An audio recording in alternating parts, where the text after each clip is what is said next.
Yi Tian traverses into the world of beast tamers, acquiring a simplified beast taming system that allows him to streamline all matters related to beast taming. He starts his journey by contracting a wine-loving stone monkey.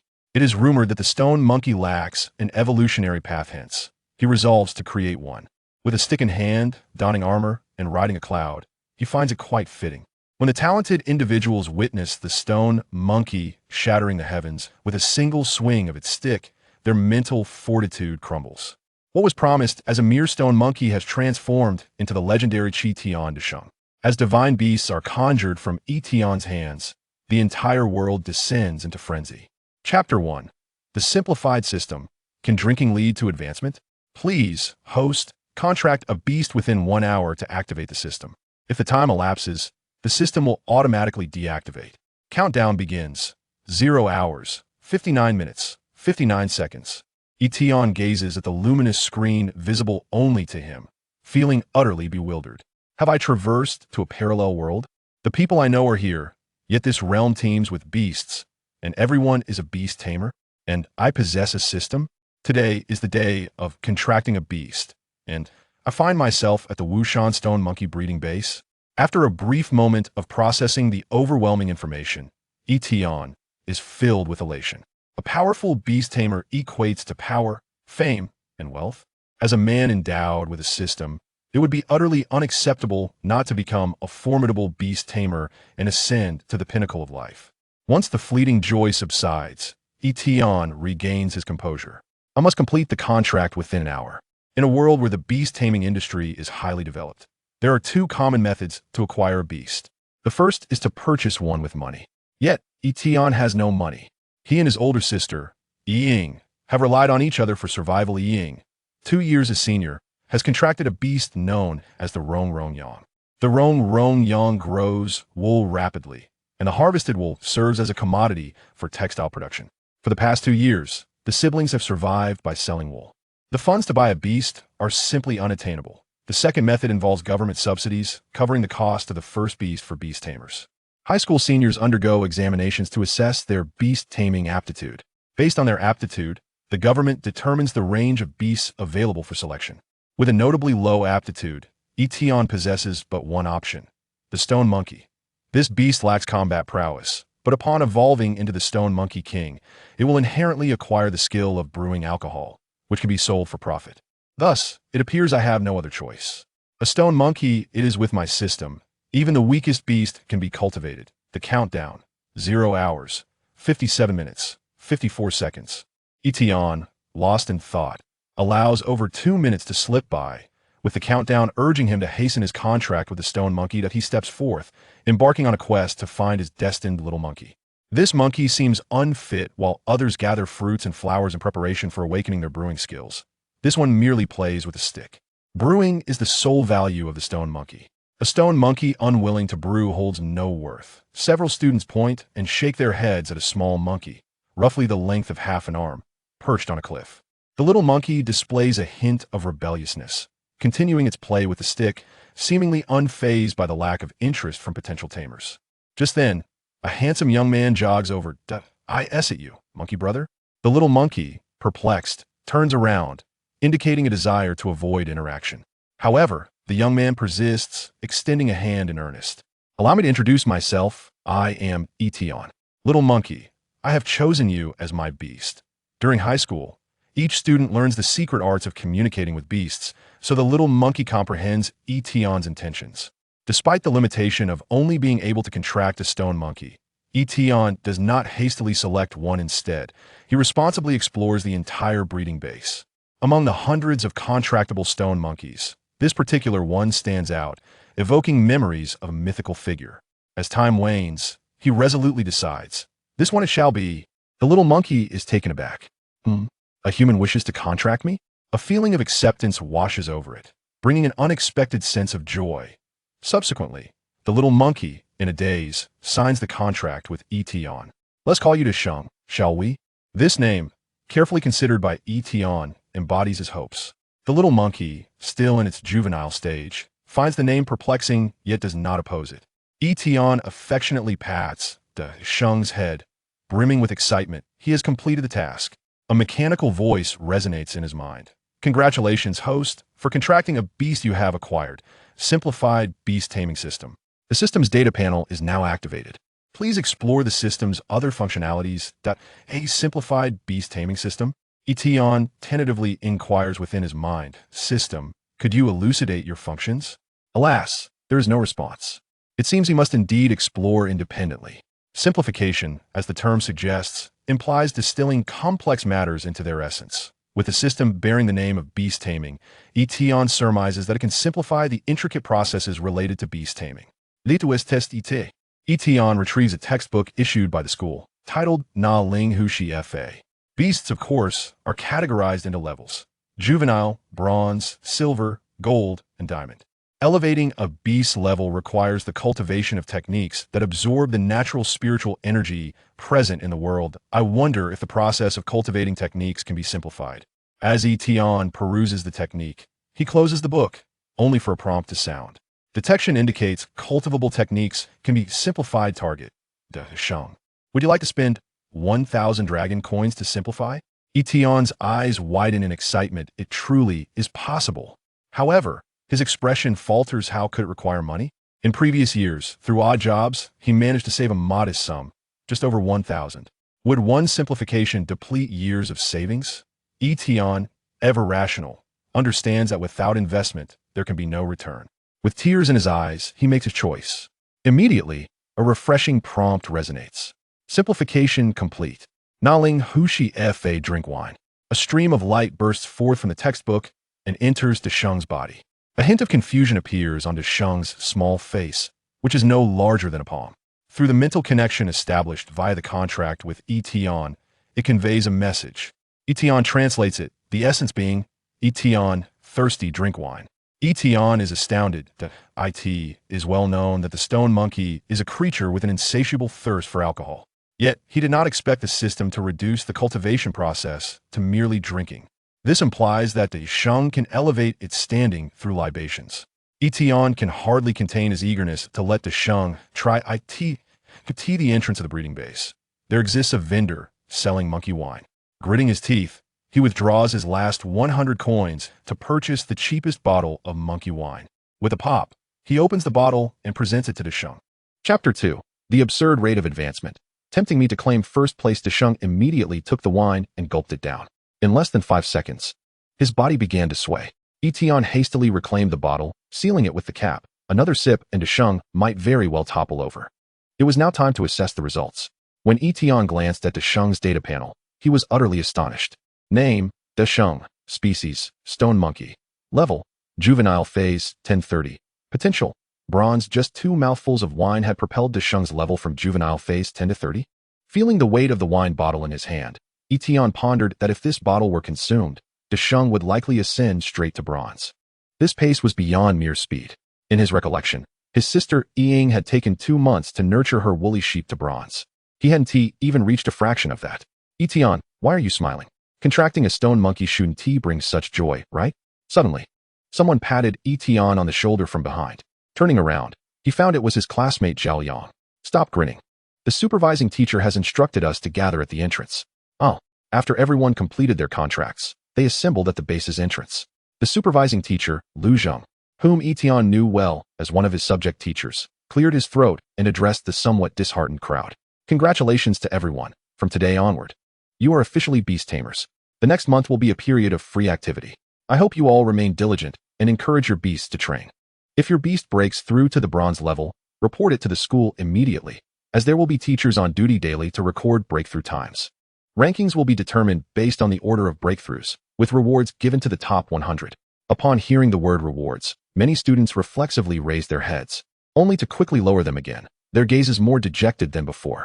Rewards held no significance for them. With thousands of students in the entire school, aspiring to be among the top 100 with a stone monkey was nothing short of fantastical.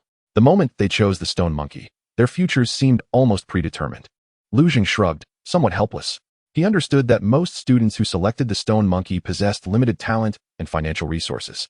If it weren't for the principal's insistence on emphasizing the rewards, he wouldn't have mentioned it at all. However, seeing their glum expressions, he felt a twinge of compassion and offered some consolation. Ahem, don't lose hope. as long as you can help your stone monkey resist its inherent propensity for intoxication and focus entirely on training. It is indeed possible to break through to bronze within a month, and entering the top 100 is not out of reach. In the previous class, there was a senior who contracted a stone monkey and managed to break through in just 20 days, achieving an impressive rank of 80 and earning 10,000 dragon coins and resources. At this, many students lifted their heads once more. Is it really possible to prevent the stone monkey from drinking and solely push it to train? Just then, a whiff of alcohol wafted through the air, prompting students to wrinkle their noses and turn in curiosity. They then spotted Desheng, who had drunkenly slumped against Yi Tian's shoulder. Someone recognized him. Isn't this the monkey with the stick? The crowd fell silent. Who is this handsome fellow? He picked the least alcohol-inclined monkey and got it drunk right after contracting it. Is this a form of self-sabotage? A few students who knew Yi Tian and shared the same class shrank back, pretending not to know him. Yi Tian found himself at a loss for words.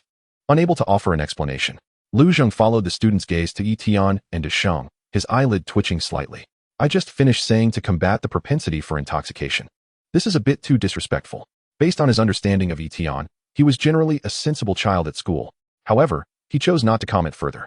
Their relationship was not particularly close, and this was Yi Tian's choice, so he must bear the consequences of his actions. Having seen many students who willingly descended into depravity, he was not particularly concerned about Yi Tian. Rather than contemplate Yi Tian's motivations, he was more inclined to consider how to slack off during tomorrow's duty. Lu Zheng gave a few more instructions before dismissing the students.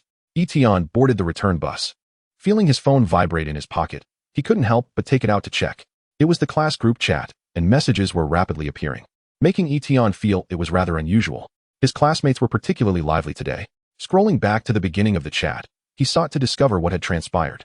Class teacher Lao Wang. Students, the school has just announced the rewards for the top 100 in the bronze breakthrough rankings. I have uploaded the document to the group files. Class monitor Zhang Hao. The silent dog. Please don't hurt me. Crazy Bun. Wow, the school is really splurging this time. The rewards are quite extravagant. Crazy Bun, especially for first place, it's almost absurd. The silent dog. Ahem, everyone. Don't blame me for being a wet blanket. With our school as 4,000 students, making it into the top 100 is no easy feat. Please don't hurt me, right? As a loser with a contracted stone monkey, what do the rewards have to do with me? Please don't hurt me. I'm out of here. The silent dog. Class monitor Zhang Hao. Our class's reputation relies on you. Do you have confidence in securing a spot in the top 10? Class monitor Zhang Hao. It's not that simple. I've heard that several top students in the elite classes have contracted beasts that are already in the late juvenile stage. There's even one that's fully matured. Size. Class monitor Zhang Hao.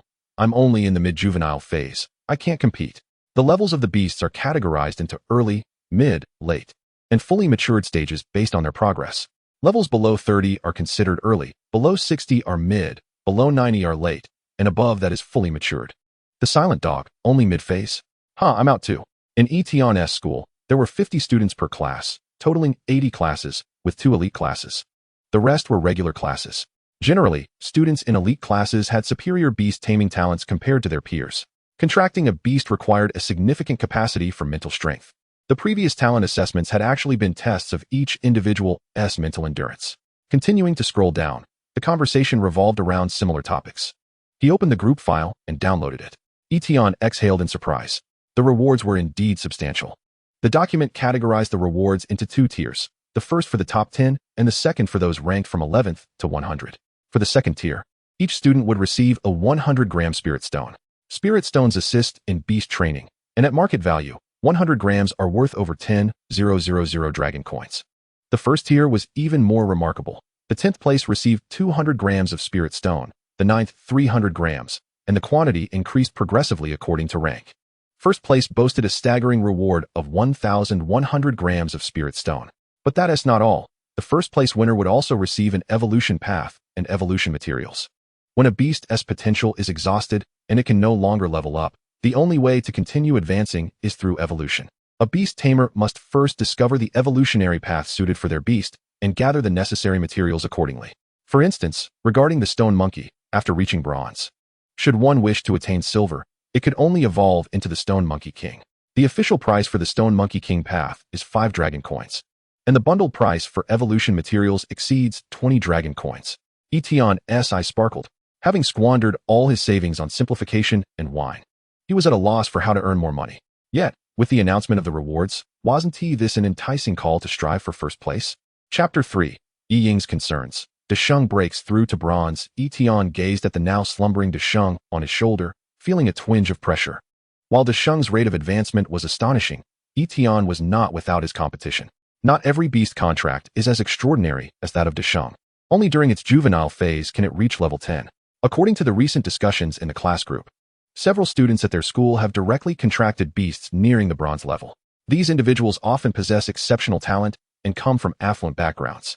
With the aid of external resources to assist in the cultivation of their beasts, they could potentially facilitate their beast's breakthrough to bronze status at any moment. It is imperative to devise a method to expedite Desheng's breakthrough. Yi Tian pondered, stroking his chin. After Desheng fell into a stupor, it was necessary to wait for it to awaken before continuing to drink. The capacity for alcohol cannot be enhanced instantaneously.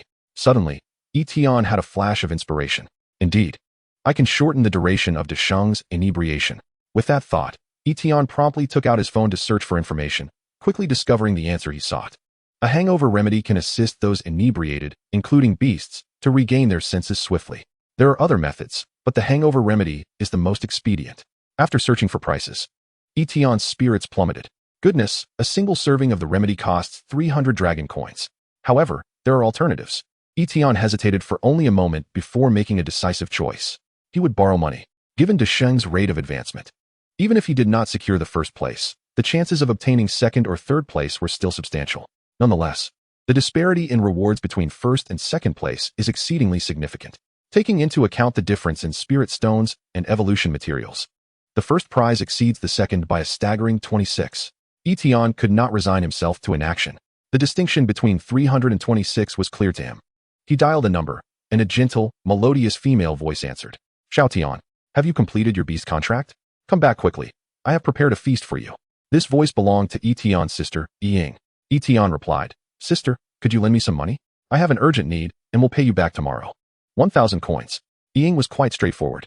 All right, I will transfer the money to you immediately. Do you think I am one to worry about such a small sum? Great. Thanks a lot, sister. After hanging up, Yi Tian felt a warmth in his heart.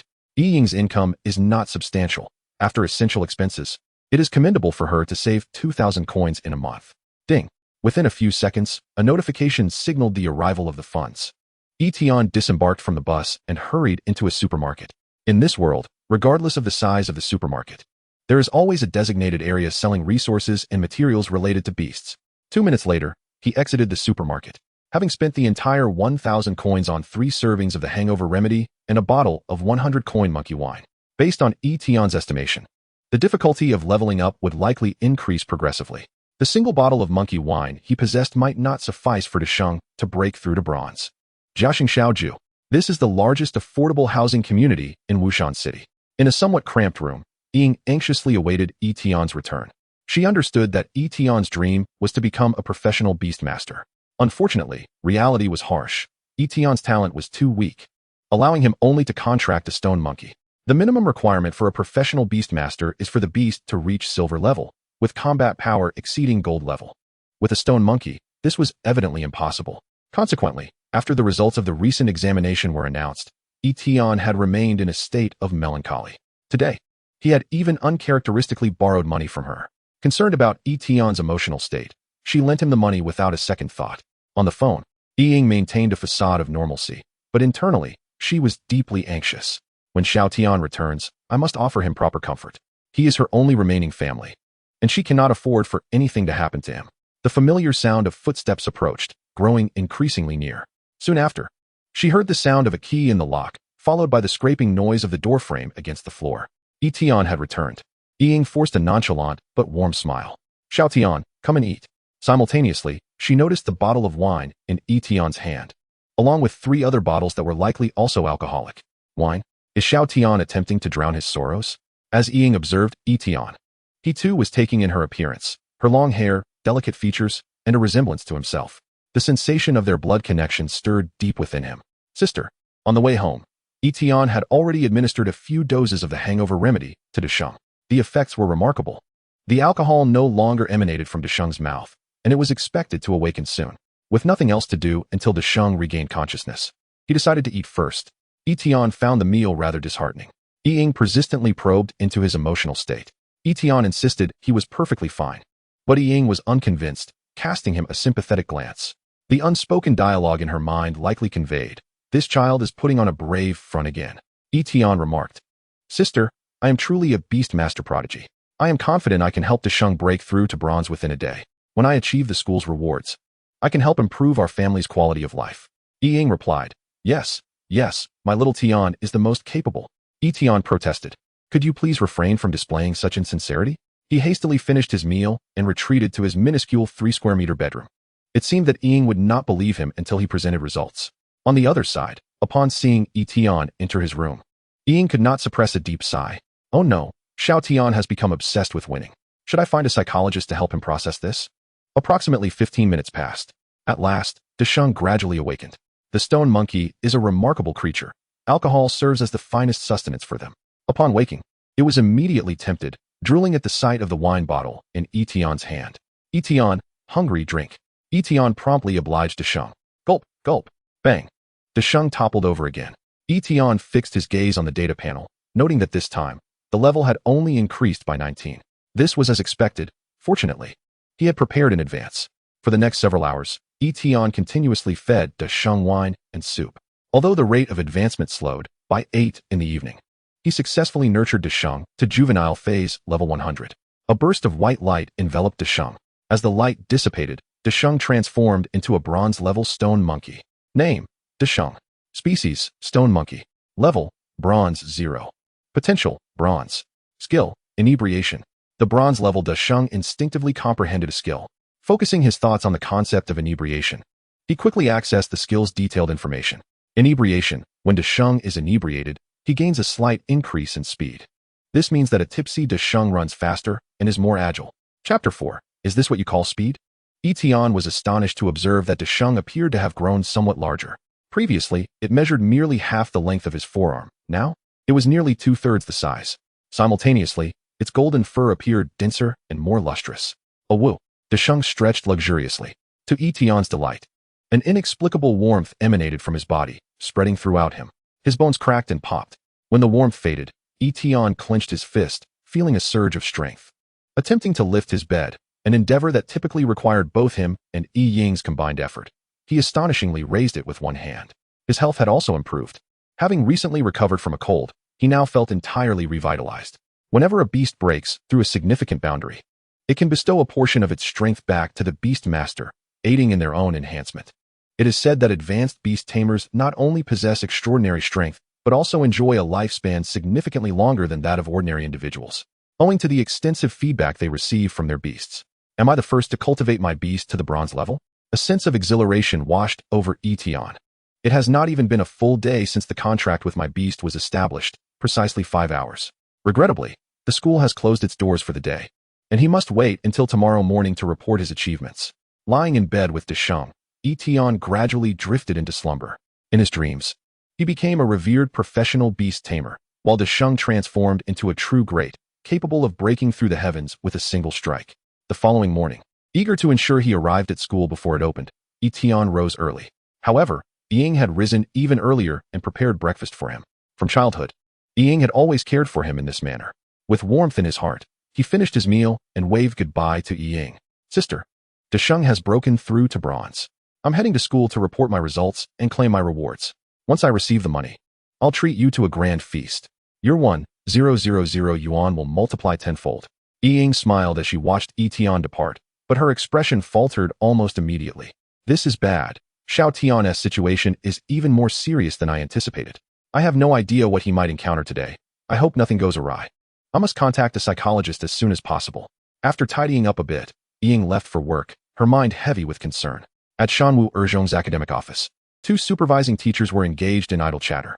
The school administration truly lacks foresight. After finally managing to complete a contract with a new batch of students, can't we have a few days of respite? Must we be on duty from the very first day? How could any student possibly cultivate their beast to the bronze level on the first day? Indeed, based on the experiences of the past decade, the earliest students would not come to register until the 3rd day. Having staff on duty for the first 2 days is utterly pointless. The 2 teachers shared their grievances before discussing which student they held in the highest regard. Without a doubt, it's Seqing Hang. They exchanged knowing glances. Their answers in unison. I've heard he has contracted a fully mature moonlight cat. His future is truly limitless. Moreover, his family background is among the top in all the students, providing substantial support. I suspect he will likely come to register the day after tomorrow. Suddenly, one teacher glanced around to ensure no one was within earshot before speaking cautiously. I've heard the school increased the rewards this time due to the Song family's sponsorship.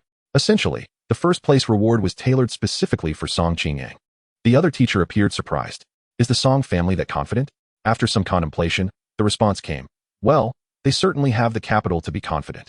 At that moment, a knock echoed through the room, and both teachers turned curiously towards the source. Come in. A handsome young man entered, a small monkey perched on his shoulder. Yi Tian.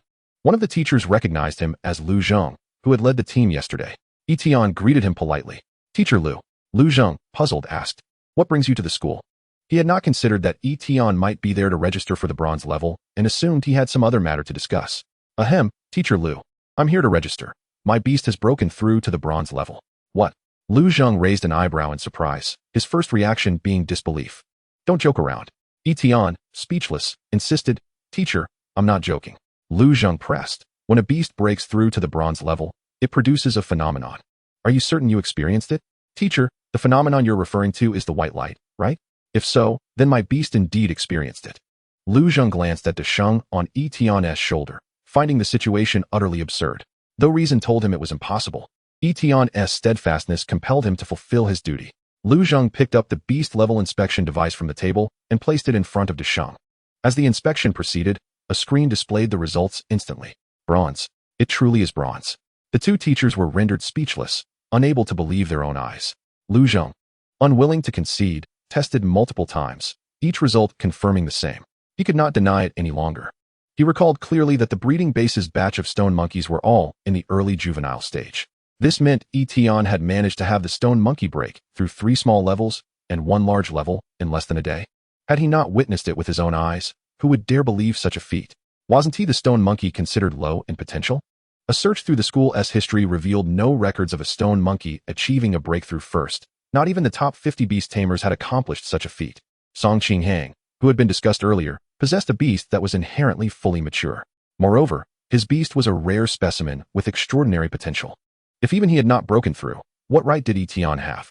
Lu Zheng recalled his thoughts from the previous day, believing Yi Tian had resigned himself to mediocrity. Now, it seemed that was not the case. Fortunately, he had not shown his disdain too overtly yesterday. The two teachers exchanged glances, each reflecting the shock and confusion they felt. Lu Zheng could not help but ask Yi Tian, how did you accomplish this? It is considered taboo to pry into others' secrets, even for teachers questioning students. Yet Lu Zheng could not contain his curiosity.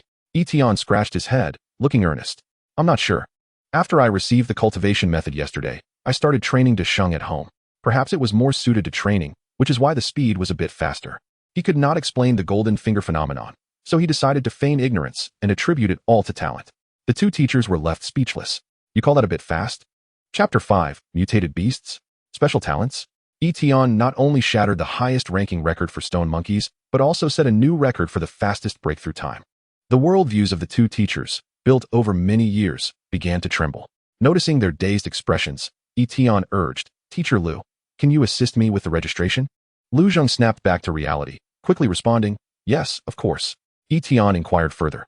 I saw in the school documents that there are rewards for beasts that break through early. When will they be distributed? By the way, I should be the first to register, right? Rankings were of little concern to Yi Tian. He was more interested in the tangible rewards.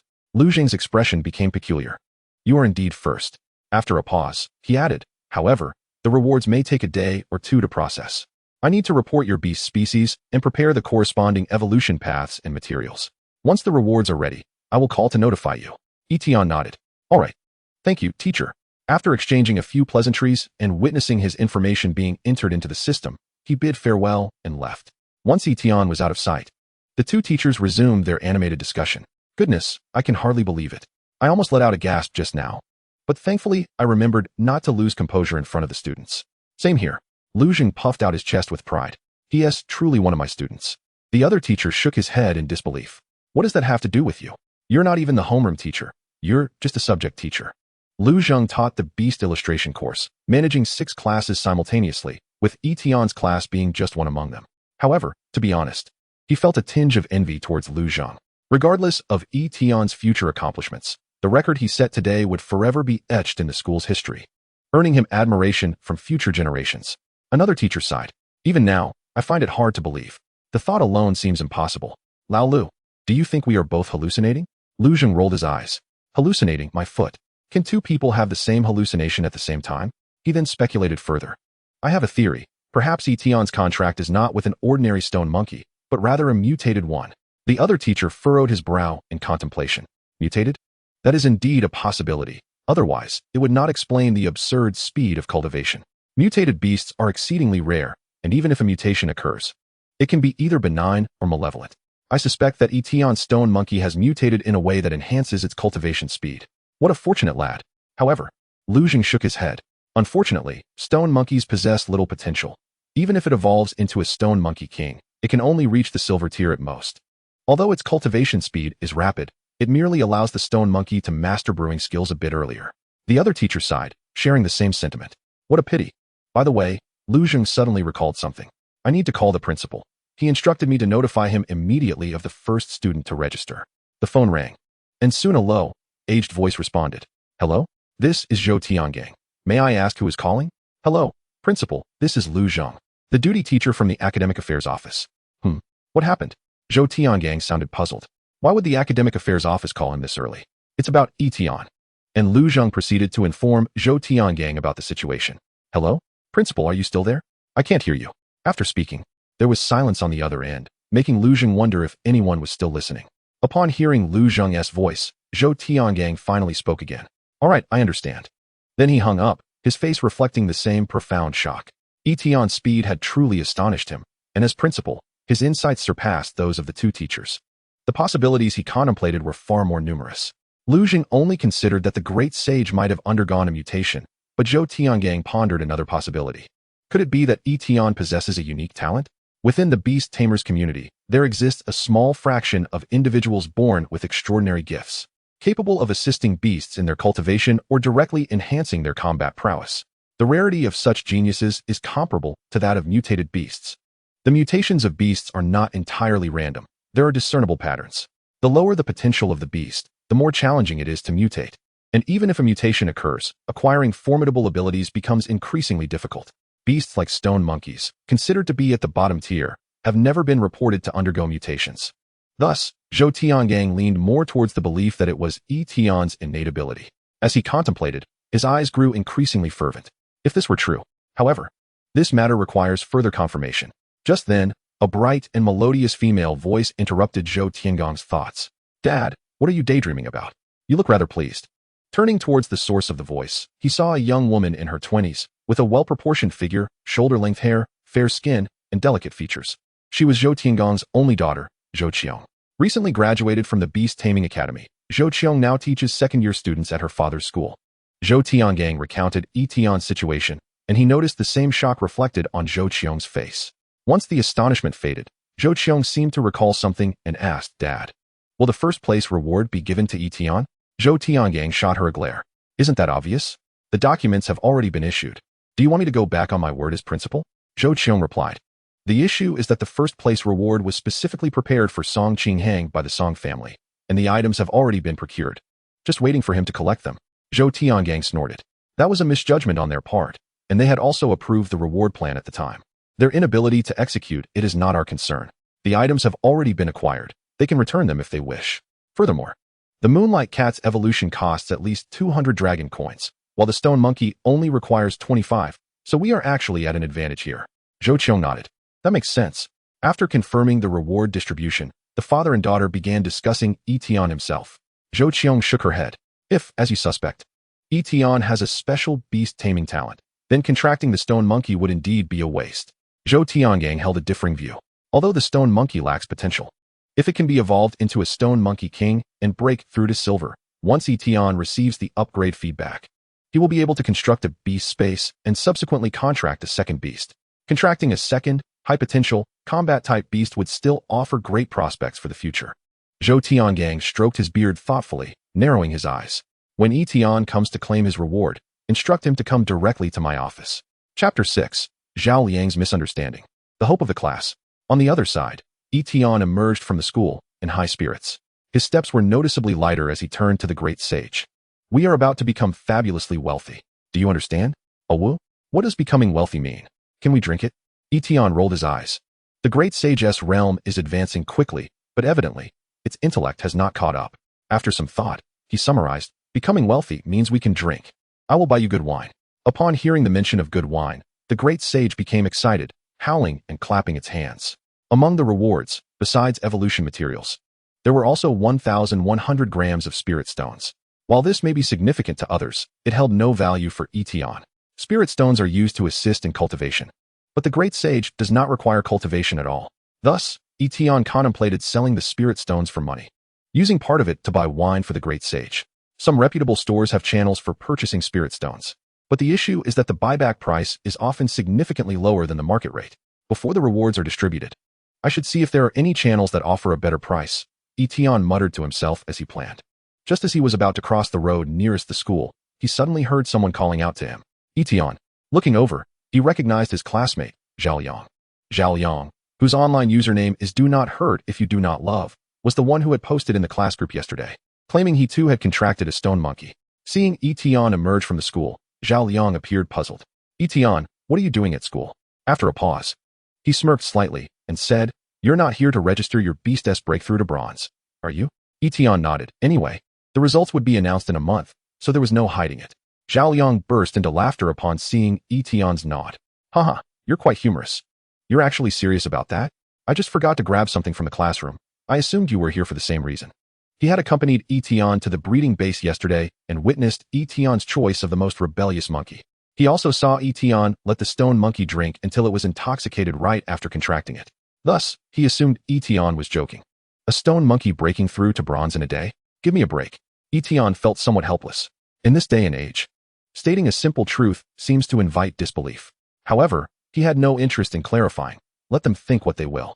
Since both of their contracted beasts were stone monkeys, Zhao Yang could not help but engage in conversation with Yi Tian. My monkey insisted on drinking wine as soon as we got home. Speaking of this, Zhao Yang found it somewhat troublesome. If I don't let it drink, it absolutely refuses to study any techniques. I indulged it, and as soon as it finished drinking, it passed out, unable to cultivate at all, and to this day, it hasn't even begun its training. Desiring to elevate the Shurho to the realm of Qingtong, I fear it may take at least 2 to 3 months to accomplish. Yi Tian pondered for a moment. Coincidentally, my monkey also found itself inebriated just yesterday. And not just once. Zhao Yang inquired further. Has your monkey begun its practice of the cultivation technique? Yi Tian contemplated once more. Not yet. I swear. Every word I speak is the truth. Zhao Yang, as if discovering a kindred spirit, gazed at Yi Tian with newfound warmth. It appears we are indeed fellow sufferers. I dare say, your monkey must be even more challenging to train than my own. Yi Tian nodded in agreement. Indeed. After conversing for a while longer, Yi Tian excused himself, citing matters at home, and departed. Zhao Yang watched Yi Tian's retreating figure, his gaze lingering on the imposing figure of the great sage perched upon his shoulder, feeling a twinge of confusion. Why do I feel as though Yi Tian's monkey is larger than mine? Shaking his head to dispel the thought, he dismissed it as mere illusion.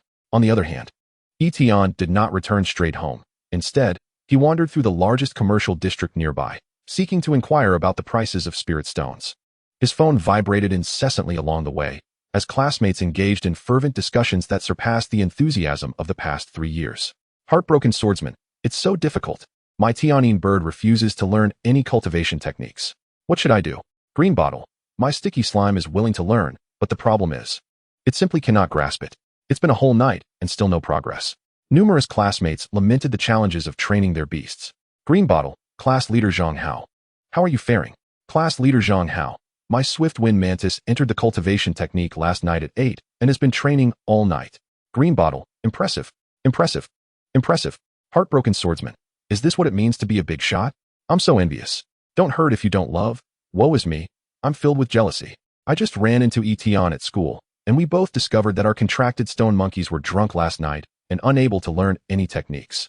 At this moment, many classmates with contracted stone monkeys voiced their grievances, denouncing the laziness inherent in the species.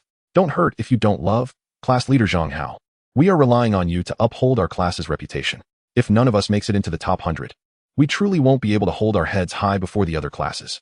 Class leader Zhang Hao. I'll do my best. Class leader Zhang Hao, by the way. I've heard that many students from other classes are using spirit stones to aid in their cultivation.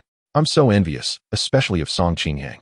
From his posts, it looks like he has a whole handful of spirit stones, at least 500.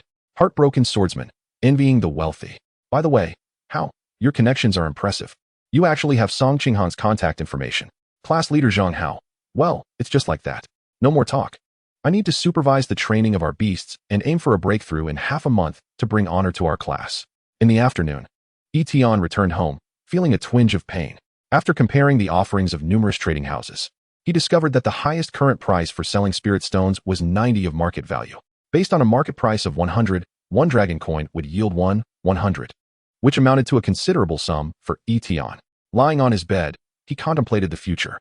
The great sage had already broken through to Qingtong, and his next endeavor was to evolve the great sage into the stone monkey king and ascend to Baiyin.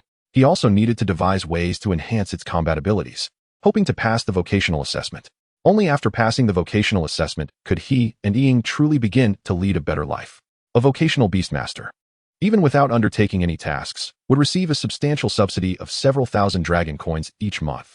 In public spaces, they would also enjoy the privilege of prioritized access to resources.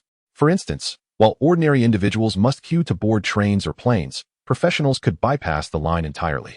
To enhance combat capabilities, the most expedient method would be for the contracted beasts to learn skills. Yi Tian wondered whether the process of skill acquisition could be simplified by the system. Once he received the funds tomorrow, he planned to purchase a skill to experiment with. The alcohol he bought yesterday still had a little over half a bottle remaining, which he encouraged the great sage to consume, only to discover that the great sage's level had not improved even by 1 point. He speculated that the inferior quality alcohol no longer sufficed for the great sage.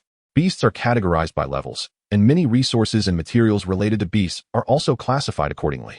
Alcohol, for example, is ranked from lowest to highest as follows: inferior, Qingtong, Baiyin, Huangjin, and Zhuyin, each corresponding to the beast's levels.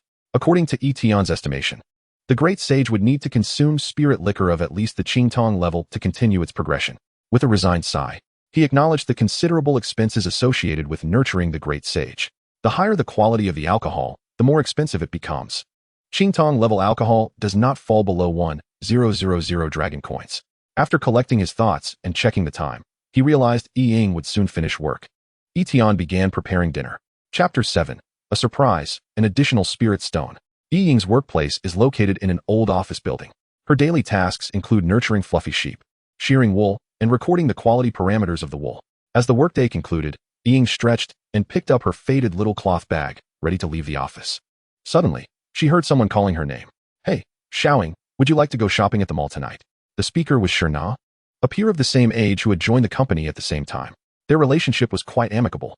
Shirna approached and linked her arm with Yi Ying's. "There's a promotion tonight, a 30 discount.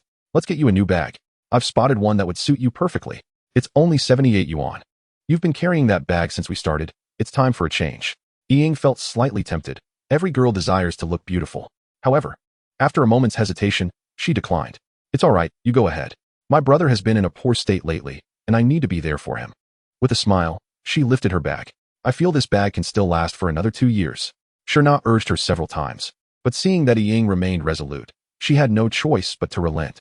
The two exited the office together and parted ways at a crossroads. As Yi Ying walked, she focused on her phone, chatting with a psychologist her friend had recommended, who had an excellent reputation. She had heard that the psychologist had contracted a warm beast that could emit a comforting light, making it easy for patients to open up in their presence. "Let us do it this way. You place an order for the treatment service, and then we'll schedule a time to meet." "All right." Without hesitation, Yi Ying placed the order and entered the payment page. According to the rules of the psychologist's service platform, payment must be made up front and once ordered. It cannot be refunded. 4,000 yuan. Quite expensive indeed. Well, there is surely a reason for the high cost. Ding. Payment successful. Yi Ying clenched her small fist. This expensive doctor will surely be able to help Xiao Tian. After some discussion, they scheduled the treatment for tomorrow evening at 6 and provided an address. Upon returning home, Yi Ying was not surprised to find her brother completely immersed in the illusion he had concocted. "Sis, I'm already at school, entering the grades. I'm in first place. Xiao Tian, you're amazing." Yi Ying clapped her hands in delight. "Ying, I know you still don't believe me. Wait until I receive my reward and present it to you. Then you'll see." "All right, I'm looking forward to it." Yi Ying smiled, feeling that she must not provoke Yi Tian at this moment. Everything needed to go along with what he said. As for his treatment, that was a professional task that should be left to the experts. After dinner, as they washed the dishes together, Ying suddenly said, "Yi Tian, will you accompany me to a place tomorrow evening?" "What place?" "A great place. You'll understand once we go." The next morning, Yi Tian received a message stating that the reward for first place was ready and that he should find time to pick it up at school. "So soon? I thought I would have to wait a few days. I didn't expect the school to be so efficient." Yi Tian tidied himself up quickly, hastily consumed a few bites of breakfast, and then swiftly made his way to the school. He learned that the reward was in the principal's hands and that he needed to go to the principal's office to collect it. Thus, Yi Tian arrived at the door of the principal's office. Knock, knock, knock. "Come in." Entered the room, which had a simple layout. Near the window stood an office desk, behind which sat a middle-aged man with white hair, Principal Yi Tian. If recalled correctly, Yi Tian was a diamond-level beast tamer. The rank of a beast tamer is determined by the highest level of the beast they have contracted. If a beast tamer possesses a golden-level beast, they may refer to themselves as a golden-level beast tamer. Furthermore, as a sign of respect, diamond-level beast tamers can also be addressed as masters of beast tamers. "Good day." Principal greeted politely, and upon Yi Tian's gesture, he took a seat in the chair opposite him. Yi Tian surveyed with a warm smile. Although had been his student for 3 years, this was their first face-to-face meeting. To be under Yi Tian's attention, one must at least be among the top 10 students in each grade, whilst academic performance was rather average. Yi Tian first inquired about well-being before moving on to the main topic. "Here is your reward for achieving first place. Feel free to open it and check for any omissions." As he spoke, he summoned a wooden box seemingly out of thin air and pushed it towards. Once a beast tamer cultivates a beast to the silver level, a beast space is automatically constructed. This space not only accommodates beasts, but can also serve as a personal storage. Accepted the box and opened it. Inside were 3 items: a small booklet, a pouch wrapped in a silk scarf, and 2 fist-sized transparent stones. As expected, the booklet contained the evolution path of the Stone Monkey King. The pouch held the materials needed for evolution, and the stones were spirit stones. Unable to resist, lifted the 2 spirit stones, finding them significantly heavier than he had anticipated. He looked at Yi Tian in bewilderment. Yi Tian smiled and explained, "What you hold are 2,000 spirit stones. The portion exceeding the reward is a personal gift from me. I reviewed your records, and I believe your first-place achievement is the result of greater effort than others." Aware of his less fortunate background, Yi Tian recalled his own similar experiences, prompting his generous gesture. Moreover, had indeed helped the school earn a substantial amount of money. A reward was warranted. Not one to be overly sentimental. Recognized that he was in need of resources at this time. Rather than refuse, he would prefer to become stronger, subsequently repaying Yi Tian's kindness. "Thank you, Principal." The two continued their conversation, primarily with Yi Tian asking questions and responding, until they inadvertently shifted the topic to the great sage. "Would you allow me to inspect your stone monkey? Its rate of improvement is quite extraordinary, leading me to suspect it may have undergone a mutation.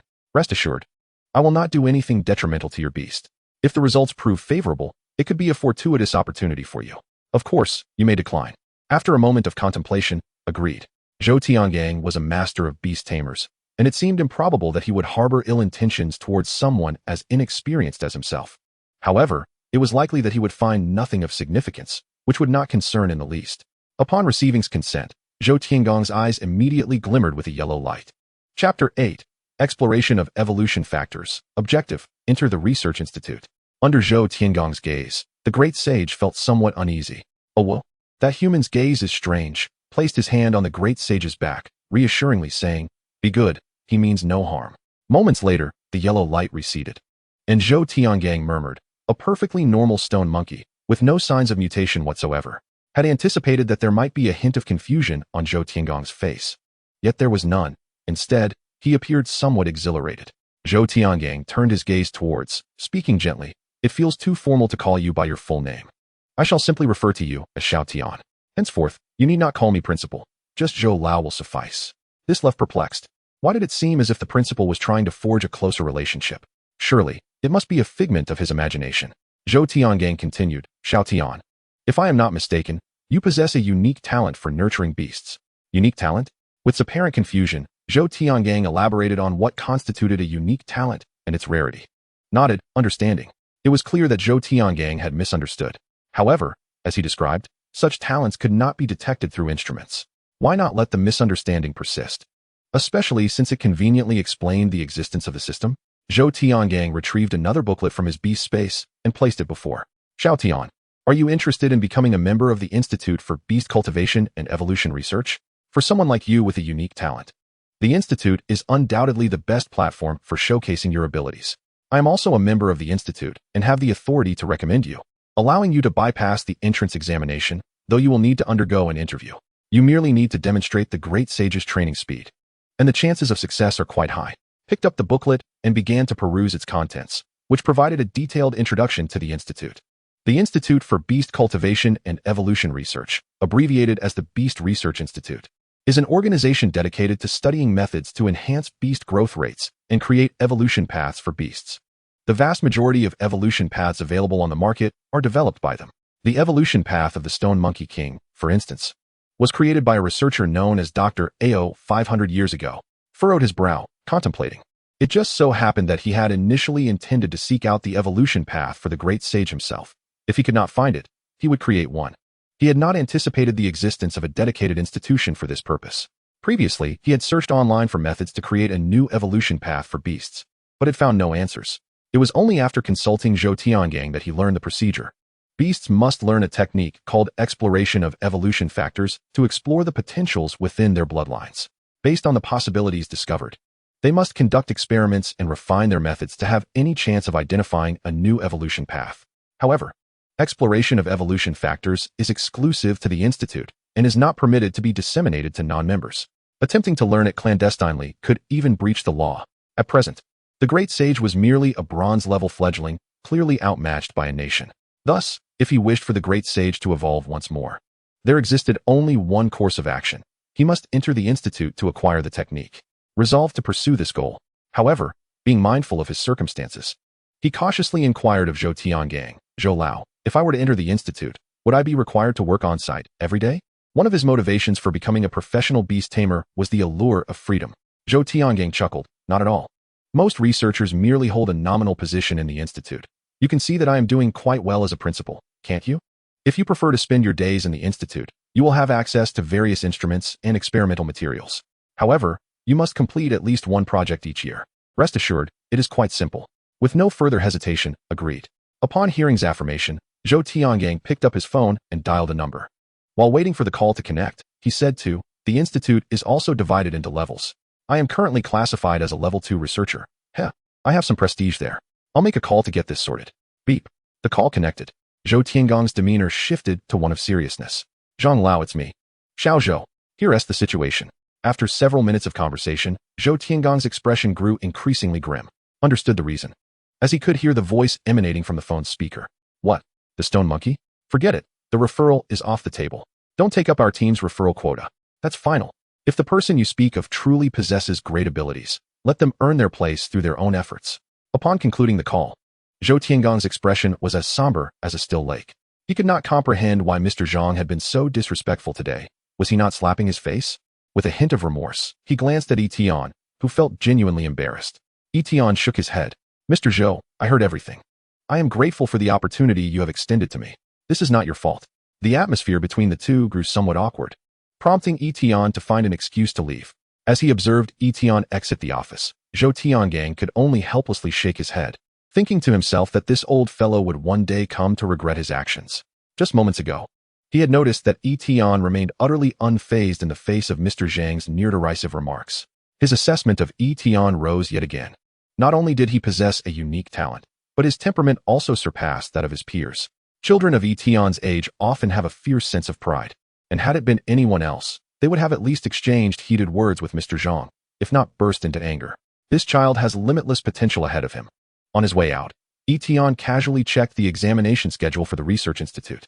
Even without an internal recommendation, he felt compelled to give it a try, for it was a matter of whether the great sage could evolve once more. The Research Institute had branches in nearly every city. According to the official website, the earliest examination in Wuxi City would occur in 10 days. The registration fee was 100 longbi, with registration commencing in 2 days. He resolved to give it a shot. Shaking his head, he decided to set this matter aside for now, as there were pressing tasks at hand. The great sage had already reached the bronze level, and preparations for evolution could not be completed overnight, so it was imperative to start early. Arriving at a pavilion, Yi Tian opened the Evolution Path Manual for the Stone Monkey King. Chapter 9. Can evolution be simplified? Can cultivation skills be simplified? The evolution manual was divided into 2 sections, an overview and a detailed explanation. After approximately 3 to 4 minutes, he finished the overview section and a look of understanding crossed his face. So that was it. Evolution was indeed a cumbersome process. According to the instructions, the stone monkey's evolution into the stone monkey king involved 2 steps. Firstly, it must be trained to recognize over 20 types of plants related to brewing. Secondly, a powder known as free yeast must be applied to the stone monkey's palms for 30 consecutive days. Simultaneously, it must consume herbal essences daily. This meant that at least 30 days were required for the great sage to complete the evolution. That seemed rather lengthy. The more specific steps, including the data on required materials, were all outlined in the detailed section. Just as he was about to peruse it, a familiar notification sound echoed. Evolution path of the stone monkey king detected. Target, great sage. Would you like to spend 10,000 Longbi to simplify? Yi Tian's heart soared with joy. The evolution process could indeed be simplified. He was eager to select yes immediately, but alas, he lacked the funds. Leaping from his chair, he hurried to the commercial district. He found the trading house that had offered the highest price for spirit stones yesterday and directly exchanged 2,000 spirit stones for 18 Longbi. Selecting yes. Just as he acquired the Longbi, one disappeared instantly.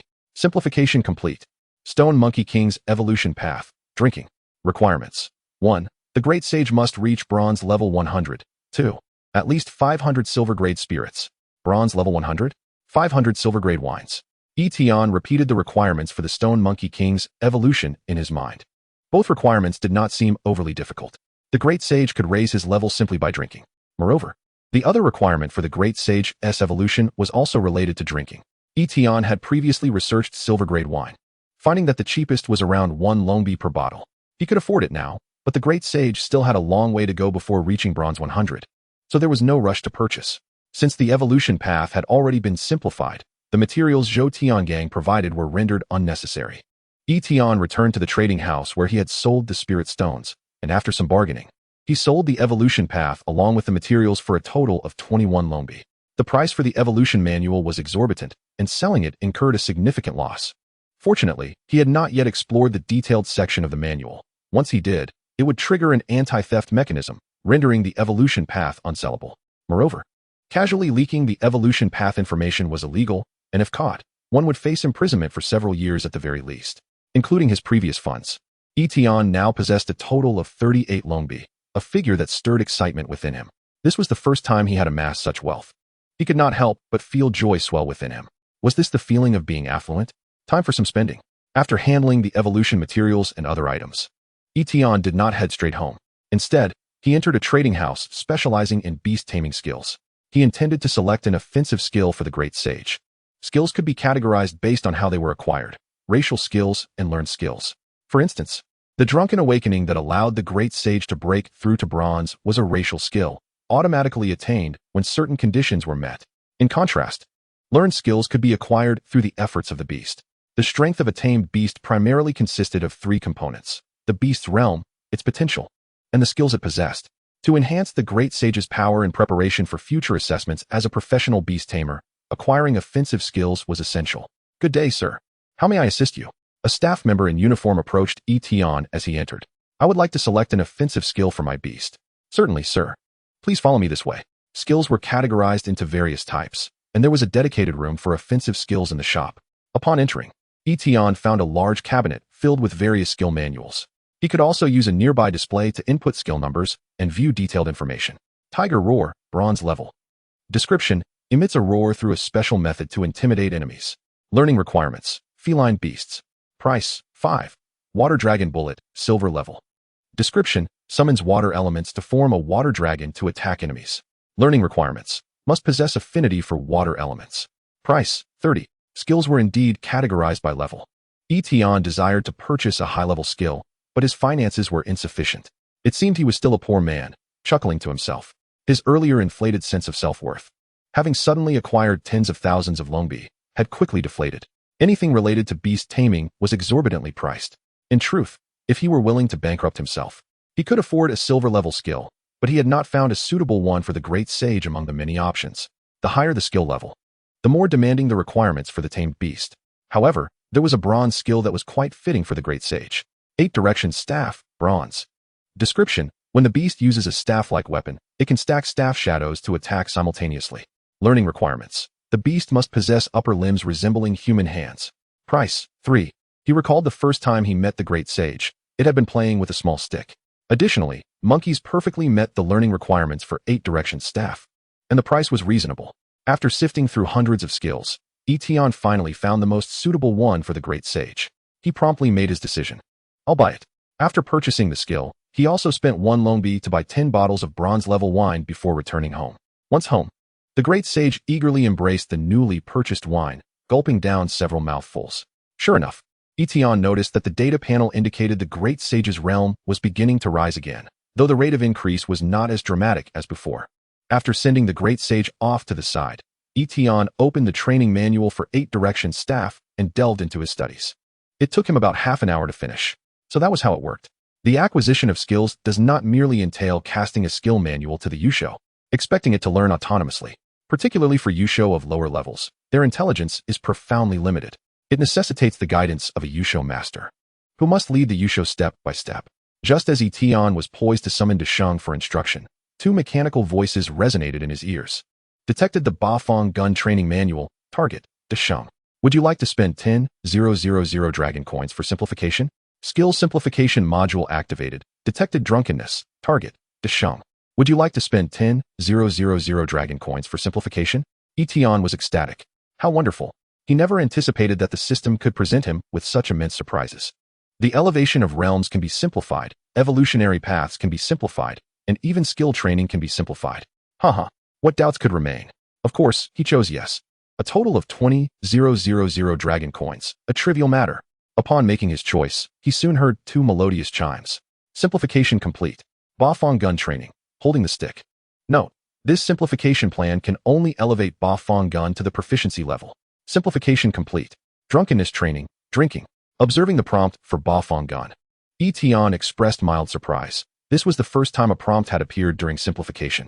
Skill proficiency is categorized from low to high as beginner, proficient, mastery, perfection, and transcendence.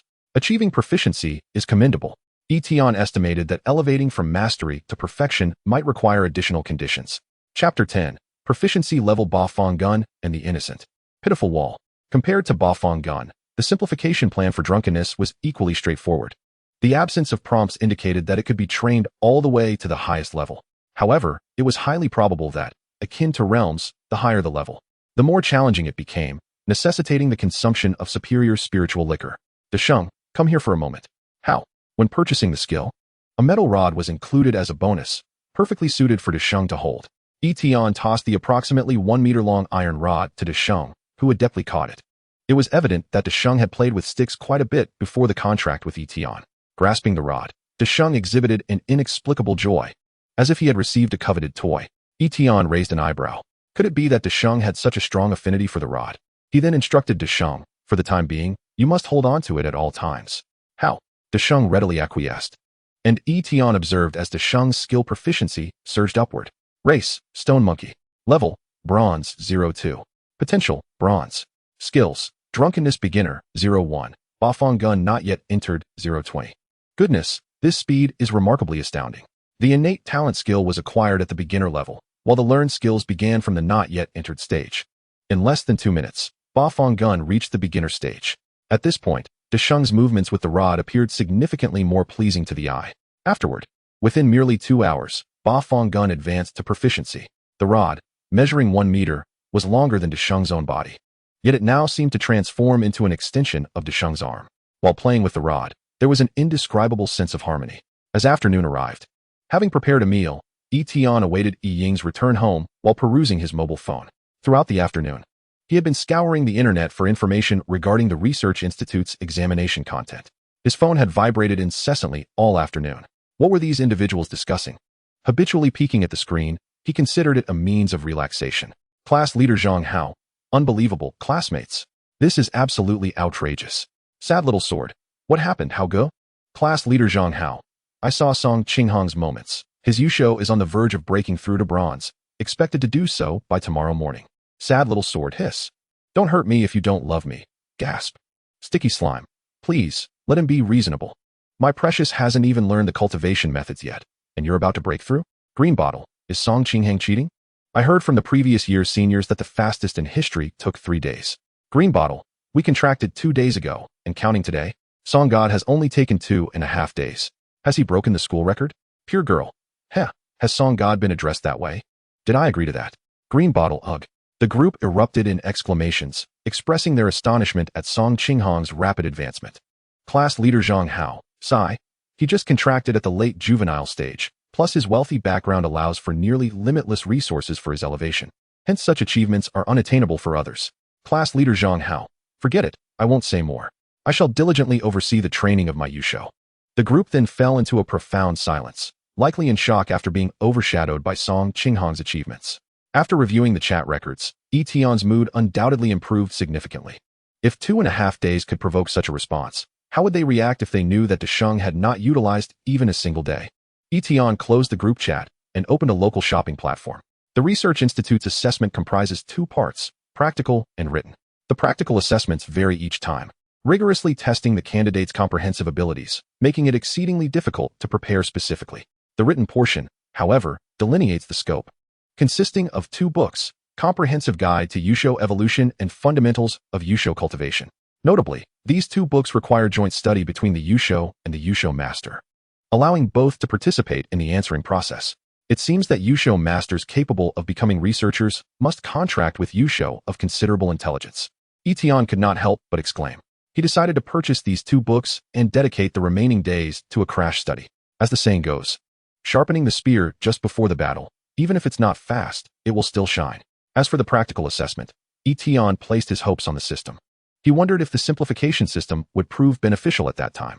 It was worth a try. Even if he did not pass, it would still be a valuable experience. Having just placed his order, Desheng rushed over to embrace Yi Tian's leg, his face brimming with excitement. How? Upon understanding Desheng's intentions, Yi Tian felt a surge of excitement as well. After an entire afternoon, Desheng's Bafong gun had finally achieved proficiency. This was a demonstration intended specifically for Yi Tian, akin to a child eager to showcase a newly learned skill to an adult. Yi Tian affectionately patted Desheng's head, suddenly feeling like a proud father. Go ahead, show me. With a swift motion, Desheng leaped back 2 meters, brandishing the rod toward a wall. Visibly, 3 afterimages appeared on the iron rod, as if 4 rods were simultaneously striking in an intricate spatial dance. Despite being 2 or 3 meters away from the wall, a gust of wind surged forth from the foremost end of the rod. Boom! The gust collided with the wall, causing the previously smooth surface to fracture like a spider's web. Goodness, that was merely the wind from the rod. If the rod had struck directly, it might have easily pierced through the wall. Incredible! Yi Tian could not help but slightly part his lips, his eyes widening in astonishment. To be honest, this exceeded his expectations. Many predecessors had attempted to teach the stone monkey attacking skills, yet most had failed due to the stone monkey's lamentable innate talent. Otherwise, they would not have been the only choice for Yusho masters lacking talent. The few who succeeded had expended tenfold the effort of other Yusho masters, achieving less than 1/10 of the results. Thus, it was highly likely that Desheng was the first stone monkey in history to possess an attack skill at the proficiency level. After a brief moment of astonishment, Yi Tian suddenly realized something. A howl of a wolf surged against the wall. My wall. Had I known that Desheng's attack would be so fierce, I would never have allowed him to demonstrate within the confines of my home. This house is rented, and if the wall is damaged, I shall be liable for the repairs. After a thorough inspection, I was relieved to find that the wall had not been breached, merely a few cracks, which could be easily patched. In that moment, Yi Tian resolved firmly that Desheng must never wield his skills indoors again. If this bronze-level skill was already so terrifying, I could only imagine the horror of skills of a higher quality and proficiency. Yi Tian could not suppress a flicker of anticipation within him, enduring the pang of distress. He knew that the damage to the wall could not solely be blamed on Desheng. Adopting a gentle smile, he approached the creature. Desheng is truly remarkable, he exclaimed, clapping his hands. The creature danced with joy, clearly delighted by Yi Tian's praise. Yi Tian couldn't help but think that raising a beast was remarkably similar to nurturing a child. Chapter 11. Ying was bewildered, resorting to her ultimate tactic, making a phone call. After initially getting drunk several times, Desheng had learned moderation when it came to alcohol, managing to maintain a tipsy demeanor without falling. All the data on the panel showed a steady increase. Race, Stone Monkey. Level, Bronze, 29. Potential, Bronze. Skills, Beginner Drunkenness, 140. Mastery of 8 Directions Staff, 0. Just as Yi Tian was admiring the data, A mechanical voice sounded again. Detected mastery of 8 directions staff has been achieved. Target, Desheng. Would you like to spend 100,000 dragon coins to simplify the mastery process? Perfect mastery. Ah, I see. When a skill reaches the limit of simplification, a new option emerges.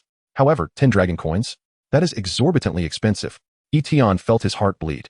Furthermore, it was easy to foresee that the journey from perfection to transcendence would require another significant expenditure. After weighing his options, he ultimately chose yes, reassuring himself that investment yields returns. Dragon coins, 10, current balance, 22. Yi Tian felt as though he could hear the sound of money slipping away. Simplification complete. Mastery of 8 directions staff now possesses a weapon. Requirement. Weapon quality must exceed silver level. Soon, the simplification plan was revealed. A silver level weapon? With 22 remaining. I could afford the cheapest silver level weapon if I were to wager it all. After much contemplation, I decided against it. Desheng would require funds for many other purposes. It would be wiser to wait until I had more money. Money, it seems, is never enough. Yi Tian gazed out the window, feeling a twinge of melancholy. Around 5:30, hurried footsteps echoed in the hallway. Moments later, Ying entered the room. She glanced at the time, her brow furrowing. She was supposed to arrive home by 5:15, but her superior had detained her, intending to introduce her to a potential suitor. After much persuasion, she had managed to escape. Although she had no intention of seeking a partner at the moment, she could not afford to offend her boss by being too harsh in her refusal. Quickly washing her hands, she took a seat at the dining table. Xiao Tian, let us eat quickly. We must finish within 15 minutes, and then I'll take you somewhere. Yi Tian, curious, asked where to. Ying replied, I've arranged for you to meet a psychologist. What? Yi Tian was taken aback. I'm not ill. Why would I see a doctor? Ying rolled her eyes, knowing he would react this way. Well, our company is providing benefits, and I received a complimentary session with a psychologist. I figured I'd let you experience it, otherwise, it would be a waste. Yi Tian also rolled his eyes. Are you kidding? In just a few seconds, he pieced together the situation as context. Feeling both touched and helpless, he sighed and said, Sis, seeing a psychologist can't be cheap, right? Ying stiffened and waved her hand dismissively. Not at all. I told you it was complimentary. Yi Tian was disinterested in discussing this further. If he wished to prove he had no psychological issues, he would need tangible evidence. He pulled out his phone and navigated to his bank account balance. Slamming the phone down in front of Ying, he insisted, Look closely. As she squinted to see the screen, he couldn't help but feel a sense of pride. Ying stared in disbelief at the balance, her mind racing. 22? She clicked out and back in. It was indeed the banking app. But how could Xiao Tian have 22? After 2 years as a corporate worker, she understood the difficulty of earning money, and this figure struck her profoundly. She was certain that just days ago, Yi Tian had no such funds. The rapid accumulation of 22 made her recall a famous saying. The most profitable methods are all outlined in the penal code. Yet she knew her brother was not that sort of person. Dazed, her mind short-circuited. Unable to comprehend, she pointed at the balance and asked, Brother, where did this money come from? Yi Tian calmly replied, I told you I'm a beast taming genius. I was the first to cultivate Desheng to bronze level. I registered yesterday morning and collected the reward this morning. I converted the reward into cash, as you see. He refrained from mentioning that this was after spending over 100,000, fearing it would shock Ying. Ying furrowed her brow. According to family traits, she had poor aptitude, and so should Yi Tian. The truth was indeed as such. Yi Tian, only able to contract the stone monkey, had even less innate talent than she did. Seeing Ying's skepticism, Yi Tian resorted to his ultimate tactic, making a call. Beep. Xiao Tian. The voice of Zhou Tiangang came through the line. If it were not absolutely necessary, Yi Tian would not wish to disturb him. He organized his thoughts and said, Old Zhou, here's the situation. He explained his sister's disbelief and clarified that he was calling to request Zhou Tiangang's assistance in proving his words. Zhou Tiangang burst into hearty laughter. A trivial matter. However, just a voice call lacks credibility. I will send you a video.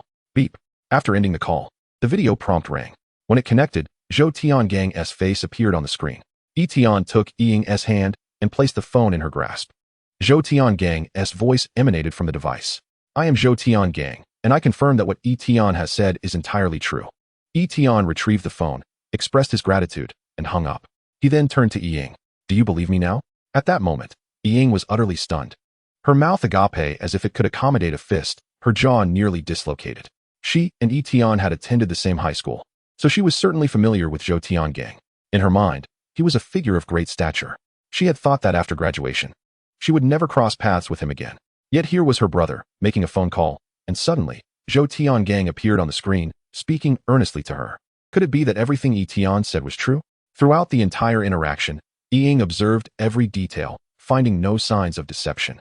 With Zhou Tiangang as corroboration, only one possibility remained. Xiao Tian, you've truly made something of yourself. After the initial shock, Yi leapt into the air. Ah, this is wonderful, Xiao Tian.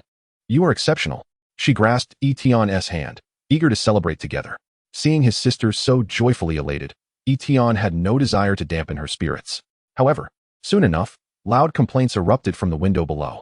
Those upstairs, could you exhibit some public decency? Must you bounce around in your home? It's quite loud, you know. It's disturbing my sleep. Yi smiled awkwardly, her hair somewhat disheveled from her excitement. Her cheeks flushed from the exertion.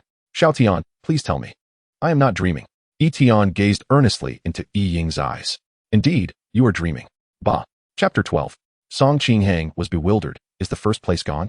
Yi chattered incessantly. Xiao Tian, how on earth did you accomplish this? Yi Tian shrugged. I intended to interact with you as an ordinary person. Yet what I received in return was a psychologist. I confess, I am a genius. Faced with irrefutable evidence of 22 long coins and the call records with Zhou Tiangang, Yi had no choice but to believe her brother, possibly due to a genetic mutation. Subsequently, Yi Tian enlightened her about the existence of special talents. Yi clasped Yi Tian's arm.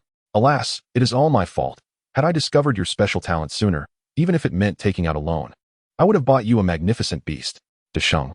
It was sipping wine nearby, thoroughly enjoying itself. Why was it being unjustly implicated? Yi Tian's lips twitched as he shifted the topic. So, you no longer need to see a psychologist, right? Upon hearing this, Yi seemed to recall something and instantly stiffened. Ah, my 4,000 yuan. The moon in the sky was gradually disappearing. Wushi City, Huading Yujing. This is the most renowned affluent area in the entire city, within a 4-story villa. Seqing Hang was observing his beast undergoing metamorphosis. His beast was a pale blue moonlight cat. This species possesses golden level potential even without evolution and can reach diamond level after evolution. It is undoubtedly a rare beast. One could say, there is not another beast in the entire school that surpasses Seqing Hang's moonlight cat. The Song family spent several million to acquire this cub. A blue light gradually dissipated from the moonlight cat. Seqing Hang's eyes widened in delight as he witnessed its training to evolve. He had watched over it all night. And the moment of harvest had finally arrived. A subtle pressure emanated from the moonlight cat, which raised its paw and waved it towards the ground. For crescent-shaped, razor-sharp air blades instantly shot forth from the tips of its claws. The air blades emitted a sound that could make one's teeth ache, and when they dissipated, for deep grooves exceeding the length of a finger were clearly visible on the floor. Excellent. Seqing Hang stood up excitedly, applauding. Truly, it is an ultra-rare beast. Having just broken through to bronze, it has already mastered a silver-level skill. Seqing Hang placed his hands on his hips, breaking through in 2.5 days. Mastering silver-level skills right after, who could compare with me? After a moment of contemplation, he suddenly remembered something. Right, I must quickly post this on my WeChat moments. It would be a shame not to share such an achievement. Click. Seqing Hang took a selfie with the moonlight cat, edited the text, and hit publish. Dear classmates, please forgive me, but I have taken the first place. I have not let down the hard work of these past 2.5 days. Attached images. Attached images. Attached images. In less than 5 seconds, likes and comments began to flood in. Class 17th Zhang Hao. Brother Hang is amazing. Voice crack. Ding ding ding. Seqing Hang turned the notification sound to the maximum as the sounds of praise continued to ring. Although he wore a proud expression, he humbly replied to everyone, saying, "Oh, it's nothing, just a bit of luck combined with diligent effort that led to this achievement." After tidying up a bit, Seqing Hang's gaze suddenly turned sharp. It was time to claim the honor that belonged to him. Driving his limited edition car, he picked up a few friends along the way and soon arrived at the school gate. Upon getting out, he waved to his companions. "I'm going in. Brother Hang, we'll wait for you." With a gust of confidence, Seqing Hang strode into the academic affairs office. Bang bang bang. "Hello, teacher, my beast has broken through to bronze." Lu Zheng was on duty again today. For some reason, when Seqing Hang uttered this sentence, he felt that Lu Zheng's gaze towards him was somewhat peculiar. Thinking he was merely astonished, he repeated himself. Only then did Lu Zheng gesture for him to come over. Come and register. Seqing Hang felt a bit puzzled. This shouldn't be the case. A prodigy like himself should at least warrant some flattery from the teachers, right? Even if Lu Zheng had integrity, he should at least exhibit a warmer attitude. He had prepared himself for grand praise and a humble response, but it seemed that was wasted. Approaching the registration desk, Lu Zheng picked up the moonlight cat and scanned it thoroughly. After confirming there were no issues with its realm, he entered Seqing Hang's information into the system. People often have expectations, and having witnessed Yi Tian's extraordinary feats, he felt Seqing Hang was just average in comparison. Thus, he did not react excessively. After entering the information, he handed a reward box that had been prepared long in advance to Seqing Hang. Aside from the first place, the rewards for everyone else were spirit stones. So there was no need for extensive preparation. Seqing Hang opened the box and was taken aback. It was somewhat different from what he expected. Why is there just a fist-sized spirit stone? Where are my evolution materials? What about the evolution path? He immediately inquired Lu Zheng. Teacher, is my reward incorrect? Lu Zheng shook his head. The second place reward is 1,000 spirit stones. It has not been issued incorrectly. Second place? Seqing Hang keenly seized on the oddest word in Lu Zheng's statement. I am second place. I took 2.5 days to cultivate my beast to bronze. And I am only second? How can that be possible? Seqing Hang stood frozen in place. If Lu Zheng was not lying, then who in the entire school possessed such capability? In terms of the quality of contracted beasts, he was undoubtedly the best in the school. In terms of the support his family could provide, it was equally so. In terms of beast talent, he had dominated the top position in relevant assessments for 3 consecutive years. He could not fathom who could surpass him. Tentatively, he asked Lu Zheng, Teacher, can you tell me who is in first place? Lu Zheng turned the computer screen towards Seqing Hang. Here, take a look for yourself. Seqing Hang looked over, and on the desktop was a table with 2 lines of data. The second line was his, and the first line was Yi Tian. What the hell? Who is Yi Tian? Does our school have such a person? Yi Tian's class information indicated class 17, but wasn't he class 17 an ordinary class? After receiving the answer, Seqing Hang's questions only multiplied rather than diminished. He had some impression of the better performing students in the school, but had never heard of this individual. Even more absurdly, Yi Tian's time record was less than a day, which was half of his own time. The most outrageous part was when he looked at the beast Yi Tian possessed, which was labeled as a stone monkey. A stone monkey? The initial realm of a stone monkey is early childhood. If comparing with a ruler, the time taken to evolve from early childhood to bronze is several times longer than that from early completion to bronze. This meant that the individual named Yi Tian had completed in a fraction of the time what took him several times longer to achieve. Chapter 13. Can learning be simplified? Seqing Hang's challenge. Haha, I don't believe it. Impossible, absolutely impossible. Seqing Hang could not accept such an outrageous reality. There must be something amiss. His expression shifted continuously. He sought to learn more about Yi Tian through Lu Zheng, but Lu Zheng indicated that he did not know much about Yi Tian either. The first place, which he had long been destined to claim, was thus snatched away. The reward his father had prepared for him also vanished. Seqing Hang was already on the brink of fury. As soon as he exited the office, he dialed a number. Hello, Uncle Ma, please help me investigate a person. I will send you his name. Indeed, it is a student from our school who is in the same grade as I am. He is curious to discover the identity of Yi Tian. As he ponders this, he continues walking forward and soon exits the school gates.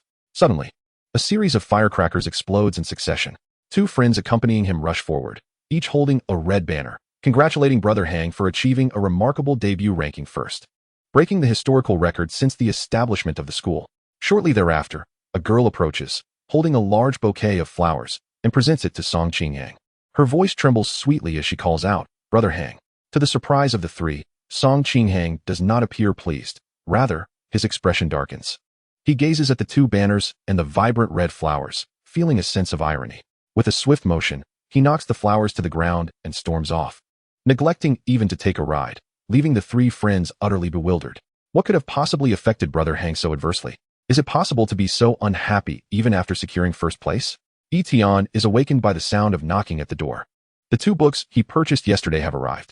Upon opening the door, he is startled to find a gorilla, which turns out to be the delivery person's beast assisting him in transporting the items. The gorilla places the 2 hefty volumes inside and leaves after Yi Tian signs for them. Yi Tian stares at the thick books, which nearly reach his waist, and falls into deep contemplation. Goodness, they are so thick. He flips to the final pages of both books and discovers they each contain only 2 pages. What is even more alarming is that every page is densely packed with fine print. The plan to grind through the material has officially been declared a failure. The corners of Yi Tian's eyes twitch slightly. He finally understands why it is said online that the exam is extraordinarily difficult. During the written test, random content from these 2 books will be assessed. Yi Tian estimates that, even if he devoted all his time to it, merely reading would take at least several months. Gritting his teeth, he resolves to make the most of his investment. He flips to the table of contents, preparing to sample a few pages. At that moment, a friendly mechanical voice resonates. Detected learning materials related to beasts. Beast Evolution Compendium. Would you like to spend 5 dragon coins to simplify the learning process? Detected learning materials related to beasts. Common knowledge of beast cultivation. Would you like to spend 5 dragon coins to simplify the learning process? Yi Tian exclaims in delight. What a wonderful surprise. This money is worth spending. It must be used. Without hesitation, he selects yes. Current balance, 12 dragon coins. Simplification complete. Learning process, open book in days. Simplification complete. Learning process, open book in days. The surprise is truly astonishing. However, the simplified instructions only mention to open the book in days. It does not specify who should daze. Perhaps he could let Desheng try it. When Yi Tian brings Desheng over, who is holding a stick and sipping on a drink while staring blankly at the book, something miraculous occurs. Instantly, a white stream of light, visible only to Yi Tian, shoots from the book and enters Desheng's mind. To his astonishment, the knowledge learned by Desheng is also transmitted into his own brain. This is feasible. Desheng stares blankly, fearfully looking at Yi Tian, nearly on the verge of tears. Yi Tian, I feel like my head is filled with all sorts of strange things. With Desheng's breakthrough into the bronze rank, his intelligence has improved, allowing him to articulate a complete sentence clearly. Yi Tian gently pats Desheng's head, offering reassurance. Do not be afraid. This is called knowledge. Knowledge is like fine wine, a treasure indeed. Relating knowledge to wine, Desheng immediately loses his resistance. His face now filled with anticipation. Knowledge, I want more knowledge. Yi Tian nods, finding it amusing how easily he is deceived. Unfortunately, the data panel does not show the progress of knowledge acquisition. A question arises. In the past few days, Yi Tian has read other books, but has never encountered similar prompts. After some contemplation, he identifies the distinction. The previous books were primarily to understand this world and were unrelated to beast cultivation. It seems that only books directly related to beast cultivation can activate the simplification system. After settling Desheng, Yi Tian lies back on his bed and opens his phone. He gazes at his drastically reduced balance, feeling quite helpless. If this continues, he will soon run out of funds. The system has many advantages, but its insatiable demand for money is a drawback. He had initially thought that this amount would suffice to cultivate Desheng to the level required to pass the vocational exam, but it appears he was overly optimistic. With only 12 remaining, it should have been even less. Yi Tian previously borrowed money from Yi, intending to return it tenfold, but was refused. According to Yi, she has sufficient funds and advised Yi Tian to use his money to purchase resources, emphasizing that cultivating Desheng is of utmost importance. Meanwhile, upon returning home, Seqing Hang receives a detailed dossier about Yi Tian, which has been compiled and sent to his phone. As he opens the document, his frown deepens with each line. 3 years ago, he entered the school at the same time as me, consistently achieving mediocre grades. His family background is extremely poor, providing no assistance whatsoever. Just a few days ago, he successfully contracted the stone monkey. He appears to be an utterly ordinary individual. The stark contrast between Yi Tian's displayed ordinariness and his terrifying achievements is so pronounced that if not for the fact that events had already transpired, one would never connect the two. Unable to fathom the reason, Seqing Hang resolves to take the most direct approach. Ding, ding, ding. His fingers repeatedly tap the phone screen, revealing a string of numbers. Yi Tian's phone number. The call connects swiftly. Hello, is this Yi Tian? Seqing Hang maintains his usual politeness. Unlike his earlier outburst at the school gate, which he considers a first in his life. This is Yi Tian. Who is this? I am Seqing Hang. Yi Tian is momentarily taken aback. He is aware of Seqing Hang, as their class leader frequently mentions him in the class group chat. Curiosity piqued. He wonders why someone with whom he has no apparent connection would seek him out. Seqing Hang quickly explains his purpose.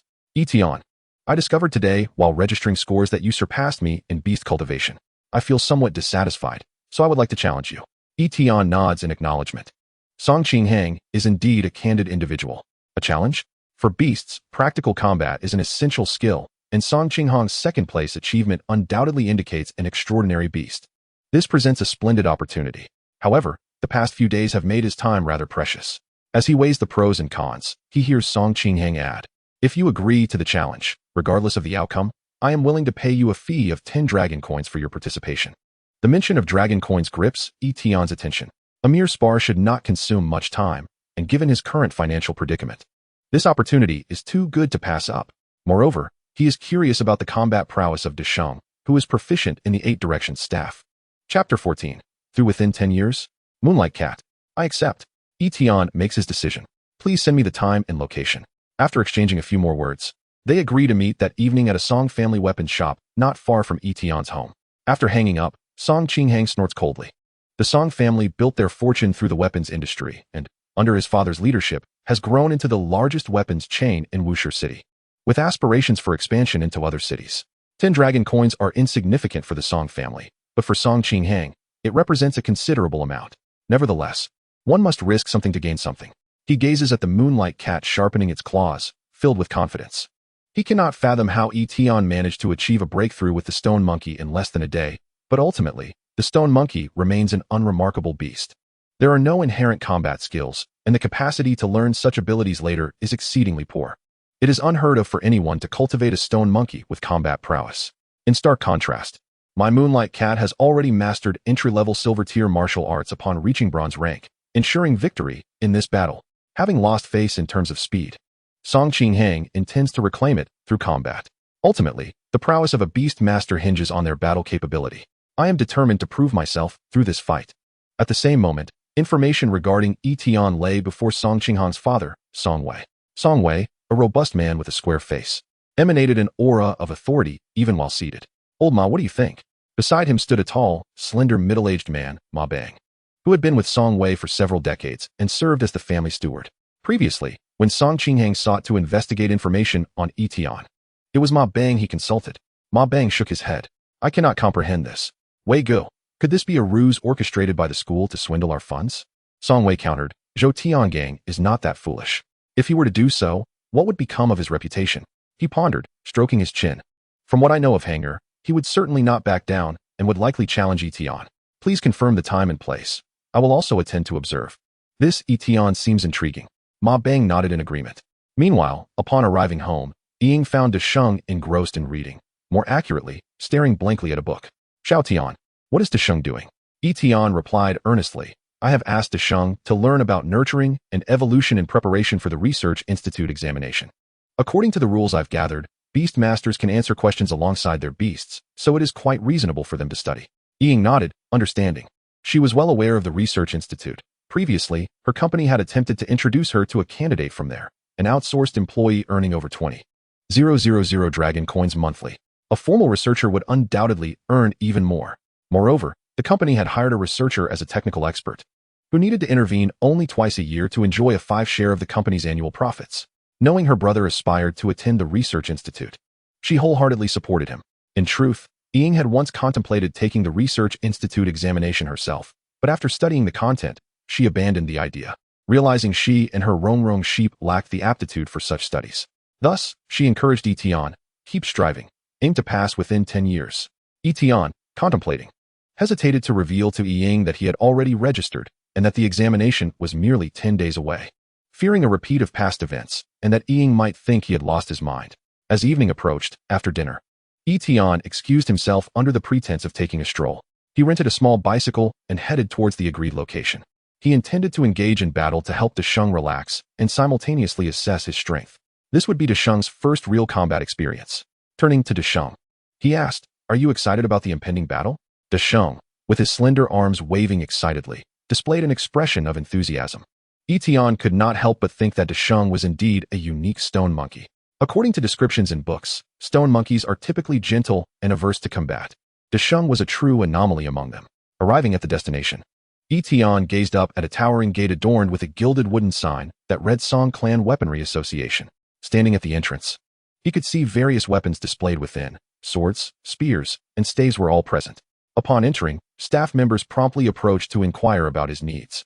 Upon informing them that he was there to accept a challenge, the staff led Yi Tian to the backyard, evidently having been briefed by Seqing Hang beforehand. The backyard featured an open area typically used for customers testing weapon strength, also serving as a combat arena. Seqing Hang had arrived earlier and was waiting. Having seen Yi Tian's photograph, he instantly recognized him. Yi Tian, in turn, recognized Seqing Hang, who had consistently secured first place in every major examination over the past 3 years, receiving accolades on the podium. While the second and third places frequently changed, the first had never varied. As it was their first meeting, the two exchanged introductions and engaged in small talk before taking positions several meters apart, placing their respective beasts in front of them, ready to commence the battle. At that moment, a deep voice boomed from outside. How can a battle proceed without a referee? Entering was a man who bore a slight resemblance to Seqing Hang, but was more robust. Several individuals accompanied him. Father? Uncle Ma? What are you doing here? Seqing Hang inquired, perplexed. The newcomer, Song Wei, smiled and replied, "What a coincidence. I came here to inspect the work and happened to hear that you and Yi Tian are about to engage in combat.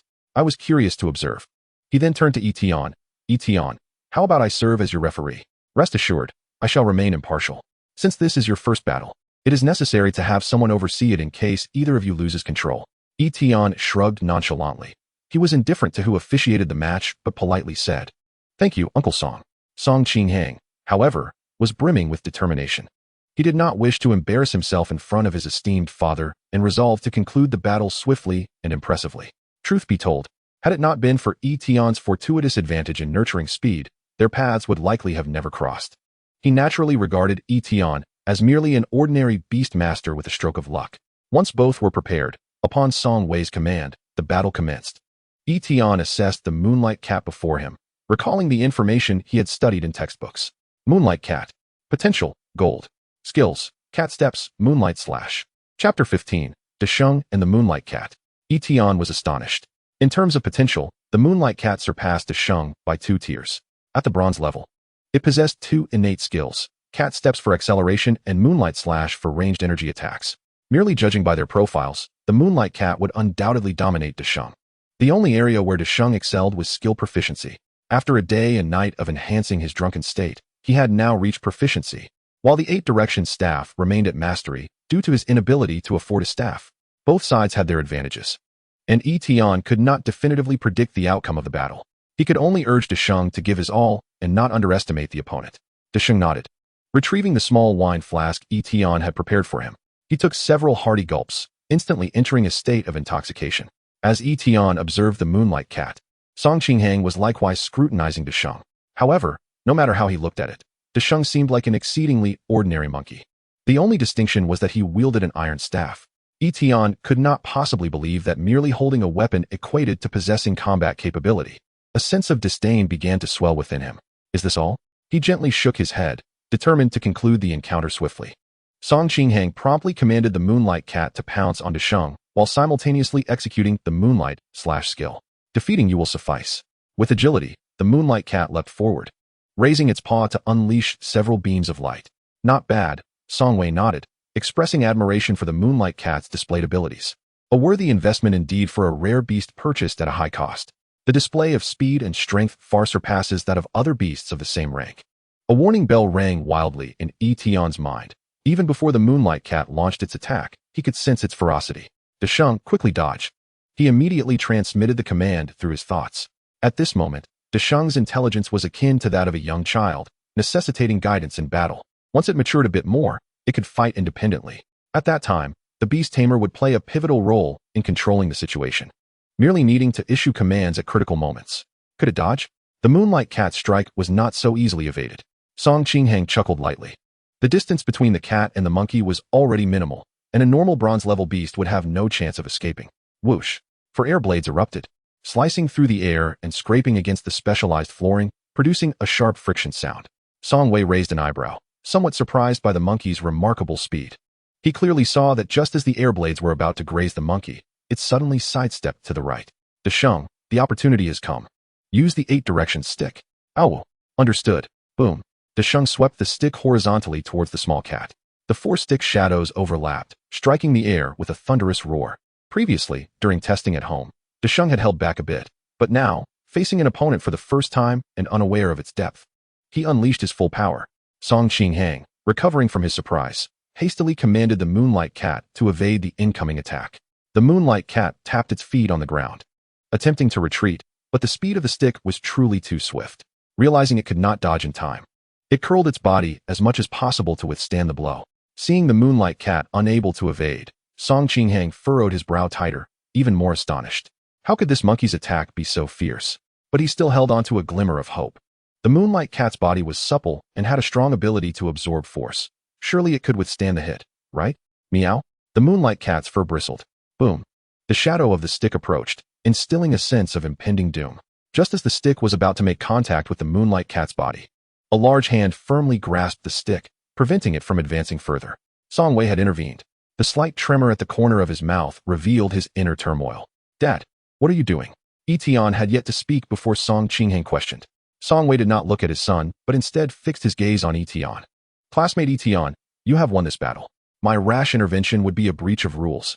As an expression of my apology, you may select any weapon from the Merchant Association as a token of my contrition. How does that sound? Upon hearing this, Seqing Hang erupted. Dad, I haven't lost yet. As long as Lan Lan withstands this blow, I still have a chance to counterattack. Lan Lan was the name Seqing Hang had given to the Moonlight Cat. However, he heard Song Wei's somewhat stern voice. Counterattack? If I hadn't blocked that blow for you, Lan Lan would be gravely injured, if not dead. Seqing Hang's pupils constricted, his body momentarily halting. He naturally believed his father's words. Song Wei was a diamond-level beast tamer, among the most formidable in Wuxi City. His judgment was undoubtedly beyond that of a novice like him. Yet the question remained, how could Yi Tian's monkey wield such a terrifying stick? In the same rank, the greater the potential of a beast, the stronger its physical resilience. The Moonlight Cat had 2 levels of potential above the stone monkey. Was Yi Tian's monkey truly that harmless kind of beast? How could this be so outrageous? After the astonishment came a wave of despondency. He had lost thoroughly. Not only was his speed inferior to Yi Tian's, but even his once prized combat prowess paled in comparison. On the other side, Yi Tian felt a twinge of delight. What? I can choose any weapon to take away? You said it. Just when Desheng's 8 directions stick needs a weapon to enhance its proficiency. Isn't this a stroke of luck? As for sparing Seqing Hang, Yi Tian saw it as inconsequential. The two had no real conflict. A challenge was merely a matter of moderation. Frankly, he had not anticipated that Desheng's 8 directions stick would be so powerful. In this first real combat, he had overestimated his opponent, inevitably misjudging the balance. Nodding, he did not feign humility. Then I shall thank Uncle Song. Upon hearing Yi Tian's acceptance, Song Wei's expression softened. It is I who should be thanking you. My son has always had lofty aspirations. I must express my gratitude for having tempered him a bit, helping him understand that there are greater talents beyond him. Beside them, Seqing Hang turned crimson with embarrassment. Had Song Wei said such a thing before, he would have retorted vehemently. However, after witnessing Yi Tian's extraordinary capabilities, he found himself at a loss for words. Song Wei regarded Yi Tian with admiration. Today's youth are truly remarkable. If I'm not mistaken, your stone monkey utilized the proficient bronze skill, the 8 directions stick, did it not? When Desheng delivered that strike, the overwhelming momentum erupted, completely surpassing the initial stages of bronze, almost touching the perfection of bronze mastery. Only proficient-level martial skills can achieve that. On the surface, Song Wei appeared calm, yet internally, he was tumultuous. Proficient-level skills were not intimidating, and bronze-level skills were beneath his notice. However, the issue was that Desheng had only been contracted by Yi Tian for 3 days. Within this brief span, to elevate its level to bronze and its skill to proficiency was beyond what any human could accomplish. Even someone as experienced as he had never encountered such an extraordinary beast tamer. Chapter 16, An Unexpected Delight, Choosing a Stick in Song Wei's Favor. Once upon a time, it took Song Wei 2 months to elevate his initial beast's entry-level skill to proficiency and a year to advance from proficiency to mastery. Even then, he was praised as a genius by his teacher. Moreover, the stone monkey lacked innate attacking skills. Any skills learned later had to be practiced from the ground up. And he even had an extra realm to surpass. Nearby, Seqing Hang exclaimed in disbelief. What? Proficient level? Then indeed, his loss is not unjust. Cultivating skill proficiency is extraordinarily difficult, and each level up signifies a transformation. It's akin to 2 children fighting. Although Seqing Hang is taller and possesses greater innate strength, Yi Tian wields a knife. Song Wei had specially invited a teacher to help enhance his skill proficiency, and according to the teacher's plan, he would need at least another year to reach proficient-level skills. His gaze towards Yi Tian became even more astonished. He was convinced. He no longer doubted Yi Tian's claim of having the stone monkey break through to bronze in a single day, for he had discovered an even more outrageous fact. Yi Tian smiled humbly at Song Wei. I was merely fortunate. Seqing Hang interjected. Then why don't I have such luck? Fully accepting his defeat, he approached Yi Tian and inquired. Yi Tian, I have another question. Can you tell me how your stone monkey managed to evade that initial slicing attack? One could say that the shift in the battle began with the monkey's dodge. Yi Tian, too lazy to conceal, replied directly. Because my Desheng also mastered the proficient-level skill, drunkenness. Drunkenness? Seqing Hang recalled the description he had learned in books. Suddenly enlightened, he understood why the monkey had drunk before the battle. It was to expedite the process. Proficient-level skills, he thought, had rendered him numb. In reality, that dodge was a narrow escape, as both sides possessed differing foundational qualities. Had the dodge failed, it might have been Yi Tian who lost this time.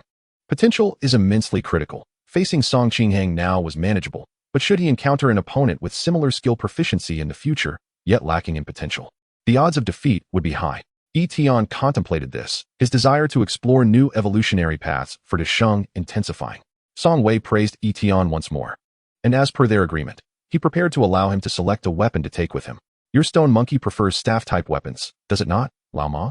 Song Wei waved his hand, summoning Ma Bang to approach.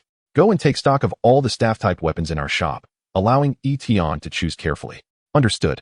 Ma Bang was astonished. Did Wei Gu truly hold this young man in such high regard? It seemed that he was to disclose the true state of the staff-type weapons without reservation.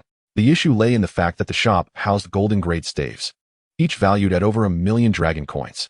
Would they simply give one away if Yi Tian desired it? Nevertheless, Song Wei's orders were to be followed. Soon enough, a thick tome was placed in Yi Tian's hands, detailing all the staff-type weapons available in the shop. Yi Tian's spirits lifted as he eagerly began to peruse the pages. SHWIBing, silver grade. Description: crafted primarily from black rock iron, weighing 8. TNXNGN, golden grade. Description: made from a blend of extraterrestrial meteorite iron and spiritual metals, weighing 20, possessing golden elemental attack characteristics. Hewing Elling Being, golden grade. Description: constructed from wind spirit wood, weighing 2, exhibiting wind and wood elemental attack characteristics. Yi Tian discovered that the golden grade staves all possessed attack characteristics, embodying inherent damaging energy. For instance, the TNXNGN would naturally unleash golden energy during its wielding, enhancing his strikes. It was both dazzling and formidable, a sight to behold. Seqing Hang observed from the sidelines, his heart aching with each page Yi Tian turned. These were their family assets. Yet Song Wei remained unperturbed, smiling as he addressed Yi Tian. Do not be modest, my dear student. You deserve this. At the very least, you should select a golden grade staff. Upon hearing this, Yi Tian felt reassured, dispelling any concerns he had about Song Wei's commitment. After a period of selection, he ultimately chose the TNXNGN, primarily due to the great sage's fondness for its appearance. All right, Lao Ma, go fetch the staff for Yi Tian. In no time, a resplendent golden staff was placed before the great sage. The great sage's eyes sparkled with delight. Yi Tian caressed the surface of the staff, feeling a sharp sensation radiating from his fingertips. Was this truly a golden grade weapon? He seized the staff and began to practice with it. The air vibrated as ripples emanated outward from the great sage. The TNXNGN measured 2 meters in length, more than 4 times the height of the great sage, yet it became a dexterous toy in his hands. The weight of 20 felt negligible. Seqing Hang could not help but sigh. This monkey had grown even stronger. With a golden grade weapon, the great sage's power would likely double, a conservative estimate indeed. The disparity between him and his moonlight cat had widened significantly, especially considering that this staff was a gift from his own father, intensifying his sense of loss. In addition to the staff, Song Wei presented Yi Tian with a long box to store it. He had initially intended to invite him for a meal, but upon being politely declined, he could only wave farewell. Yi Tian's departure was lighthearted, clearly in high spirits. Meanwhile, Seqing Hang added Yi Tian's contact information, then, under his father's watchful gaze, dutifully transferred 10 dragon coins. Once Yi Tian's figure had completely vanished, Ma Bang could no longer contain himself. Wei Gu, are you being too kind to this lad? Seqing Hang chimed in, indeed. Dad, you treat Yi Tian better than you treat me. You've never gifted me a golden grade weapon. Song Wei rolled his eyes. You truly are an ungrateful wretch. Who provided you with your cat? A golden grade weapon? Even if I gave you one now, you would be unable to wield it. Wait until the day you reach mastery in a skill, like Yi Tian, before discussing such matters. Seqing Hang's expression darkened. Mastery seems so far out of reach. Song Wei turned his gaze to Ma Bang. I am not being excessively kind to him. I even feel it may be insufficient. Ma Bang looked puzzled. Wei Gu, our Song family is quite a prominent clan in Wushi City. No matter how formidable Yi Tian is, he is but one person. Song Wei shook his head. What does it matter if we are a prominent clan in Wushi City? To true powerhouses, we are no different than a tiny ant that can be crushed at any moment. In Yi Tian, I see the potential to become that kind of person. We absolutely must not foster animosity towards such a genius. We should invest in him while he is still in his formative stages. If he rises in the future, it will be a favor returned. Chapter 17, Song Wei's early investment and the news of the ancient battlefield's secret realm. Song Wei smiled. What is one golden grade staff?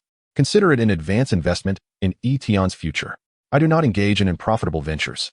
Ma Bang gasped. Wei Gu, you hold him in such high esteem. Yet his first beast is merely a stone monkey. Song Wei scoffed, countering. Have you ever seen such an extraordinary monkey? Furthermore, as you noted, this is only his first beast. I suspect Yi Tian possesses a unique talent for beast mastery. Given his current pace of advancement, he will soon meet the criteria to contract a second beast. At that point, acquiring a talented beast will be a matter of course. Ma Bang found himself persuaded. That makes sense. Song Wei then ruffled Seqing Hang's hair. However, do your utmost to cultivate a good relationship with Yi Tian. Becoming close friends would be ideal. Seqing Hang remained silent, still reeling from the events. Meanwhile, Yi Tian returned home in high spirits, his harvest far exceeding his expectations. Initially, he had ventured out for 10 dragon coins, never anticipating he would also return with a golden great staff. The requirements for the great sage's Ba Fong gun had been met, and its proficiency level had reached perfection. Regrettably, he hesitated to test it, fearing the perfect level might obliterate his entire house. At that moment, another notification sounded, inquiring whether he wished to simplify from perfection to transcendental mastery, requiring 50 dragon coins. Without hesitation, he declined. He simply did not possess such funds. With the 10 dragon coins just given by Seqing Hang, his total was merely 22, not even half of the required amount. Moreover, Yi Tian discovered that after simplification, certain conditions would still need to be fulfilled for advancement, and those conditions would also incur expenses. He resolved firmly that he would not opt for simplification until his savings reached 100. At the same time, his anticipation for becoming a professional beast master grew. Only as a professional could one actively earn substantial wealth. He checked the schedule for the next professional examination, which was approximately 2 weeks away. A few days later than the Research Institute's exam. Considering the Great Sage's current rate of advancement, the plan for his evolution into the Stone Monkey King was also prepared. The professional examination required that a beast must reach at least silver grade to qualify for registration. There was still time. He submitted the registration fee, entering the Great Sage's information with a level designation of silver. After all, inspections would only occur on-site. He wondered whether the perfect level Ba Fong gun would grant the Great Sage the strength necessary to pass the examination. Shaking his head, Yi Tian decided not to dwell on it. He would focus on passing the Research Institute's exam first, returning to his studies. No, more accurately, he continued to stare vacantly at his books. For days passed in this manner, and nearly half of the knowledge from 2 large tomes had been imprinted in the Great Sage's mind, subsequently sinking to Yi Tian's brain. During these days, Yi Tian also ventured out to procure a batch of liquor for the Great Sage. The Great Sage's level advancement remained steady. Race, Stone Monkey. Level, Bronze, 960. Potential, Bronze. Skills, Mastery of Intoxication, 0. Ba Fong Gun Perfection, 0. The Great Sage has now reached the later stages of the Bronze level, and his rate of advancement has begun to decelerate.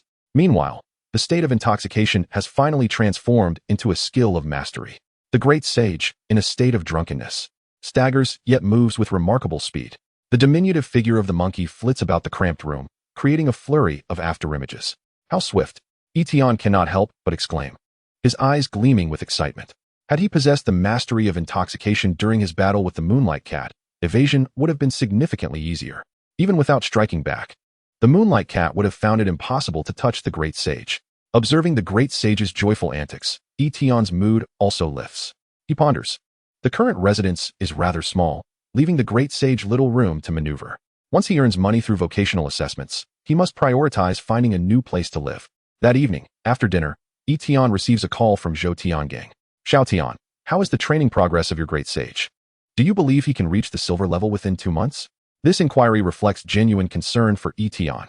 After some contemplation, Yi Tian asserts that, being in the latter stages, 2 months is more than sufficient.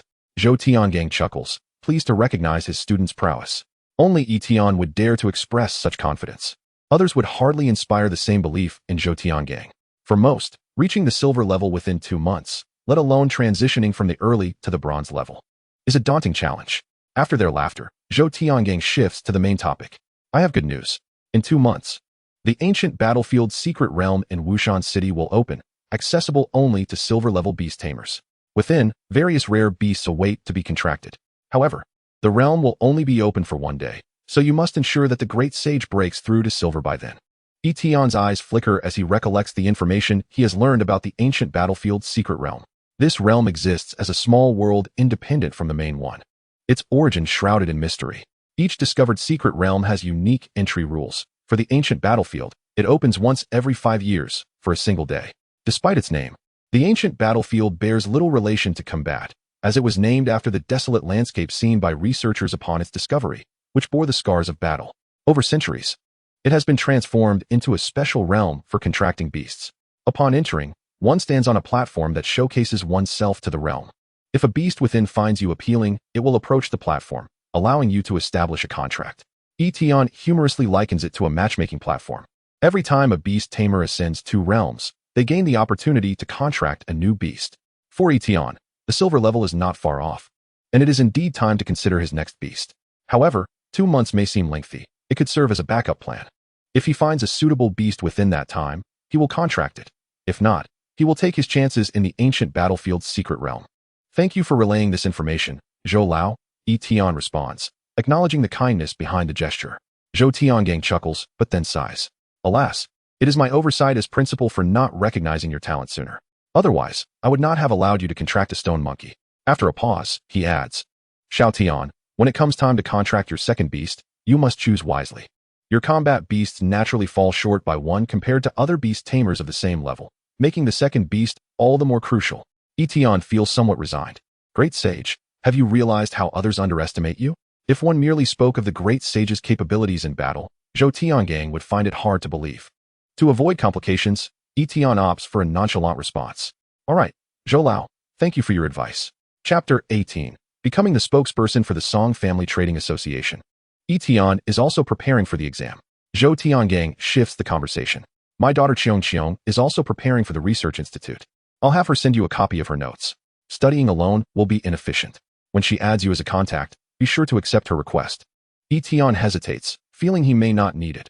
Rejecting it seems unfriendly, so he simply agrees. After exchanging a few more words, they hang up. Not long after, Yi Tian's phone pings. A new friend request has arrived. He clicks to accept. The profile picture features an adorable little bear. Hello, I'm Zhou Qiong. My dad told me about you. File. Good luck. Strive to pass in 2 years. I'll be waiting for you at the Research Institute.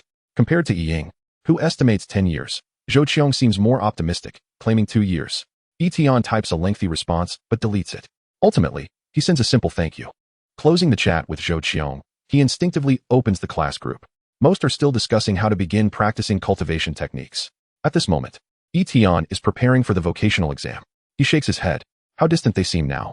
The following days pass in tranquility, until 2 days before the Research Institute's exam date, when Song Wei calls again. Yi Tian, I have a business proposal for you. Would you be interested? Yi Tian feels puzzled, but continues to listen. Our trading association would like to invite you to be our spokesperson. The requirements are simple. Have your stone monkey cooperate with us for a photo shoot. The compensation is 50 dragon coins for a year, after which you can choose to continue or terminate the partnership. The Song Family Weapon Trading Association has only 10 stores in Wushan City, not a large national company. So the price of 50 dragon coins for a year of representation seems reasonable. For Yi Tian, allowing the great sage to take a few photos incurs no loss, making the deal worthwhile. He agrees and arranges to meet for the shoot the next day. Upon hanging up, Song Wei nods in satisfaction. Agreed. He turns to Ma Bang. Old Ma, make sure to give Yi Tian excellent service. Sure, Ma Bang replies, but Wei Go, I have a question. If you want to give Yi Tian money directly, couldn't you find another reason? What if making him our spokesperson affects sales? The Song family has several competitors in Wushan City. Concern flickers in Ma Bang's eyes as he speaks. Song Wei laughs heartily. Old Ma, your business acumen falls short of mine. Giving money is secondary. I genuinely wish to collaborate with Yi Tian. Ma Bang is further confused. Song Wei explains. Have you ever seen a stone monkey with bronze-level combat power surpassing that of the Moonlight Cat? Ma Bang shakes his head. Exactly. Yi Tian remains relatively unknown, but with his talent, he will surely soar to great heights soon. Who could have anticipated that a seemingly weak stone monkey could unleash such formidable strength?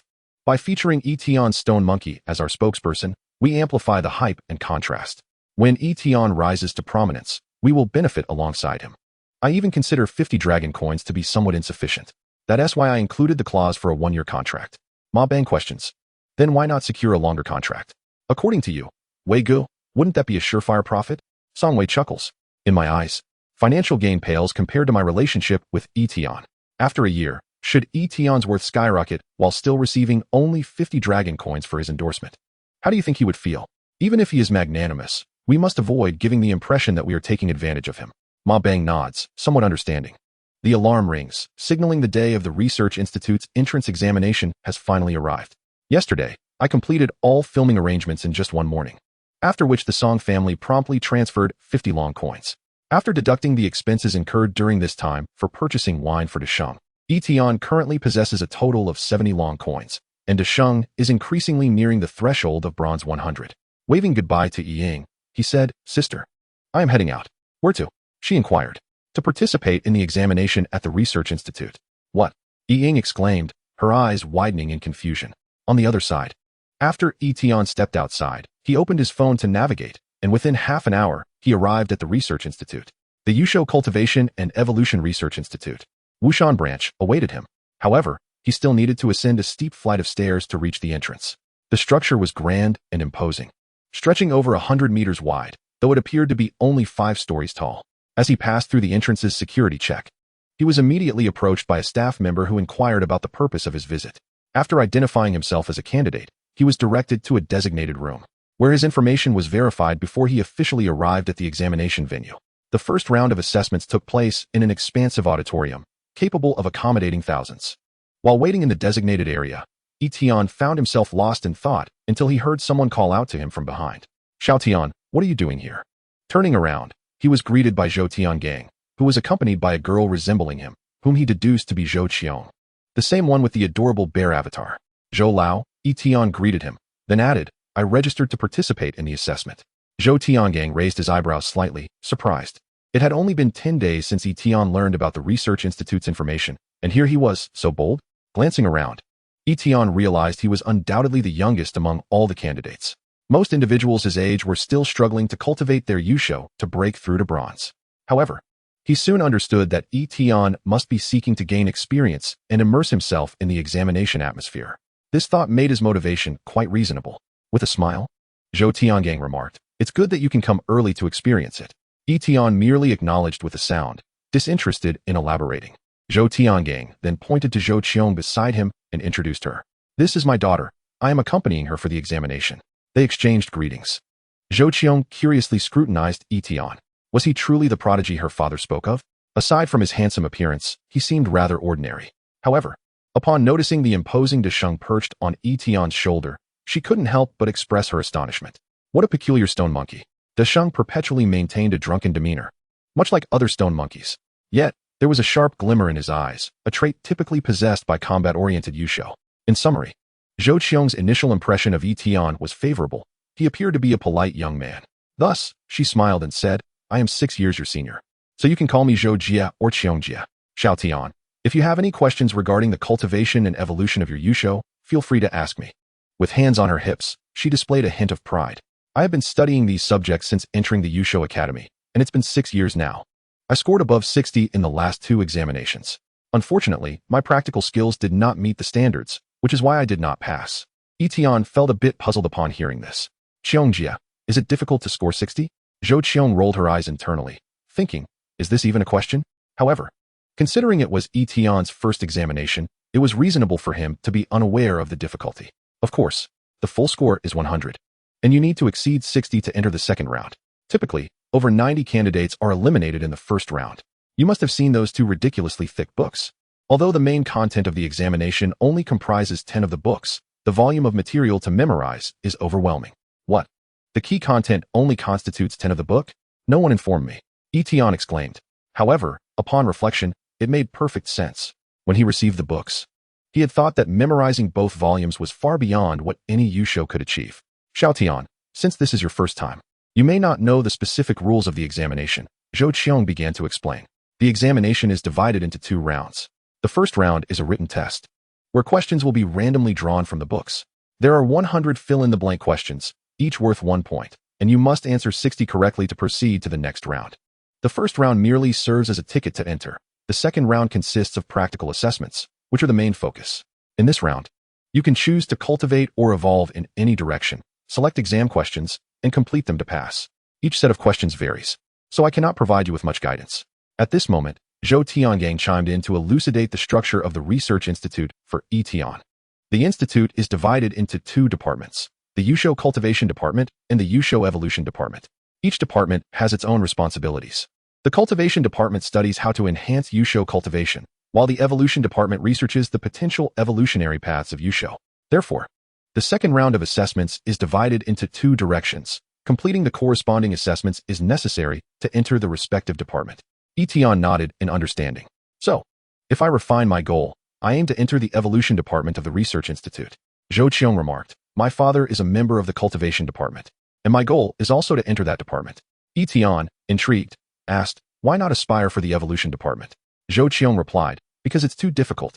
For someone like me, a mere mortal, I can still strive in cultivation, but evolution is a domain reserved for geniuses.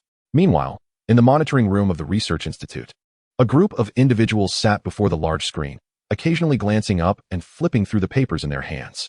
At the forefront of the numerous chairs sat two middle-aged men, Zhang Sheng, the deputy minister of the research department, and Wang Tingsong, the deputy minister of the evolution department. They were jointly responsible for this assessment. In their hands lay detailed information about the candidates. Wang Tingsong nodded occasionally. The quality of this batch of candidates is quite good. As he perused the papers, he came across a particular individual that caught his attention, prompting him to exclaim, "Oh?" and turned to Zhang Sheng. "Old Zhang, is your nephew considering returning to Wushan?" At that moment, he was staring at the page of a rather gloomy-looking man, Zhang Qixing, male, 28 years old. Graduated from the Shanshui Yusho Academy, Cultivation Research Department, recipient of numerous first prizes at the Western United Province Research Conference, etc. Desired Department, Evolution Department. The entire 4-page document contained a significant portion dedicated to detailing his illustrious achievements.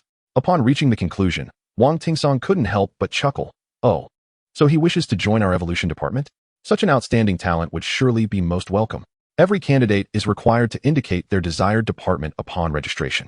Hearing Wang Tingsong's words, Zhang Sheng gritted his teeth in frustration. He huffed and remained silent, hoping his nephew would inherit his legacy and gain a position in the research department. He had even prepared an internal referral quota for him. Yet, this young man refused, insisting on relying on his own efforts to take the examination. Let him take the exam, but he insists on aiming for the evolution department. This thought alone caused Zhang Sheng great irritation. No amount of persuasion had any effect. He could only let him be. Coincidentally, he had just quarreled with his nephew the other day when Zhou Tiangang called him, requesting an internal referral quota. Hence, Zhang Sheng's attitude was particularly foul, as he had unconsciously used Zhou Tiangang as an outlet for his frustrations. A mere secondary researcher was not something Zhang Sheng took to heart. As for the identity of the high school principal, he seemed indifferent, as Zhang Sheng knew numerous deans from the Beastmaster Academy. Witnessing Zhang Sheng's embarrassment, Wang Tingsong chuckled heartily, feeling a sense of satisfaction. The two departments often competed for resources, naturally leading to a strained relationship. Why not take the opportunity to annoy an old rival? As he continued to peruse the documents, he noted that some individuals' resumes, if placed elsewhere, might be deemed impressive. But within their research institute, they appeared rather average. In their evolution department alone, there were over a dozen PhDs, each having previously received national accolades. Zhou Qiong, female, 24 years old, graduated from Shanwu Beastmaster Academy, majoring in cultivation research, recognized as an outstanding graduate, previously awarded. Intended department, research department. Was the daughter of Zhou Tiangang here to take the exam again? Wishing her success this time. Gao Su, Lu Bo, and Yang Pei all possessed commendable examination backgrounds. Upon turning to a particular page, Wang Tingsong suddenly froze, not due to the brilliance of the information, but because it was utterly dismal. How dare he? Yi Tian, male, 18 years old, a student from Shanwu No. 2 High School, previously awarded for opening a bottle of iced tea. Intended department, evolution department. Wang Tingsong exclaimed in disbelief. Absurd. Is he here just to soak in the atmosphere? The audacity of this young boy was commendable. Among past applicants, very few were under the age of 20, as one typically needed to have some academic accomplishments before daring to apply. The Research Institute was a revered place in the hearts of many. An iced tea award? Is this a joke? In truth, Yi Tian had not intended to fill out such a light-hearted honor, but the application required that the honors section not be left blank. Having never received any accolades, he had no choice but to take a leap of faith and fill it with a whimsical achievement. Thus, this page of paper ended up in Wang Tingsong's hands. Chapter 20. Yi Tian, here to soak in the atmosphere? Zhang Sheng noticed Wang Tingsong's unusual behavior and couldn't help but sneak a glance at what he was holding. He too was taken aback. Yi Tian, Shanwu No. 2 High School. Wasn't he that the student Zhou Tiangang had previously mentioned? This fellow truly came. Zhang Sheng was at a loss as to whether to commend Yi Tian for his bravery or to criticize him for his ignorance. He thought to himself how fortunate he was that he hadn't permitted Yi Tian to be internally recommended. Although internal recommendations did not guarantee direct admission to the Research Institute, a subsequent interview was still required. However, if other interviewers discovered that Yi Tian had been recommended by him, it would be utterly mortifying. Would he still have any face left within the institute? This was not how one maneuvered connections. Zhou Tiangang seemed to have genuinely lost his wits. If he remembered correctly, he had mentioned that Yi Tian's beast was merely a stone monkey, right? Shaking his head, he felt a sense of disbelief. Regardless, both vice ministers had a profound impression of Yi Tian, though it was hardly a favorable one. In the hall, Yi Tian and his companions suddenly heard some commotion at the entrance. They couldn't help but turn their heads to see the source of the noise. A man with bangs nearly covering his eyes was making his way inside, the uproar stemming from the many individuals greeting him simultaneously. Shenggu, are you here to participate in the assessment, or are you a judge? Shenggu, you're back in Wushan City? Shenggu, do you remember me? We attended a seminar together in Qinghe City 3 years ago. As Yi Tian was curious about who this figure was, Zhou Qiong introduced him. The man's name was Zhang Qixing, a senior who graduated 4 years before her. When she entered the academy, he had just graduated, leaving behind many illustrious achievements. One of the research groups in their school was founded under his leadership. After graduation, he initially pursued further studies in another city.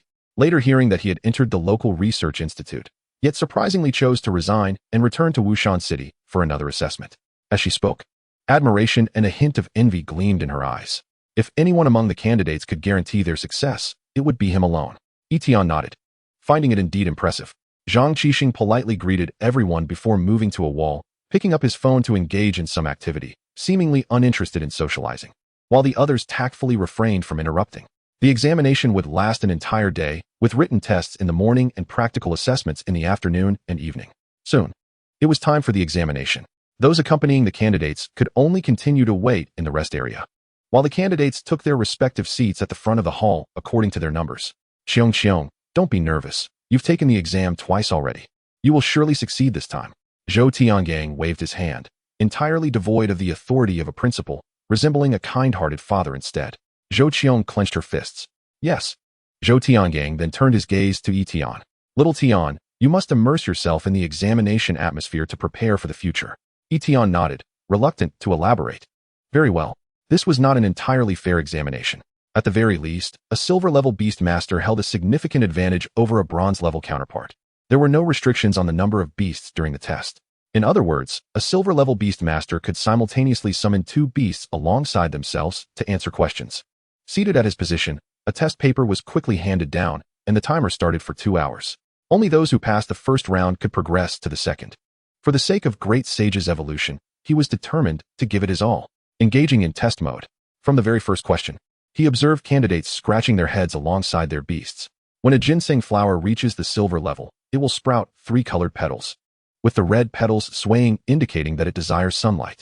After merely glancing at the question, Yi Tian immediately retrieved the memory from his mind. Simple. It indicates that it wants to bask in the sun. The second question? Straightforward. The 5th question, the 50th question, the 100th question, Yi Tian filled them in at lightning speed. Approximately 20 minutes later, he had completed all the answers. Regrettably, according to the rules, he could not submit the paper early and could only lazily rest his head on the desk. Was this what it felt like to be a top student? Yi Tian had anticipated it would be so smooth. He was unaware if the questions exceeded the syllabus or if they were key knowledge points. He only knew that all the questions derived from those 2 books. Simultaneously, in the monitoring room, both vice ministers noted Yi Tian's conspicuous behavior. He stood out remarkably. Amidst thousands of examinees, he was the only one resting his head down, making it hard not to notice. Wang Tingsong chuckled. Has he given up so soon? Zhang Xing shook his head. I knew it. Ding ding ding. The examination concluded. Yi Tian stretched lazily, brimming with energy as he stood up and walked back to the rest area. A chorus of lamentations filled the air. That was too difficult. I've wasted my registration fee again. Who authored these questions? Do they dare to provide their address? Dude, the questions were set by the institute's director. His office is right upstairs. Go ahead and confront him. Forget it. Let him off this time. Only a few individuals maintained their composure, like Zhang Qixing, who was the calmest of all, now surrounded by a group of people asking various questions. Shenggu, do you remember how you answered the 4th question? Zhang Qixing smiled. I answered with 25 different cultivation environments. What?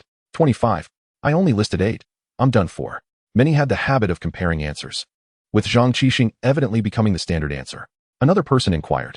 Shenggu, what score do you estimate you'll achieve? Zhang Qixing pondered for a moment. The questions were indeed challenging. Many exceeded the syllabus and were not from the key content in the books.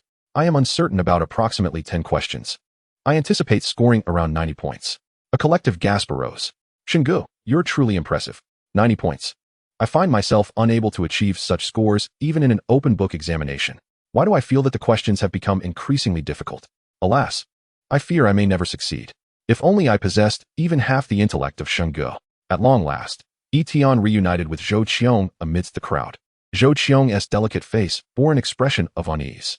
Noticing this, Zhou Tiangang could not refrain from inquiring, Qiong, how do you find the difficulty of this exam? Zhou Qiong sighed. It is far more challenging than the previous attempts. I am confident only in the questions that amount to 40 points. While there are still dozens of questions I am uncertain about, I wonder if I can even score 60. Zhou Tiangang gently patted her head, reassuringly saying, it's all right. If you do not succeed, your father will accompany you again next month. Zhou Qiong nodded obediently. Zhou Tiangang then turned to Yi Tian. Xiao Tian, what are your thoughts? Have you experienced the atmosphere? He chuckled. Chapter 21. Zhang Qixing second. Who is first? Zhou Qiong also glanced at Yi Tian, feeling inexplicably uplifted. Although she rationally understood that it was Yi Tian's first time taking an exam, and thus he would likely not answer a single question correctly, having someone significantly less capable beside her made her feel somewhat better about her own potential failure. People often gauge themselves through comparison. Yi Tian replied, well, I feel it's manageable. Zhou Qiong mischievously asked, Xiao Tian, how many points do you think you can score? Zhou Tiangang shot her a disapproving look. Isn't this an inappropriate question? Yi Tian candidly stated, I suppose I could score 100. Zhou Qiong couldn't help but burst into laughter. Xiao Tian, you truly are a good person, trying to cheer me up because you know I'm feeling down. Yi Tian retorted, I'm not, stop saying nonsense. He genuinely believed he could achieve a perfect score. In the monitoring room, Zhang Sheng observed his nephew's unwavering confidence on the screen, which made him puff out his chest with pride. Humph. Even if my nephew enters the evolution department, the knowledge he acquires will belong to the Zhang family. Indeed, he added, it's highly probable that my nephew will claim first place. Wang Tingsong replied nonchalantly, too bad your nephew will ultimately be part of my evolution department. He is my nephew. He is my subordinate. The two glared at one another, neither willing to concede. The researchers behind them had long grown accustomed to such banter, given that it had been a routine occurrence for quite some time. All examination papers would be uniformly sent to the monitoring room for immediate grading by the on-site researchers. And once graded, results would be promptly released. Those who scored below 60 would be allowed to return home early to rest. Suddenly, a flurry of papers was delivered. The researchers commenced grading. Sun Ting, 40 points. Zhang Luan, 57 points. Lu Feiyu, 60 points. At last, a student had surpassed the 60-point threshold. A researcher, spotting a passing score, could not help but exclaim, quick, come look, I'm grading Zhang Qixing's paper. An individual suddenly called out. Many were drawn to observe. Goodness, he is indeed impressive. I'm not sure I could answer these questions better than he did. Zhang Qixing, 94 points. Undoubtedly, he had achieved the highest score in this examination. As the grading progressed fervently, each completed paper was promptly entered into the data system by a staff member responsible for recording. Wang Tingsong and Zhang Sheng, the two prominent figures, leisurely sat in their chairs offering commentary. Not bad. This time at least over 100 candidates will pass the first round, Wang Tingsong remarked with a smile.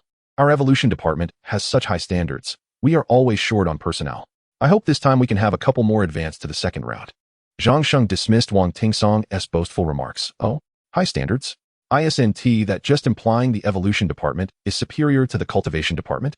It was May, a time when students from various Beastmaster academies typically graduated. Thus, there was an unusually high number of candidates participating in this assessment. The greater the number of candidates, the higher the likelihood of discovering talent. According to past trends, the number of successful candidates in May was at least 3 times greater than in other months. However, starting from this round, practical assessments would undergo reform, making it uncertain how many would succeed this time. Suddenly, a researcher sprang to his feet, exclaiming, what? The others looked over with curiosity. Who is this individual?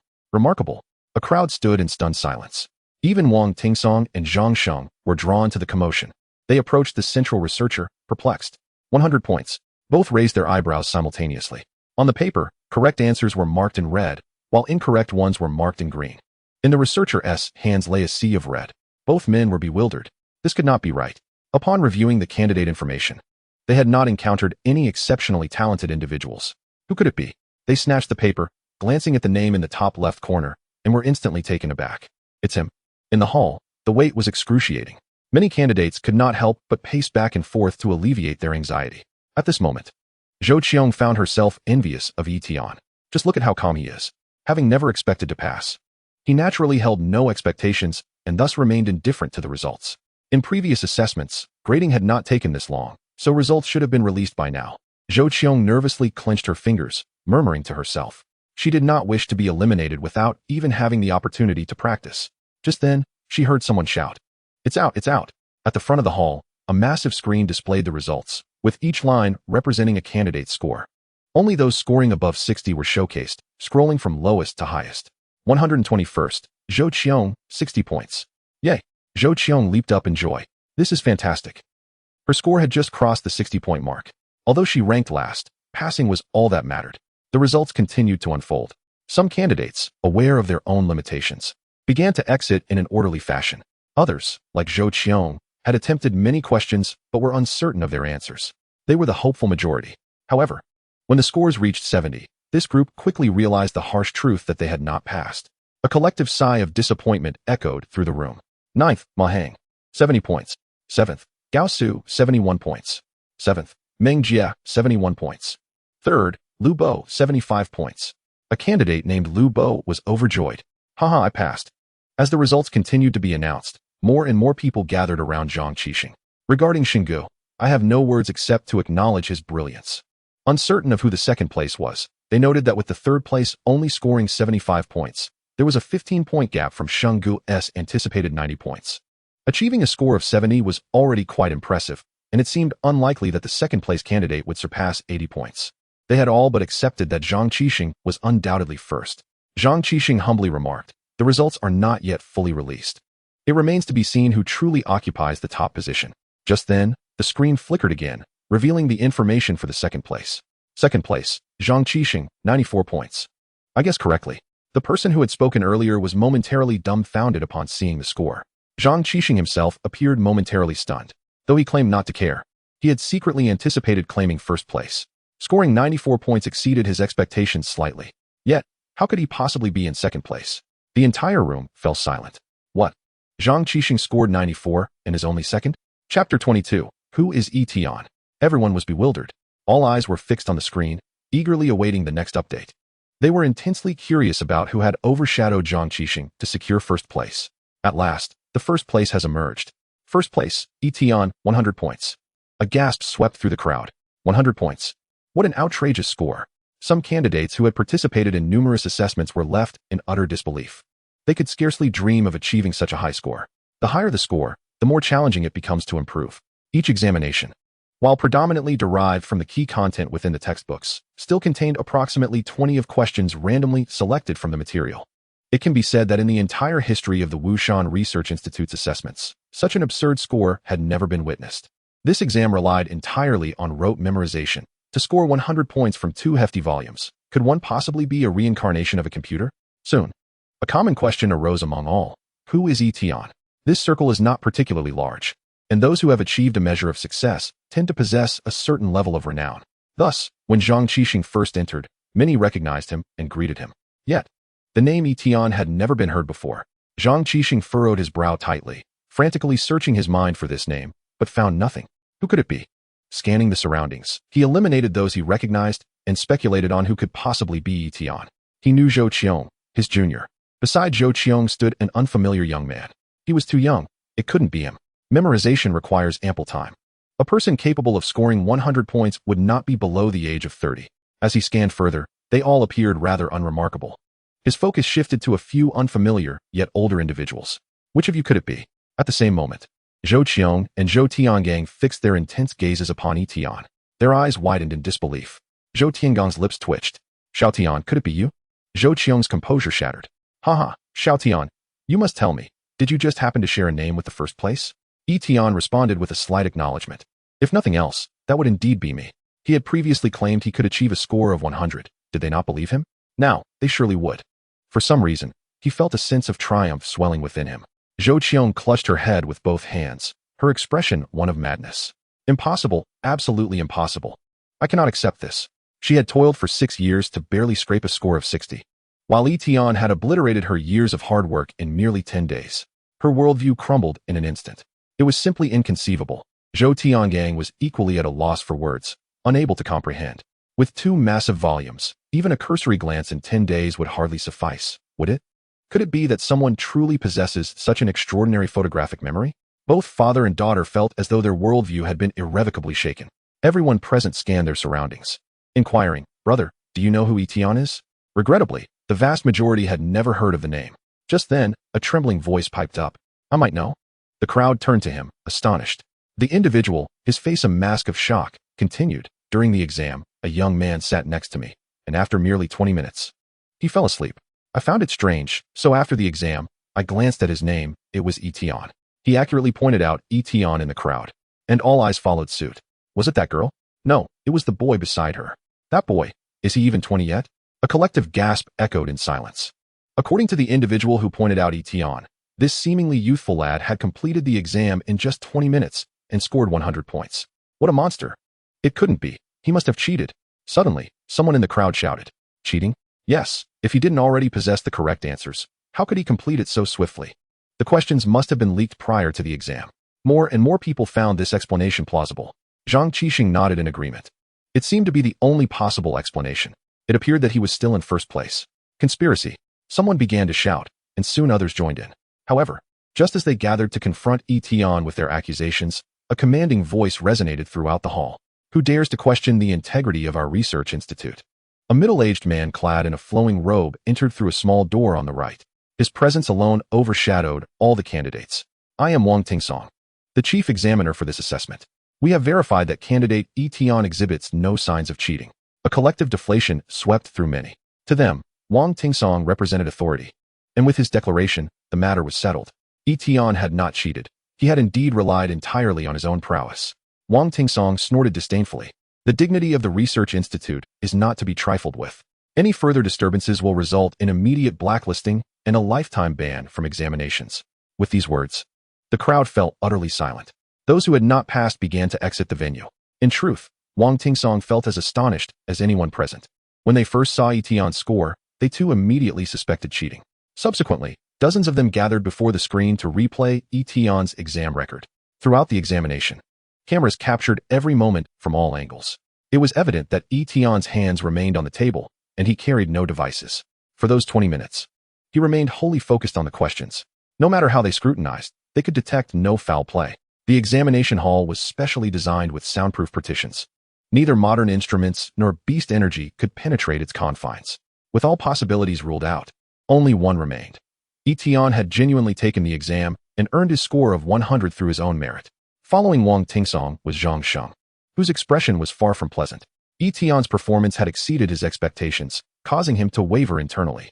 Having denied Yi Tian an opportunity due to his misplaced frustration towards Zhou Tiangang, he now questioned whether that had been a grave error.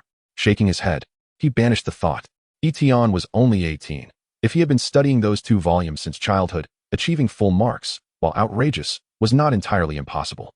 Nevertheless, this was merely the first round of assessments. Passing was merely a ticket to entry.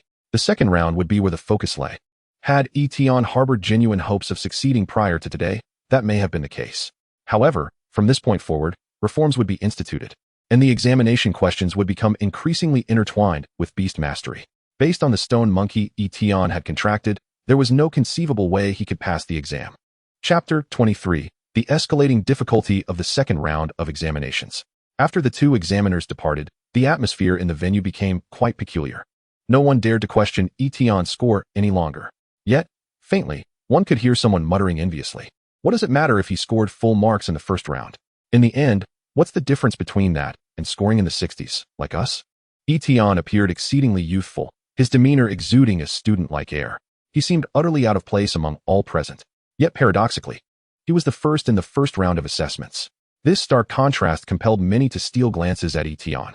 Zhou Qiong stood beside Yi Tian, suddenly recalling her earlier words to him.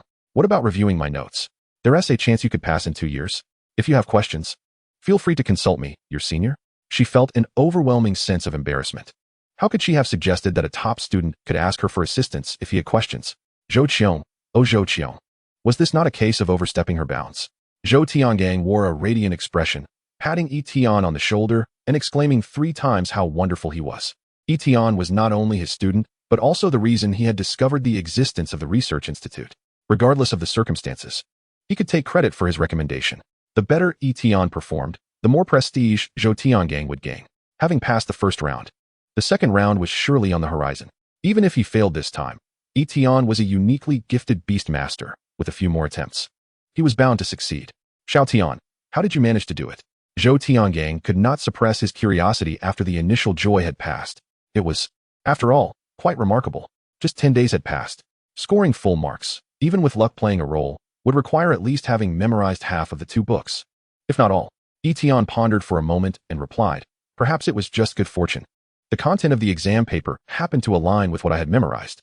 Zhou Tiangang rolled his eyes. Such a statement was virtually void of substance. Nevertheless, he refrained from pressing further. Everyone harbored their own secrets, and since Yi Tian was not inclined to share, he would not compel him. After the first round of assessments concluded, the candidates were granted 2 hours for lunch and rest, with the second round officially commencing at 1 o'clock in the afternoon. In the cafeteria, the trio indulged in a hearty meal. Zhou Tiangang, being a member of the institute, enjoyed complimentary meals, a privilege shared by the other 2 due to their status as candidates. Hello, Teacher Zhou. Suddenly, from a distance, a slightly portly man called out to Zhou Tiangang. Looking up in confusion, the man introduced himself. Teacher Zhou, it's me, Lu Bo. I was your student 5 years ago when you were not yet the principal and taught my class. Zhou Tiangang searched his memory and recognized him. Ah, Xiao Bo. It has been quite a while. A few years prior, Lu Bo had been quite slender, and the change was so significant that Zhou Tiangang did not immediately recognize him. It was no wonder that the name had sounded familiar when the results were announced. Putting down his chopsticks, he patted Lu Bo on the shoulder. Placing third in the first round, you performed exceptionally well. Lu Bo's eyes sparkled with joy. Being acknowledged by a former teacher was a source of great happiness for him. He humbly replied, it was merely luck. After saying this, he glanced at Yi Tian and asked, is this my junior? Zhou Tiangang nodded and chuckled, yes. He is currently in his 3rd year of high school. Lu Bo nodded, confirming the fact. His intention in greeting Zhou Tiangang was secondary. He primarily wished to get acquainted with Yi Tian. A person capable of achieving full marks in the first round would undoubtedly find the second round manageable. They were likely to become colleagues in the institute, so establishing a rapport would be advantageous. Lu Bo casually sat down beside Yi Tian, gazing curiously at the large monkey perched on his shoulder. Yi Tian, is this your pet? Not every beast master had a contract with their beasts. Many had a fondness for keeping additional pets. Yi Tian shook his head. This is my contracted beast. Lu Bo was momentarily taken aback before stammering, huh, Yi Tian. You are indeed quite special. Upon learning that Yi Tian's beast was a stone monkey, Lu Bo's enthusiasm noticeably diminished, though he remained polite. Yi Tian understood this perfectly. In the adult world, one must adjust their expectations accordingly. After their meal, Yi Tian, under Zhou Tiangang's guidance, thoroughly explored the research institute. As the clock approached 1 o'clock, the venue for the second round of assessments differed from the first. After bidding farewell to Zhou Tiangang, Yi Tian entered the room with Zhou Qiong. Before them lay rows of experimental platforms, neatly arranged throughout the room, each equipped with various instruments and vessels. At the front of the room stood a massive bookshelf. But instead of books, it housed many materials unknown to Yi Tian. There were solids, liquids, and even gases. With just 5 minutes remaining before the assessment commenced, the 2 chief examiners finally entered the room. Zhang Sheng began to outline the rules of the assessment. Hello, candidates. Allow me to introduce myself. I am Zhang Sheng, one of the chief examiners for this round, as well as the deputy director of the cultivation department at the Research Institute. I will now explain the rules of the assessment.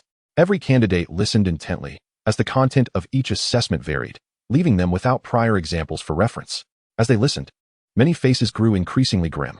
The rules for this assessment seemed to differ significantly from previous experiences. A candidate who had participated several times murmured, according to tradition. The second round involves 2 questions corresponding to 2 departments.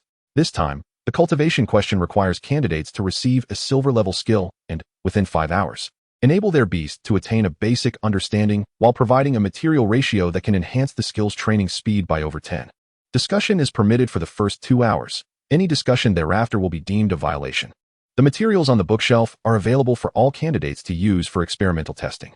To ensure fairness, the chosen silver-level skill is a brand new skill discovered in a recent secret realm and has yet to enter the market. Moreover, this skill has minimal restrictions, making it suitable for the majority of beasts to learn.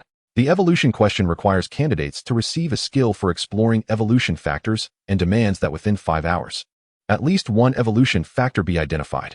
Evolution factors are the crucial elements within a beast that can reveal new evolutionary paths. The candidates buzzed with chatter.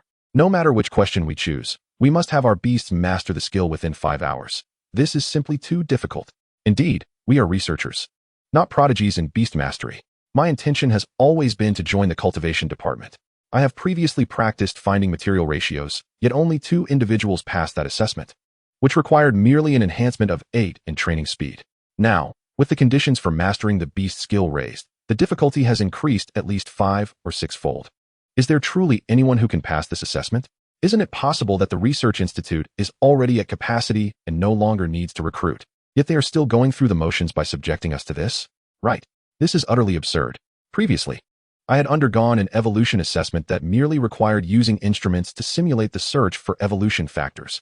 Now we must directly extract them from the beast's bodies. Chapter 24. Selecting 2 exam questions simultaneously, aiming for first place? Yi Tian's perplexed remark drew a frown from Zhang Qixing upon hearing the assessment rules. The others were expressions of disbelief. Zhou Qiong expressed her concern. This time, I am highly likely to fail again. The difficulty is worlds apart from before. Silence. Zhang Sheng's authoritative voice silenced the room instantly. Once everyone had ceased their chatter and turned their attention to him, he continued, anyone unwilling to participate may leave now. I can assure you that from this point forward, the difficulty of future assessments will be similar to this one. Pausing for effect, he added, this decision has been made by the General Research Institute of Longhua. Anyone with objections may address them directly. I also have some good news to share. Alongside the increased difficulty, the Institute has decided to award points to the top 3 candidates in each assessment. The first place will receive 100 Research Institute points, second place 50, and third place 20. Upon hearing this announcement, many candidates gasped in astonishment. Yi Tian, curious, nudged Zhou Qiong with his elbow. Jijia. What are Research Institute points, and what can they be used for? Zhou Qiong explained, Research Institute points are a unique currency within the Institute, used for trading items or hiring assistants. In terms of Longhua currency, 1 point is roughly equivalent to 1 long coin. Yi Tian gasped, astonished. Goodness. Ranking first grants a direct reward of 100? To think that his entire fortune currently amounts to merely 70. His eyes gleamed with determination. He must strive for that first place. The hope of further advancing the Da Sheng Ba Fong Gun rested upon this opportunity. Incredible, the Research Institute truly displays its generosity, offering a reward of 100 points. However, a realization struck him. The total was 340 points. Securing the first place could lead to sudden wealth. His beast required a fine weapon, and if only he could obtain 100 points. Brother, stop dreaming. Wake up. This is merely a tantalizing prospect painted by the Research Institute. You haven't even passed the assessment. So what do you expect to gain? The crowd responded, that's a valid point. With the rules explained, it was time for the candidates to select their examination topics. Following the rankings from the first round, they approached in order, with Yi Tian being the first. The chief examiners, Zhang Sheng and Wang Tingsong, stood side by side, each before a box. Inside each box lay a stack of books, presumably the techniques required for the assessment. Yi Tian stood before them, his expression conflicted. Zhang Sheng, with a cold snort, interrupted his thoughts. Make your choice quickly. Do not waste the time of other candidates. Only then did Yi Tian step forward to Zhang Sheng. Examiner, I wish to inquire about something. Wang Tingsong, curious, turned to Yi Tian, eager to hear his question. Yi Tian had left a profound impression during the first round. I would like to know if I can select 2 exam questions simultaneously. Yes, the consequences will be yours to bear. Many candidates approached with a try their luck mentality, hoping that if one path was dim, another might shine. However, based on historical experience, those who truly succeeded in the assessments were typically those with clear goals and unwavering dedication. Yi Tian posed another question. If I secure first place in both subjects, can the points be accumulated? Wang Tingsong and Zhang Sheng were taken aback, as were the other candidates. Goodness, you dare to dream. While others are concerned about merely passing, you are already contemplating how to achieve first place, concurrently in 2 subjects, no less. Is it necessary to be so outrageous? Zhang Sheng and Wang Tingsong, seasoned examiners, had never encountered a candidate who posed such a question. They were uncertain whether Yi Tian was simply confident or foolish, with the latter seeming more probable. Zhang Sheng felt Yi Tian was wasting his time and grew somewhat irritated. Nonetheless, Wang Tingsong responded first. According to the rules, it is permissible. Yi Tian's face lit up with joy. That is splendid. Then, amidst the curious gazes of all present, he took 1 book from each box, one titled Waiting for the Right Moment, and the other Exploration of Evolution Factors, Simplified version. He was in dire need of funds. Zhang Qixing observed Yi Tian from his position and gently shook his head. A mere clown seeking attention. The first round means little. The true test of ability lies ahead. Lu Bo's lips twitched slightly as he raised his hand to give Yi Tian a thumbs up. Zhou Qiong's mouth fell slightly agape. One cannot deny that Yi Tian possesses remarkable audacity. The expressions of the others varied. Some were impressed while others mocked. After Yi Tian made his selections, it was time for the others to choose. Most opted for just one book, with a few, like Yi Tian, selecting two. However, none dared to voice questions as bold as Yi Tian's. In truth, Yi Tian had not intended to draw attention. His initial goal was to enter the evolution department. Yet plans often falter. He had not anticipated that the cultivation department's exam question would involve learning a silver tier skill, with financial rewards for placing in the top 3. The temptation was too great to resist. Did he not desire the opportunity to acquire a skill without cost? Currently, Desheng lacked even a single silver tier skill. With the ringing of a bell echoing through the broadcast, the second round of assessments officially commenced. Yi Tian stretched his body and picked up Exploration of Evolution Factors, Simplified version, beginning to flip through its pages. According to the text, the complete version of the book could only be studied within the Research Institute, while the simplified version allowed exploration within the body of a beast at level 5. Moreover, this book could only enhance the beast's skill to an introductory proficiency, beyond which it could not progress. System, simplify for me, Yi Tian mentally commanded. Having finished reading the book, indeed, the familiar notification sounded. Detected Exploration of Evolution Factors, Simplified version. Target, Desheng. Would you like to spend 1 dragon coin to simplify? Just 1 dragon coin. Spend. Simplification complete. Exploration of Evolution Factors, Simplified version, is now dazed. Hint. This simplification plan can enhance skill proficiency to the introductory level. As the notification concluded, Desheng was astonished to find knowledge inexplicably manifesting within its mind. Despite having done nothing, it babbled excitedly to Yi Tian about this miraculous experience. In response, Yi Tian remarked, "Basic operations, don't overthink." Observing the data panel, he noted that the skill Exploration of Evolution Factors, Simplified version, was gradually improving, estimating that it would require half an hour. Not one to idle. Yi Tian swiftly picked up the other silver tier skill, waiting for the right moment, and began to peruse its content. Ah, I see. Nodding frequently, he continued to read. Chapter 25, Frantic Simplification. Zhou Qiong was astounded. The skills of beasts could generally be categorized into offensive, agility, defensive, supportive, and special types, among others. Engaging in factor exploration was classified as a special skill, possessing unique functions. Waiting for the right moment was an auxiliary skill.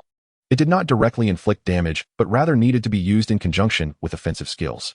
For example, Desheng could utilize waiting for the right moment to gather strength before unleashing a more powerful attack with Bafang Gun.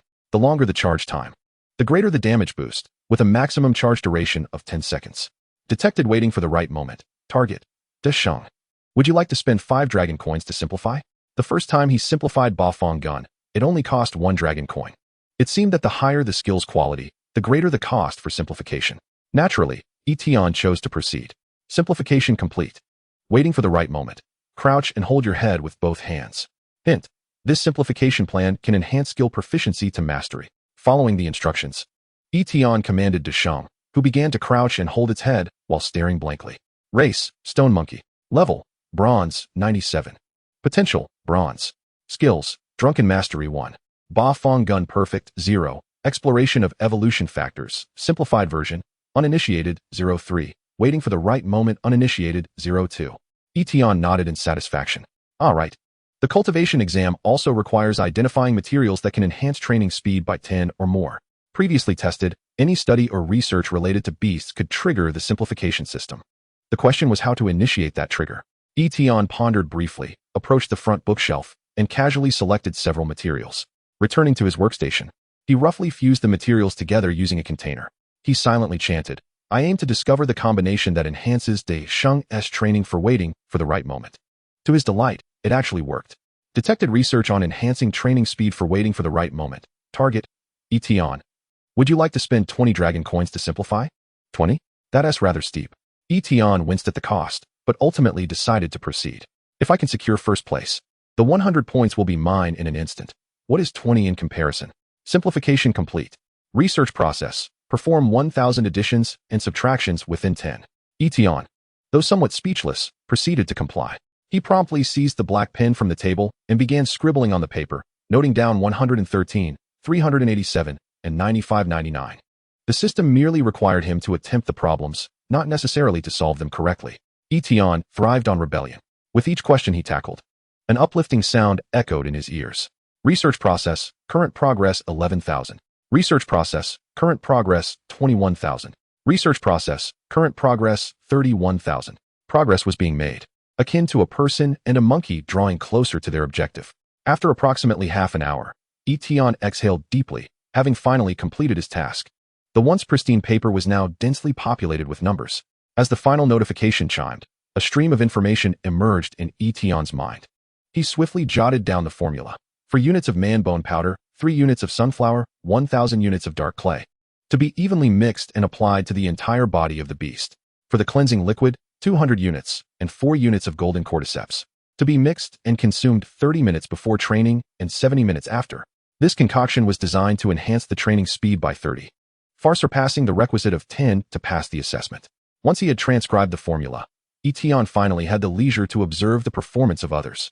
Most expressions were far from joyful. He even noticed a fellow experimenter slapping himself in frustration. Suddenly, a small explosion erupted not far from him, originating from the table where Zhou Qiong was situated, with whom he shared a good rapport. Yi Tian hurriedly jogged over to ascertain what had transpired. Zhou Qiong had tears welling in her eyes, her face smudged black from the recent explosion. "Sister Qiong, are you all right?" he inquired, wiping her tears with her sleeve. Zhou Qiong stubbornly replied, "I'm fine. It was merely a failed experiment." With a sigh, she continued, "Given the reform and assessments, I have no hope this time. Perhaps not even for the next or the one after that. I wonder when I will ever pass." Disheartened, she was on the verge of giving up. Yi Tian pondered for a moment and directly picked up the pen from Zhou Qiong's desk, writing down several crucial materials for her. Naturally, he refrained from specifying the exact quantities, as that would have been too overt. "Sister Qiong, try using the materials I provided for your experiment. I once encountered a skill resembling waiting for the opportune moment in a book, and the auxiliary material ratios align with what I've written for you." The 2 hours prior to the assessment allowed for free communication. Most projects within the Research Institute necessitated collaboration among 3 or more researchers, making team communication skills imperative. However, for the majority, 2 hours was insufficient to produce any substantial content for sharing. Moreover, even if someone dared to share, others would hesitate to trust them, uncertain if they might be providing false data. Conducting experiments for verification required time, and with only 5 hours allocated for the assessment, every minute was incredibly precious. Zhou Qiong had previously sent him information. Although he hadn't utilized it, it was a gesture of goodwill, and he considered it a form of repayment. For him, it was merely a small act. Leaving behind the ratios, Yi Tian returned to his own workstation, while Zhou Qiong remained momentarily dazed. Had she encountered a similar skill formula? Should she give it a try? After a brief contemplation, she resolved to experiment with it. Even if it failed, the outcome couldn't be worse than it already was. Following Yi Tian's provided formula, Zhou Qiong retrieved the materials from the front bookshelf. Using her experience, she measured out the specific quantities. Soon, she completed the preparation. "Dehei, come here," she called. For the internal medicine, Zhou Qiong hesitated to let Dehei try it just yet. So she first applied the external clay all over the black bear. Then, she had him undergo training according to the skill manual. Simultaneously, she clipped a small clip onto the bear's ear, which was connected by a wire to a small screen. Through the numbers displayed on the screen, she could see how much the training speed had increased compared to normal. 2 minutes passed, and the number 12 appeared on the screen. Zhou Qiong gasped, covering her mouth in astonishment. 12? How could it be so high? Yi Tian's claims were indeed valid. Had he truly seen similar material ratios? Achieving a 12 in the first experiment left room for optimization. In conventional research ratios, one of the most cumbersome steps involved sourcing materials. With known materials numbering in the hundreds of thousands, the challenge of combining various materials was immense. If one were aware of all the materials, identifying specific quantities would be significantly less daunting. Chapter 26. Exploring Evolution Factors. Yi Tian indeed chose to give up. Meanwhile, Desheng had successfully grasped the skill of waiting for the opportune moment and was steadily progressing towards mastery. Yi Tian calculated the time required for each increase and noted he had 45 hours remaining. Thus, he would have enough time. Good news continued to pour in, as he also successfully entered the simplified version of the exploration of evolution factors. Immediately, Yi Tian instructed Desheng to begin utilizing the skill to explore the evolution factors within his body. These factors, concealed within the beast, held the potential for its evolution. To date, scientific research had been unable to provide a clear answer as to why evolution factors existed. Detection of evolution factor exploration process. Target: Desheng. Would you like to spend 5 dragon coins to simplify? Choosing yes, Yi Tian had long suspected that the exploration process could also be simplified. However, he was taken aback when the simplification failed. Simplification failed. Hint: Beast potential is too low, skill proficiency needs to be enhanced. Yi Tian was momentarily stunned. This was the first instance he had encountered a failure in simplification. Fortunately, the failure provided a hint, indicating a direction. Did he need to improve skill proficiency? The available manual only documented knowledge up to the entry level. To further enhance, the only option was to pass the assessment to obtain a more comprehensive skill. But without improvement, he couldn't possibly pass the assessment. Was this not a vicious cycle? Yi Tian raked his fingers through his hair in frustration. Suddenly, a light bulb went off in his mind. No, there was another method. The skill of exploring evolution factors was created by humans. Perhaps he could simplify the creation process and deduce a higher proficiency. When this thought crossed Yi Tian's mind, the familiar notification sound chimed, and he was filled with elation. Detection of skill deduction process. Target: Yi Tian. Would you like to spend 20 dragon coins to simplify? At this point, Yi Tian had only 44 dragon coins remaining. He gritted his teeth, knowing that without investment, there would be no returns. He spent the coins. Although he understood that simplifying the deduction process would necessitate further expenditure to simplify Desheng's learning process, Yi Tian was willing to take the gamble. Simplification successful. The skill deduction process requires collecting 7 materials of different attributes. This was straightforward. Yi Tian promptly selected materials representing the attributes of metal, wood, water, fire, earth, darkness, and light from the front bookshelf, completing the simplification plan. Race: Stone Monkey. Level: Bronze, 97. Potential: Bronze. Skills: Mastery of Intoxication, 1. Perfect Staff Technique, 0. Evolution Factor Exploration, Deduction Version, Entry, 0. Waiting for the Opportune Moment Entry, 03. In Desheng's data panel, the simplified version of the skill for exploring evolution factors transformed into the deduction version. He continued to simplify the training process. Detection of Evolution Factor Exploration, Deduction Version. Target: Desheng. Would you like to spend 20 dragon coins to simplify? At this juncture, Yi Tian had no recourse but to spend the money. It was imperative. Simplification complete. Evolution Factor Exploration, Deduction Version, requires 100 Spirit Stones. Hint 1. This simplification scheme can elevate skill proficiency to the proficient level. Hint 2. This skill lacks data and can no longer be deduced. Yi Tian clenched his fists in exhilaration. Splendid. His gamble had paid off. According to Yi Tian's summarized principles, the simplified plans can be categorized into 2 distinct types. The first type pertains to time-related activities that require a significant investment of time to achieve enhancement. For instance, spending time indulging in alcohol, daydreaming, or performing arithmetic operations. The second type is collection-oriented, necessitating the gathering of specified items to attain improvement. For example, to elevate the Ba Fong gun to perfection, one must collect sticks of silver grade or higher, or, as is currently required, gather 100 ling shi for consumption. The subsequent tasks are rather straightforward. The ling shi can be obtained at the examination venue, with a limit of 50 per individual. This poses no issue for Yi Tian. He promptly approaches Zhou Qiong and makes his request. Sister Qiong, could you kindly hand over 50 ling shi to me? Zhou Qiong readily agrees. Feeling immensely grateful to Yi Tian and certainly unwilling to refuse such a trivial favor. Upon receiving the ling shi, he grinds it into powder within a vessel for Desheng to consume. Although ling shi is known to enhance the training speed of beast masters, it is typically kept nearby and has never been known to be ingested. Nevertheless, the system demands it, and he must comply. Whether he can enter the evolution department or acquire an additional 100 ling shi hinges on the proficiency of his skills and the ability to explore evolutionary factors. According to the system's hints, the skills can no longer be further developed. If this is the case now, he must return home to prepare more funds and participate in the assessment next month. As Desheng consumes the ling shi powder, the data panel undergoes another transformation. Species: Shiho. Level: Bronze, 97. Potential: Bronze.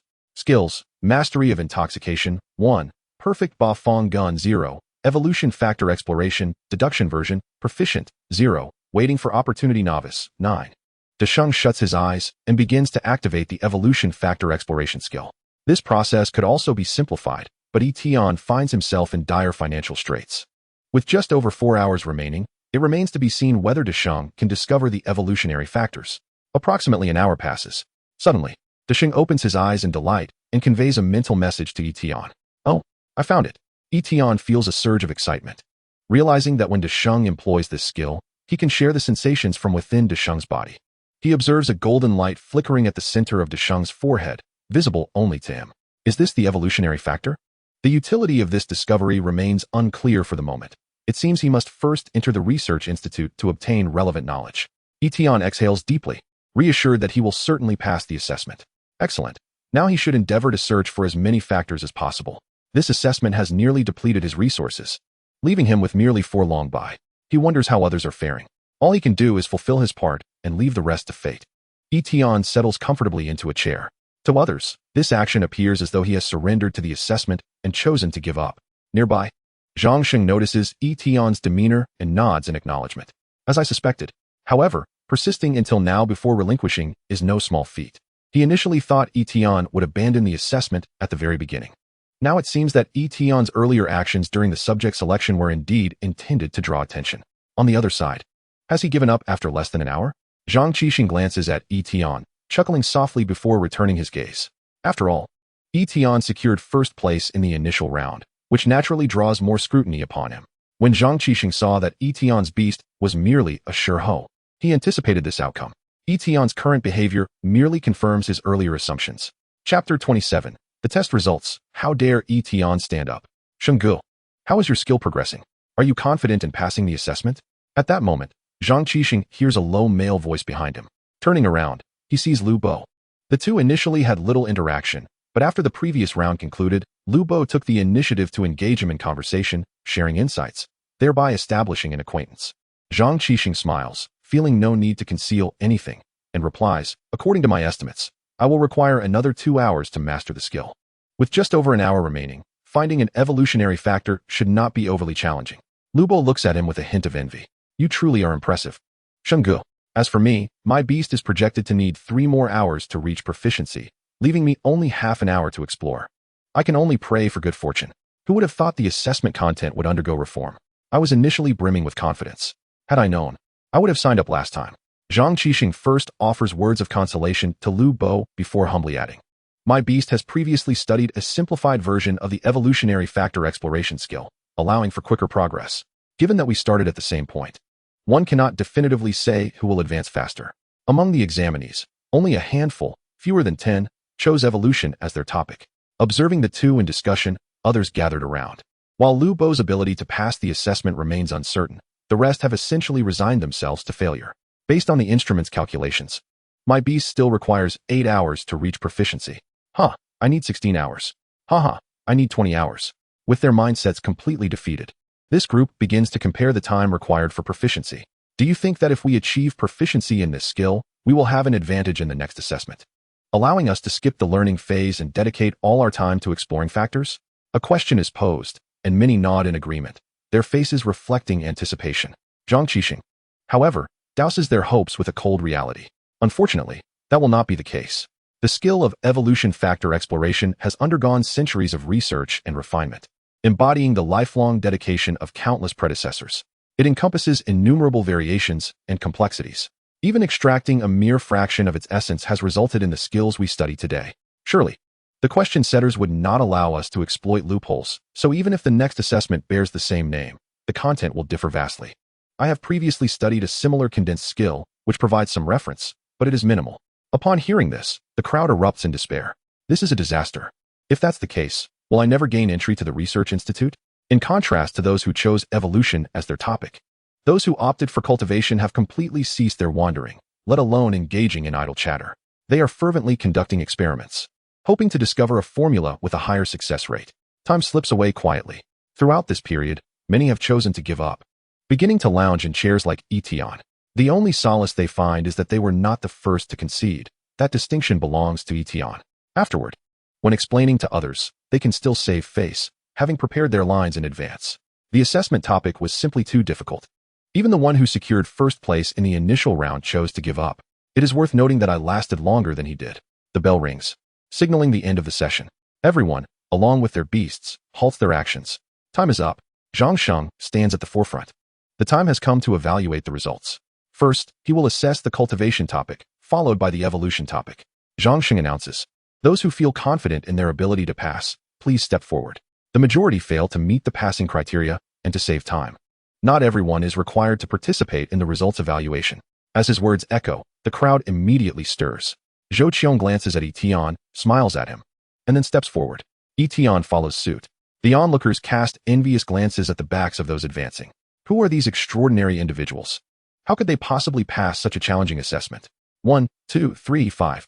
A person extended their hand to count, and a total of 5 individuals believe they could pass. Generally, those who succeed in the evolutionary assessment are fewer than those in the cultivation assessment.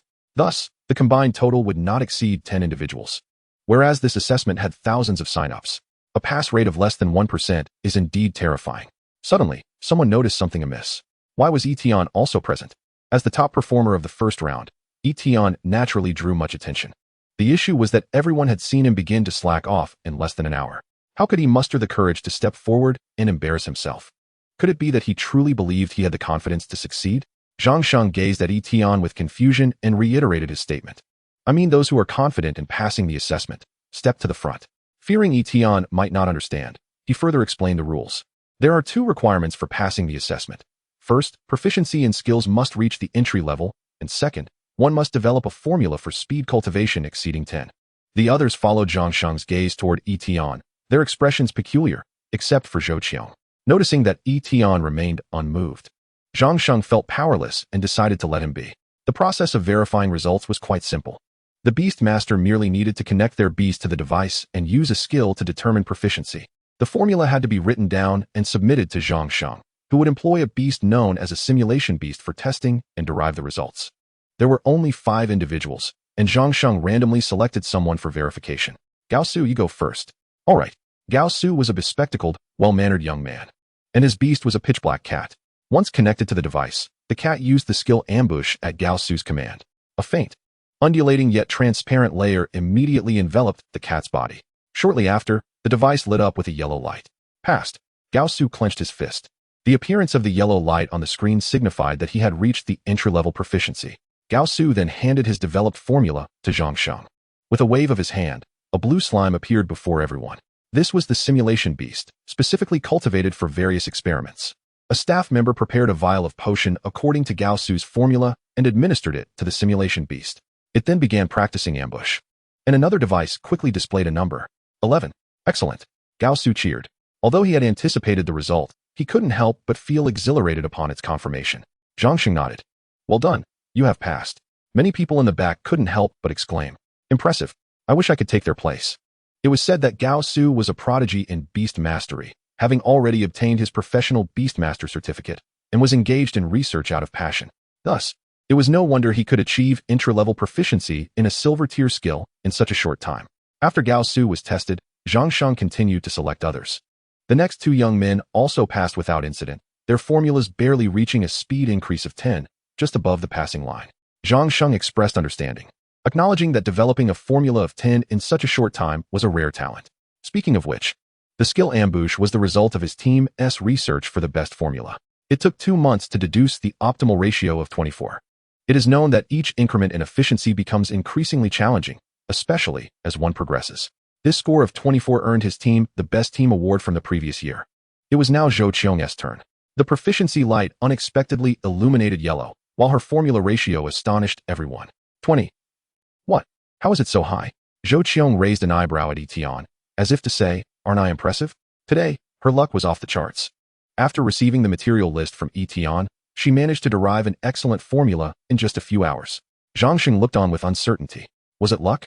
Back then, their team took 2 weeks to elevate the ratio to 20, while Zhou Qiong accomplished it in merely 5 hours. He had a recollection of Zhou Qiong, who had participated in several assessments before.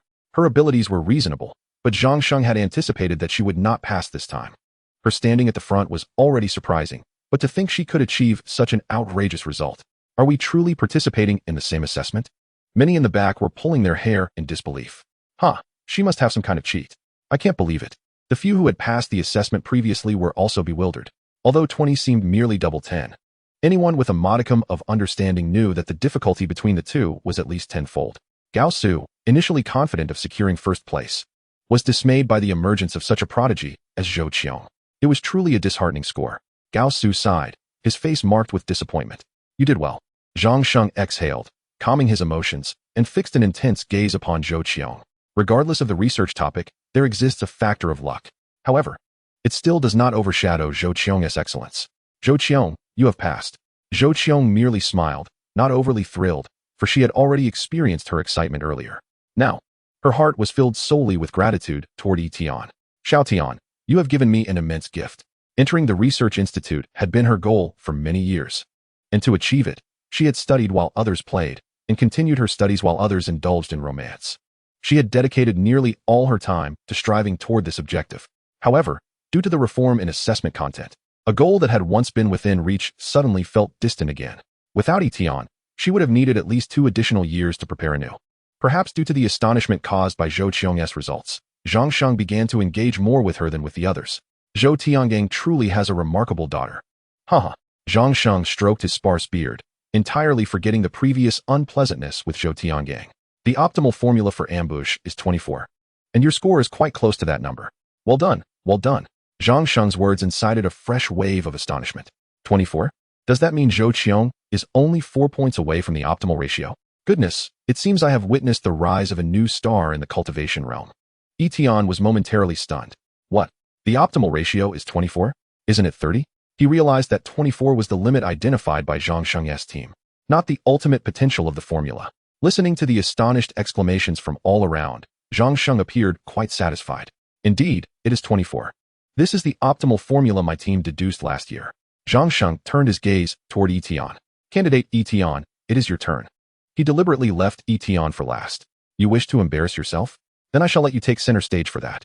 At this moment, Zhang Sheng harbored a slight disdain for Yi Tian, believing he was wasting time. Yet, due to procedural requirements, he had no choice but to allow him to proceed with the verification. Yi Tian nodded, disregarding Zhang Sheng's gaze. He commanded De Sheng to connect to the device and issued the order to use ambush. Soon, as with the others, the screen lit up. However, the difference was that the light illuminated was red. Haha, see? I told you he wouldn't pass. Several candidates in the back began discussing amongst themselves. Yi Tian had left a deep impression on them.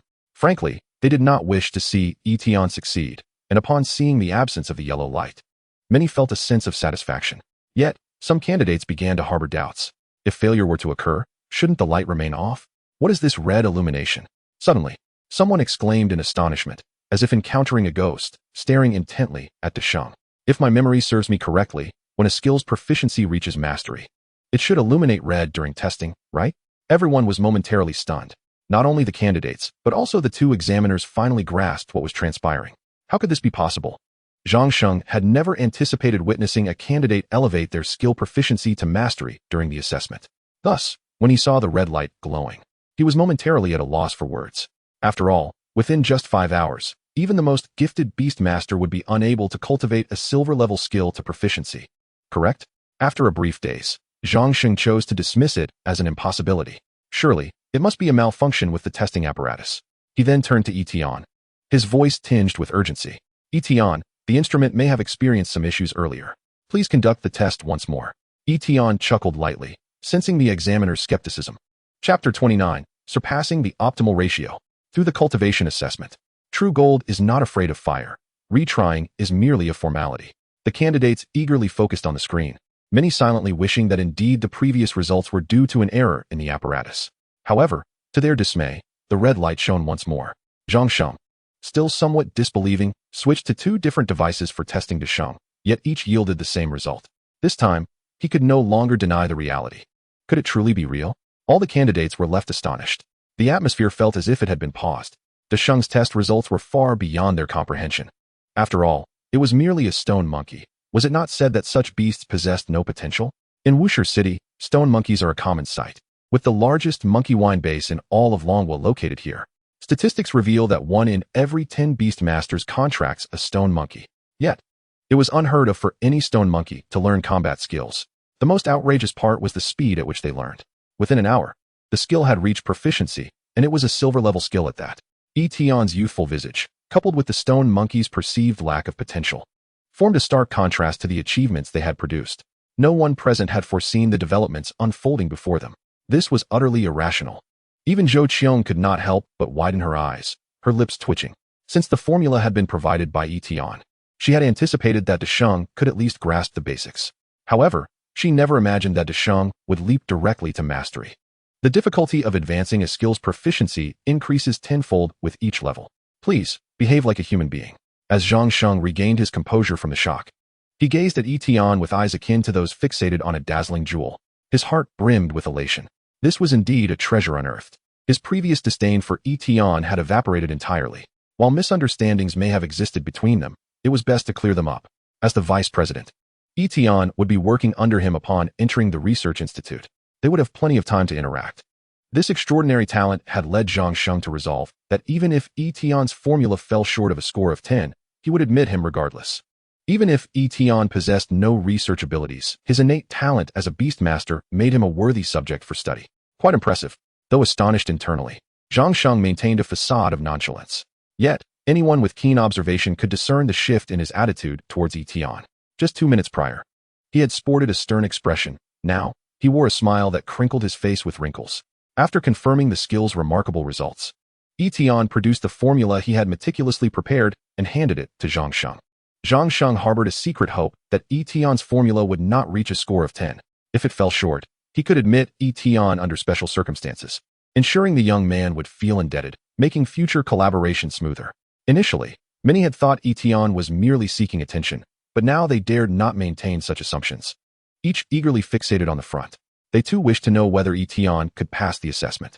Soon, the staff adjusted the formula Yi Tian provided, creating 2 types of potions, one for internal use, one for external application, employing simulated beasts as test subjects. When the test results emerged, the entire venue was once again rendered speechless. One score was 3, the other 0, which combined to form 30. Due to Sheng's impressive performance earlier, many began to feel that Yi Tian might have a chance to pass. Yet, this figure was astonishing. Zhang Sheng felt as though he had been choked, rendered speechless. His eyes fixated on the screen, muttering to himself, how is this possible? His optimal formula had only achieved a score of 24, while Yi Tian's results exceeded the optimal ratio by 6, indicating that their research had yet to reach its limits. The other candidates recalled Zhang Sheng's earlier statements and realized this as well, each unable to suppress a gasp, their hairs standing on end. Goodness, Yi Tian is truly remarkable. His results surpassing the standard answer? In the Research Institute, skill ratios are typically determined through collaborative teamwork, yet Yi Tian accomplished this alone. The most outrageous part? He achieved all this in just 5 hours. Please, act like a human being.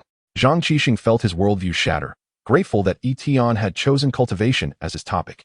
Had he opted for evolution, he would have undoubtedly mastered the skill quickly, leaving ample time to explore evolutionary factors.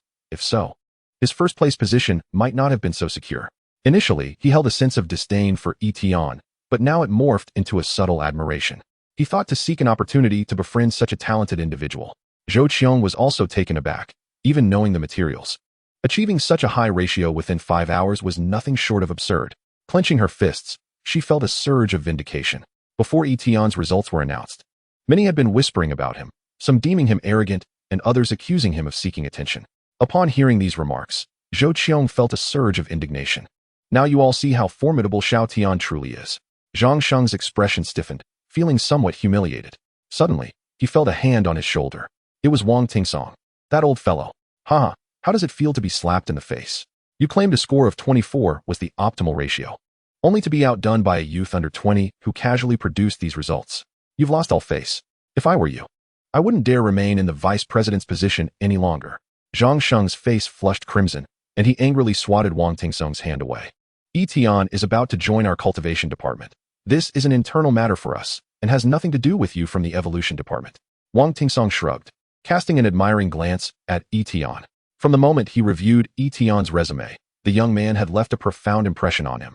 Following that, in the first round of examinations, he achieved a perfect score. Wang Tingsong had harbored certain expectations for him. However, when the second round of assessments began, and Yi Tian slumped into a chair, appearing lackadaisical, Wang Tingsong felt a moment of disappointment. Yet, he never anticipated that in the end, Yi Tian would deliver such a powerful surprise. It was a pity that this talent did not belong to their evolution department. Zhang Xing adjusted his attire, stepping forward to Yi Tian, forcing a smile. Congratulations on passing the assessment. Chapter 30. Yi Tian steps forward again. The entire venue was in a state of bewilderment. This is a result that comes as no surprise. The beast mastery skill only requires one to reach the introductory level, yet De Sheng has cultivated it to proficiency, far exceeding the prerequisites.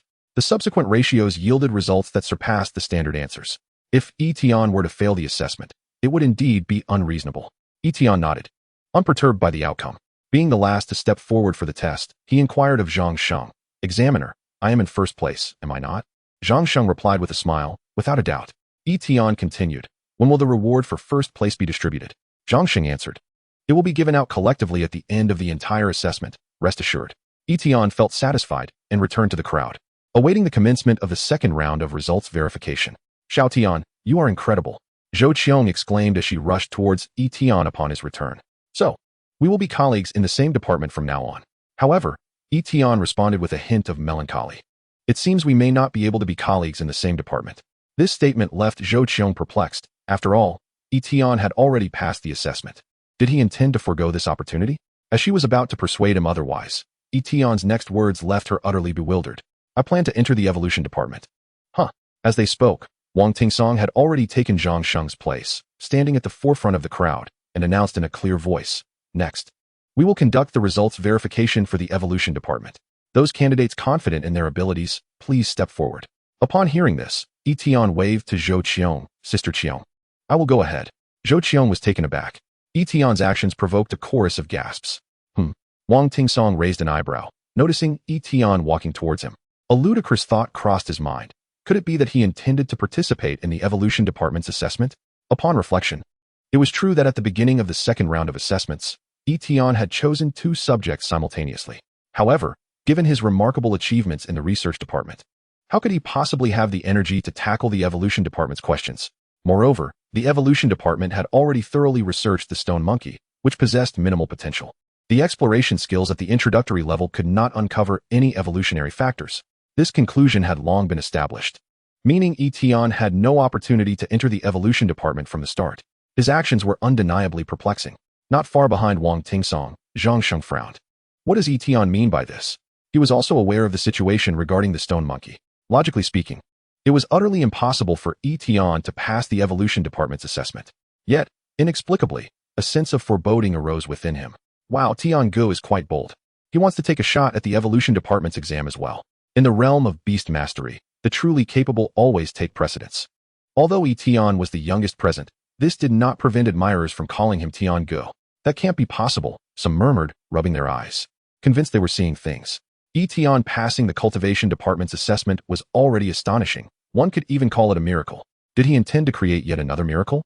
The number of candidates choosing to participate in the assessment was even fewer than those in the cultivation department, with only 3, including Yi Tian.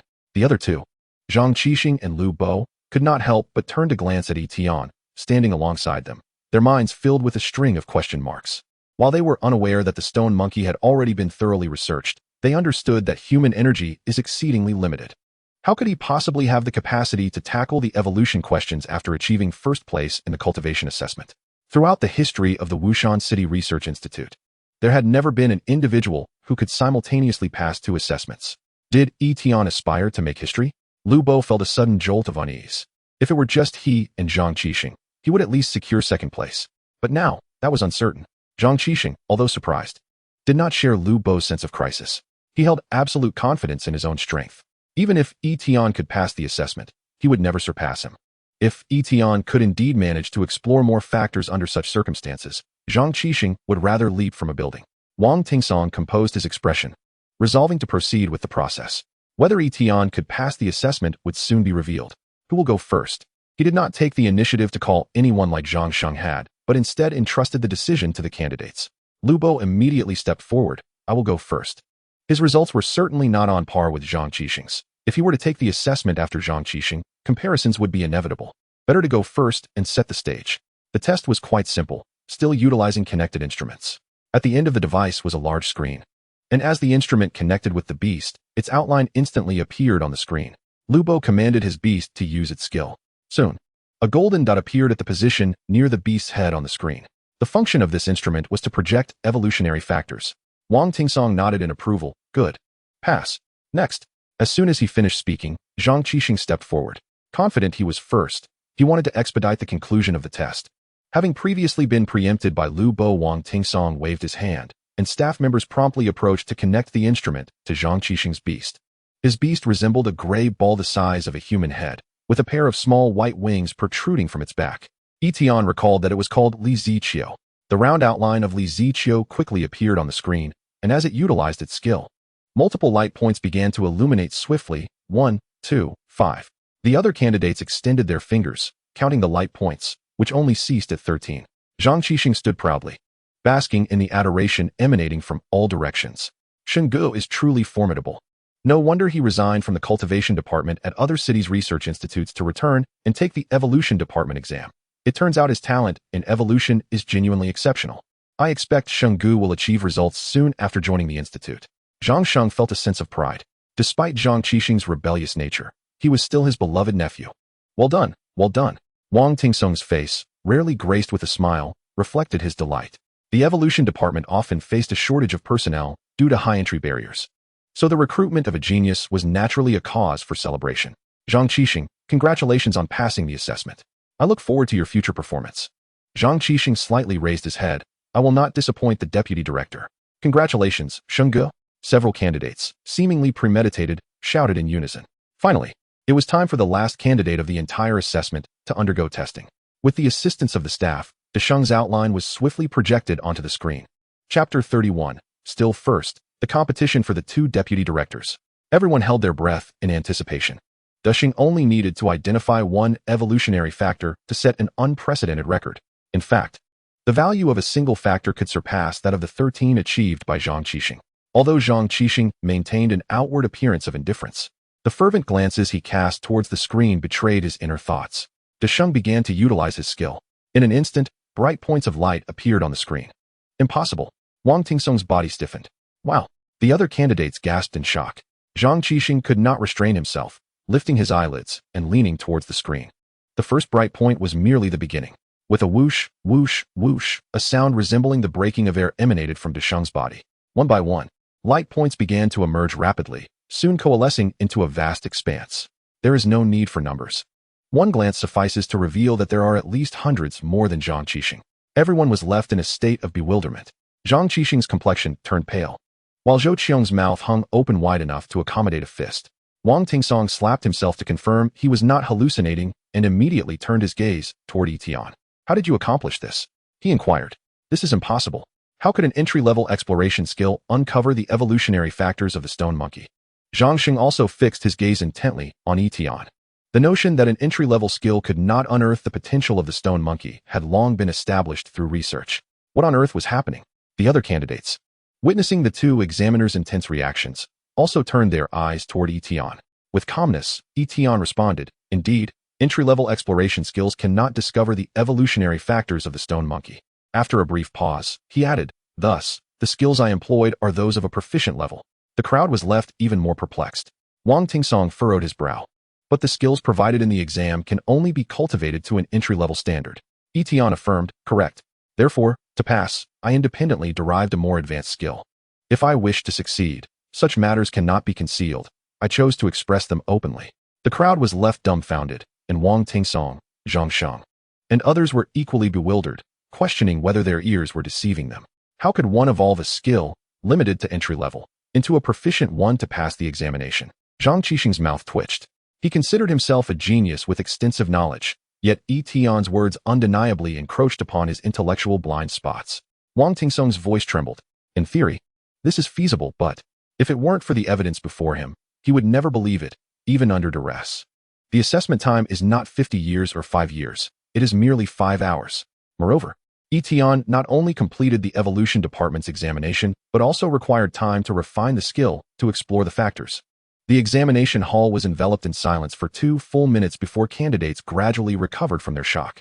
This was utterly absurd. Why am I kneeling to watch Tian Gu show off? What a remarkable display. Tian Gu, you are my deity. In this lifetime, I submit to no one but you. Zhang Qixing was jolted awake by the collective murmur. He realized a grave issue. His first place was seemingly snatched away by Yi Tian. How could this be the outcome? Zhang Qixing could not accept it. Returning from another city, he had endured immense pressure, vowing to secure first place to demonstrate to the gossipers that he, Zhang Qixing, was exceptional regardless of his location. Yet, Yi Tian had emerged, usurping everything he held dear, dominating both the first and second rounds. In a fit of rage, he collapsed. Qixing. Zhang Sheng noticed his nephew had fallen and rushed forward, ready to carry him to the infirmary. Suddenly, he paused, contemplating. Yi Tian had successfully passed both assessments. But according to the rules, one could only join one department. This meant Yi Tian had to choose between their two departments. What if he left now and was persuaded by Wang Tingsong to join the evolution department? The director would undoubtedly berate him for losing such a talent. Thus, he could not let him leave. Qixing, I must ask for your patience. Zhang Sheng hurriedly stepped toward Yi Tian, only to find Wang Tingsong already present. Yi Tian, I am a few years older than you. May I call you Xiao Tian? Wang Tingsong's eyes narrowed into slits, resembling a dubious uncle. Xiao Tian, I recall your application indicated your intention to join our evolution department. Wang Tingsong's demeanor was far from gentlemanly. Zhang Sheng forcefully pushed Wang Tingsong aside. Do not listen to old Wang's nonsense. Intentions are merely for show. Wang Tingsong retorted angrily. Xiao Tian's talent is undeniably more suited for our evolution department. The two glared at each other, their auras colliding with an audible crackle. Then, they began to hurl insults, growing increasingly heated, until they were clearly on the verge of a confrontation. Suddenly, several beams of white light erupted as they summoned their beasts, standing in opposition. Both were diamond-level powerhouses, each possessing 3 formidable beasts, their presence imposing. The candidates felt as though they were burdened by an immense mountain merely by witnessing the beasts. Yi Tian, closest to the two, felt his body tremble uncontrollably. Was this the aura of diamond-level beasts? Remarkably powerful. Even from a distance, he could sense the boundless energy within each beast, akin to an ocean. Should this energy explode, it could level the entire examination hall. This is bad. The two vice ministers are about to fight. Quickly summon the director. The staff on site recognized the gravity of the situation and hastily fled. The candidates looked at Yi Tian with envy and jealousy, wishing to be the one coveted by such powerhouses. In their minds, the research institute had always been a lofty place, a sanctuary coveted by many. This was the first time they had witnessed such a sanctuary descending to contest for a candidate. However, they could understand the intense rivalry between Wang and Zhang. As Yi Tian's talent was astonishingly extraordinary, it was likely that no matter which department he entered, he would swiftly become a pillar within, potentially leading the department to national or even international prominence. Rascal, I've long found you displeasing. Wang Tingsong had completely shed his previous gentlemanly demeanor. Zhang Sheng was not faring much better. His white hair bristled, and his eyes began to redden. As the two seemed on the brink of combat, suddenly, a male and female voice simultaneously rang out from outside. Do you wish to destroy the research institute? Will you not cease this madness? The two ministers had arrived. The male, clad in a white research coat, was evidently summoned from the lab in haste. He was Su Chonglin, the minister of the cultivation department. The female, dressed in a black suit with black stockings, was Chu Ying, the minister of the evolution department. Both vice ministers snorted coldly, aware that a fight would not transpire. They exchanged disdainful glances before turning away from one another. What on earth is going on? Su Chonglin, interrupted during a crucial experiment, felt a flicker of irritation. The staff member who had summoned him had failed to provide any context due to the urgency. Minister, here's the situation, the staff member explained. As the two vice ministers retracted their beasts, the staff member recounted the events in their entirety. What? You mean to say the two vice ministers were vying for a candidate? Chu Ying exclaimed in astonishment. This candidate passed both assessments simultaneously? That seems unlikely. Initially skeptical, her doubts diminished as she continued to listen, replaced by sheer astonishment. To pass the evolution assessment by forcibly evolving a skill originally limited to entry level to proficiency, and to discover over 100 evolutionary factors? Are you telling a story? Both Chu Ying and Su Chonglin instinctively chose disbelief. Yet, observing the staff member's earnestness and the absence of any dissent from others, coupled with confirmation from the two vice ministers, they finally accepted the truth of the matter. They understood. Yi Tian could only join either the evolution or cultivation department. A fierce rivalry ignited in the eyes of the two ministers. The staff member remarked, Am I not supposed to call upon you? He was concerned that the two ministers might even come to blows. The other candidates present were already numb. What had begun as a collective endeavor had inexplicably turned into a solo performance by Yi Tian. Fortunately, both ministers exhibited restraint and did not summon their beasts directly. There had to be a resolution, wouldn't you agree? Su Chonglin fixed his gaze on Chu Ying. What do you propose we do? They deliberated for a while and decided to grant Yi Tian the choice. This was their first encounter with such a situation. Typically, candidates merely answered questions from a designated department without any opportunity for selection. All eyes turned to Yi Tian, and the ministers were filled with anticipation, as if silently urging him to choose them. The scrutiny weighed heavily upon Yi Tian. Clearing his throat, he finally spoke. I choose the evolution department. His reason for joining the research institute was to explore the evolutionary path of the great sage. He could not forget his original intention. The reason for tackling the cultivation department's questions was solely to acquire reward points. A wise choice indeed, praised Chuing, giving Yi Tian a respectful pat on the shoulder. Su Chonglin sighed. Little Tian, perhaps you should reconsider? Upon hearing this, he was immediately met with a fierce glare from Chuing. Although she desired Yi Tian to join her department, if he was unwilling, there was little she could do. With this, a conclusion had finally been reached. Little Tian, before you leave, please come to my office. I am on the 3rd floor. After saying this, Chuing departed, her gait revealing her elevated spirits. Su Chonglin lingered for no purpose and followed suit. The next steps involved the creation of identification badges and the distribution of rewards. Each candidate who passed the assessment received a badge bearing their photograph. According to Wang Tingsong, this badge symbolized their identity within the research institute and stored personal and point information. The 2 ministers also wore badges, but theirs were green, distinguishing them from the fresh candidates who received red badges. The internal hierarchy of the institute classified members based on their contributions, with the lowest rank being level 3 researcher, ascending to levels 2, 1, special, and senior engineer, represented by red, orange, yellow, green, and blue respectively. The green badges worn by the 2 vice deans indicated their status as special researchers. How wonderful! Zhou Qiong couldn't contain her excitement, jumping in glee. Her long-cherished dream had finally been realized. She was now a distinguished level 3 researcher. Little Tian, I owe you so much. From this day forth, you are my dear little brother. If anyone dares to bully you, just let me know, and I'll stand up for you. Yi Tian could only smile in resignation. Yi Tian. At that moment, he suddenly heard someone calling his name. Turning around, he saw Zhang Qixing, who had just regained consciousness. Knowing that Yi Tian had also joined the evolution department, Zhang felt a pang of reluctance, but realized that they would be colleagues in the future. Given Yi Tian's prodigious talent, it was prudent to cultivate a good relationship. Hello, is there something you need? Yi Tian inquired politely. Zhang Qixing offered a strained smile. Since we'll be working together, let's exchange contact information. It will be more convenient. Yi Tian nodded and did not refuse. Zhang was certainly not on his level, but he was still a capable individual. They had never had any unpleasant encounters, so why not comply with his request? Yi Tian, just as Zhang left, Lu Bo approached him with the same reasoning. Let's add each other. The other newcomers who entered the research institute all gathered around. Although they were all from the same batch, the way they regarded Yi Tian was as if he were a revered senior. After exchanging contact information, the institute organized a small award ceremony for the newcomers. It was evident that Yi Tian was the undisputed top performer in both assessments. The members of the cultivation department were seething. Some were practically grinding their teeth in humiliation. It was utterly disgraceful that a member of the evolution department had claimed a reward that rightfully belonged to them, a staggering 100 points. Zhang Sheng sighed deeply. His posture noticeably slumped. He recalled the phone call from Zhou Tiangang and was filled with regret. If only I had agreed to directly recommend Yi Tian back then. Perhaps he would have been part of our cultivation department. After decades of experience, Zhang never anticipated he would suffer such a setback because of Yi Tian. Logically, Yi Tian should not have been able to pass any assessment, yet the outcome was astonishingly unreasonable. Chapter 33, Zhou Tiangong's Report and the Unexpected Reward. Wang Tingsong observed Zhang Sheng with a hint of superiority. The long-standing rivalry between the 2 departments had resulted in a minor victory today. Once the awards were presented, the assessments concluded, and the candidates were released from the examination room. Zhou Tiangang had been waiting anxiously in the lounge area for quite some time. His daughter and Yi Tian should have emerged several minutes earlier, and he was concerned about what might have transpired. Moreover, he noticed that both ministers had entered the examination room for an extended period. Could there have been an unforeseen incident? Zhou Tiangang felt a wave of unease wash over him. His fears were alleviated upon seeing the 2. He rushed over. Qiong, little Tian.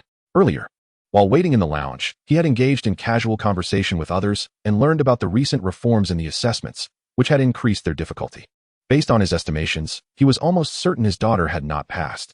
As for Yi Tian, he had not entertained the thought that he would succeed.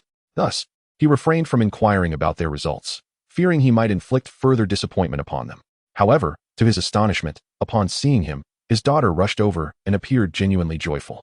Dad, I passed. What? Zhou Tiangang exclaimed in surprise. Zhou Qiong then recounted the events to her father. Zhou Tiangang stood there, dumbfounded. Good heavens! Yi Tian's beast taming talent has once again exceeded my expectations. Once he regained his composure, he expressed his gratitude to Yi Tian. Little Tian, if it weren't for you, Qiong wouldn't have passed the assessment. I can't thank you enough. Yi Tian hastily waved his hand. No need for formalities, Zhou Lao. Sister Qiong has been very kind to me. Helping her is the least I can do. Besides, it was merely a casual effort. Zhou Qiong interjected, That stings a bit. By the way, Zhou Tiangang suddenly grinned mischievously. Little Tian, the opportunity for revenge has arrived. Yi Tian raised an eyebrow, puzzled. Just then, he watched as Zhou Tiangang took out his phone and began to compose a message. Minister, I wish to report some matters. I suspect that Yi Tian's reluctance to choose our cultivation department may be partially due to Vice Minister Zhang Sheng. This was a formal complaint from Zhou Tiangang. With a swift motion, a lengthy message was composed and sent. The recipient of the message was unmistakable. Yi Tian looked at Zhou Tiangang with newfound astonishment. He never imagined that he would be this kind of principal. In the office of the cultivation department, Su Chonglin sat dejectedly in his chair, lacking the motivation to continue his experiments after returning from the examination room. He had a project that had long been in search of a suitable leader. The talent Yi Tian had displayed today perfectly aligned with his requirements. Unfortunately, Yi Tian had opted for the evolution department. What compounded his frustration was the limited resources within the institute, as the two departments were in competition. This time, it was truly a case of the enemy gaining while he lost. At the end of the year, there would be assessments for new employees, and the results would impact resource allocation. This year, it seems that their cultivation department has no need to consider this portion of resources anymore. At that moment, his phone suddenly lit up. Instinctively, he picked it up and saw a lengthy message. Moments later, after reading the information, Su Chonglin could not help but notice the veins on his forehead bulging. He immediately dialed Zhang Sheng's number. Zhang Sheng, please come to my office. Soon. Zhang Sheng stood before him. Su Chonglin's voice was low and somber. Zhang Sheng, I heard that Yi Tian originally intended to enter our department through internal recommendations, but you directly rejected him? Zhang Sheng's heart sank at this revelation. On the other side, Yi Tian was bidding farewell to the Zhou father and daughter before heading to her office, as per Chu Ying's earlier request. Chu Ying was casually leaning back in her chair, one leg crossed over the other, leisurely browsing through information. Upon seeing Yi Tian enter, she straightened her posture. So young was her most profound impression of Yi Tian. Upon entering her office, she pulled up Yi Tian's seemingly comical resume, which clearly stated that he was only 18 years old this year. Chu Ying recalled her own experience at 18. Not only had she not entered the research institute, but she had not even begun to study. It was only after entering the Beast Taming Academy that she developed an interest in research, dedicating 4 years to her studies before graduating at 22 and entering the research institute. Due to her outstanding talent and relentless effort, she became a level 2 researcher just 1 year later. Then, she continuously progressed, and upon turning 30 this year, she became the head of the evolution department, making her one of the youngest department heads in the history of the research institute. While Chu Ying was assessing Yi Tian, he too was observing her. Her delicate features were fair and luminous, appearing as youthful as his 18-year-old female classmates, yet exuding a more mature charm. Yi Tian found it difficult to articulate the sensation she evoked within him, yet it stirred something deep inside. Xiao Tian, you are quite impressive, Chu Ying began. I can responsibly say that you are the most gifted beast tamer and researcher I have ever encountered. Her praise filled him with delight before she got to the main point. I have already entered the information regarding your research on the 30 waiting formulas into the system. Of course, under your status as a researcher. According to the Institute's regulations, any researcher who makes a groundbreaking contribution will receive a substantial point bonus. Yi Tian's eyes widened in ecstatic surprise. This was indeed an unexpected joy. He understood what Chu Ying meant by giving him a small stove. He had submitted the formula merely to meet assessment requirements, and at that time, he was not yet a researcher. Therefore, logically, he should not have been eligible for any rewards. However, Chu Ying had effectively elevated his status as a researcher prior to his submission. Unable to contain his curiosity, Yi Tian asked, how much reward can a department head allocate? Chu Ying replied, not much. Upon hearing this, Yi Tian's anticipation slightly waned. It made sense. With so many silver-level skills, the rewards could not be too generous. Yet, what Chu Ying said next nearly made him leap with joy. It's only 200 points. 200? 200 points equated to 200 dragon coins. That's not much. Chu Ying could not help but chuckle at Yi Tian's reaction. All right, I won't tease you any longer. The reward system in the Research Institute allocates points based on the formula ratio. If it's less than 30, a uniform 100 points are given. And if it's more than 30, 200 points are awarded. You are fortunate to have landed right at this threshold. Yi Tian nodded, understanding now, and then curiously inquired, Director, will the teams that previously received rewards have their rewards revoked? Chu Ying explained, if the record created is broken within a year, then yes. After a brief pause, she added, Zhang Sheng's record has not yet reached a year. How ruthless, Yi Tian thought. By the way, Chu Ying continued, the standard for becoming a level 2 researcher is accumulating 300 points, and you have already met that requirement. Remember to change your identity badge before you leave. Yi Tian was taken aback. Prior to visiting Chu Ying's office, he had familiarized himself with the Research Institute's welfare system. Each advancement in level brought a qualitative enhancement in benefits, including accessible resources, material exchange discounts, and monthly national subsidies.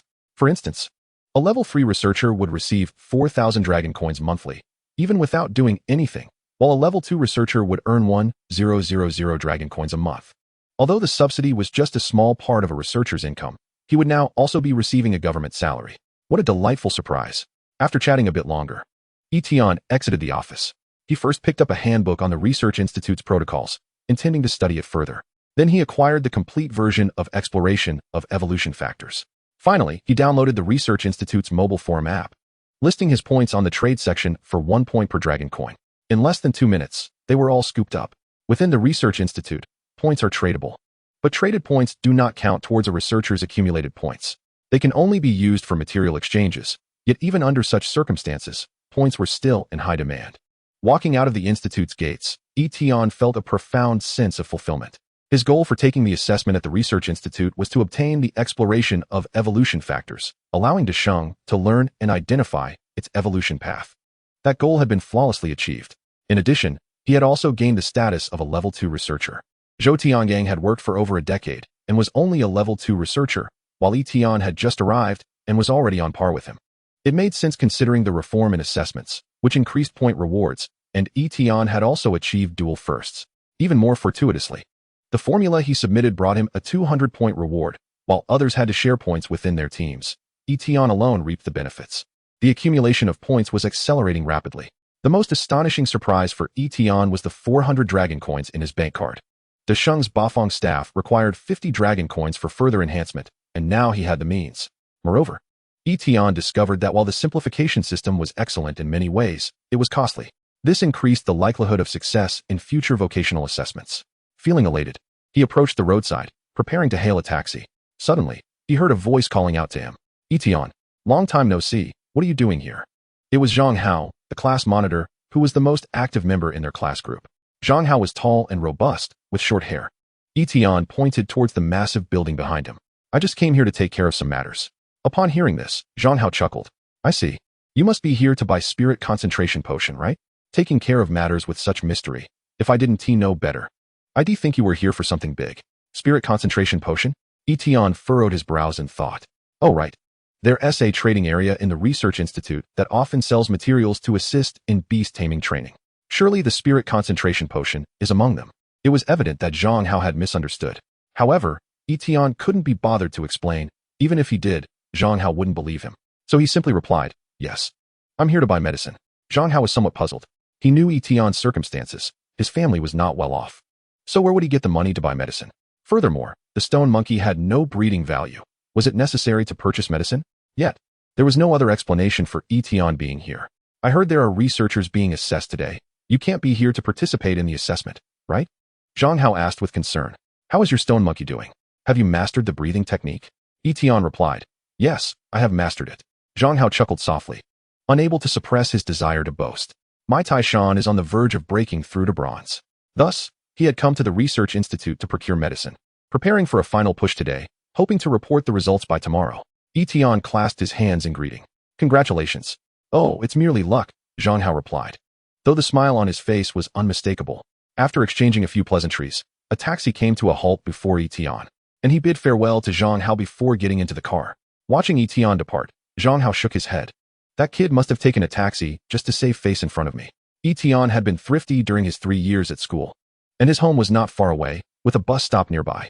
What a waste, Zhang Hao mused as he adjusted his appearance, feeling a twinge of nervousness before entering the Research Institute. As he continued forward, he spotted a familiar face approaching. Lu Gu?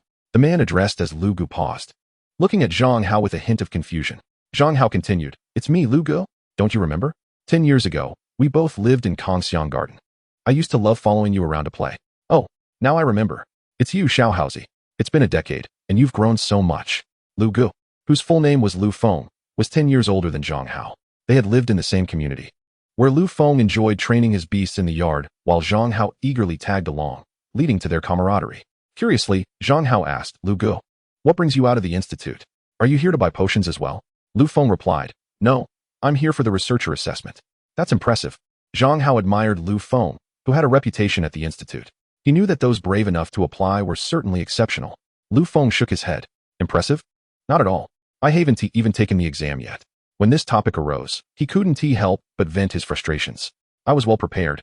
But the assessment was reformed and the difficulty increased at least fivefold compared to before. Zhang Hao gasped. Is it really that terrifying? Is there anyone who can pass? Lu Feng nodded. Yes, it was through this assessment that I truly understood the meaning of there are always greater beings. It made me realize what true genius looks like. As he spoke, Lu Feng's lips trembled slightly, as if recalling some harrowing experience. Oh, Zhang Hao pressed further. I'm curious to know the name of the genius you mentioned. In Zhang Hao's mind, he held Lu Feng in the highest regard. Otherwise, he wouldn't have been so attached to him in his childhood. Lu Feng sighed and began to recount his experiences from earlier that day. Zhang Hao listened in astonishment, comprehending why Lu Feng had referred to such individuals as geniuses. Those are not humans. They are clearly monsters, he thought. Lu Feng had already become a figure of admiration for Zhang Hao, so what kind of presence could inspire Lu Feng's awe? Zhang Hao swallowed hard and asked Lu Gu, could you tell me the name of that genius? Lu Feng's expression turned solemn. Of course. Remember this name. Yi Tian. Yi Tian. Zhang Hao was taken aback.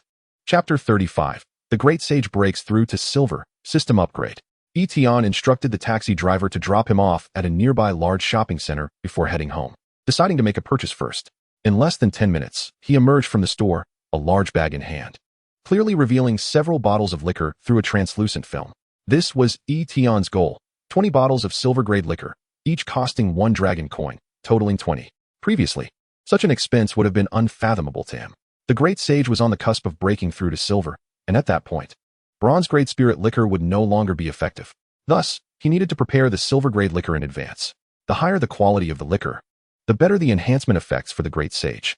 Initially, Yi Tian had intended to purchase gold-grade liquor, but upon seeing the price, at least 50 per bottle, he reconsidered. Gold-grade spirit liquor not only possessed a richer flavor than silver, but also offered various benefits for both the body and beast. Moreover, the difficulty of crafting it was immense. Even the most skilled Stone Monkey King might need to attempt crafting 100 times to accidentally produce a single bottle of gold-grade spirit liquor, with numerous factors contributing. The price was naturally exorbitant. This was no mere liquor, it was a luxury item. Under the setting sun, Yi Tian carried the liquor, with the great sage perched on his shoulder. Both displayed expressions of enjoyment as they relished the twilight. Yi Tian felt an overwhelming sense of anticipation for the future. Glancing up at the slowly descending sun, he suddenly noticed that the clouds appeared different from usual. The clouds today were elongated, resembling human ribs, evenly distributed across the sky. Yi Tian recalled something he had learned. This phenomenon was known as earthquake clouds. Could an earthquake be imminent? Yi Tian was uncertain, but he quickened his pace, eager to return home and prepare. Soon, he arrived home, gathering important items while allowing the great sage to drink the silver-grade spirit liquor. After about half an hour, Yi Tian had finished organizing and received good news. Race, Stone Monkey. Level, Bronze, 100. Potential, Bronze. Skills, Mastery of Intoxication, 4. Perfect Staff Technique, 0. Evolutionary Factor Exploration, Simulation Version, Proficient, 0. Waiting for Opportunity Proficient, 3. The Great Sage's level had finally reached the bronze limit. And since he had consumed more than 500 silver-grade liquor, both conditions for evolution were met. A layer of white light enveloped the Great Sage as the evolution commenced. Before long, the white light faded, and the Great Sage had grown to nearly 1 meter tall. Roar! The Great Sage leapt about excitedly in the room, feeling an unprecedented strength. Is this what evolution feels like? Simultaneously, a warm current coursed through Yi Tian's body. As the warmth spread, he clenched his fist. Due to the Great Sage's breakthrough to silver, he received feedback as well. He felt as though he could shatter a stone with a single punch. But that was not all. Yi Tian suddenly felt a sharp pain in the center of his brow. Immediately, he sensed a space opening within his body. Is this the Beast Taming space? Yi Tian thought, and with a mental command, the Great Sage vanished and reappeared in the newly opened Beast Taming space. Upon entering, the Great Sage was even more exhilarated, feeling a sense of comfort and an instinct that training here would yield extraordinary results.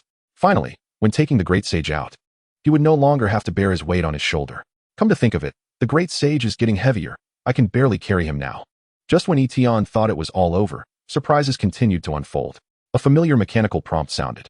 Detected the opening of the Beast Taming space. System upgrade available. Would you like to spend 100 dragon coins to upgrade? Yi Tian exclaimed. What? The system can be upgraded? 100 million dragon coins had once been a fortune for Yi Tian just a day prior. Now, though it pained him, it was within his means. Since everything he possessed stemmed from the system, if there was an opportunity to enhance it, he would certainly choose to do so. With a clattering sound, Yi Tian heard the coins flowing away from him. In an instant, the prompt chimed again. System upgrade complete. An influx of information entered Yi Tian's mind, enlightening him about the distinctions between the upgraded system and its predecessor. So that was the case. Yi Tian nodded, pleasantly surprised by the changes in the system. Previously, he had to meet certain conditions to trigger the system's prompt regarding simplification, placing him in a passive state. Now, however, he could actively initiate the process. Yi Tian could generate a simplification task in his mind, allowing the system to assess its feasibility. Without delay, he began to experiment. I aim to simplify the great sage's Bafeng staff, transitioning from perfection to transcendence. As soon as this thought crossed his mind, a prompt sounded. Conditions for simplification plan generation met. Requirement 150 Longbi, fulfilled. Requirement 2.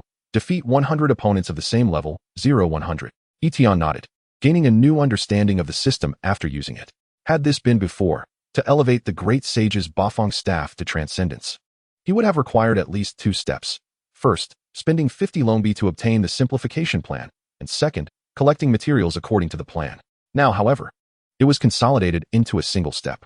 Previously, he had to break down the overall objective into smaller goals, completing each before knowing the next. Now, he was informed of all the requirements from the outset. If he had possessed this function during the evolution assessment, he would not have had to go through several steps to obtain the exploration of proficiency evolution factors. This was indeed much more convenient. Yi Tian was quite satisfied with the results of this upgrade. The 100 Longbi had been worth it. After studying the changes in the system, Yi Tian finally had time to observe the transformations of the Great Sage. Summoning the Great Sage from the Beast Master space, he noticed significant alterations in the data panel. Race, Stone Monkey King. Level, Silver 1. Potential, Silver. Skills, Proficiency in Intoxication, 4. Bafeng Staff Perfection, 0. Evolution Factor Exploration, Simulation Version, Proficient, 0. Waiting for Opportunity Proficient, 3. Brewing Basics, 0. The Great Sage's race had finally evolved from Stone Monkey to Stone Monkey King, with both level and potential reaching silver. Additionally, a brewing skill had been acquired. It was precisely this skill that had drawn numerous individuals to contract with such a seemingly non-combative beast as the Stone Monkey. For ordinary people, the Stone Monkey King served merely as a tool for wealth generation.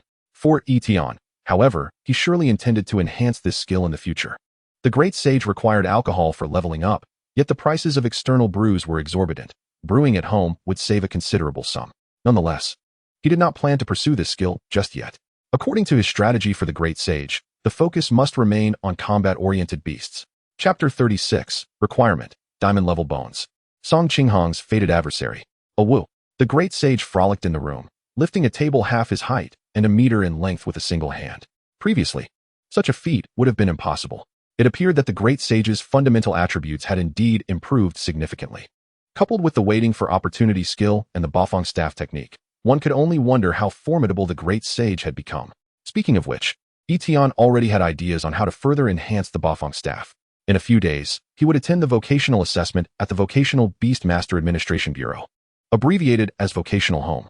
This bureau was responsible for managing and assessing professional beast masters and operated several artificial secret realms, allowing beast masters to enter and train their beasts.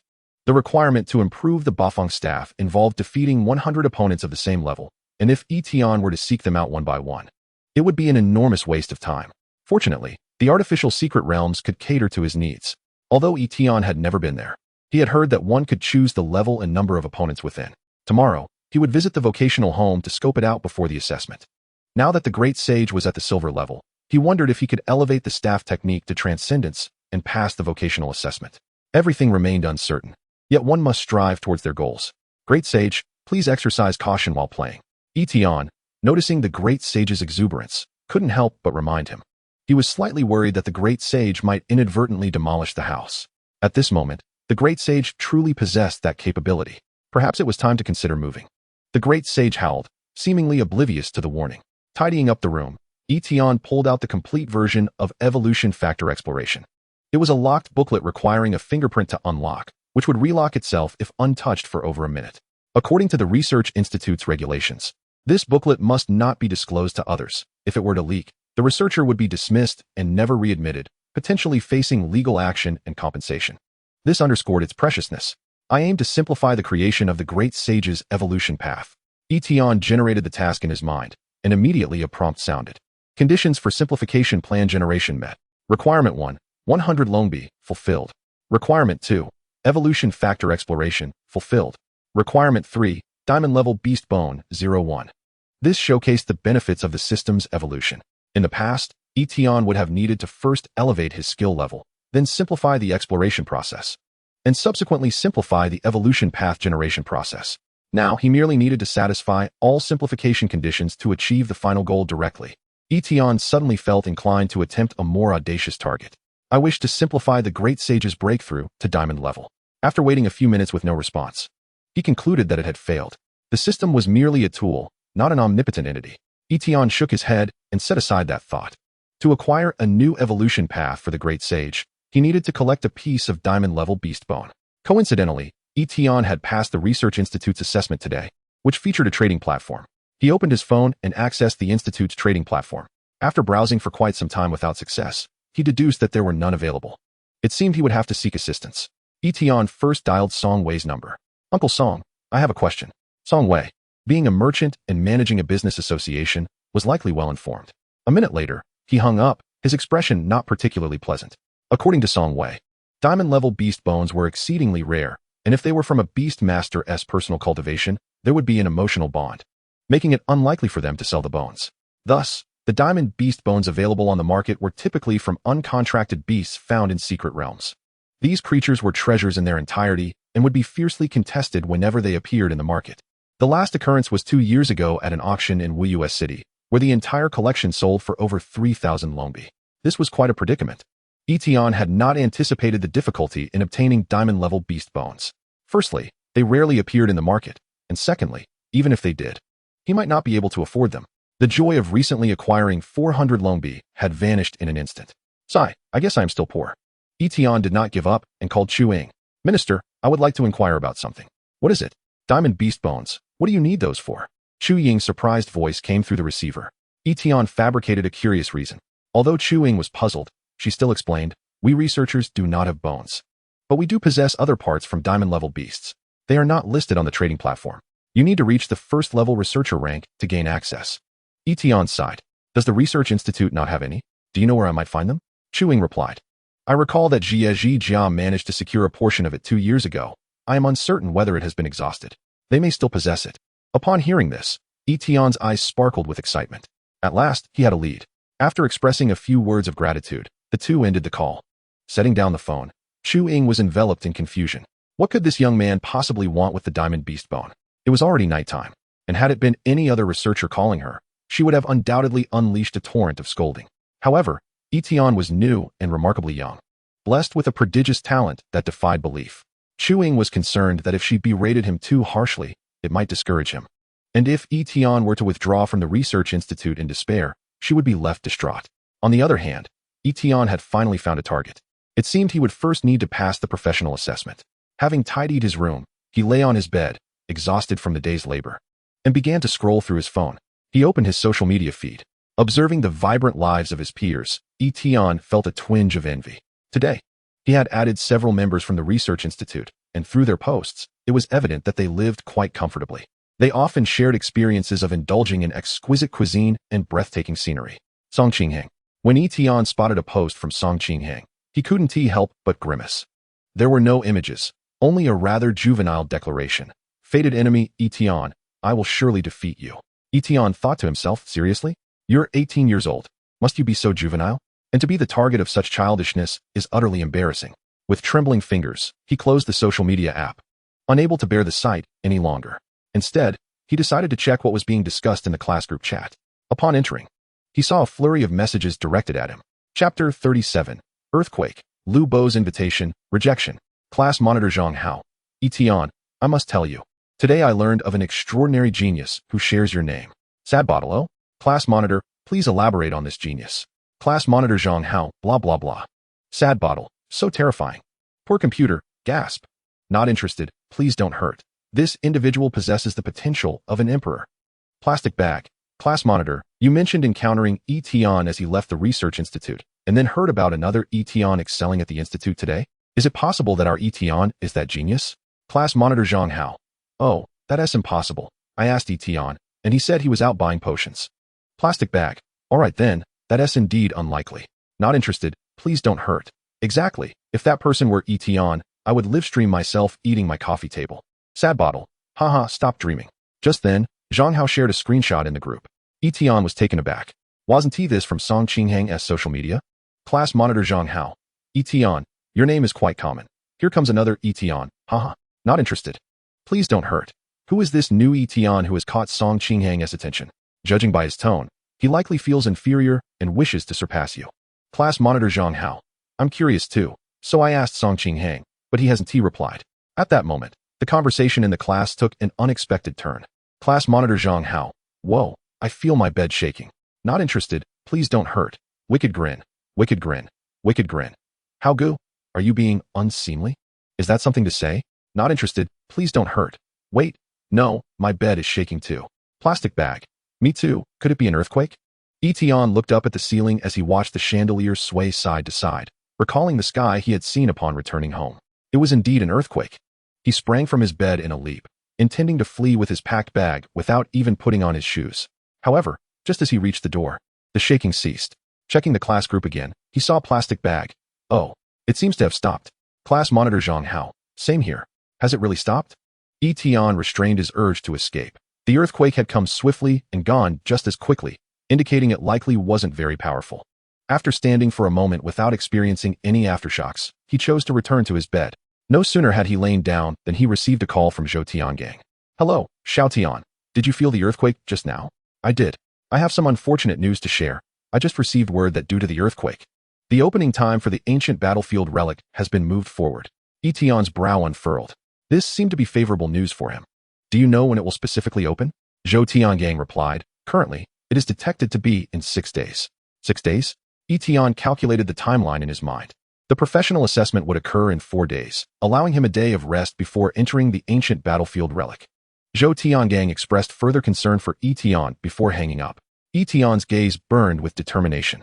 His objectives were now clear. He would first visit the artificial secret realm to refine the great sage's 8 directions staff to perfection, thereby accumulating strength. Then he would participate in the professional assessment in 4 days. After the assessment, he would venture into the ancient battlefield relic to contract a new beast. Perfect.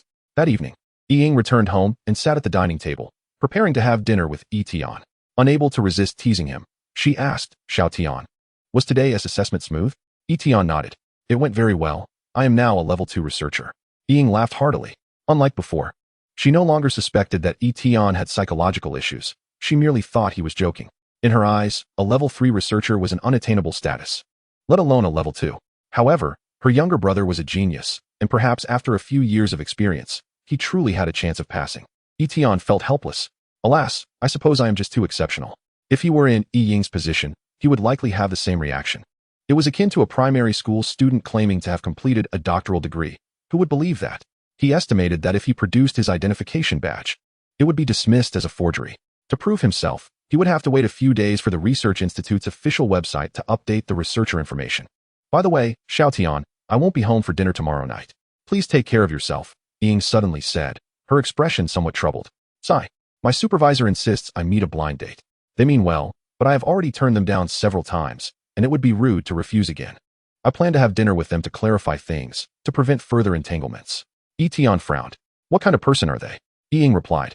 They are an outsourced worker from the Research Institute. Yi Tian pondered the day's observations. Within the Research Institute, researchers were a minority. Many foundational tasks required personnel. Thus, a batch of outsourced workers had been employed to assist researchers in their work. In matters of romance, Yi Tian did not wish to restrict Ying.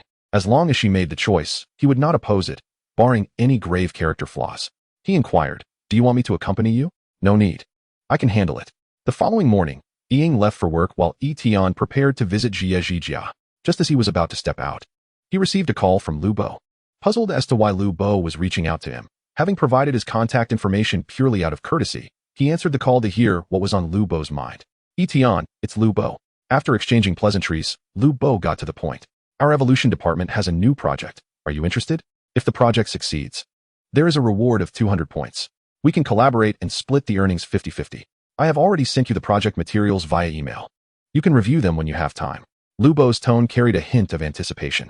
Yi Tian feigned a moment of hesitation before declining the offer. I have been rather busy lately. Perhaps we can collaborate another time. The underlying message of this next time was a subtle indication to refrain from seeking him out again. For Yi Tian, was it truly necessary to engage with others for a research project? He was indeed occupied with several unfinished tasks. How about a 60-40 split?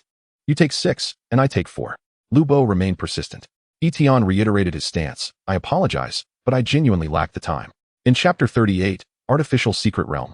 Leaderboard, Lu Bo let out a sigh of disappointment. After a few more attempts at persuasion, he realized Yi Tian's disinterest and conceded defeat. As a newcomer to the Research Institute, Lu Bo's relatively modest qualifications and abilities paled in comparison to Yi Tian's remarkable talents. Consequently, he sought to collaborate with senior members, yet none were willing to partner with him. Alone, he found it challenging to assume responsibility for an entire project, prompting him to direct his gaze towards Yi Tian. However, Yi Tian was equally unwilling to engage with him, causing Lu Bo considerable frustration. In truth, Lu Bo harbored aspirations for another target, Zhang Qixing. Unfortunately, Zhang Qixing, being the nephew of Zhang Shang, had been granted special privileges upon entry and was already working on significant projects under the guidance of senior researchers. With average talents and no influential connections, Lu Bo felt despondent. Despite being rejected by Yi Tian, he maintained a warm demeanor towards him. Well, that's truly unfortunate. Yi Tian, should you ever be interested in a project, please feel free to reach out to me. Yi Tian responded politely. Very well. The two then ended their call. Interestingly, within the Research Institute, one could explore various available projects. Engaging in these tasks allowed individuals to accumulate points, akin to a task platform. Once this period had passed, Yi Tian planned to undertake more projects. After all, with the simplification system at his disposal, no matter the research he pursued, it would not consume excessive time. Yet, the rewards he received were exceedingly generous. Points could indeed be exchanged for dragon coins. Shaking his head, he set this matter aside and hailed a taxi towards the professional hub. Before long, he arrived at his destination, only to unexpectedly encounter an old acquaintance, Seqing Hang, who had just alighted from a sleek black car. Judging by its appearance, it seemed rather expensive. Yi Tian felt a chill, recalling Seqing Hang's posts on social media. He was about to turn away, feigning ignorance, when Seqing Hang called out his name. Yi Tian, what brings you here? With no choice but to face him, Yi Tian replied nonchalantly, I wish to enhance my Desheng's practical skills, so I thought I would try the artificial secret realm. Seqing Hang nodded in agreement. It seems our objectives align. Thus, the two naturally walked side by side towards the professional hub. The ambience of the professional hub starkly contrasted with that of the Research Institute. The former resembled a bustling commercial district, while the latter was a singular grand edifice. Is this your first time visiting? Seqing Hang inquired. Indeed. Then follow me. I am quite familiar with this place, as I come here often. Yi Tian nodded in assent, relieved that he would not have to ask the staff for directions. As they walked, Seqing Hang began to explain the nuances of the artificial secret realm. Artificial secret realm is merely a nickname. Its full title is the Beast Master Trial Realm. Allow me to elaborate on the specific rules. Upon entering the realm, it will automatically assess the realm level based on the power of the summoned beasts, allowing you to enter realms of varying difficulty. For instance, since both of our beasts are of the bronze tier, we will be placed in a bronze difficulty realm. After determining the difficulty, the realm also allows you to select the number of beasts you wish to face. There are 3 modes, 1-on-1, 1-on-10, and 1-on-100. Yi Tian's eyes sparkled with excitement. How fortuitous. I need only to take Desheng into the realm once to complete the simplified plan for the 8 directions staff. Regardless of the circumstances, Yi Tian felt gratitude towards Seqing Hang for his assistance. No need for thanks, Seqing Hang replied. At that moment, Yi Tian had transformed in Seqing Hang's eyes into a figure that was both a rival and an ally, a target to surpass. Moreover, his father had advised him to cultivate a good relationship with Yi Tian. After a brief walk, they entered a striking red wooden building. At the front stood a bronze door, and to the left was a reception desk where a staff member was assisting individuals wanting to enter the realm. Those wishing to proceed required registration and payment, with fees determined by the level of the summoned beasts. Entering with a bronze tier beast cost 200 dragon coins, while a silver tier beast required 1,000 dragon coins. The two approached the reception, where the staff member was explaining the rewards to a patron ahead of them. Rewards? Upon hearing these words, Yi Tian's interest was piqued. He nudged Seqing Hang with his elbow. Are we not paying to enter the realm? How can there be rewards? Seqing Hang rolled his eyes. Not everyone can earn rewards. For most, it's simply a matter of paying to enter the realm. Just then, the staff member elaborated on that aspect. This patron, she began, in order to motivate beast masters to cultivate their beasts effectively. We have prepared substantial rewards for those who achieve excellent results. Yi Tian perked up, eager to listen. Each tier of the realm has a leaderboard, ranking the top 100 beast masters based on their completion times. Of course, there is a prerequisite. The beast master must challenge the highest difficulty of 1-on-100. Additionally, we continuously display the leaderboard to inspire future beast masters. As she spoke, she gestured towards a screen behind her. Upon entering, Yi Tian had noticed the screen, but the dense text had been overwhelming, prompting him to avert his gaze. Now, however, he focused intently. The screen was divided into 3 sections: bronze, silver, and gold. Each leaderboard showcased 100 names and their completion times. Yi Tian observed that the current top silver-tier competitor had completed the realm in just 30 seconds. Truly impressive for a 1-on-100 challenge. A man ahead of them inquired, "So, according to your explanation, doesn't that mean later challengers face a disadvantage, encountering more experienced opponents?" The staff member nodded. "Theoretically, yes. What specific rewards are granted for entering the leaderboard?" He pressed further. The staff member retrieved a small booklet from behind her and handed it to him. "Rewards vary according to ranking, and all the details are documented here." Coughing lightly, Yi Tian interjected, "May I have a copy as well?" The staff member turned slightly to see a youthful and vibrant boy before her and smiled. "Of course." Yi Tian received the booklet eagerly. Seqing Hang looked at Yi Tian with exasperation. "Yi Tian, that won't be of much use to you. Why waste time?" Yi Tian, without lifting his gaze, replied, "I'm simply curious. You go ahead, I'll study this and join you shortly." Seqing Hang shrugged. "Very well." Meanwhile, he thought to himself, I value my time much more. Every moment is dedicated to becoming stronger. Surpassing you is merely a matter of time." He then paid the 200 coins and received a green wooden token, granting him access to the realm. In Chapter 39, Transcendent Level 8 Direction Staff, a terrifying strike. Yi Tian waved goodbye. "I shall take my leave now. This time, I plan to challenge the 1-on-10 realm." "Yi Tian, shall we race?" Yi Tian replied casually, "Perhaps not." Their levels were too disparate for a meaningful comparison. Yet, to Seqing Hang, this response seemed a manifestation of fear. It is quite reasonable to consider that Yi Tian, being a newcomer, naturally lacks confidence. Following this, as Seqing Hang entered the secret realm, Yi Tian finally felt a considerable sense of tranquility enveloping him. Gazing at the small booklet in his hands, he felt a pang of regret. A tremendous loss. The rewards inscribed within the booklet ignited an intense envy within him. Now, with Desheng having attained the silver rank, he could only challenge the silver-tier secret realms. This meant that he would forever be distanced from the bronze leaderboard. Had he known that rewards could be acquired within the secret realms, he would have brought Desheng along much earlier. This was indeed a consequence of the information gap.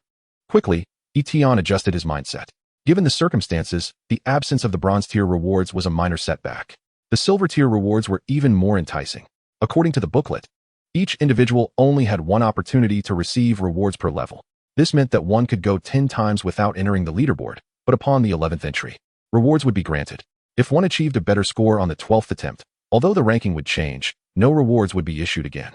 This rule effectively prevented anyone from manipulating rewards by climbing from the 100th position. Yi Tian noticed that entering the top 3 would allow him to freely select a silver-tier skill, in addition to receiving over 50 long coins. The prospect was incredibly tempting. He set a goal for himself, at least to secure a spot in the top 3. After finishing the booklet, Yi Tian returned to the front desk where the young lady handed him a form to fill out. Age, 18. Name, Desheng. Rank, silver. Beast Master Species, Stone Monkey King. He swiftly completed the form and returned it. There was no requirement to use a real name on the form. Thus, Yi Tian wrote Desheng's name. Upon receiving the information, the young lady began entering it into the system. When she glanced at the rank field, she paused for a moment, raising her head to look at Yi Tian. 18. Silver rank? Stone Monkey King? It seemed rather absurd. In her 2 years of working here, she had never encountered such an unusual beast master. However, out of professional courtesy, she quickly masked her surprise and continued with her duties. Before long, Yi Tian received a wooden token, but unlike Seqing Hang, his was white. Approaching the bronze door, it opened automatically. A luminous screen appeared before Yi Tian, prompting him to select a difficulty level. Without hesitation, he chose 1 versus 100. As the screen vanished and he stepped inside, he found himself in a peculiar space. Looking around, he realized he was in a small arena. Yi Tian sat in the stands while Desheng stood in the center of the arena. Suddenly, a flurry of white lights shimmered through the air. Subsequently, a multitude of scarecrows materialized around Desheng, encircling him. The full name of these scarecrows was Trial Scarecrows, artificial beasts specifically designed for the trials and assessments of beast masters. Above the arena, a gigantic white numeral 3 appeared, which swiftly changed to 2. This signified a countdown. Once it reached 0, the scarecrows would launch their assault. Desheng tensed up, as his combat experience was minimal. And this was his first encounter with such a multitude of foes. Desheng, you can do it. Yi Tian cheered, waving his hands in encouragement.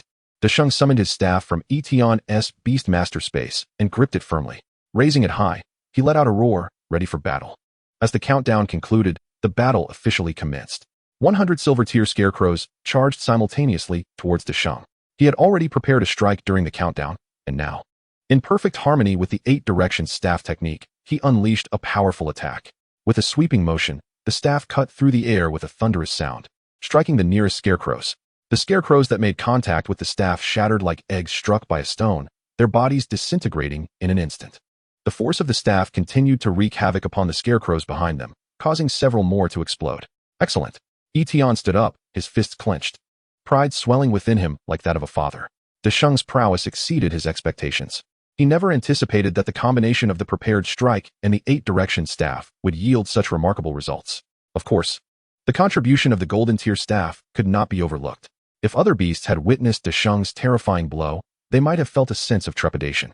However, the scarecrows exhibited no emotions, remaining indifferent to the loss of their companions. The remaining scarecrows continued to surge towards Desheng. With a hearty gulp of liquor, Desheng instantly entered a state of intoxication. He lightly jumped, escaping the encirclement of the scarecrows while continuing to employ the prepared strike. Once the 3 seconds required for the prepared strike elapsed, he unleashed another 8-direction staff attack. The arena reverberated with the sound of relentless collisions. Desheng moved like a deity of death. Any scarecrow he touched was guaranteed to be vanquished. Simultaneously, Desheng's data panel began to display continuous leaps in numbers. 15,100, 16,100, 90,100, 99,100. Finally, the last scarecrow fell. 100,100. Desheng was now gasping for breath. The relentless combination of the 8-direction staff and the prepared strike had drained his stamina. A prompt echoed, indicating that Desheng's 8-direction staff had reached its pinnacle, achieving an ethereal mastery. Desheng stood dazed, as a torrent of experience and memories flooded his mind. Moments later, upon opening his eyes, he appeared unchanged, yet Yi Tian sensed that Desheng had completely fused with the staff in his grasp.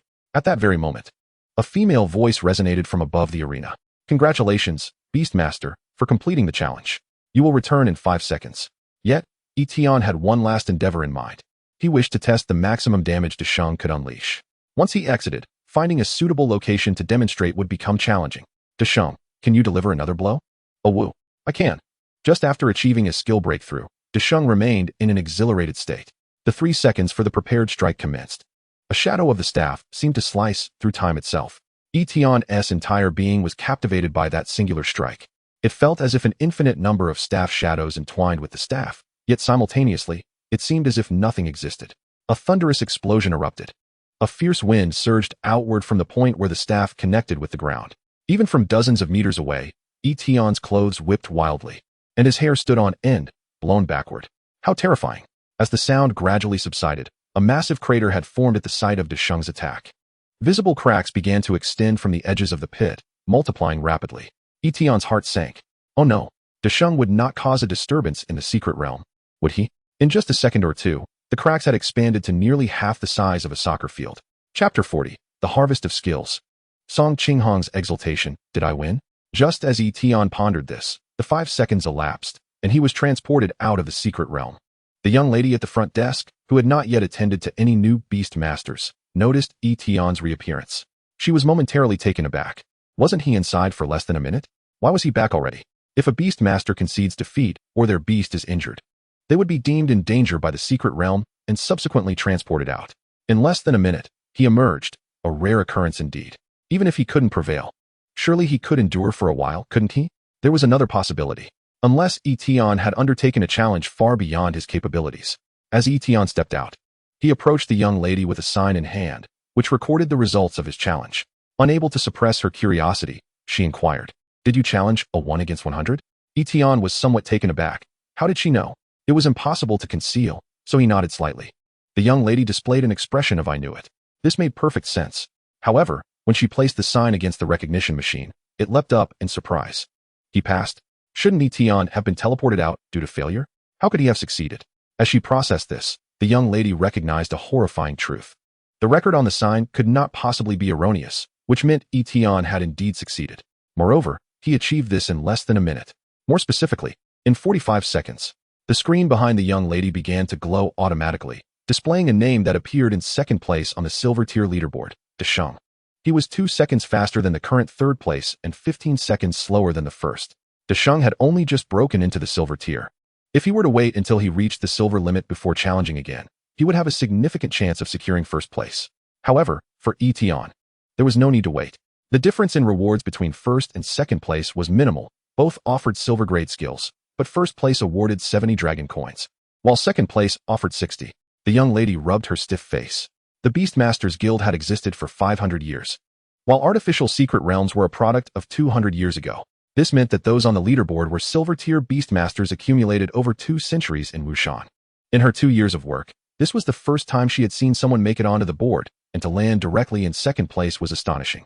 Most outrageous of all, this incredible achievement was accomplished by an 18-year-old boy. 18. Should he not merely be a high school student who had just contracted a beast? The young lady's heart raced. She contemplated a possibility. In certain prominent families, descendants are nurtured from a young age to develop their physique and mental fortitude, enabling them to contract beasts earlier. Surely, Yi Tian was one such individual? Yet, she wondered which family he belonged to. Based on the information he provided, he filled in the name Desheng, which was clearly a pseudonym, revealing nothing. Nonetheless, this did not hinder the young lady's admiration for Yi Tian from soaring. Congratulations on achieving second place on the silver leaderboard. Yi Tian nodded and posed his most pressing question. Where can I claim my reward? The young lady promptly retrieved a booklet. Inside were selectable silver grade skills. As for the dragon coins, please leave your account information and we will transfer them to you immediately. Judging by the young lady's assumptions, given Yi Tian's background, he likely looked down upon such meager rewards. Therefore, he must have inquired solely to satisfy his sense of accomplishment. Yi Tian accepted the booklet and began perusing it in front of her. The options were limited, with fewer than 50 available. Upon seeing one, his eyes lit up. It was indeed quite suitable for Desheng. He pointed it out to the young lady. I want this one. Very well, please hold on a moment. I have already sent a message to the other staff. It will be delivered to you shortly. The efficiency of the vocational guild was remarkable. In less than 2 minutes, Yi Tian received the skill, Meditative Restoration. This skill allowed for a rapid recovery of a beast's stamina. After this battle, Yi Tian identified a flaw that was not quite a flaw in Desheng. That was a lack of stamina. After dealing with 100 scarecrows, he was nearly exhausted. If the number of scarecrows had been greater, he would undoubtedly have lost. Thus, he chose the only skill within the range that could restore stamina. Speaking of which, Yi Tian recalled the scene before he left and turned to the young lady. I need to provide feedback on something. Before my beast departed, it used a skill on the ground, creating a large hole. There are also many cracks. I'm concerned the secret realm might be damaged. The young lady smiled proudly. You need not worry. The secret realms created by the vocational guild possess strong self-repair capabilities, and we have designated staff to conduct regular maintenance. Therefore, no issues will arise. Yi Tian breathed a sigh of relief. That's good, that's good. He truly worried about damaging the secret realm and being held liable for compensation. He could not afford that. The young lady cleared her throat to draw Yi Tian's attention. Her face flushed slightly as she glanced around to ensure no other beastmasters were nearby or approaching before she said, I still don't know your name. Yi Tian was taken aback. Wasn't it said that anonymity was allowed? The young lady lowered her head slightly. It's something I wish to know. You need not share if you prefer not to. After a pause, she added, I have tomorrow off. She then gazed directly into Yi Tian's eyes. Yi Tian was bewildered. Why are you mentioning your day off to me? What does that have to do with me? Yet, feeling it would be impolite not to respond, he said. Then congratulations to you. The young lady replied, and Yi Tian departed. His purpose for visiting the vocational guild had been entirely fulfilled, and he had also acquired a new skill along with 60 dragon coins. He was now eager to return home and have Desheng learn the skill. Just as Yi Tian left, Seqing Hang's figure was teleported in. The first thing he did was not seek the front desk, but rather look for Yi Tian. Upon seeing that Yi Tian was absent, he cheered with delight.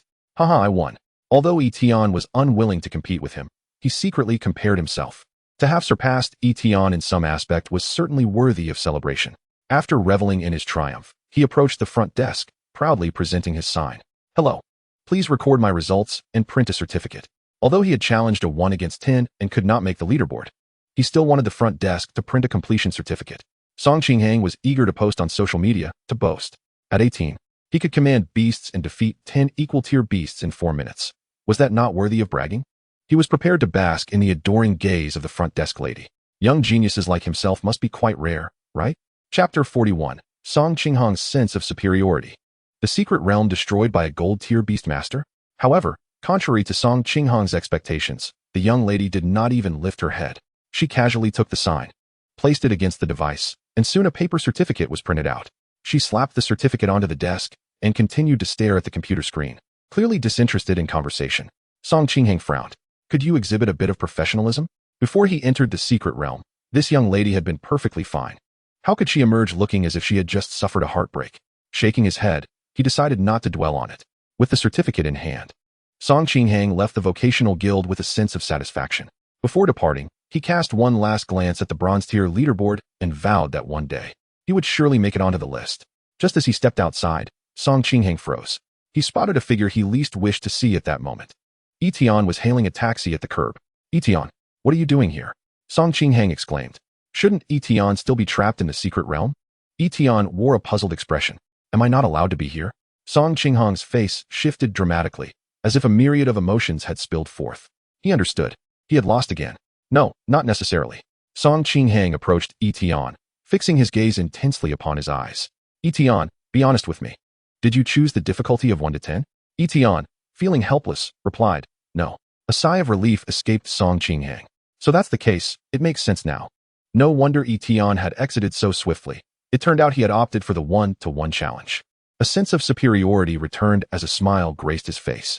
I defeated 10 opponents of bronze rank in 4 minutes. What do you have to compare with me? Observing Seqing Hang's silly grin, Yi Tian thought he must have lost his mind. Just then, a taxi halted in front of Yi Tian. He bid farewell and got into the vehicle, leaving behind the still grinning Seqing Hang. In the professional homes operations department, the team was tasked with the maintenance of the establishment, which included regular inspections of the secret realms. The department head, Zhao Dongdong, was lounging in a chair, his belly protruding, idly passing the time. Their work was generally quite relaxed, requiring only occasional glances at the large screen at the front of the room to ensure everything was functioning properly. As Zhao Dongdong pondered what to have for lunch, a flash of red caught his peripheral vision. He turned to the screen and noticed an artificial secret realm was sounding an alarm. Silver Realm Number 3, current status, malfunction. Zhao Dongdong was puzzled. Realm Number 3? That shouldn't be the case. He distinctly remembered inspecting it just yesterday, and everything was normal. How could it malfunction merely a day later? Each level of secret realm exceeded 10 in number.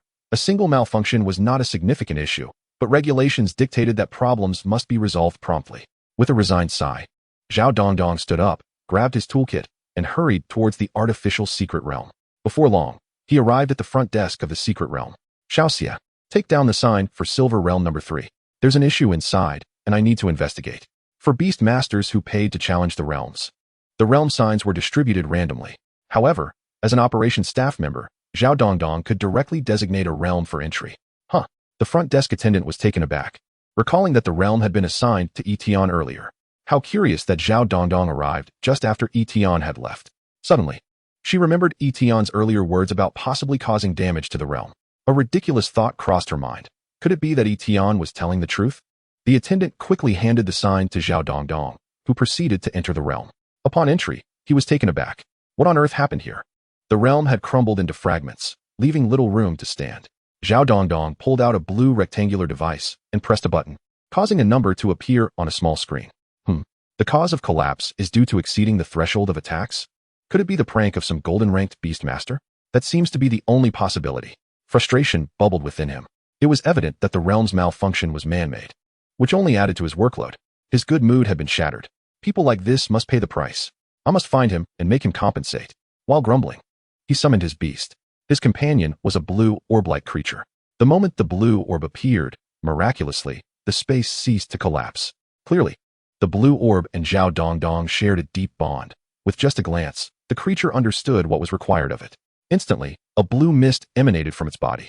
As the mist touched the fragments, they began to coalesce, resembling a shattered mirror being mended. In less than 2 minutes, the realm returned to normal. After retracting his beast, Zhao Dongdong angrily exited the realm. Upon returning the sign at the front desk, he inquired, Xiaoxia, please pull up the information on the last person who entered the realm. I want to know which fool was so bored as to impersonate a golden rank while entering a silver realm. Golden? The attendant was once again taken aback. The fact that Yi Tian was already a silver rank had shaken her worldview. How could Zhao Dongdong claim he was even more formidable? Noticing the attendant's reaction, Zhao Dongdong felt puzzled. What are you so shocked about? This is absurd. Once the attendant regained her composure, she provided Yi Tian's submitted information to Zhao Dongdong. He, too, was stunned. 18? You call this 18? It was evident that the individual not only faked his rank, but also his age. Zhao Dongdong directly asked the attendant, "Describe this great sage to me. How old does he appear? He must be over 30, right?" The attendant stiffly shook her head. "He genuinely looks like a high school student." "Really?" Zhao Dongdong was skeptical. Yet no matter how he asked, the attendant insisted that Yi Tian had not lied about his age. Yi Tian had not left a contact number. His name was also fictitious, and nothing could be gleaned from the front desk. Zhao Dongdong was somewhat vexed. However, he was not ready to give up just yet. "I refuse to believe this." Uncertain why the front desk was so protective of Yi Tian, Zhao Dongdong devised another plan. He now held a small black chip with several cracks, which contained the surveillance video from Silver Realm number 3. Although damaged due to the realm's collapse, there were individuals in the operations department skilled in repairs. As long as he could fix the chip, he would uncover the truth of what transpired in the realm and identify the disreputable individual responsible. Watching Zhao Dongdong leave, the front desk attendant fell into deep thought. Should I have been more proactive back then?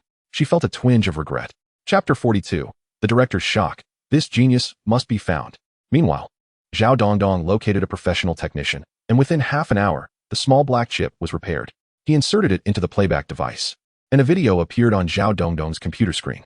Unfortunately, although it was fixed, the video quality had been compromised, rendering it quite blurry. Only vague colors and shapes were discernible. Nonetheless, this did not deter Zhao Dongdong from watching intently.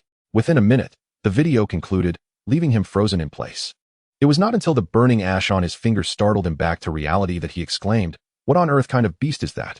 It looks so much like a stone monkey." No, it absolutely cannot be a stone monkey. This beast indeed possessed only silver-level strength. Yet its final strike unleashed a destructive force surpassing that of even a golden rank. How is this possible? When did Wushan City produce such a beast-master prodigy? Glimpsing Yi Tian's silhouette, he noted his youthful appearance. Could it be that the front desk attendant was not lying?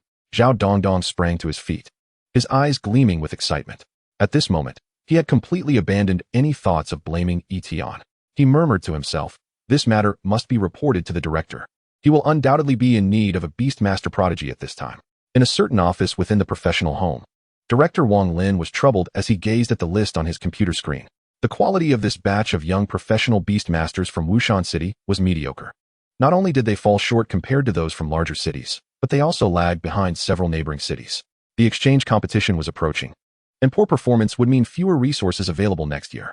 With fewer resources, cultivating powerful beastmasters would become increasingly challenging. Was this not a vicious cycle? Wang Lin rubbed his sparse hair, which consisted of only a few strands. The resources for the professional home, aside from a small portion earned independently, primarily relied on allocations from higher authorities. Each city had its own professional home, and they were all in competition with one another. According to the regulations established by the headquarters of Ziyezhijia, Longhua has been divided into 4 distinct regions: East, West, South, and North. Wushan, where the story unfolds, is situated in the Western region. Each year, every region hosts a youth professional beastmaster exchange competition designed to assess the performance of Ziyezhijia. Every city is obliged to send 10 beastmasters to participate. The outcomes of these competitions not only pertain to the honor of each city, but also dictate the allocation of resources by the headquarters of the Beastmaster Association for the following year. Cities that perform well will receive more resources, while those with poor results will face a reduction in their allocations. Wushan has suffered from subpar performances for 3 consecutive years. A lack of resources means that professionals in Wushan are treated less favorably than their counterparts in other cities of similar standing. People, after all, have legs. If this continues, how can Wushan retain its talent? Most importantly, as the director of Ziyezhijia, I must bear the responsibility. Some individuals have long harbored criticisms towards me. If I fail to produce commendable results, my position may be jeopardized. At that moment, Wang Lin was suddenly interrupted by a knock on the door. Straightening his posture, he called out, "Come in." The person entering was Zhao Dongdong, carrying a tool bag, who had just emerged from the artificial secret realm. Wang Lin was somewhat surprised. What could Zhao Dongdong want at this hour? "Director, I have discovered a prodigious beastmaster, and he is likely only 18 years old." Wang Lin raised an eyebrow. According to the rules, beastmasters participating in the competition must be under 25. 18 seems a tad too young. Nevertheless, adopting a desperate times call for desperate measures mindset, he encouraged Zhao Dongdong to continue. Zhao Dongdong opened his phone and began to play a video. Soon, Wang Lin was observing Yi Tian battling within the secret realm. As he watched, he offered critiques. Indeed, completing a challenge against 100 at the silver level is quite remarkable. He is undoubtedly a little genius. Such individuals are rare throughout the history of Zhie. Unfortunately, the video was too blurry to ascertain the specific type of beast he controlled. Upon witnessing Desheng defeat the last scarecrow, Wang Lin nodded in approval, but then shook his head. He nodded in appreciation of Desheng, yet shook his head because, despite the potential, he had not yet fully realized it and could not assist him. According to the competition rules, any beast master under 25 is eligible to compete. Typically, each city sends 10 golden-level beast masters. While Desheng is indeed formidable among silver-level beast masters, facing off against others of a higher tier presents a significant challenge. Wang Lin turned to pat Zhao Dongdong on the shoulder. I appreciate your enthusiasm, but the beast master in the video cannot assist me at this time. Zhao Dongdong replied. Director, please don't rush. The video is not finished yet. Wang Lin was taken aback. Could this beast master be even stronger? He soon witnessed Desheng deliver a final blow. The video, lacking sound and clarity, still conveyed an overwhelming sense of destructive power. Zhao Dongdong's voice chimed in. Director, the final strike from this beast master was powerful enough to shatter the secret realm. Wang Lin abruptly stood, his eyes shining with excitement. Is that a perfect level skill? Or perhaps something even beyond that? The destructive force unleashed by Desheng's final attack surpassed several beast masters on his current list. Despite Desheng being merely at the silver level, the video remained unclear, preventing them from discerning more detailed aspects of Desheng's capabilities. However, it was evident that such formidable strength indicated he was nearing the pinnacle of silver.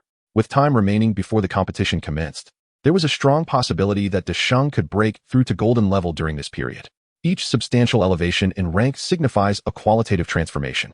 Wang Lin saw in Desheng the hope for achieving excellent results in the upcoming competition. He needed to locate this beast master. Subsequently, Zhao Dongdong shared all the information he had gathered with Wang Lin. After some contemplation, Wang Lin instructed Zhao Dongdong. I have a task for you. Investigate the recent graduates from various Beastmaster academies and see if you can locate a Beastmaster resembling a stone monkey. He certainly did not believe that Desheng was merely a stone monkey. There are numerous varieties of monkey-type beasts. It was likely that the beast in the video belonged to a rare breed. Coincidentally, it was graduation season at many Beastmaster academies, and Wang Lin felt that Yi Tian might well be a recent graduate. Meanwhile, Yi Tian returned home and immediately began to review the skills he had just obtained. After a thorough examination, he formulated a task in his mind. I must simplify the process of meditative cultivation. Soon, a notification chimed in his ear. Chapter 43. Yi Ying is entangled in the transaction with Lu Bo. As per tradition, simplification can only extend to the mastery level, necessitating the creation of new tasks thereafter. The simplified scheme allows Desheng to enhance his proficiency in meditative cultivation merely by closing his eyes, making it incredibly straightforward. Around 8 o'clock in the evening, Yi Ying returned home. Yi Tian was washing dishes, and, upon noticing his sister's return, keenly observed that Yi Ying appeared discontented. What's wrong? Yi Ying forced a smile. Nothing much.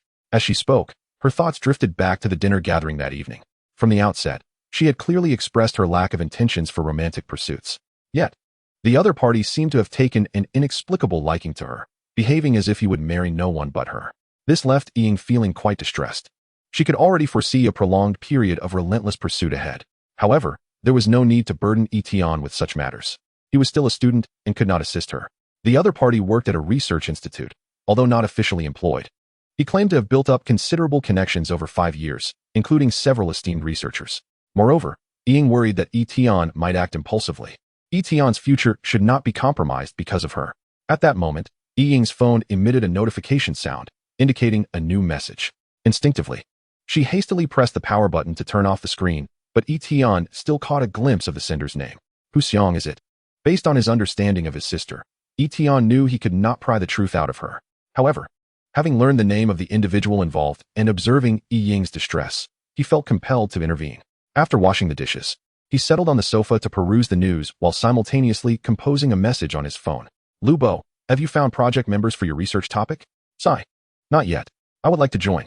Oh, that's wonderful. You can be the lead, and I'll assist you. You can take the lead. But I need a small favor from you. Anything I can do is on me. Help me investigate a person named Hu Xiang, who also works at our research institute. I want to know if he has been on any recent blind dates and what transpired with his date. Hu Xiang? I know him. He is currently working under my supervision. Yi Tian's eyes lit up. This made things much easier. He then informed Lu Bo about the potential harassment Yi Ying was facing and requested him to conduct an investigation. After putting down the phone, Yi Tian stretched his body. Strictly speaking, he was not merely seeking Lu Bo's assistance, but rather engaging in a mutually beneficial exchange. Sister, I wonder when you will stop giving me cause for concern. Lu Bo was highly efficient. Within half an hour, he responded. Yi Tian, I inquired. And this matter is indeed true. I've already instructed him to apologize to your sister and vow never to harass her again. Do you think we should dismiss Hu Xiang? As the direct superior of Hu Xiang, Lu Bo possessed the authority to appoint or dismiss at will. In his perspective, Yi Tian undoubtedly held far greater significance than Hu Xiang. Thus, if forging a connection with Yi Tian necessitated sacrificing Hu Xiang, so be it. Yi Tian pondered for a moment, realizing that Hu Xiang had not yet committed any substantial wrongdoing, and replied, forget it. Tell him this is a one-time exception. All right. By the way, Yi Tian, the project I've been pursuing is on the verge of approval, and it should take about another 2 weeks. I'll bring you into the project then. Sounds good. After concluding the conversation with Lu Bo, Yi Tian felt a sense of reflection. It was indeed a pragmatic world. His status eclipsed that of Hu Xiang, and his value was deemed greater, hence Lu Bo was willing to dismiss Hu Xiang directly for his sake. To prevent becoming another Hu Xiang, it was imperative for him to become stronger. Meanwhile, Yi Ying was venting about her day south encounters with her close friend when suddenly a message from Hu Xiang popped up. She instinctively furrowed her brow. Here we go again. Didn't I tell him I'm busy tomorrow? However, upon opening the message, she was taken aback. It was an apology along with a guarantee. After reading it, Yi Ying was left bewildered. She couldn't comprehend Hu Xiang's motive for apologizing. Since she couldn't figure it out, she decided not to dwell on it. All she wished was for Hu Xiang to cease bothering her in the future. Her earlier bad mood dissipated, and she opened the door to join Yi Tian on the couch to watch television. Yi Tian smiled and remarked, "Oh, what good fortune has you so cheerful today?" Yi Ying replied, "Oh, nothing much. I was just in a good mood today." Yi Tian shrugged, "Whatever you say." 2 days later, a piece of good news arrived. Desheng's skill, waiting for the right moment, had finally reached mastery. The upgraded system was now capable of indicating the specific time required to complete the task. 100 hours? That translates to less than 5 days for another enhancement. That is not too long. Thus, Yi Tian promptly went downstairs to purchase a black coat for Desheng to wear. At that moment, Desheng donned the black coat. With a long staff slung across his back, his eyes were closed, and one hand held a wine flask, occasionally taking sips. The sight was rather peculiar. Species, Stone Monkey King. Level, Silver, 3. Potential, Silver. Skills, Mastery of Universal Staff, Max level. Proficiency in Intoxication, 34. Mastery of Waiting for the Right Moment, 35. Skilled in Meditation, 15. Brewing Novice, 0. Once the skill of meditation reached proficiency, it began to exert its effects. Desheng, after exhausting his energy, no longer required sleep nor entry into the beast space for recuperation. Simply by closing his eyes for half an hour, he would be fully rejuvenated. This left Yi Tian intrigued. If this skill reached its pinnacle, could Desheng restore his entire stamina in the blink of an eye? Yi Tian further contemplated acquiring another sensory skill for Desheng, allowing him to function normally even with closed eyes. In battle, Desheng would truly become a perpetual motion machine, with 1 skill at mastery, 2 at proficiency, and 1 at familiarity. Yi Tian was unsure of the combined might of these skills. The following day marked the professional assessment. Thus, Yi Tian finished his morning routine early, ready to indulge in a good rest. Just as he was scrolling through his phone before sleep, he unexpectedly received a call from Chuing. Director, Xiao Tian. A couple of days ago, the Professional Association discovered a brand new skill from a secret realm. They have handed it over to us to find the optimal ratio for auxiliary skill training. Are you interested in taking a look? Yi Tian was somewhat perplexed. Director, isn't that the responsibility of the cultivation department? Chuing explained, our evolution department and the cultivation department merely have different focuses, yet both directions involve research. Therefore, we are equally capable of undertaking the research on skill ratios. However, prior to your arrival, our research in this area has consistently lagged behind theirs. Yi Tian's remarkable performance during the cultivation assessment prompted Chu Ying to see if he could create another miracle. Researching skill ratios was a core business of the cultivation department. If they could excel in this domain, it would bolster their case when requesting resources from the dean. What is this called? Defeating the enemy in their strongest area. After some contemplation, Yi Tian agreed. It was an opportunity to acquire a new skill without cost. Why not? Besides, Seqing had not set a deadline for completion, simply suggesting he give it a try. If nothing came of it, it was no matter. All right, I will send you all the materials regarding the skill. Please check your email. Oh, and since this skill is special, the points awarded for it will exceed those of other skills. Just finding 20 ratios will earn you 200 points. Over 30 will yield 400 points. The mention of points heightened Yi Tian's interest. Upon ending the call, Yi Tian began to peruse the information about the skill, treating it as bedtime reading. Taming Ju. Silver level, special category skill. Upon mastery, it allows entry into the dreams of other beasts. Yi Tian was astonished. This was the first time he had encountered such a type of skill. Nevertheless, he opted not to allow Desheng to learn it, as he envisioned Desheng as a combat-oriented and formidable beast. Each skill slot required careful planning. Another reason was that enhancing skills incurred significant costs. Funds must be judiciously allocated. After reviewing the details, he mentally formulated a simplified task to seek out the optimal ratios for the skill. Meeting simplification conditions. Requirement 1, 50 long coins, satisfied. Requirement 2, sleep, 0, 10. The project bonus would amount to at least 200 long coins, making the 50 investment entirely worthwhile. What delighted Yi Tian most was the second requirement. Was it truly sufficient to sleep for just 10 hours? Closing his phone, he began to drift off to sleep. The next day, due to a restful slumber the previous night, even rising at his usual time fulfilled the 10-hour sleep requirement. At this moment, the ratios for Taming Ju were firmly etched in his mind. He jotted down the ratios while having breakfast, simultaneously composing an email to Seqing. After sending it, Yi Tian hailed a cab to the professional association once more. Following the staff's guidance, he arrived at the assessment venue, a spacious, small gymnasium. Before entering, he had to surrender his phone. Upon handing over his phone, he received a wooden plaque that recorded the information he had filled out during registration. Upon entering, he found numerous individuals already waiting inside, and he even recognized a few familiar faces, candidates he had previously encountered during the Research Institute assessment. Concurrently, in the office of the Minister of the Evolution Department at the Research Institute, Seqing arrived punctually for work, seated herself, and brewed a cup of coffee. In accordance with her work routine, she would savor her coffee while reviewing the emails requiring her attention. As she scrolled through, she soon spotted an email from Yi Tian. What could Xiao Tian want with this email? Upon opening it, she found a lengthy list of materials and their quantities. Her confusion deepened. Was this the research Yi Tian had conducted in response to her request yesterday? Yet, it had only been one night. Even if Yi Tian had pulled an all-nighter, how could he possibly produce results? However, she skeptically forwarded the email to another researcher and then called, Xiaoma. Please follow this ratio to prepare the potion for the simulation beast to use. 2 minutes elapsed. Seqing answered the phone, greeted by an excited voice. Minister, this is incredible. How did you manage it? A 35 increase. It must be your direct involvement, right? 35. Uffed. Seqing spat her coffee onto the screen. What had she just heard? She could hardly believe her ears. In just one night, Yi Tian had achieved a 35 ratio.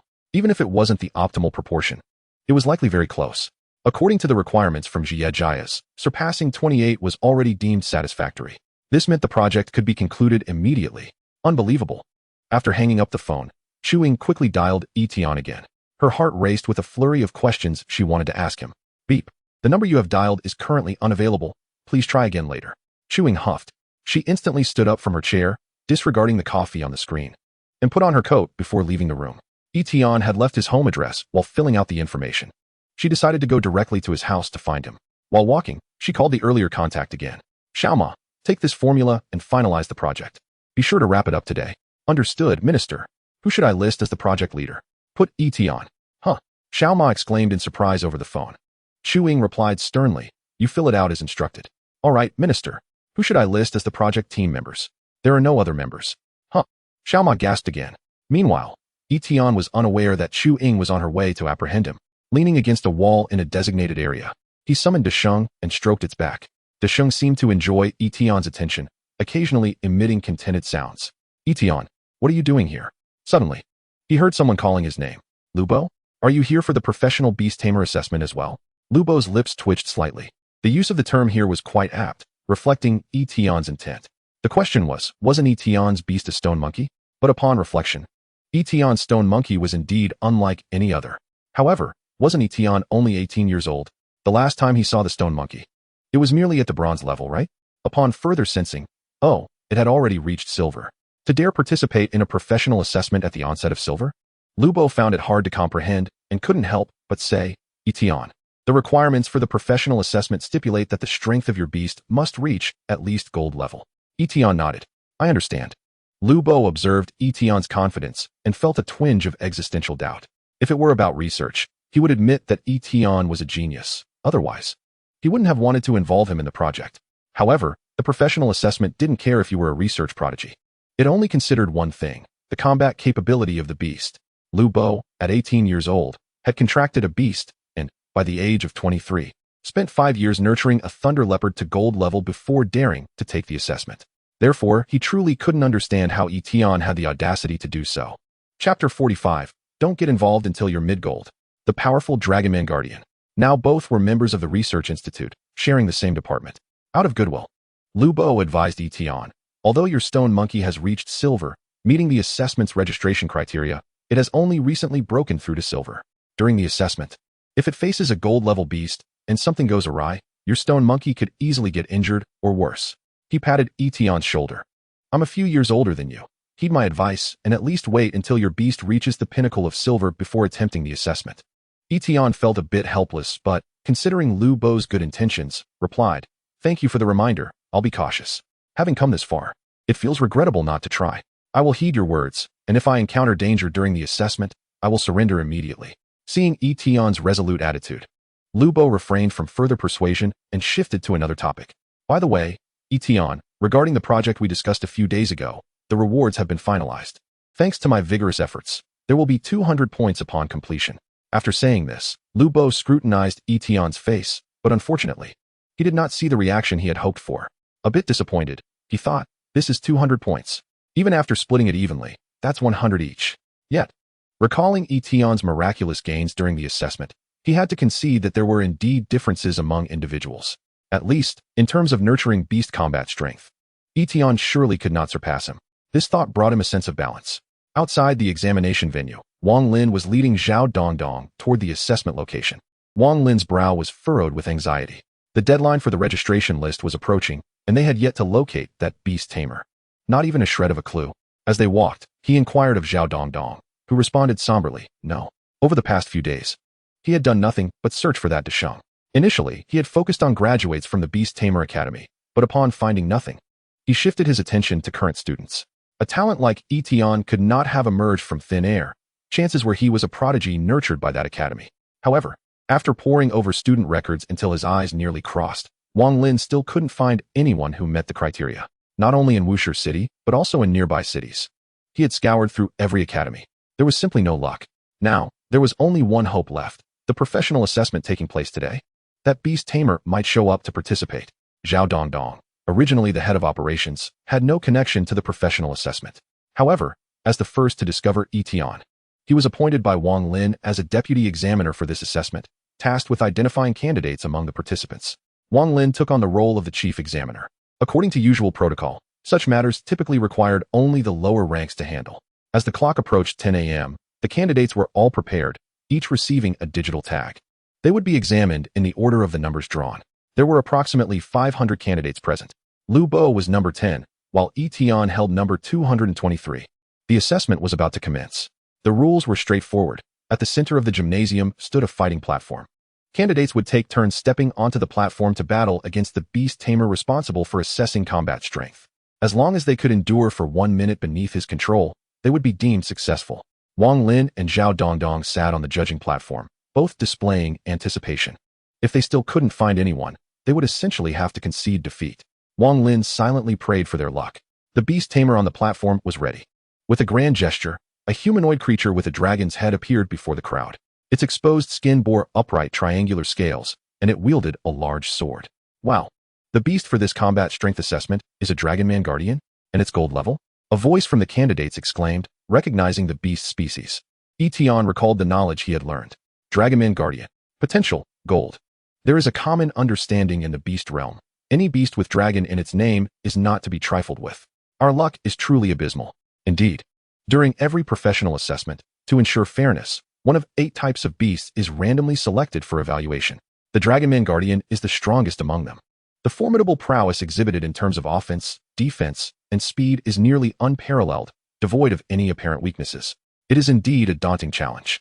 Complaints aside, The candidates cannot simply abandon their aspirations because the adversary is a long-range showway. Lu Bo visibly displays signs of tension as his turn in the order approaches, and he will soon take the stage. As the clock strikes 10, the assessment commences, with Zhao Dongdong tasked with announcing the candidates. Candidate number 1. Please prepare on the arena. The countdown for battle begins in 10 seconds. No sooner had he spoken than a man, appearing to be around 30 years of age, ascended to the platform. With a mere wave of his hand, he summoned a towering black bear, also of the golden tier. The bear roared, pounding its chest with a thunderous sound. In stark contrast, the long-range showway remained motionless, its expression tinged with a hint of disdain. Clearly, it was not in high spirits today, facing a throng of 500 weaker opponents, likely to waste several hours of its time. As the countdown concluded, the battle began. The long-range showway opted for a direct assault, leaping before the black bear and sweeping its tail. The bear was sent flying, careening away from the arena, and the confrontation ended in an instant. The black bear's handler was left dumbfounded, exclaiming, "That was astonishingly swift." The onlooking candidates were equally stunned. Many left paralyzed by the abrupt conclusion. What just happened? Did it end so quickly? This long-range showway is exceptionally formidable. Just moments ago, they had been speculating on the outcome between the black bear and the dragon, only to witness the swift resolution. A seasoned beastmaster, who had previously participated in professional evaluations, scoffed. "Do you not understand why the rules mandate a 1-minute duration instead of simply defeating the examiner?" Another voice chimed in. "Do not underestimate the professional assessment. The long-range showway ranks among the most powerful within the golden tier. Without mid-golden strength, one should not even consider participation." Most of the attendees were first-time candidates. Their beasts primarily of the early golden tier, with a number reaching the pinnacle of silver. They lamented, "Had I known, I would not have come. I've wasted both time and registration fees." Having witnessed the prowess of the long-range showway, they felt a strong inclination to withdraw.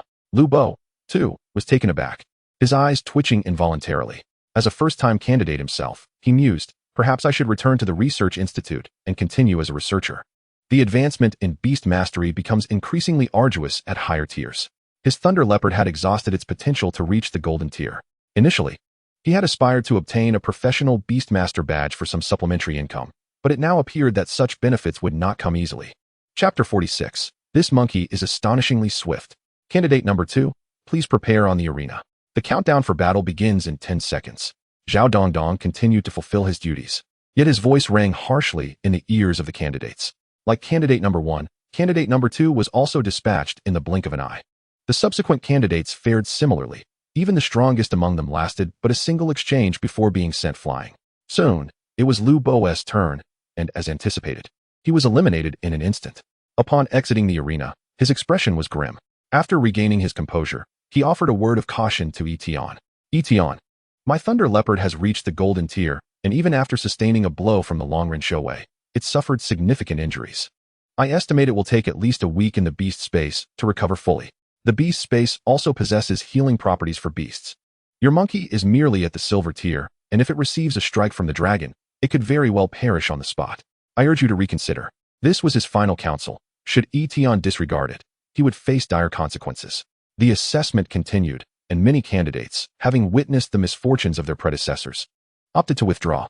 Those who dared to send their beasts into battle were either exceedingly brave or possessed genuine skill. The candidate who lasted the longest managed to hold out for a full 30 seconds before succumbing.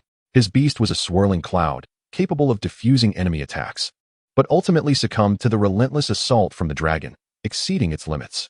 When candidate number 135 was called, a stir swept through the crowd. "Is that Ma Fei? He is here for the assessment? Surely he can succeed." Yi Tian observed the candidate advancing forward, a robust man with golden hair. Lu Bo seemed to recognize him as well. "Ah, that is junior brother Ma Fei. He is also a student from Shanwu Beastmaster Academy, 2 years my junior. Now in his 3rd year.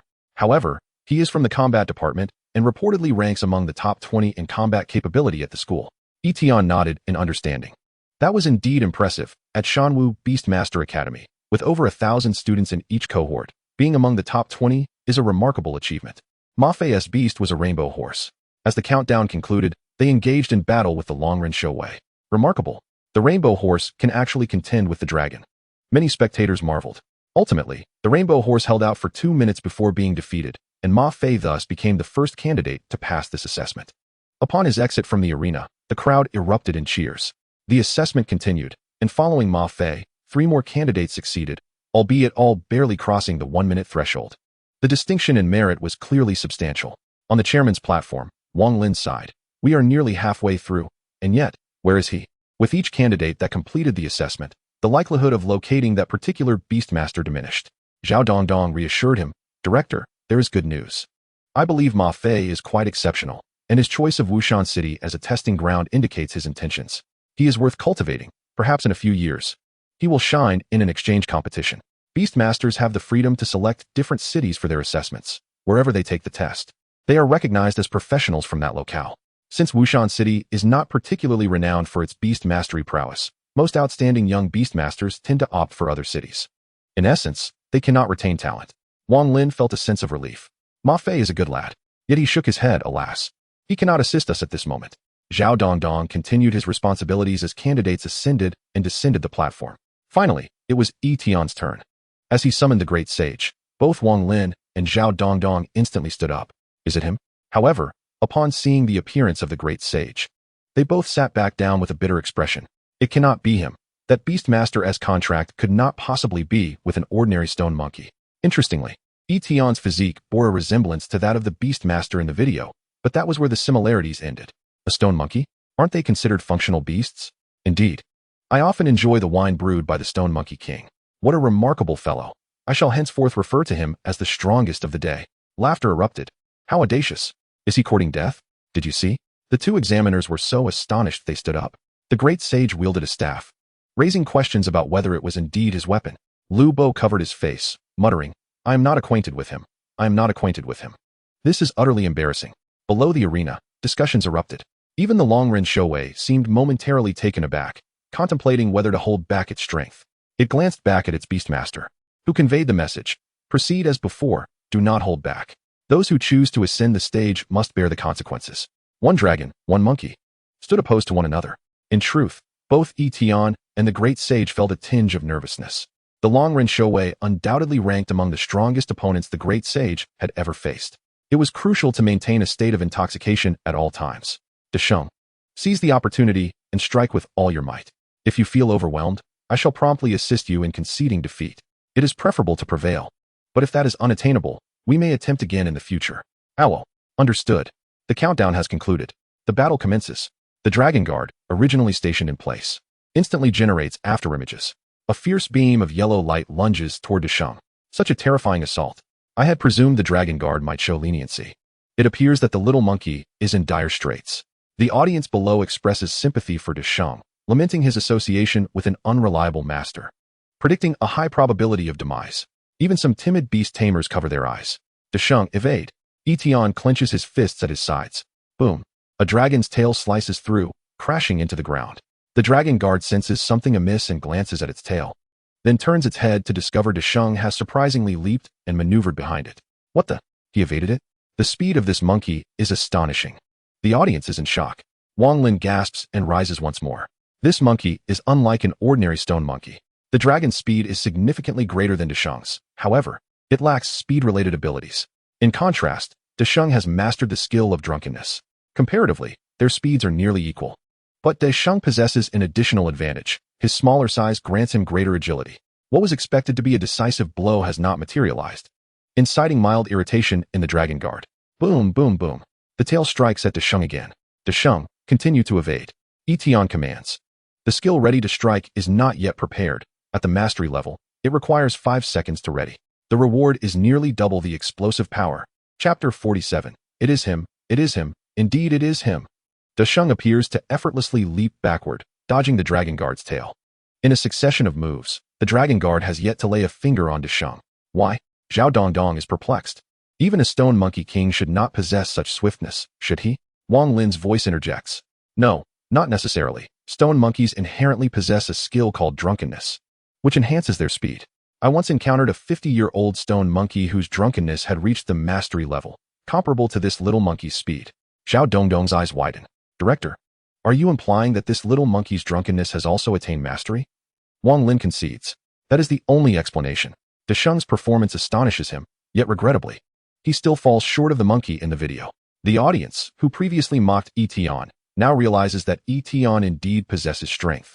Many regard him with newfound respect. Even Ma Fei cannot help but nod repeatedly. To cultivate a stone monkey to such an extent, this beast tamer possesses some skill, regrettably. He chose the wrong beast. On the arena, the dragon guard grows increasingly agitated. Desheng's power appears feeble in its eyes. Yet each time it comes perilously close to striking him, fueling a sense of being toyed with. Roar. The dragon guard emits a roar, instantly summoning a tempest that engulfs the entire arena. It prepares to unleash a skill. A layer of azure energy envelopes its colossal blade. Whoosh. This move, called Gale Slash, is a range-based attack skill. Let us see where you intend to hide. Buzz, buzz, buzz. Countless blades of wind materialize in the arena. The dragon guard is serious now. The audience is transfixed, their eyes glued to the stage. Even Ma Fei had never compelled the dragon guard to utilize its skills. Yet this initially underestimated little monkey has achieved that. The outcome is no longer in doubt. Indeed, I predict that the stone monkey's beast tamer will soon concede defeat. This battle, though a loss, is still honorable. Wang Lin resumes his seat. He sincerely hopes Yi Tian is the individual he seeks, but alas, that is not the case. Now is the moment. The 5 seconds have elapsed, and ready to strike is fully prepared. Desheng, employ the 8-direction staff. Thunderous roars. Previously, in the artificial secret realm, ready to strike was merely proficient. Now it has ascended another level. The power, naturally, is magnified, withstanding countless wind blades. The staff sweeps horizontally toward the dragon guard. The dragon guard regains its disdain. Have you finally stopped evading? Too late. Boom. The wind blades collide with the staff shadow. What unfolds next fills the dragon guard with terror. The summoned wind blades are dispersed upon contact with the staff, contrary to expectations of slicing it into segments. The staff retains its speed, continuing its advance toward him. At this moment, the dragon guard's beast tamer realizes something is amiss. What the hell? How can this monkey possess such terrifying strength? Not good. In an instant, he reacts and swiftly makes the optimal choice. Long Gu, quickly utilize dragon scale defense. Long Gu is the name he assigned to the dragon guard. The dragon guard immediately envelopes itself in a radiant white light. The light permeates its body, forming a suit of armor in an instant, adhering to the dragon guard. Boom. The staff finally strikes the dragon guard. Crack. The dragon guard hears a crisp sound of shattering. Immediately afterward, an intense pain radiates from its chest. Bang. The armor is shattered, along with several of the dragon guard's ribs. The overwhelming force propels it, tracing a graceful arc as it lands outside the arena. Thud. At this moment, the only sound remaining is the impact between the dragon guard and the ground. Everyone appears frozen as if a pause button has been pressed, mouths agape, eyes nearly bulging. The dragon guard has lost. The monkey has triumphed? How could this be? Just a moment ago, the dragon guard held a distinct advantage. How did the tides turn in an instant? From the audience's perspective, that monkey merely swung a staff, sending the dragon guard flying. They utterly failed to comprehend what transpired.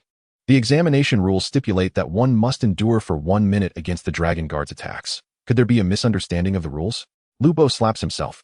He cannot accept what he has witnessed. Yi Tian has effortlessly defeated the dragon guard, capable of annihilating the thunder leopard. Ma Fei's complexion pales. He simply cannot fathom how a stone monkey can be so formidable. The dragon guard's beast tamer is also bewildered. Upon regaining composure, he shouts in alarm, rushing toward his Long Gu. Long Gu, you must not be harmed. He hurries to inspect the wounds, finally exhaling in relief. Fortunately, only a few ribs are fractured, with no damage to internal organs. Oh dear, Long Gu, you frightened me to death. Thankfully, he acted decisively when ordering the dragon guard to use a defensive skill. Had he hesitated for even a second, he might now be cradling a lifeless body. Zhao Dong Dong emits a rasping sound from his throat, suddenly leaping up. He points at Yi Tian. What the hell? It is him. It is him. Indeed it is him. Wang Lin, his remaining hair thinning, pulls out a few more strands in shock. He stands, eyes filled with astonishment. Not only others, but even Yi Tian himself, is bewildered. Desheng. Has he become this powerful? He had never encountered a worthy opponent to serve as a point of reference. Thus he was unaware of Desheng's true strength. Undoubtedly, Yi Tian has emerged victorious. Moments later, the venue erupts into a fervent cheer. Incredible. Absolutely exhilarating. I have long harbored resentment toward that dragon guard. This monkey has avenged me. Following the cheers, a wave of confusion ensues. How on earth did that monkey achieve this? What skill was that, with such tremendous power? At this moment, someone in the crowd weakly inquires. If I am not mistaken, the monkey is wielding the 8-direction staff. The 8-direction staff? Impossible. My cousin's beast has also mastered the 8-direction staff to proficiency, yet it does not exhibit such strength. Could it be that there exists a level beyond proficiency? Mastery? That I cannot ascertain, for I have not encountered any beasts in such a realm. Wang Lin, accompanied by Zhao Dong Dong, descended from the stands. drawing closer to Yi Tian with a piercing gaze. As the director of the professional association, Wang Lin is also a diamond-level powerhouse. What genius has he not witnessed? Yet, he has never encountered someone like Yi Tian. Yi Tian, your stone monkey employs a level of 8-direction staff that is truly transcendent, does it not? Wang Lin's tone remained calm, yet his heart surged with tumultuous waves. Even if the 8-direction staff is merely a bronze-level skill, to cultivate it to such a transcendent level is indeed formidable. It is difficult to fathom that this feat could be accomplished by a young individual. Not only did he recognize the skill employed by the great sage, but he also immediately discerned its level of proficiency. Chapter 48. Why are you the examiner when you were called to take the exam? Yi Tian was somewhat taken aback. This individual possesses some remarkable insight. He nodded in affirmation. Indeed. Hiss. Their conversation was not discreet, and the others present overheard. A collective gasp resonated throughout the venue. Transcendent? No wonder it is so fierce. This is the first time in my life I have witnessed someone wielding a skill of such caliber. Who among us has not marveled? How could he achieve this? I wouldn't dare even dream of something so outrageous. Ma Fei rubbed his nose, feeling a bit awkward. As an exemplary student of the Shanwu Beast Academy, he had only mastered 2 proficient skills himself. At their age, the focus on nurturing beasts primarily lies in leveling up. Few would invest substantial effort in enhancing skill proficiency. To his knowledge, in the academy, skills at the mastery level are nearing their ceiling. Only 1 or 2 individuals might have achieved perfection. He never expected to witness a transcendent skill today. The difficulty of skill enhancement is no less than that of leveling up. The time needed to elevate a skill to the transcendent level could potentially be dedicated to leveling a beast from bronze to diamond. This underscores the rarity of transcendent skills. It is said that one can achieve perfection through relentless practice, but transcendent skills are different. They require profound insight and the pursuit of that fleeting moment of inspiration. Therefore, what is the stone monkey relying upon? The difficulty is terrifying, and naturally, the power it can unleash is immense. It can be said that proficient skills grant beasts the ability to surpass their levels, but what of transcendent ones? Ma Fei was uncertain, for this was his first encounter with such a phenomenon. Upon seeing Yi Tian nod in confirmation, Wang Lin's heart was set ablaze with excitement. Judging by Yi Tian's appearance, he could hardly be 20 years old. Many beast masters spend their entire lives without achieving what he accomplished by the age of 20. The younger generation is indeed formidable. Wang Lin patted Yi Tian on the shoulder and inquired, while your beast wielded the staff, it seemed to employ another skill as well? A small name tag hung from Wang Lin's chest, bearing his name. Yi Tian, having researched the professional association, naturally recognized who Wang Lin was. It dawned on him that the chief examiner was, in fact, the director of the professional association. He replied, indeed. The great sage utilized the 8-direction staff in conjunction with the skill waiting for an opportunity to strike. Wang Lin responded, if I am not mistaken. The proficiency has reached mastery? Yi Tian nodded. Wang Lin's keen eyes gleamed with astonishment. Yi Tian had indeed provided him with an immense surprise. The skill waiting for an opportunity to strike was acquired by Wang Lin's team from a certain secret realm. Considering the timeline, it has only been less than 10 months since its discovery, and it began selling 2 months prior. Wang Lin was unaware of how long the great sage had trained with the 8-direction staff. But this implies that Yi Tian had at most utilized only 2 months to elevate waiting for an opportunity to strike to mastery. The crowd of examinees erupted in astonishment. What? This monkey also possesses other skills at the mastery level? However, with the 8-direction staff as a precedent, it seems somewhat acceptable. Lubo trembled slightly, suddenly struck by a familiar sensation. It was reminiscent of a few days prior when Yi Tian had similarly emerged, creating miracles. Zhao Dongdong applauded, exclaiming, truly breathtaking. Yi Tian, you have broadened our horizons today. Yi Tian scratched his head, feeling bashful. Zhao Dongdong, harboring a myriad of questions, posed one that weighed heavily on his mind. Yi Tian, are you from Wushan City? Yi Tian, puzzled, wondered why the examiner would ask such a question. Having grown up in Wushan City, he naturally considered himself a local. Zhao Dongdong, now perplexed, asked, then why could I not find you despite searching through the Shanwu Academy and other beast academies across several cities? Or is it that you have never attended a beast academy? Yi Tian responded, ahem, I am still in high school, with my college entrance examination approaching in a month, after which I shall select my future path. Zhao Dongdong and Wang Lin regarded Yi Tian, recognizing his youthful demeanor, initially assuming he merely looked young. They had not anticipated he was genuinely so young. The other examinees were also taken aback once more. What? A high school student? You must be joking. I am 30 this year, and I've lived through 30 years of hardships. Ma Fei squatted down, covering his head in disbelief. Have I just been bested by a high school student? Regardless, many examinees still awaited their assessments, and the evaluations continued.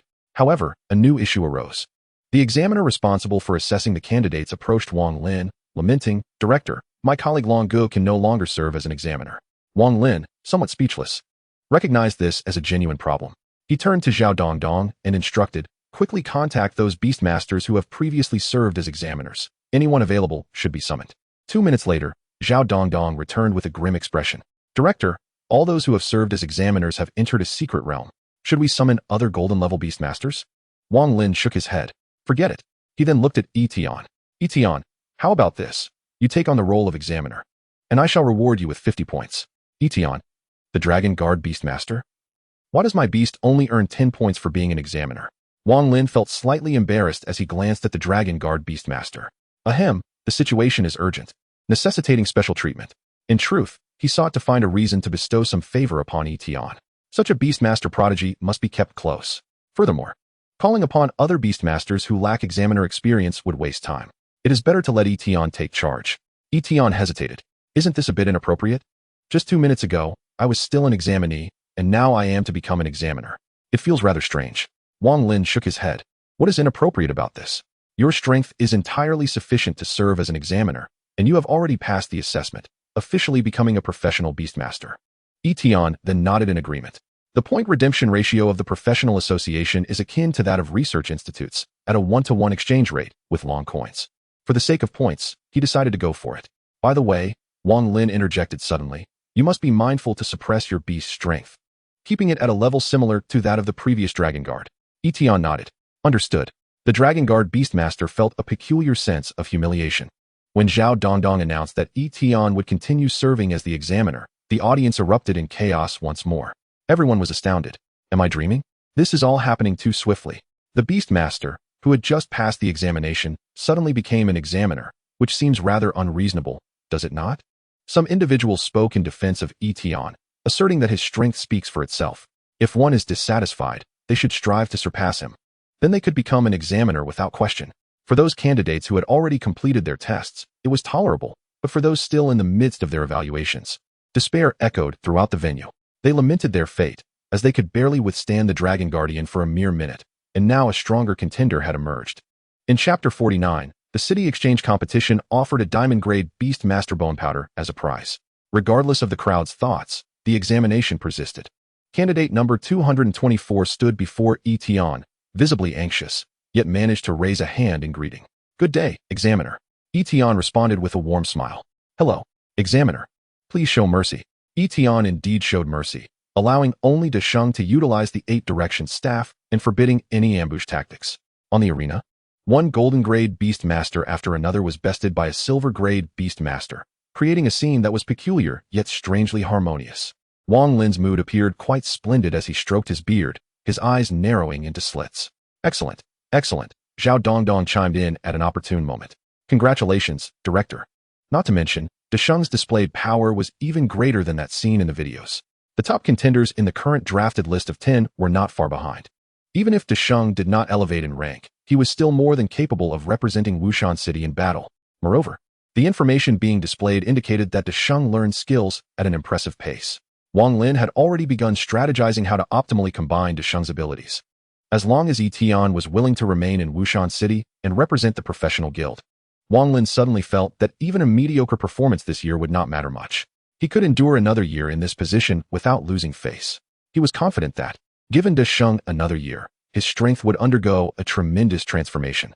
By then, he would reclaim everything lost by Wushan City and by himself. What was even more alarming was that Yi Tian was merely a high school student, likely around 18 years of age. Since the competition allowed Beast Masters under the age of 25 to participate, Yi Tian could represent Wushan City for 7 consecutive years. Wang Lin exclaimed, "Yi Tian just joined our professional guild today, and we are placing such a demanding responsibility on him. Afterward, we must compensate him generously." Zhao Dongdong nodded vigorously. The director is right. The Dragon Guardian Beast Master expressed his confusion, questioning why he had never received any compensation. Wang Lin pondered briefly before directing Zhao Dongdong. "Go procure several recovery potions from logistics. De Sheng is not even golden grade. He surely cannot sustain himself until the end of the examination. During the break, deliver the potions to him and ensure De Sheng takes them." After accepting the task, Zhao Dongdong sprang into action, feeling a twinge of envy. Recovery potions cost 3 dragon coins each, a luxury he was reluctant to indulge in. Did the director truly intend to give them away? This clearly demonstrated Wang Lin's regard for Yi Tian. It seemed prudent to cultivate a favorable relationship with Yi Tian henceforth, at the very least to avoid antagonizing him. Before long, Yi Tian found himself in possession of 5 vials of potion. He had heard that they could instantly restore a beast master's stamina, but could not be used consecutively, requiring a minimum 2-hour interval. What a splendid item, Yi Tian remarked, raising an eyebrow before placing the potions into his beast space. De Sheng possessed the skill of meditation, allowing him to rest with closed eyes during combat intervals, which would suffice. De Sheng truly relished the battle.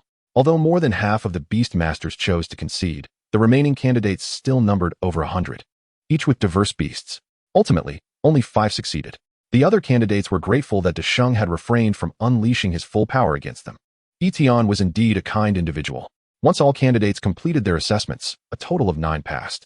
Wang Lin organized a card distribution ceremony, marking the successful conclusion of this professional examination. Holding the professional guild identity card, Yi Tian felt a surge of emotion. From this day forward, he too was a professional beastmaster. Upon his arrival in this world, he had set his sights on becoming a professional, never anticipating he would achieve this goal so swiftly. As a professional beastmaster, he would enjoy numerous privileges, such as free access to over 90 public service facilities with his identity card. Most importantly, he could accept various tasks for remuneration through the professional guild's platform and engage in trade with other professionals. Though his current capabilities would allow him to lead a decent life with Ying even without being a professional beastmaster, the moment he obtained the certificate, his excitement was undeniable.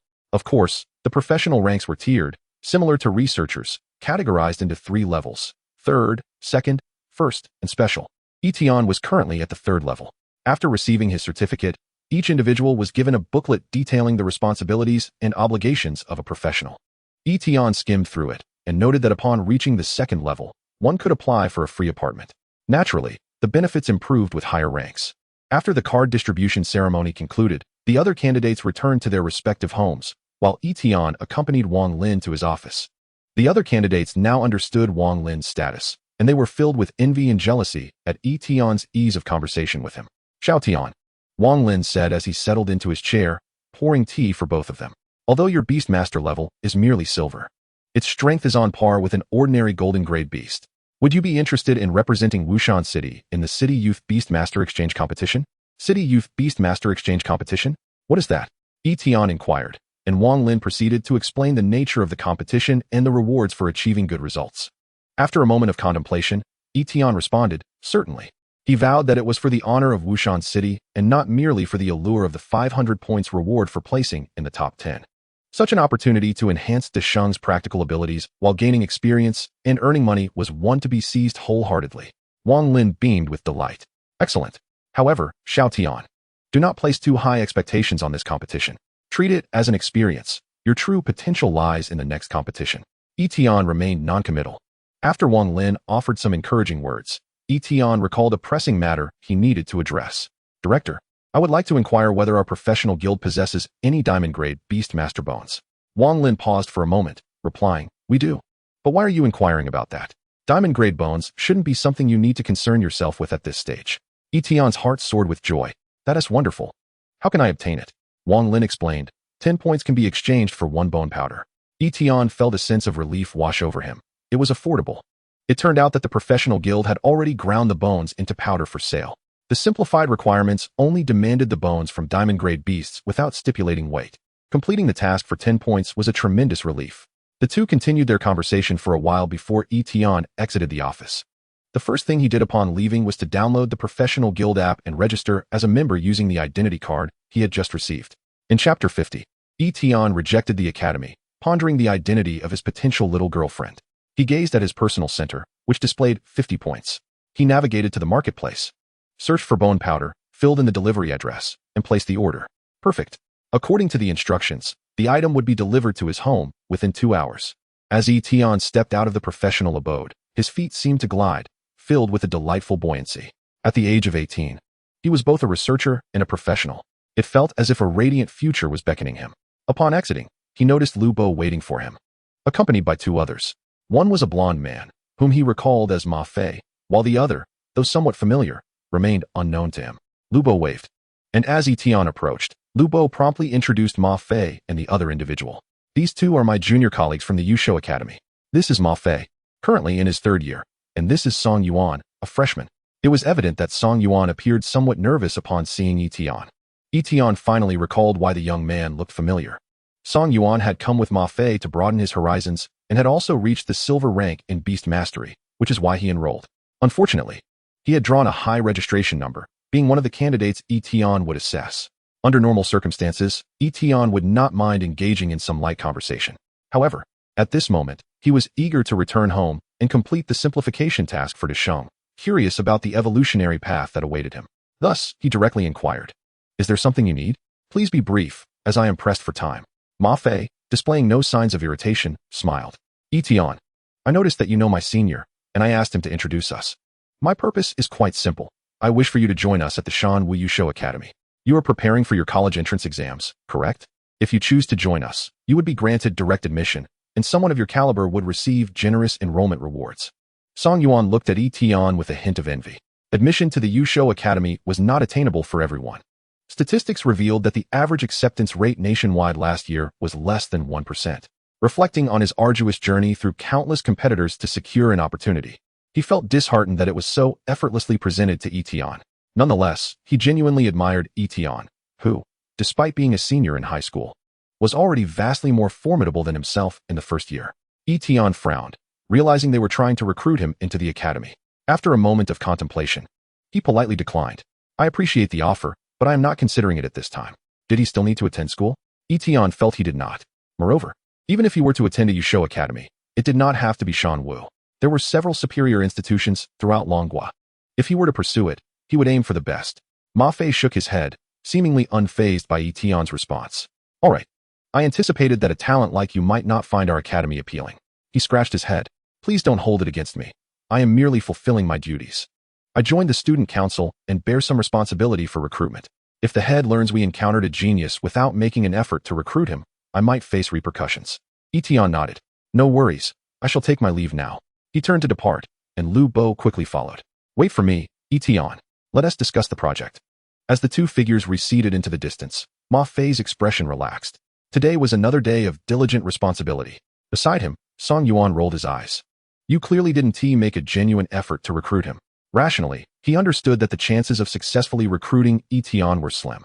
The Yusho Academy, which so many aspired to enter, had presented an opportunity before Yi Tian, yet he appeared to dismiss it entirely.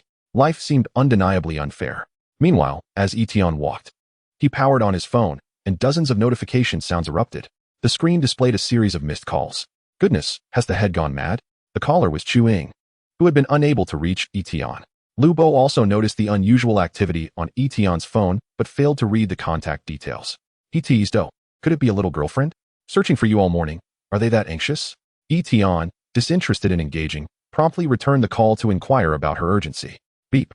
The call was quickly connected, and Chu Ying's irritated voice emanated from the receiver. "Yi Tian, where have you been?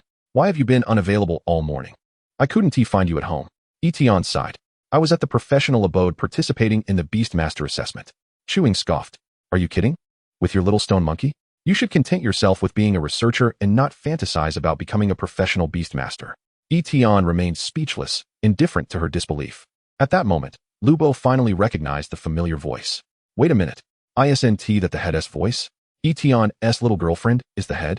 No way." Lu Bo immediately perked up, wearing an expression of someone who had uncovered a significant secret. Alas, it was not as he had imagined. Yi Tian inquired, "What does the head need me for?"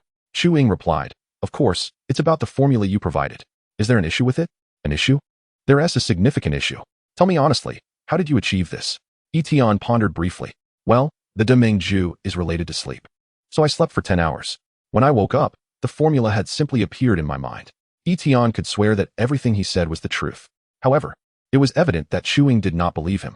"Huh, do you think I would believe that? I bet you stayed up all night to get this result, right? So, is that why you didn't answer calls or open the door this morning? Because you were catching up on sleep?"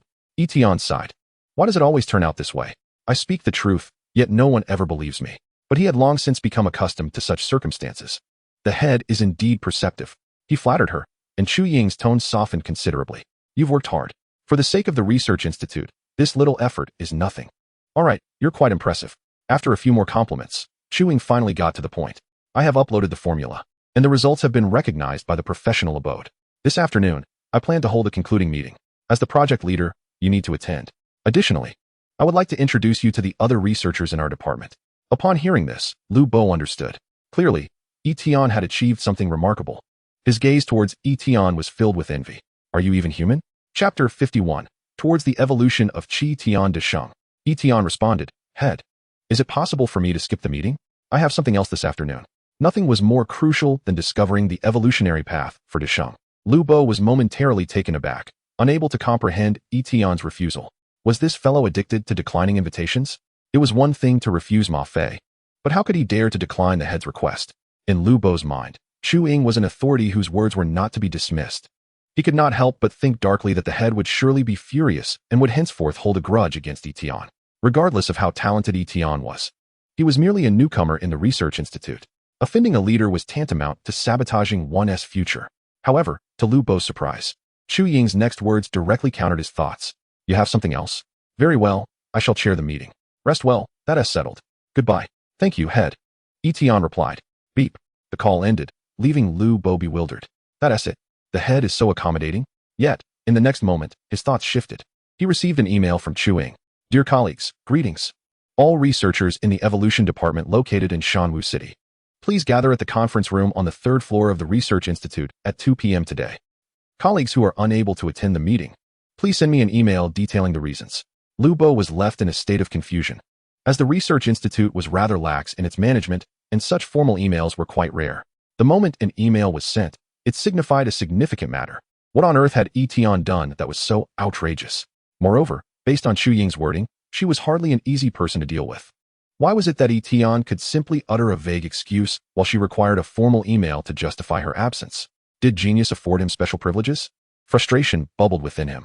Suddenly, Yi Tian had a realization, causing him to pause mid-step. He picked up the phone and called Chu Ying. Lu Bo, intrigued, wondered if Yi Tian was about to apologize for his earlier rudeness. The call connected, and he said, Director, I have another matter I would like your assistance with. Oh, she replied. I have an older sister for whom I wish to secure a comfortable job. I heard that our institute can arrange positions for relatives of researchers, but I am unsure of the procedure.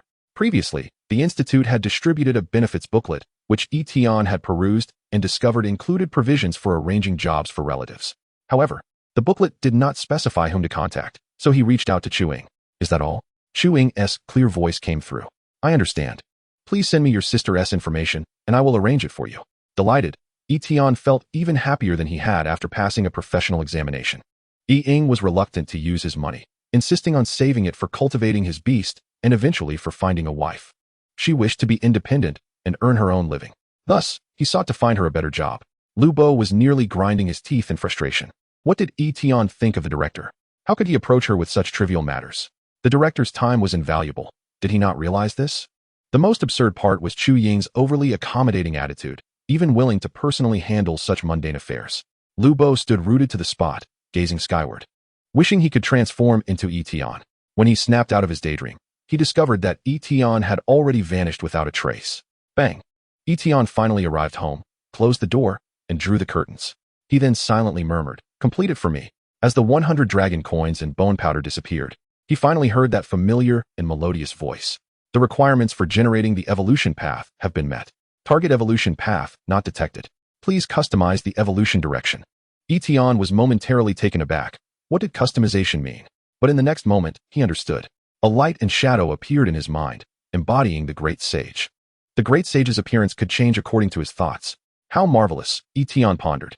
As he thought about making the great sage larger, the shadow indeed expanded. Make it taller than the heavens. The great sage's shadow swiftly swelled, but stopped at 10 meters, followed by a prompt. The potential limit for this evolution direction has been reached. This path can enhance the beast's potential to diamond level. Would you like to solidify it? Yi Tian shook his head. Of course, he chose no. He wanted to continue experimenting. According to the information he had received, once the path was solidified, there would be no other options henceforth. Stopping at 10 meters indicated that customization also had its limitations. Yi Tian stroked his chin in contemplation. Having finally completed the simplified task, he naturally hoped for the best possible outcome, seeking the strongest evolution path.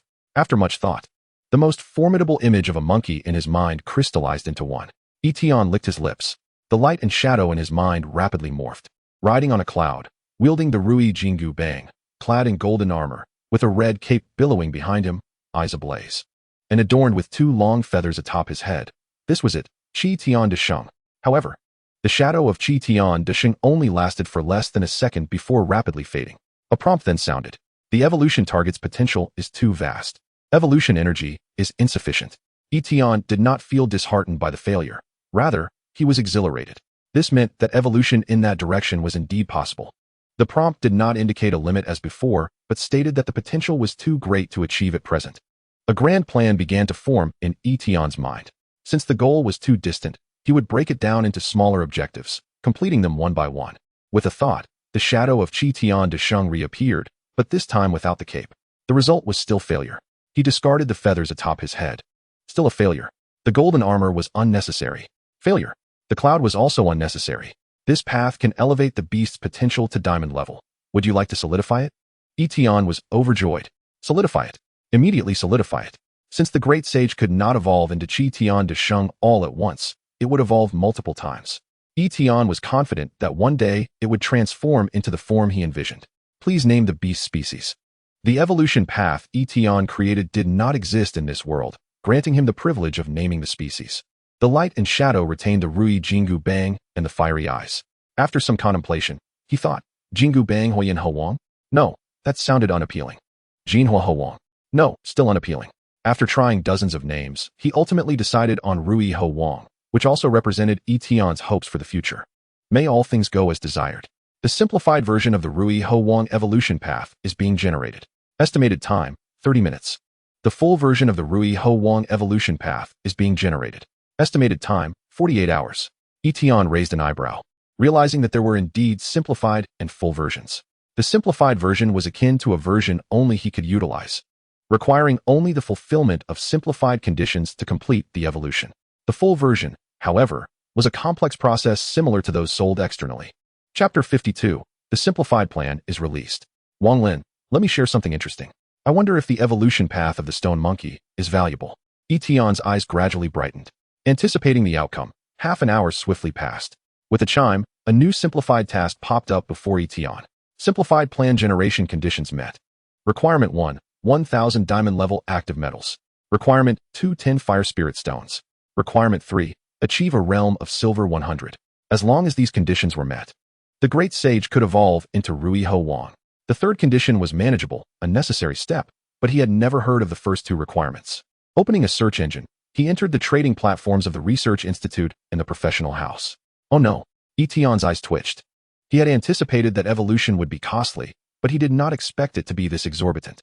Active metal was a highly malleable special metal, and both platforms sold diamond-level active metal at a uniform price of 1 dragon coin per unit. This meant he needed 1,000 dragon coins to fulfill the first requirement. How expensive? The other material, fire spirit stone, was nowhere to be found on the trading platforms. According to the data he discovered, this material was an exceedingly rare refining material, existing only in secret realms with fire attributes. Moreover, this material had stringent environmental requirements. Once removed from its secret realm, it would rapidly lose its essence, which explained its absence on the platforms. Complaints aside, Yi Tian quickly regained his composure. Earning money was not particularly difficult for him. Once the full version of the evolution path was released, he could sell it to the Research Institute. If he still needed money then, he could take on a few projects. As for the Huolingshi, I must first conduct some research to determine where fire attribute secret realms can be found. By the way, professional beast tamers frequently venture into various secret realms, so the professional association surely possesses relevant information. Stretching leisurely, there is no need to rush. Desheng still has a considerable distance to cover before reaching the silver rank of 100. Just as Yi Tian was contemplating a refreshing bath to ease his mind, a phone call interrupted his thoughts. It was Wang Lin. Xiao Tian, I've already submitted your name. Yi Tian naturally understood what he meant. Wang Lin continued. The exchange competition will commence in 2 weeks. Before it officially begins, we have arranged a 5-day training camp. On one hand, we have hired professional trainers to enhance the contestants' practical skills. On the other, it allows the participants to get to know each other. He added, I have sent you the location of the training camp, which is situated in a secret realm 100 kilometers outside Wushan City. Of course, participation is voluntary. Hearing the mention of the secret realm, Yi Tian's eyes sparkled with curiosity.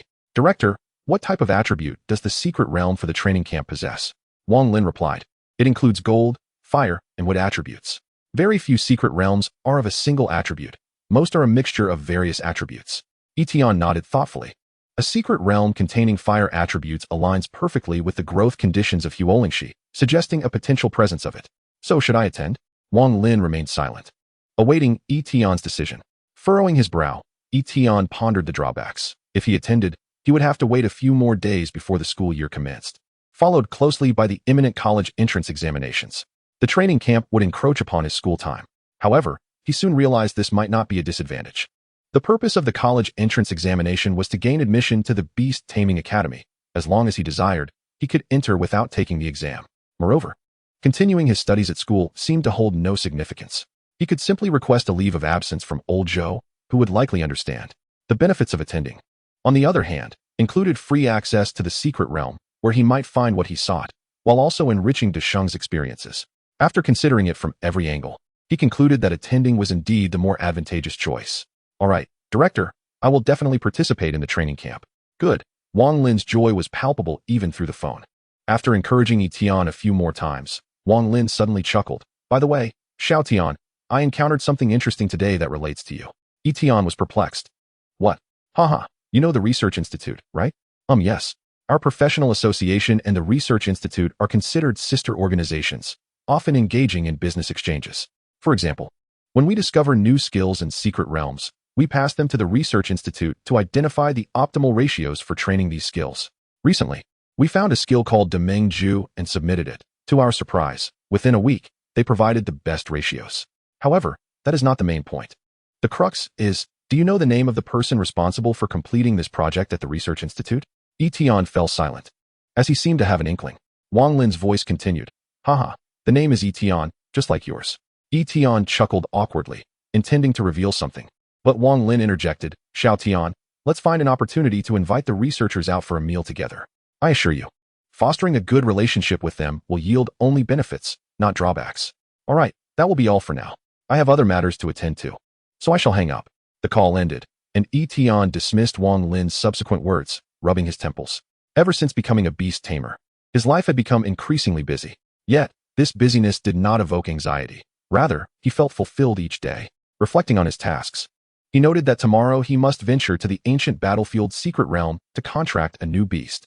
Once contracted, the complete evolution path for Desheng would emerge, and he needed to inquire with the minister about its selling price. In a few days, school would start again. After all, it might be the last few days of his collegiate life, so he should visit old Zhou in person to request a leave of absence before bidding farewell to his student days. After taking leave, he would rest for 2 days before heading to the training camp. Oh, and there was also the previous transaction with Liu Bo to consider. Truly, it was a busy yet fulfilling time. Tasks must be tackled one by one, and the current priority was to finalize the contract for the new beast. Yi Tian patted Desheng's head. What do you think, Desheng? Are you looking forward to a new companion? Ow, companion. Desheng's eyes were filled with confusion, clearly not understanding the meaning of companion. Yi Tian patiently explained, a companion is an animal with whom you can share a drink. Ow, drink. At the mention of drinking, Desheng immediately perked up. Yi Tian couldn't help but marvel at his simplicity. Speaking of which, the selection of this second beast truly required careful consideration. Chapter 53, The Mysterious Project Conclusion Meeting, 5,000 Failed Attempts. Reflecting back, when he contracted Desheng, there was indeed no selection process. Although Yi Tian possessed a system that could cultivate even the weakest beasts into divine creatures, there was no need to complicate matters for himself. Cultivating beasts of lower potential to the same level as those of higher potential would inevitably require more effort and resources. If Desheng's original potential had been diamond level, he wouldn't be facing such complications now. Summarizing tomorrow's goal, the higher the potential of the beast he contracts, the better. Yi Tian glanced at the time. It was getting late. Ying would soon return home. He needed to prepare dinner. He planned to give her a delightful surprise that evening. Yi Tian was ready to reveal his abilities to Ying, hoping to alleviate her worries while also bringing her joy. Forget it. I'll just whip up something simple. Now that I have some money, I'll order takeout. Let us make it a feast. Just as Yi Tian was contemplating what to eat that evening, in the large conference room of the Research Institute, a big screen at the front was prepared for projection, displaying 5 large characters. Project Conclusion Meeting. A group of researchers was already seated, awaiting the commencement of the meeting. Within the Research Institute, The number of individuals in the evolution department was significantly fewer than in the cultivation department, totaling just over 100. After accounting for those dispatched to other cities, around 80 remained, all present at the meeting. Besides the members of the evolution department, the cultivation department's head, Su Chonglin, and deputy head, Zhang Sheng, were also in attendance. Zhang Sheng frowned, questioning, what does Minister Chu mean? Why must we both attend this meeting, and why is it deemed an extremely important project? What critical project could they possibly have in the evolution department that I am unaware of? According to the Institute's regulations, when one department held a conclusion meeting, the other was required to send representatives for monitoring and information synchronization. However, it was unusual for a minister to attend. Typically, lower-level staff were randomly selected. Today, Chu specifically called them both to invite them, yet refused to disclose the project details, merely insisting it was very important and would surely astonish the two ministers. Although the two departments had their differences, they still had to show face, so they attended. Su Chonglin smiled, thinking it was merely another discovery of a beast's evolution path. He shook his head. Little Chu is still young. She can't help but show off a little achievement. Let's just indulge this young lady's sense of superiority, haha.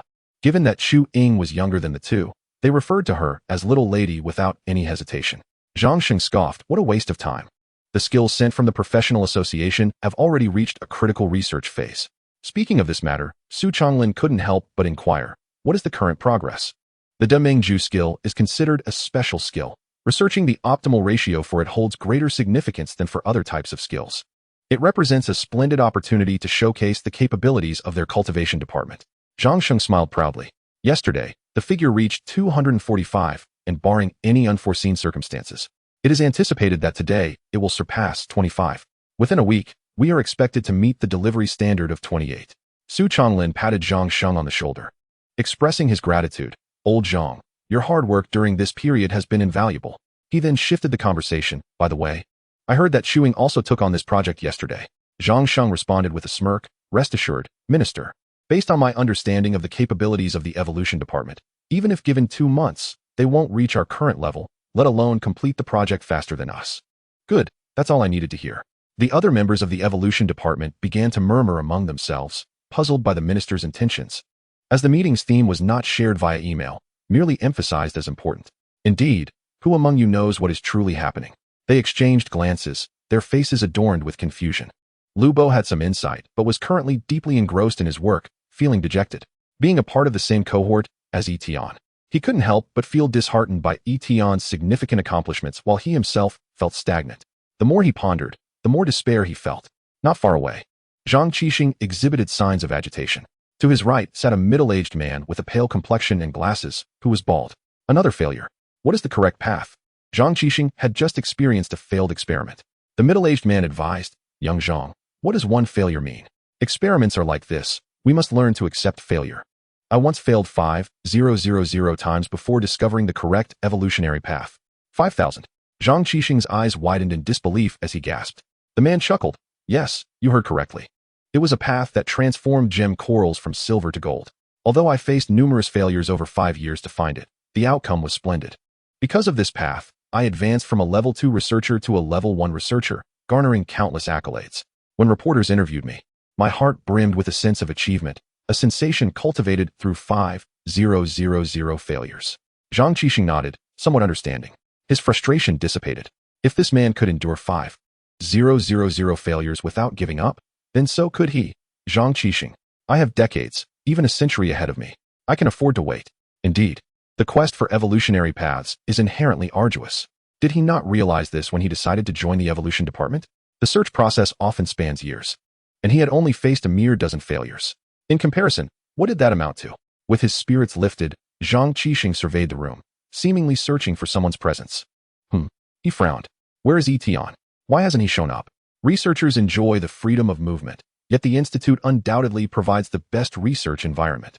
Thus, many ambitious researchers prefer to remain immersed in the Institute. Since the day of the assessment, Yi Tian, whom he regarded as a rival, had not made an appearance, leaving Zhang Qixing with mixed emotions. On one hand, he felt Yi Tian should not be languishing. He possessed potential and talent that deserved realization. On the other hand, he felt a sense of delight, as he, Zhang Qixing, was continuously advancing while Yi Tian remained stagnant. Surely, he would soon surpass Yi Tian. The sound of high heels clicking against the floor drew nearer. The crowd immediately fell silent, turning towards the entrance. Soon, Chu Ying entered the conference room with a smile. She exchanged smiles with Su Changlin, who reciprocated. With a clap, she placed the materials on the table. The meeting officially begins. Chapter 54. Yi Ying, I have been scammed. They said they would arrange a job for me at the Research Institute. The attendees looked at Chu Ying with curiosity. The researchers in the evolution department were already few in number, and they were all somewhat familiar with one another. They had a general idea of who was responsible for which projects and their progress. There had been no word of any project nearing completion. Chu Ying scanned the room and began with some pleasantries before formally initiating the meeting process. According to protocol, the first step in a project conclusion meeting is to provide a brief introduction to the project and its team members. Chu Ying flipped through the slides on the large screen, reaching the first page. On the left was the project introduction, and on the right, the team members. Optimal Ratio Exploration Project of Demeng Ju. Duration, 18 hours. Ratio, 35. Project Leader, Yi Tian. Team members, none. Impossible. Zhang Qixing and Zhang Sheng suddenly sprang to their feet, the friction between the bench and the floor producing a grating sound. The old door creaked open, and Yi Ying returned. Sitting on a small stool by the door, she began to remove her shoes while expressing her grievances to Yi Tian. Xiao Tian. Scammers have been running rampant lately, and their schemes are becoming increasingly diverse. This afternoon, someone called me claiming to be a recruitment officer from the Research Institute. Wanting to hire me. Thankfully, I wisely hung up immediately. Otherwise, they would have surely found various excuses to ask me for money. Yi Tian's lips twitched slightly as he replied, Sister, is it possible that what they said was true? Could this be a misunderstanding? Yi Tian was surprised by Chu Ying's efficiency. Just hours after he mentioned helping Yi Ying find a job, she had already arranged a connection. Yi Ying shook her head. Such good fortune is impossible. I haven't submitted a resume, nor do I have any connections. It's simply out of the question. As she spoke, she took off her socks and wiggled her toes. Yi Tian then said, To be honest, sister, I am your connection. I mentioned taking the exam for the Research Institute, but you didn't believe me. The truth is, I did go that day, and I passed the assessment. He continued. The Institute offers a benefit where researchers can arrange for their relatives to work there, so the call you received this afternoon may indeed be genuine. Sharing his achievements in front of family, Yi Tian inexplicably felt a surge of excitement. Yi Ying stood up, declaring resolutely, I don't believe it. Yi Tian then produced his identification badge from the Research Institute. Yi Ying took it, muttering, looks quite legitimate. She was aware of the exam's difficulty, having heard of a senior who had failed for 10 years. Meanwhile, her brother, who lived under her watchful eye, clearly had not studied at all. You can't be telling me that merely staring at 2 books was studying? Yi Tian pointed to a QR code at the bottom right of the badge. Sister, you can scan it to verify its authenticity. All researchers' identities can be checked on the Institute's official website. Yi Ying furrowed her brows. Rationally, she did not believe it. However, Yi Tian's earnestness sparked a ridiculous possibility in her mind. Could it be true? I'll give it a try. Beep. The scan was successful, and her phone instantly redirected to a new page. In the center was Yi Tian's photo, a brief introduction, and the date he joined the Research Institute. Yi Ying clicked the top left corner to return to the homepage, revealing the official website of the Research Institute. Is this real? Faced with irrefutable evidence, Yi Ying had no choice but to believe it. Yi Tian placed his hands on his hips. Yi Ying, she exclaimed, immediately wrapping her arms around Yi Tian's, joyfully bouncing in excitement. Xiao Tian, have you really entered the Research Institute? That is wonderful. After a brief moment of exhilaration, Yi Ying unexpectedly burst into tears. Yi Tian quickly patted her back. Sister, what is wrong? This should be a joyous occasion. Yi Ying replied. Yes, I am just overwhelmed with happiness. Xiao Tian has achieved so much. I can't help but think how wonderful it would be if our parents could see this. Yi Tian fell silent. Those 2 words felt somewhat foreign to him, yet they stirred something within his heart. With a sigh, he said, Sister, our future will only get brighter. Yi Ying nodded vigorously. It certainly will. Yi Tian comforted her until her tears subsided, then led her to the dining table. My sister has landed a great job. We must celebrate today. The modest table was burdened with a weight it had never before shouldered. A selection of over a dozen sumptuous dishes was stacked in 3 layers. Yi Ying swallowed hard and reproached Yi Tian. Xiao Tian, you've gone overboard. Why such extravagance? Wouldn't it be wiser to invest that money in cultivating Desheng or saving for your future wife? Yi Tian chuckled lightly. Occasionally indulging is fine. Your brother is quite affluent now. Yi Ying gave a gentle pat on Yi Tian's shoulder, choosing not to say more. The siblings sat facing each other, chatting and enjoying their meal. Sister, you should return the call promptly. Otherwise, forget it. I feel my current job is quite satisfactory and sufficient for my needs. Why not pursue a job that is both easy and lucrative? Wouldn't that be foolish? I lack any skills. Entering the research institute would invite gossip, wouldn't it? I told you. You are being foolish, don't you remember? This is a benefit provided by the Research Institute for researchers to support their families and alleviate their worries. If you want to call, then I'll do it for you. Yi Tian picked up Ying's phone, noticing only one entry in the afternoon call log, and promptly returned the call. He soon discovered that Ying had blocked the contact. Yi Tian, Ying felt a bit embarrassed. It's just that I thought he was a scammer. Yi Tian handed the phone back to Ying. You should handle this yourself. Oh, for some reason. Ying suddenly felt that her younger brother had matured significantly. Though she was the older one, she felt as if she were being cared for by an adult. Following Yi Tian's advice, she unblocked the number and called back. 5 minutes later, she hung up, unable to contain her joy. Is everything settled? Yi Tian inquired. Ying nodded enthusiastically. The personnel department of the Research Institute has given me a month to transition from my current job. After a month, I am to bring my identification and report directly. Yi Tian nodded in approval. That's great. After picking at his teeth and surveying their old room, he added, in a few days, I'll find a new place. He had been considering this since Desheng almost damaged the wall with a single swing of his stick. Not only would it be more convenient for Desheng to unleash his abilities, but it would also improve their living conditions. Chapter 55. A beast worth 100 million? Ying remarked, I believe our current situation is quite satisfactory. Moving would cost a significant amount. Yi Tian dismissed her concerns. Ying has been accustomed to frugality. Adjusting her mindset will undoubtedly take considerable time. As night fell and most of the city's inhabitants drifted into slumber, 3 figures stood ominously on a small hillside near the ancient battlefield's secret realm. Leading them was a man with white hair and a mask. Behind him were a man and a woman.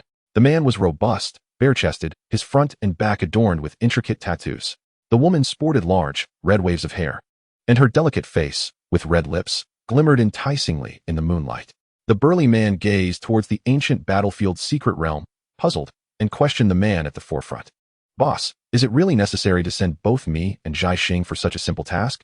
Zhaixing echoed. Yes, boss, I believe I could manage this alone. If I team up with Scorpion, the risk of exposure increases. Both of us are still on the bounty lists of various professional guilds. The one referred to as the boss shook his head. To capture that entity, we even utilized great power to induce an earthquake, forcibly causing the secret realm to open earlier. The investment has been monumental. This matter cannot afford any mishaps. You both must go together. Scorpion shrugged. Fine then. Zhaixing and I are both gold level. Even if we suppress our levels to enter the secret realm, we will still be at the pinnacle of silver. Rest assured, we will accomplish the task. The boss nodded. I hope so. After speaking, a shroud of black mist enveloped his body, and he transformed into a wisp of black smoke, vanishing before their eyes. Scorpion shivered involuntarily and murmured, every time I see the boss disappear like that, it sends chills down my spine. He nudged Zhaixing with his elbow. Zhaixing, what level do you think the boss is as a beastmaster? Diamond? Or perhaps even higher? Zhaixing shook his head. I'm not sure. The boss is far too enigmatic, appearing and disappearing without a trace.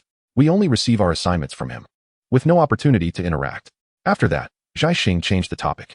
With less than 10 hours until the secret realm opens, let us devise an action plan. Scorpion laughed heartily. We are both gold-level beast masters. Even with our levels suppressed, who in the secret realm could possibly rival us? Most of those entering are novices just reaching silver, with only a handful at the silver pinnacle. I propose we make a beeline for our target, capture it swiftly, and leave without delay. Let us keep it simple and not overthink it. Zhaixing nodded in agreement. You make a valid point. The ancient battlefield's secret realm only permits silver-level beast masters to enter, and the boss expended substantial resources to forcibly suppress our levels to silver. Although our levels have decreased, our beast strength remains largely unchanged. Moreover, both of us have 2 beasts each. It's hard to imagine anyone in the secret realm being able to interfere with our efforts. Hey, what do you think the boss wants us to capture? Scorpion suddenly felt curious. I roughly calculated. The cost of inducing the earthquake, combined with the expenses for suppressing our levels, surely exceeds 100 million dragon coins. For a beast in the ancient battlefield's secret realm, which cannot exceed silver, spending 100 million just to capture a silver beast. How formidable must that beast be? Zhaixing remained expressionless. It's best not to pry into organizational matters. Our responsibility is simply to carry out the task as instructed by the boss. Scorpion rolled his eyes. How dull. The next morning, the siblings rose early. As Yi Tian ate breakfast, he asked Ying, Sister, what level is your Rong Yang? Ying replied, It has just reached silver. Yi Tian nodded. Ying's talent is only slightly better than his own. Achieving silver within 2 years indicates she must have been quite diligent. I plan to head to the ancient battlefield secret realm today to contract a new beast. Would you like to join me? With her level now at silver, Yi was eligible to enter the secret realm. Upon hearing Yi Tian's words, Yi instinctively replied, "No, the registration fee for entering the secret realm is too expensive." As soon as she finished speaking, she realized the inconsistency in her logic. Why was Yi Tian going to the ancient battlefield secret realm? Desheng had not even been contracted for a month yet. Don't tell me he has already reached silver. Yi stared at Yi Tian in disbelief. Xiao Tian, has Desheng reached silver? Yi Tian was momentarily stunned. He has been at silver for quite some time. Didn't you notice? Yi Tian slapped his forehead. It's my fault for not telling you. For the first Beastmaster, the hallmark of entering the realm of silver is the ability to summon their first beast into the beast space. However, due to Desheng's aversion to confinement and the convenience of enjoying a drink, he has always remained in the outside world. With a thought, Yi Tian made Desheng, who was clinging to the table leg, vanish into thin air. In the next instant, he reappeared before Yi. Yi's mouth gaped wider and wider, rendering her completely frozen. Thud! The half-eaten youtiao in her hand crashed onto the table. She suddenly pondered whether Yi Tian might not truly be her biological brother, but rather a child mistakenly exchanged at birth. The Yi family's genes shouldn't be this remarkable. Cultivating a beast from its juvenile stage to silver in less than a month is something she had never even heard of, let alone witnessed. Yi Tian patted Yi on the shoulder, reminding her to keep her composure. By the way, there was something I forgot to mention last night. As he spoke, Yi Tian produced a small plaque from his pocket and placed it before Yi. A few days ago, I fortuitously passed the professional assessment.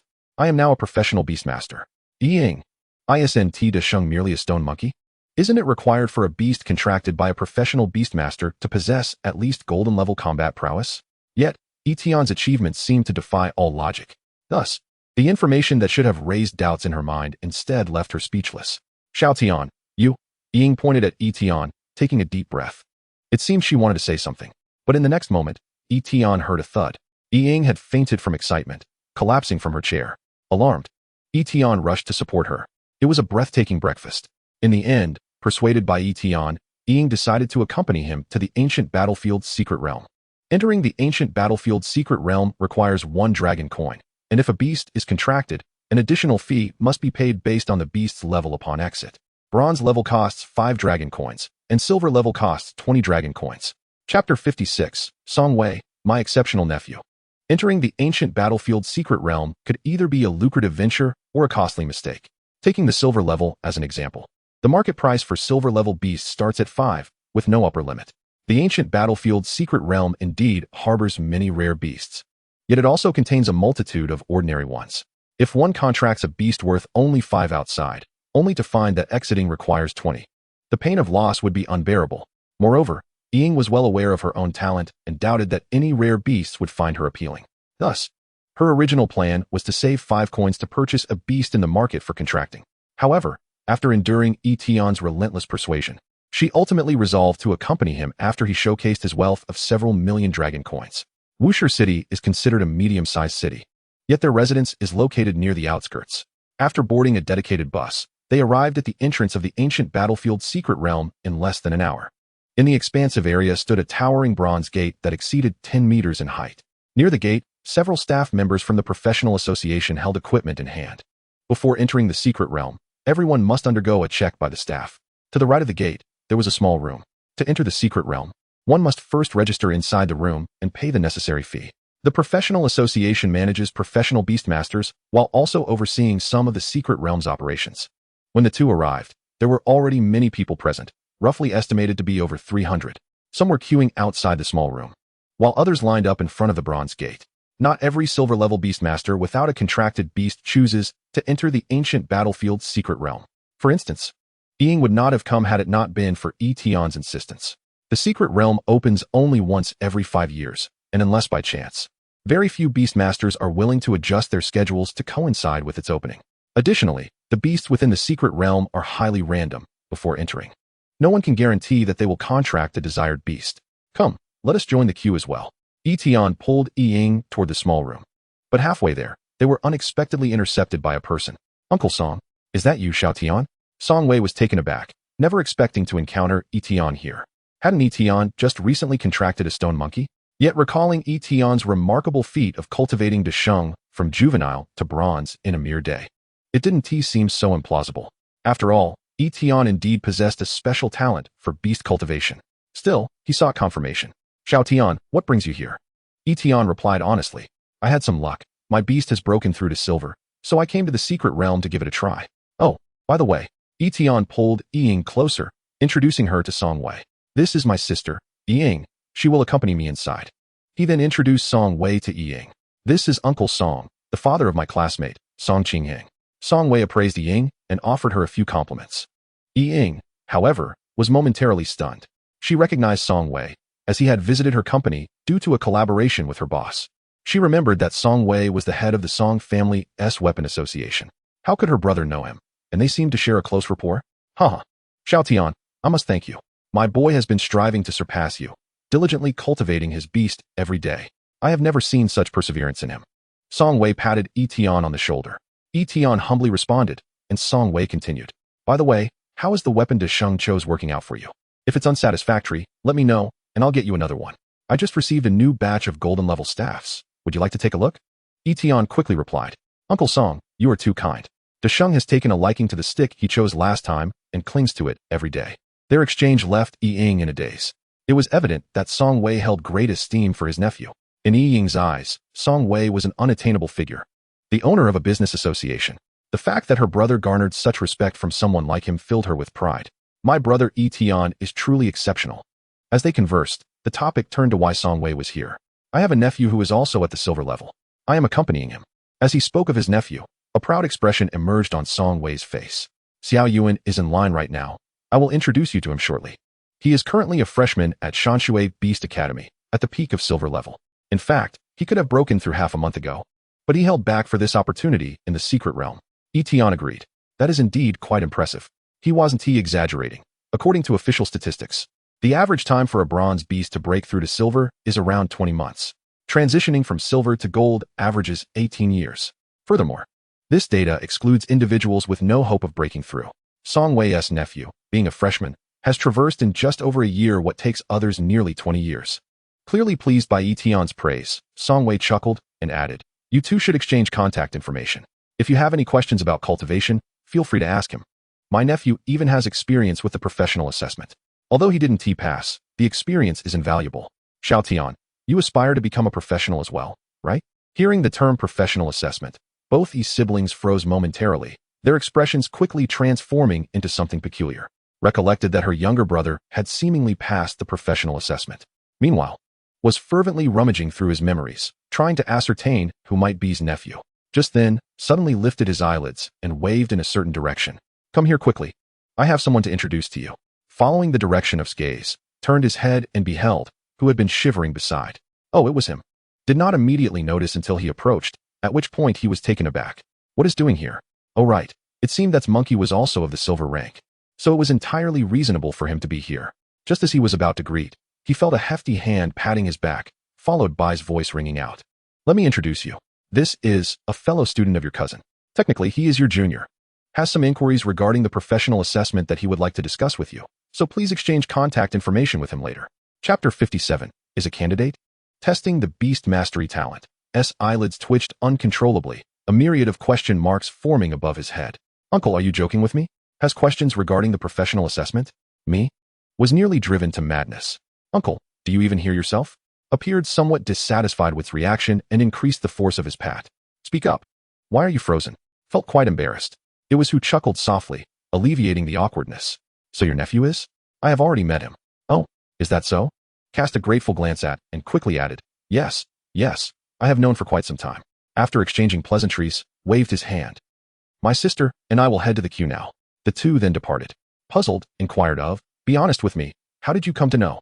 Considering that typically confined himself to the academy, it was logical to assume he had no opportunity to cross paths with. Responded, Uncle. I mentioned that I participated in the professional assessment, right? Nodded, suddenly realizing something. You met during the professional assessment? He also took the exam. His pupils widened in shock. The fact that had broken through to silver rank was already beyond his comprehension, and now he was participating in the professional assessment as well. Although he had high hopes for his future, he couldn't help but wonder internally, do you truly deserve this? Continued, during the assessment, I encountered an absurd examiner. Interjected. You mentioned that before. Are you saying that you and were both evaluated by this examiner? No, is the examiner. What? Was rendered speechless. Meanwhile, accompanied by, finally entered a small room. To his pleasant surprise, he discovered a sign on the table that read, "Professional beast masters may enter the secret realm for free with their identity cards." Was overjoyed, realizing the benefit. Every bit saved counts. However, as payment was still necessary. After settling the fee, they each received a small wooden token granting them access to the secret realm. Bounced out happily and smiled. Perhaps due to the pressures of life, had always appeared quite mature, seemingly incapable of such girlish antics. Observing the change in her demeanor brought him joy. As they were about to exit the small room, a large black-clad man wearing a mask unexpectedly collided with, concealed by the door curtain and the entrance of another individual. Excuse me, hurriedly apologized. The man in black snorted coldly, his gaze fierce. It was evident that he was not to be trifled with, prompting to quickly pull behind him. At that moment, a shorter figure in black behind the imposing man tugged at his sleeve, shaking his head gently. The larger man then bypassed, and, continuing forward. This was merely a minor incident, and did not dwell on it. However, expressed some trepidation. That person's gaze was terrifying, as if he were about to strike. Reassured her, "It's fine, there are many security personnel from the professional houses nearby. It's quite safe." Nevertheless, he too was curious about the identities of these two mysterious figures clad in black. Upon exiting, the crowd outside had swelled, and they could no longer spot. Soon, it was time for the secret realm to open. In front of the bronze gate, 8 lines of people formed. As the gate swung open, they proceeded forward in succession. Felt as though he had passed through a layer of transparent film, entering a brand new space. Looking down, he noticed the ground was akin to concrete. If one were to view from above, they would see that the positions of the crowd formed a massive circle. Hundreds of individuals stood within, and it appeared somewhat spacious. At a specific edge of the circle, a narrow path led to another circular area. In total, there were 3 circles connected by 2 narrow paths, resembling a string of candied haws. The circles were designated as, and, with each subsequent circle being smaller. Outside the 3 circular platforms lay a dense forest, where the beasts available for contract were currently concealed. All those who had just entered were gathered at. At the left side of each circle, there was a square platform where the entering beast masters would showcase their abilities to attract the beasts. Let us move forward. Upon entry, everyone instinctively advanced toward, as the beasts that could be attracted there were of relatively higher quality. Naturally, promised the highest caliber. However, a layer of screening membrane existed on the path leading from each circle to the next. This membrane was said to assess each individual's beast mastery talent, filtering them accordingly. Only those recognized by the secret realm with high talent could proceed further. The beast masters entering the secret realm possessed varying levels of talent. Yet none were willing to settle for contracting beasts without undergoing the assessment. And his companion pressed onward. Having spotted from somewhere, approached to walk alongside him. "With your talent, you will surely breeze through too, right? As for me, based on what I've gathered, I fear I can only make it 2. Merely hummed in acknowledgement, remaining silent. Others might be unaware, but he himself was acutely aware. He was not a prodigy of beast mastery. Thus, he felt quite anxious about his ability to advance. Yet, having arrived, he had to give it a try. Interpreted silence as tacit confirmation. Within minutes, the vast crowd of hundreds approached the edge of. The entrance was clearly visible, marked by a layer of green light. "I'll go first," a beast master volunteered, appearing youthful. He stood at the entrance, attempting to touch the green light with his hand. The moment his fingertips made contact with the green light, it solidified, preventing his hand from advancing further. It indicated that his talent had failed to pass the secret realm's assessment. The young man, somewhat dejected, kicked the now glass-like green barrier and returned to the crowd. The secret realm will remain open for an entire day. Thus, he is not in haste to return to the display platform. Just then, a young man returned, followed by another individual stepping forward. Regrettably, the outcome remained unchanged. A succession of over 10 individuals approached, yet none managed to pass the secret realm's examination. In Chapter 58, a staff shatters the protective shield.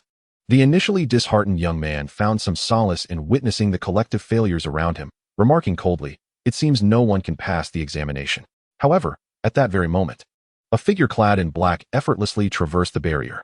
The green light was merely that, an innocuous green light, to him.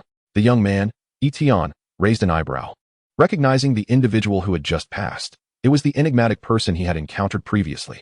Not only him, but another figure in black soon followed suit, revealing to the crowd that passage was indeed possible. One after another, individuals continued to step forward to try their luck. Soon, 200 had attempted the test, with a mere 4 succeeding. Such a low success rate, many murmured amongst themselves. Song Yuan glanced at Yi Tian, stating, "Yi Tian, I will give it a try as well." I will wait for you at the second platform. With a radiant smile, he advanced to attempt the challenge. Yi Tian chuckled. Song Yuan was indeed confident, and rightly so, as he was a standout among his peers.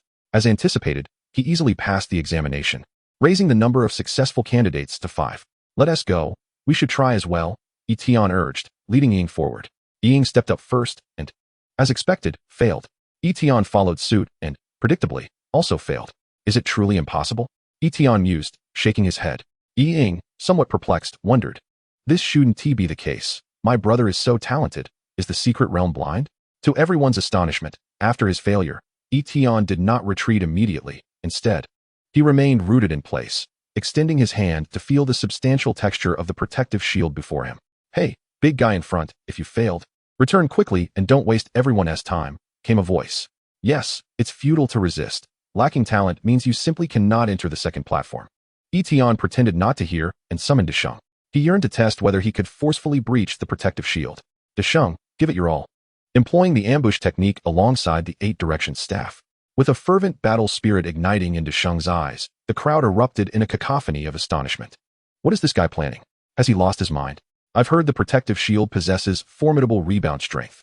Those who previously attacked it with their beasts suffered the consequences. Wait, isn't that the Stone Monkey King? Someone recognized Yi Tian's beast. Goodness, this fellow must be insane.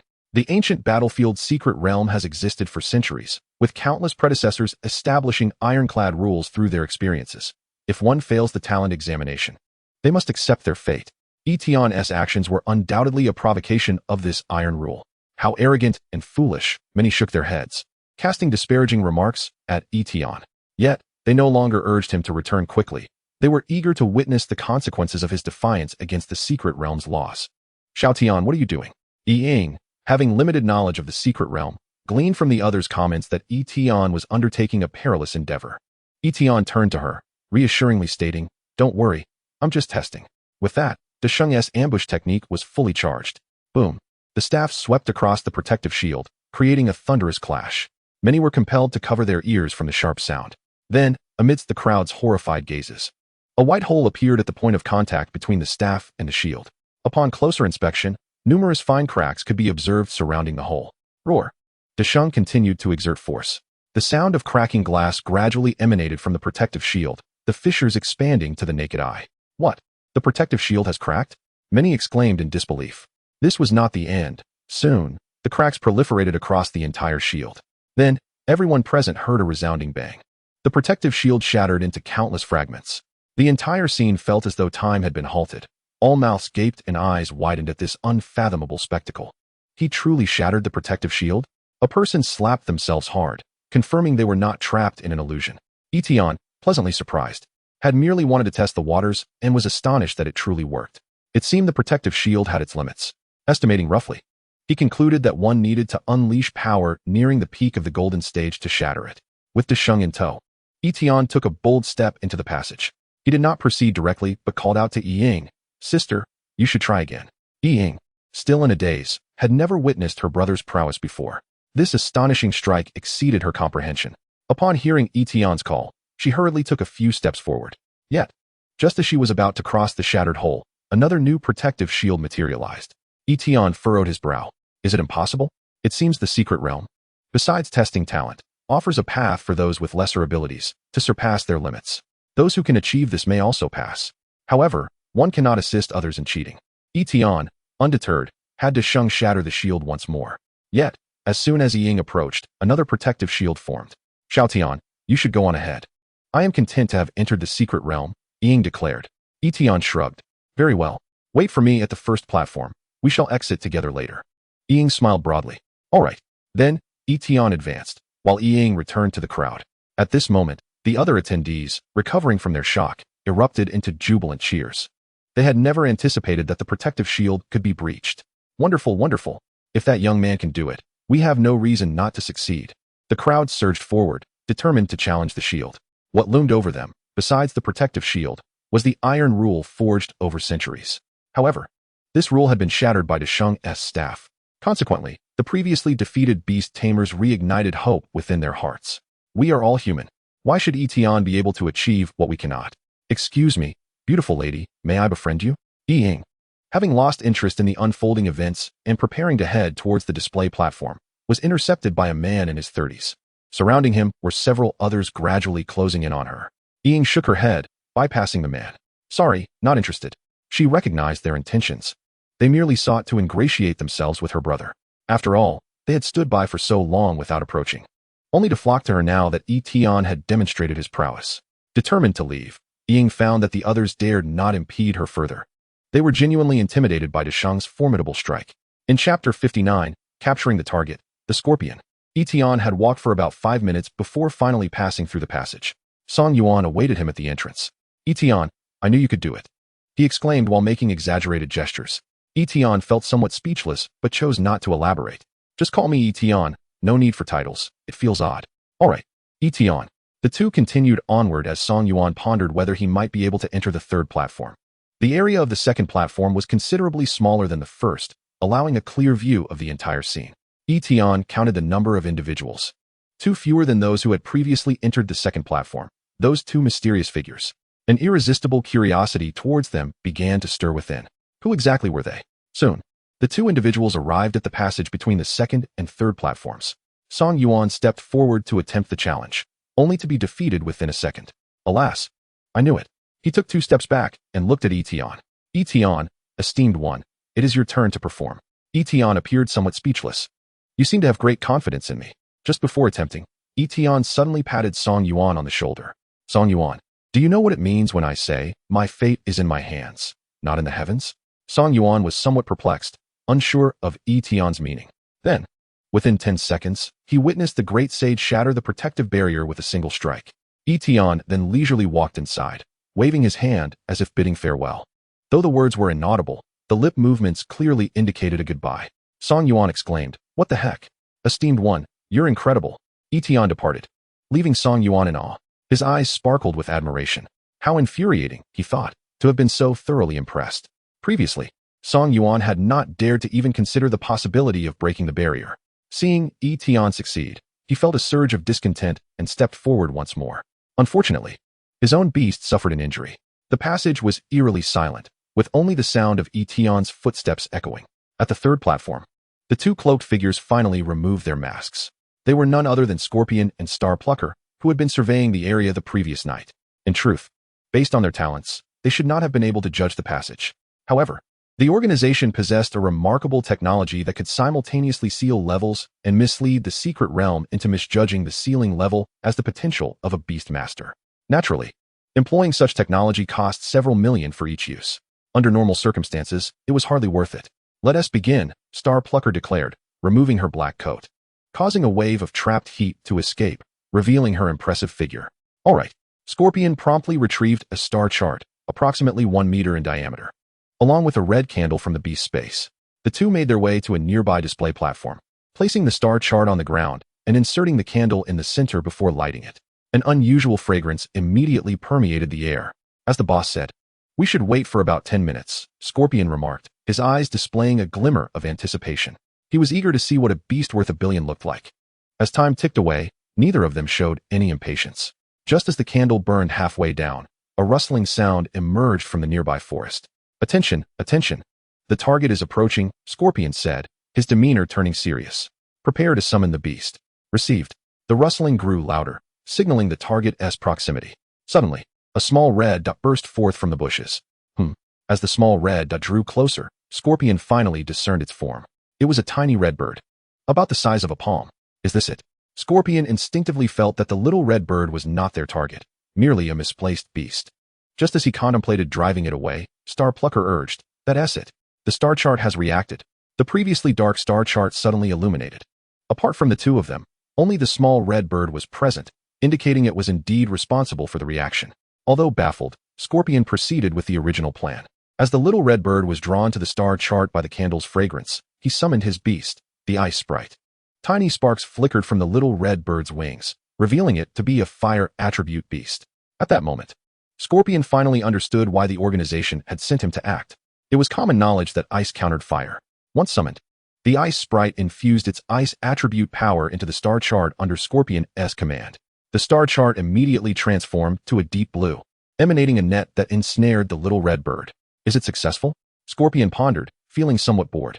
The task lacked any challenge. However, just as he thought they were secure, an overwhelming wave of scorching heat surged from the center of the star chart. What the heck? Is this a silver-level beast? Scorpion was taken aback. He possessed 2 gold-level beasts, yet the mere aura radiating from the little red bird indicated that, in a one-on-one scenario, neither of his beasts stood a chance. It was crucial to note that the little red bird was merely classified as a silver-level beast. The reason the boss insisted on 2 people acting was not due to concerns about interference from other beast masters, but rather the fear that one person alone could not contain the little red bird. Scorpion and Star Plucker exchanged glances and, in unison, summoned a total of 4 beasts. The 4 surrounded the little red bird. Boom, boom, boom. The terrifying impact ravaged the entire circular platform, causing nearby trees to sway perilously. After approximately 2 minutes, the battle subsided. The little red bird succumbed, utterly defeated in a 4-against-1 confrontation, barely clinging to life. In its final moments, it attempted to self-destruct, but failed. Trapped by the star chart, seeing that the little red bird could no longer muster any resistance, the 2 finally exhaled in relief. Thankfully, the boss had foreseen this. Had it not been for their combined efforts, it might have indeed escaped. Scorpion spoke, rummaging through the beast's space to retrieve a box the size of a human head. This box had the power to restrain life. He roughly seized the little red bird from the star chart and tossed it into the box. Mission accomplished. Let us go. Scorpion said casually. What a delightful task. The rewards are exceptionally bountiful. This single reward is worth more than 10 previous tasks combined. Turning to Star Plucker, he added, I intend to retire after this job. After serving the organization for so many years, it is time for me to step back and enjoy life. Star Plucker shot him a playful glance. Don't utter foolish words about retiring after one last job. It's all too easy to come back to haunt you. Before they exited the secret realm, Scorpion laughed heartily. Rest assured, Wushan City is merely a small place, and the beast masters here are rather mediocre. I mentioned last night that no one can obstruct us. Humph, if the boss NT instructed us to keep a low profile, we could have easily eliminated all the beast masters entering the secret realm. Chapter 60, The Great Sage, the White Bear. Scorpion gazed toward the entrance of the passage, arms crossed, wearing a disdainful expression. Look, apart from us two, there isn't a single beast master in Wushan City capable of entering the 3rd platform. Just as he finished speaking, before he could lower his arms, the sound of footsteps echoed from the entrance of the passage. Shortly after, a somewhat handsome young man entered the 3rd platform. Hey, little brother, you're being quite disrespectful, Scorpion remarked. The moment he claimed no one could enter the 3rd platform, someone did, which felt like a slap to his face. Moreover, he recognized this individual. It was Yi Tian, who had bumped into him before entering the secret realm. For some reason, the atmosphere suddenly turned awkward. It felt as though the two were regarding him with peculiar eyes. Yi Tian chose to ignore them and lifted his leg, intending to walk towards the display platform, as that was indeed his purpose for being there. Huffed, Star Plucker seemed to stifle a laugh at Scorpion, unable to contain her amusement, causing Scorpion's dark complexion to redden slightly. He exhaled, pretending not to notice Star Plucker's gaze, and asked, "What should we do?" As he spoke, he made a slicing motion across his throat. Star Plucker gently shook her head. "Let it go. Spare him this time. We have already secured our target, so there is no need to complicate matters." Scorpion frowned, but he saw us. "So what do you suggest we do?" Star Plucker replied. The Scorpion licked its lips, revealing a murderous glint in its eyes. "I have endured for far too long. It is time to act decisively. I shall take the initiative." Zhaixing pondered briefly before nodding. "Very well, then make haste. The rules for passing through the secret realm are entirely predicated on innate talent, and talent does not equate to strength." Looking at Yi Tian's youthful visage, he could hardly be over 20.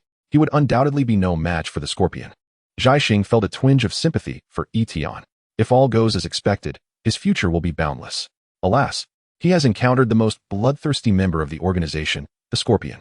Not only does the Scorpion revel in killing, but it also enjoys tormenting its victims. With this thought, Zhaixing cautioned the Scorpion. "You have 5 seconds. The Scorpion snorted lightly. "Understood." Whoosh. A 5-meter-tall white bear materialized out of thin air. The Scorpion turned to Yi Tian. "Hey, you over there." Yi Tian, perplexed, turned his head. "Are you calling me?" The Scorpion smiled and nodded. "Yes." After a brief pause, it added, "Prepare to die." Boom. As the words fell, the massive white bear leaped toward Yi Tian. Simultaneously, a paw larger than a manhole cover descended from above. "Become minced meat, little pitiful one." Zhaixing crossed his arms and shook his head lightly, still so lacking in taste. Meanwhile, Yi Tian was bewildered. What is wrong with this person? What have I done to deserve this?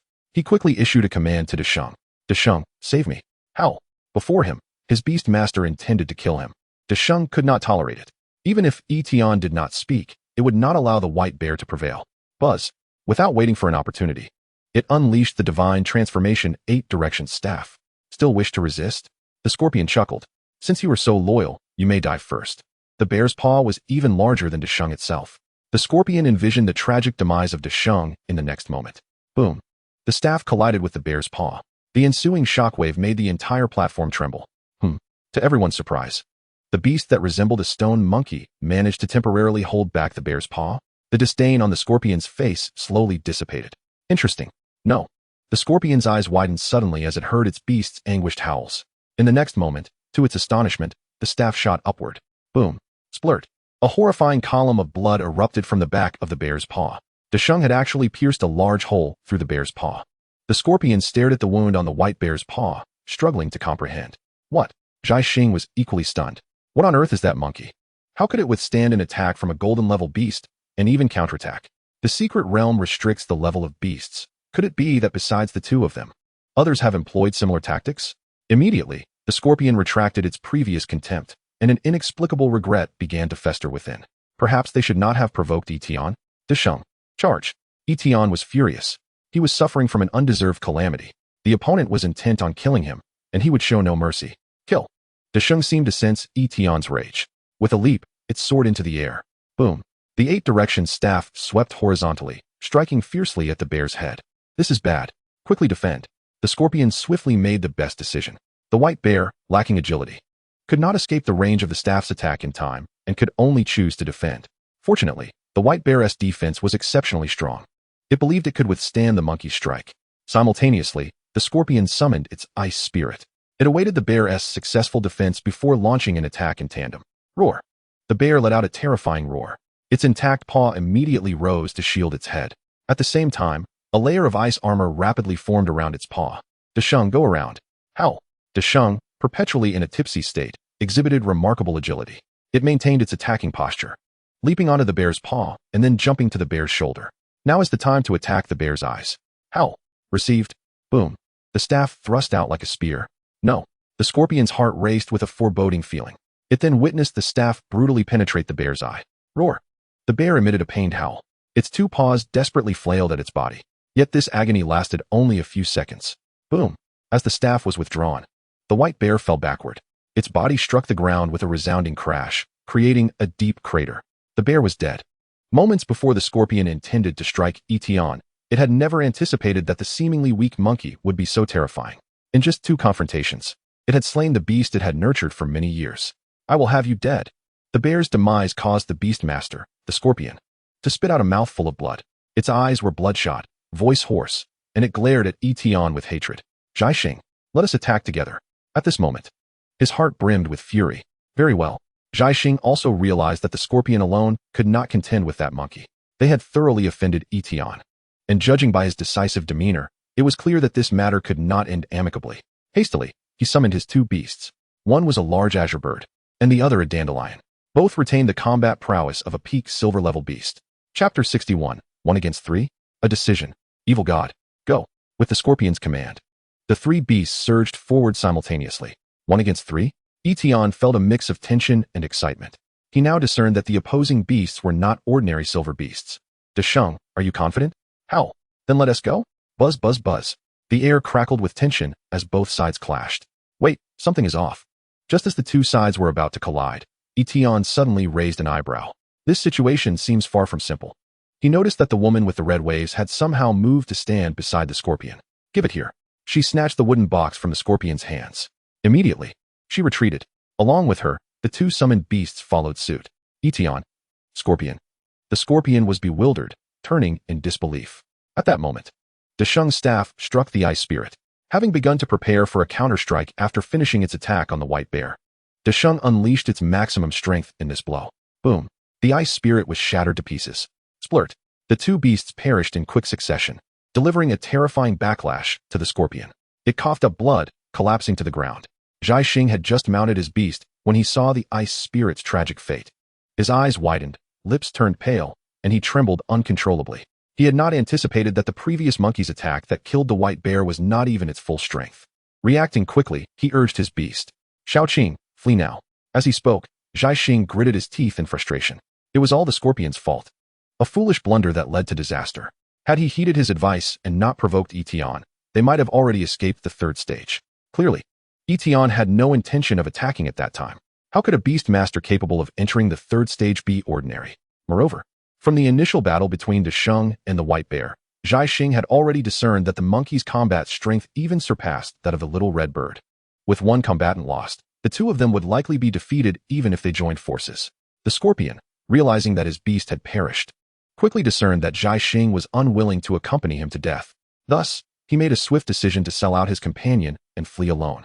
However, to her astonishment, the scorpion's ice spirit turned out to be surprisingly fragile, unable to withstand even a single strike from the monkey. Desheng pursued them. With agility, Desheng leaped forward, rapidly closing the distance to the two fleeing beasts. The suppression of their realm had a noticeable impact on the two golden-tier beasts. Furthermore, Xing could only escape by riding on the large bird, which further hampered its speed. A series of unexpected developments culminated in the current dire situation, leaving Xing in a state of despair. The exit was tantalizingly close. Once inside, she could retrieve the treasures from her beast space and utilize the narrowness of the passage to obstruct Yi Tian. Yet, entering the passage would require at least 5 more seconds, and that accursed monkey would undoubtedly catch up to her in that time. It was over. No, wait. Suddenly, Xing saw a glimmer of hope. She would take a gamble. With a swift motion, she hurled the wooden box away from Desheng's direction and shouted at Yi Tian, "Inside this box lies the rarest beast of the entire secret realm. It is now on the brink of death and can only survive through this box. If it shatters, it will surely perish within 5 minutes." She needed just 5 seconds. For the sake of those 5 seconds, Xing was willing to accept failure, though failure could lead to her death in the future. Being intercepted by the monkey would mean her demise now. The choice now rested with Yi Tian. Furrowing his brow, Yi Tian reflected on his purpose for entering the secret realm, to contract beasts. If what the woman claimed was true, the death of such a beast would indeed be a pity. However, he was acutely aware of the dangers of letting a tiger return to the mountains. This woman was clearly no good. Having inadvertently disrupted their plans, allowing her to escape could lead to future calamity. Even if he was indifferent to his own fate, Ying was far too weak to defend herself. No, he could not let her go. Yi Tian quickly made up his mind. Desheng, disregard the box and continue the pursuit. There were countless rare beasts in the world. Yi Tian was unwilling to believe that missing one would mean he would never find another. Ow. Received. Desheng pressed on. Xing let out a mournful cry. Ultimately, in the depths of her despair, Desheng first smashed the head of the green bird with a single strike, sending her crashing to the ground. Then, with another blow, he scattered the dandelion. Bang! As Xing had predicted, the box shattered into several wooden fragments, revealing a bloodied little bird within. Thus, the battle reached a definitive conclusion. Yi Tian emerged victorious. The scorpion lay in a pool of blood, emitting a hoarse growl, clearly suffering. He never anticipated that what he thought was merely a tiny ant could turn out to be a terrifying wolf. Regret and despair consumed him. How he wished he had never provoked Yi Tian. Xing, too, was filled with regret. She loathed herself for not firmly stopping the scorpion from acting. She had not anticipated Yi Tian's formidable strength, nor his ability to make a critical decision in an instant, fully intent on eliminating her. Normally, even if a beastmaster's beasts perished, the beastmaster themselves would not die. However, both of them had been placed under a special curse upon entering the organization. Should their beasts all perish, they would also follow suit. Hence, their deaths were now inevitable. Unbeknownst to Yi Tian, he ordered Desheng to lift the two of them to a position 10 meters away, lying side by side. He refrained from approaching them for fear they might possess some hidden trick. Coughing twice, Yi Tian questioned them. "If you wish to avoid death, tell me who you are. What was your purpose in entering the secret realm? Why did you attempt to kill me?" His heart was genuinely filled with confusion. Yi Tian felt wronged. He had done nothing, yet suddenly found himself targeted by a madman. The scorpion, in agony, trembled and managed a chilling laugh. "I am doomed, haha." Meanwhile, Xing, groaning in pain, reached out a trembling hand towards Yi Tian, her eyes filled with terror. "Save me." Yi Tian was further bewildered. Just as he stood there in a daze, Xing coughed up another mouthful of blood. Her outstretched hand fell limply, crashing to the ground. Her pupils rapidly lost focus. It seemed she had perished. The scorpion, perhaps due to a stronger physique, endured longer than Xing, but his voice grew increasingly feeble. "I will wait for you in hell. In 3 months, the Lord of Evil will surely descend upon Wushan." With that, he collapsed, lifeless. Yi Tian. Chapter 62. Contracting the Qi Ling, potential in question? From Yi Tian's perspective, Upon entering the third platform, he saw a man and a woman, the man intent on killing him. He retaliated, slaying one of the man's beasts, after which 3 beasts aimed to kill him. Subsequently, Desheng eliminated those 3 beasts. And then, the man and woman died? Who can explain what transpired? Moreover, what exactly is this evil god? Shaking his head, he attempted to organize his thoughts. In any case, those 2 were certainly not good people. He had been forced to defend himself and had survived. With too little information to draw a conclusion, Yi Tian decided to set this matter aside for the time being. Rubbing his temples, he felt a headache coming on. He should consult Director Wang. He was well-versed and might possess some insight. Yi Tian approached the near-death little bird. The small red bird emitted a faint yet sorrowful chirp. He attempted to identify it, but could not match it with any beast from his memory. Utilizing the beast communication methods he learned in high school, Yi Tian established a communication channel with the little red bird. "Thank you," it said. Yi Tian replied, "You're welcome. I did it for my own survival." Contemplating, Yi Tian mused that the previous man and woman were likely members of some mysterious organization, and their objective was the injured little red bird before him. Hence, this seemingly delicate bird might not be ordinary at all. His curiosity was piqued. Just as the thought crossed his mind that it would be wonderful to see the little red bird's information, a familiar notification sounded. Conditions for simplification scheme generated. Requirement 110 long coins satisfied. Yi Tian was pleasantly surprised. This could work. Typically, to learn detailed information about a beast, one would need to bring it to the professional guild, utilizing specialized equipment for measurement. He never expected this process could be simplified. Wouldn't that mean he could view all beast data panels in the future? However, 10 long coins was a steep price that caused Yi Tian some heartache. After a moment of hesitation, he decided to take a look. Earning 10 was not overly challenging, but if he refrained, his curiosity might keep him awake at night. With a whoosh, the 10 long coins vanished, and the information about the little red bird appeared before Yi Tian. Species: Zhu sealed. Level: Silver sealed. Potential: Skills: Starfire Fall, Fire Wings. Yi Tian was taken aback. What does sealed mean? Why is the potential a question mark? The name Zhu reminded Yi Tian of the mythical creatures from ancient tales. He had not anticipated that a beast species would be a Zhu Quebec. He vaguely recalled that the 4 symbols were Qing Long, Bai Hu, Zhu and Xian Wu. He wondered if the little red bird had any connection to these 4 symbols, or if it was merely a coincidence. Not being able to see its potential, Yi Tian speculated it might be due to surpassing his current understanding. He only knew that above silver was gold, and above gold was diamond. Is it possible that there exists a higher echelon beyond diamonds, and that the potential of this little red bird lies above that? With this thought, Yi Tian felt a surge of excitement. If that were indeed the case, this bird would be exceedingly formidable, which explains why it has become the target of a mysterious organization. Regrettably, the bird is on the brink of death, otherwise, it could have been thoroughly examined. Suddenly, a spark of inspiration struck. Yi Tian raised an eyebrow. Should he attempt to use the simplification system? Immediately, he mentally intoned, "Generate a healing plan for the little red bird." To his astonishment, it was indeed possible. Condition for generating simplification plan met. Requirement 1, Xingqianhua 01. Requirement 2, 200 Longbi, satisfied. While acquiring Longbi was manageable, what exactly is Xingqianhua? Yi Tian scratched his head. This path clearly led nowhere. The little red bird appeared to be on its last legs, leaving no time for him to explore the meaning of Xingqianhua, let alone acquire it. Thus, he decided to shift his strategy. Generate a simplification plan that ensures the little red bird can survive at the very least. Condition for generating simplification plan met. Requirement 1, 100 Longbi, satisfied. Requirement 2, enter into a complete contract with any Beastmaster, entering the Beastmaster space, not satisfied. Yi Tian's gaze burned with intensity as he looked at the little red bird. Having witnessed its terrifying potential, he had already contemplated the idea of a contract. Little red bird, I can save you, but you must become my beast. Are you willing? Though he felt a strong urge, he understood that contracts require mutual commitment. A forced agreement would yield no sweetness. If the little red bird had no desire, Yi Tian would not compel it. The little red bird fell silent, seemingly deep in thought. There was no rush on Yi Tian's part. The urgency belonged to the bird. Although its realm was merely silver, its intelligence far surpassed that of any ordinary great sage. It recognized that Yi Tian was its savior. Without him, its future would likely be more unbearable than death itself. Human, what is your name? Yi Tian, do you have a name? I am called Qi Ling.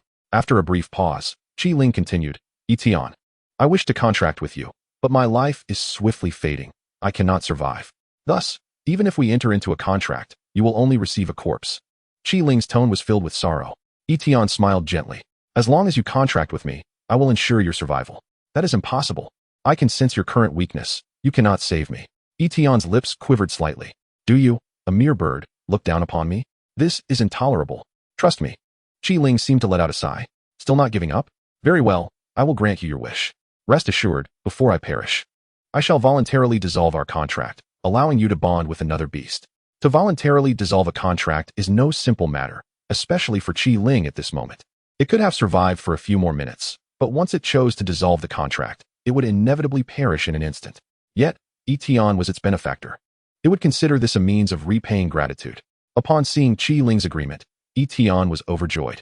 The second beast shall be you. Yi Tian extended his hand and performed the contract spell. A stream of white light emanated from his fingertips, flowing into Qi Ling's body. Soon, they both felt a connection binding them together. Even without the need for communication spells, Qi Ling's voice resonated directly within Yi Tian's heart. Yi Tian, you feel it, don't you?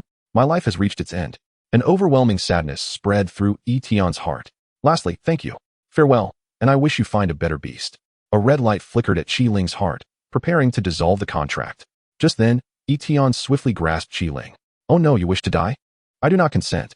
He quickly opened the Beastmaster space and tossed Qi Ling inside. Qi Ling. Chapter 63. Everyone. If Yi Tian can do it, then what can we do? Qi Ling was somewhat bewildered. It had never anticipated that Yi Tian would interrupt at such a critical moment. Did he not realize this was its only opportunity to dissolve the contract? However, as Qi Ling entered the Beastmaster space, it suddenly sensed something amiss. My vitality. It seems to have ceased its decline. Covered in wounds, blood had been seeping from its injuries prior to entering the space. Yet now, it felt as if a pause button had been pressed. The blood was halted mid-flow, suspended in time.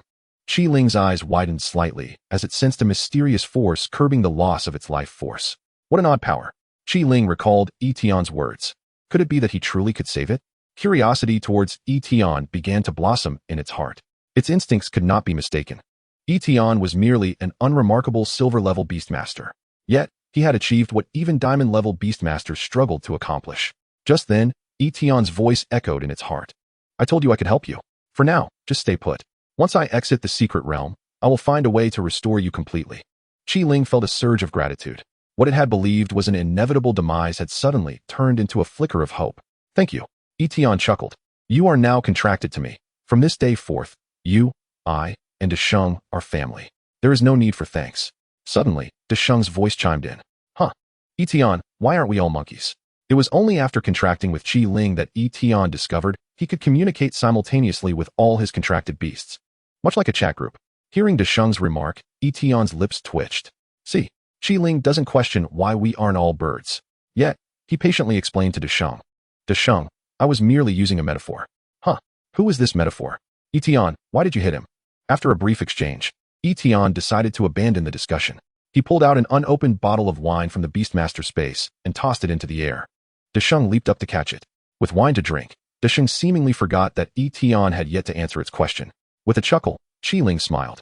Though the pain from its wounds made it grimace, it suddenly thought that contracting with Yi Tian might not be such a bad choice after all. Yi Tian stretched lazily. The journey through the secret realm was nearing its conclusion. Before entering, Yi Tian's goal was simply to contract a beast with golden-level potential. Unexpectedly, he had been drawn into the actions of a mysterious organization and ended up contracting the questionably potent Qi Ling, far exceeding his original aim. Excellent. Alas, perhaps due to Qi Ling's near-death state, it did not provide any feedback of power after the contract. Yi Tian estimated that only upon healing Qi Ling would he receive that feedback. After exiting, he would inquire with the minister and director Wang. They should have knowledge of what Seqing Hang is. If all else fails, he would seek assistance from healing beastmasters. He was determined to find a cure. Lastly, casting a glance at the two corpses, Yi Tian stepped into the passage. Soon, he returned to the second platform. Hey, Yi Tian, you finally emerged. Song Yuan was waiting for him, alongside a small turtle spraying water. Presumably, this was the beast he had contracted on the second platform. Yi Tian quickly searched his memory and found the relevant information about the turtle. Species, water-spraying turtle. Potential, golden level. The turtle was not large, barely the size of a palm. Song Yuan cradled it in his hand, gently stroking its shell. This is the beast I just contracted. What do you think? Yi Tian nodded. Very impressive. His tone was sincere. Based on past experiences, successfully forming a contract with a beast of potential reaching the golden level was quite impressive. Moreover, as he was aware, The Shui Gui could further evolve into a beast of diamond-level potential. Song Yuan chuckled softly in delight, relishing the praise from Yi Tian. As they made their way back, Song Yuan curiously inquired, Yi Tian, what about the beast you've contracted? Do show it to me. Yi Tian shook his head. Not for now. Qiling currently relies on my beast space for survival. Once it emerges, it will continue to lose vitality. Oh, then what level of potential does your contracted beast possess? Yi Tian again shook his head. I am uncertain. Song Yuan maintained his composure, yet internally he began to grumble. So stingy. Not showing it is one thing, but refusing to disclose its potential is another. His curiosity about Yi Tian's contracted beast was insatiable, but with Yi Tian's silence, he had no means to ascertain the truth. In his estimation, it must at least be golden level, if not diamond. However, it was not entirely Yi Tian's fault. He genuinely lacked knowledge of Qiling's potential level. Upon returning to the venue, Yi Tian raised an eyebrow at the throngs of people and beasts, pondering why so many beasts appeared injured. The ancient battlefield's secret realm did not necessitate combat. Furthermore, he noted the sorrowful gazes directed at him from the majority of onlookers. The atmosphere was unusually heavy. Xiao Tian, you're back. Yi Ying approached, linking her arm with Yi Tian's, followed by a fluffy, cloud-like creature resembling cotton candy. Species, healing cloud. Potential, silver. This was evidently Yi Ying's acquisition this time. While its potential was modest, the cloud possessed healing abilities, rendering it a rather useful beast. After exchanging a few words, Yi Ying expressed her satisfaction with the cloud, which reassured Yi Tian. By the way, sis, what happened at the venue? Why are so many beasts injured? Yi Tian inquired, speculating whether there were more members of the mysterious organization than just the two he encountered. Yi Ying covered her mouth, smiling as she replied, it's all because of you. Yi Tian was taken aback. What does it have to do with me? Yi Ying then recounted the events that transpired after his departure. The other attendees, witnessing Yi Tian's ability to breach the protective barrier, believed they could do the same. Thus, they took turns attempting, only to fail. Eventually, someone suggested a collective effort. Some deemed this approach unreliable, considering the passage could accommodate only one person at a time. Yet many decided to proceed. They combined their strength to assault the barrier, resulting in the current situation. All participating beasts sustained injuries, some severely, with a few even on the brink of death, prompting their beast masters to seek treatment outside the secret realm. Meanwhile, Song Yuan listened to Yi Ying's account, lowering his head in silence as memories of his own experience resurfaced. Chapter 64. The Beast God Assembly arriving in 3 months? Yi Tian's expression darkened. No wonder the gazes directed at him were so filled with resentment. He hurried to leave the secret realm with Yi Ying, fearing the others might be unable to resist joining in. After exiting the realm and paying the requisite fees, he bid farewell to Yi Ying and Song Yuan. To his delight, he discovered that the detailed evolution path of Desheng had been completed, and the information was now stored in his mind. Resisting the urge to contact Chu Ying immediately, Yi Tian first made his way to the professional house, entering Wang Lin's office. Wang Lin appeared puzzled. Yi Tian, what is so pressing that you must see me to discuss? Even before Yi Tian exited the secret realm, he had called Wang Lin to inquire if he would be in the office that day. However, when Wang Lin asked about the purpose of his visit, Yi Tian remained tight-lipped. Yi Tian glanced around the room. Director, have you ever heard of the evil god? Wang Lin sat upright, his expression shifting to one of intense focus as he replied, where did you hear that term? Yi Tian then recounted his experiences from the day. His knowledge of the mysterious organization was exceedingly limited, but Wang Lin, as the head of the professional house and one of the city's guardians, was trustworthy. Every city has at least 3 guardians, all of whom must be diamond level and have undergone rigorous trials. However, Yi Tian chose to withhold certain details, such as not disclosing anything regarding the system. Instead, he fabricated a story about his beast space possibly possessing unique abilities capable of stabilizing injuries. Wang Lin's brow furrowed, revealing his inner turmoil. After a long silence, he finally spoke. Xiao Tian, your talent for nurturing beasts is the most formidable I have ever encountered among all the prodigies. There are matters you will inevitably confront in the future, so I can share some insights with you. Thus, Yi Tian learned that the original purpose of the professional house was to combat the Beast God Assembly. The Assembly's belief system revolved around the evil god, with aspirations to enslave all beasts and humanity. Thousands of years ago, a great war erupted between the two factions, with the professional house ultimately emerging victorious. However, the Beast God Assembly was not entirely eradicated. It retreated into the shadows, quietly gathering strength and occasionally causing disturbances. According to Wang Lin, this was a secret known only to diamond-level beast masters. This revelation left Yi Tian perplexed. Why not make it public? Publicizing it would make it easier to uncover the Assembly's conspiracies, wouldn't it? Wang Lin shook his head. There are too many fools in the world. Upon learning of an evil organization, their instinct is not to thwart it, but to join it. You must understand that guarding is far more challenging than causing destruction. Yi Tian pressed further. Director, according to the two beast masters I defeated, they plan to make a move in Wu City in 3 months. How can we prepare in advance? His primary concern was for Ying. He found it difficult to protect her at all times. She was his only family in this world, and he could not allow her to come to harm. Wang Lin shook his head once more. No preparations. Seeing Yi Tian's puzzled expression, he elaborated. Every beast master from the beast god assembly utters similar words before they perish. They will claim that the evil god will descend in a month, 2 months, or 3 months. These are mere smokescreens. In any given year, similar statements can be heard in hundreds of cities, yet in reality, years can pass without any of the scenarios they speak of materializing. Yi Tian pressed again. But what if what they said is true? Wang Lin pondered for a moment. Then we can only consider ourselves unfortunate. We cannot maintain constant vigilance. Wu City cannot afford it. Suddenly, Wang Lin broke into a light-hearted smile, patting his chest. Rest assured, I am a city guardian. If that day ever comes, I will stand before everyone in Wu City. Even if it means death, I will hold out until reinforcements from other cities arrive. Yi Tian fell silent. By the way, summon the beast you contracted in the secret realm for me to see, Wang Lin requested. I possess healing abilities and may be able to assist you. Yi Tian's eyes lit up.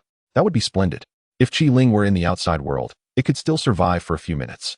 Then, Qi Ling appeared in Yi Tian's hands. What beast is this? Wang Lin exclaimed, observing the severity of its injuries. He frowned as his right hand enveloped itself in a layer of green light, gently pressing it against Qi Ling's body. Yi Tian sensed a warm and pure energy flowing into Qi Ling. He looked at Wang Lin with a hint of envy.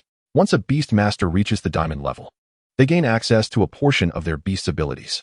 Approximately half an hour later, Wang Lin withdrew his hand, and Qi Ling's wounds had completely healed. However, Wang Lin's expression was not particularly cheerful. Yi Tian, your beast has suffered damage to its essence. I can only heal its external injuries. This means your Qi Ling can live normally, but it cannot engage in combat or utilize skills. Yi Tian inquired, how can we restore the essence of Qi Ling? Wang Lin shook his head. Only time can heal it. Based on my estimates, it will take at least 10 years. He felt a twinge of regret. Yi Tian was his most promising junior, yet the crucial second beast would require a decade to nurture properly. 10 years is ample time for many changes to occur. Fortunately, Yi Tian still possesses Desheng. This single beast can match the prowess of 10 others. Yi Tian nodded, displaying no signs of the disappointment Wang Lin had anticipated, which in turn elevated Wang Lin's regard for him. Yi Tian expressed his gratitude. Thank you, Director. Regardless, Qi Ling can now roam freely in the outside world. Wang Lin smiled. It was a mere effort. He then shifted the conversation. Yi Tian, do you wish to earn points? The professional association also collects information on beast species, and your Qi Ling has likely not been recorded yet. If you are willing, we can use specialized equipment to test Qi Ling's data, and upon completion, you will receive a reward of 50 points. Wang Lin was curious about the kind of beast that could attract the attention of the Beast God Society. Yi Tian considered it and replied, certainly. 50 points is 50, I shall not refuse. Moreover, I am quite curious about the extent of Qi Ling's potential.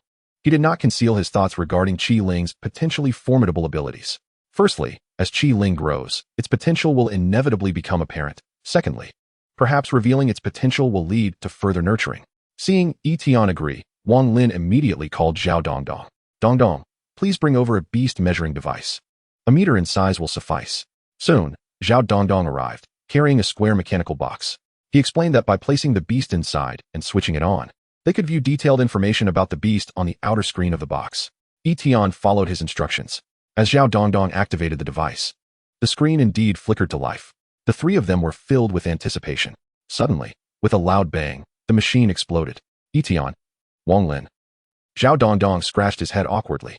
My fault, my fault. I rushed here and grabbed a random machine. It must have malfunctioned and needs repairs. I will go fetch a recently serviced one. As Yi Tian watched Zhao Dongdong's retreating figure, a ridiculous thought crossed his mind. Could it be that the machine's failure had nothing to do with it? Perhaps Qi Ling was so extraordinary that it overwhelmed the machine. Within 2 minutes, Zhao Dongdong rushed back, his forehead glistening with sweat. He patted his chest confidently, declaring, this time, it will work for sure. This machine was just serviced this morning. Wang Lin nodded, casting a wary glance at him. It better be. Fortunately, there were no outsiders present today, otherwise, the embarrassment of a malfunctioning device would be unbearable. Yi Tian timidly asked Zhao Dongdong, Ahem, Engineer Zhao, may I inquire if there is a detection range for this machine? What happens if it exceeds the range? Will it fail to register? Zhao Dongdong laughed. No way to exceed the detection range.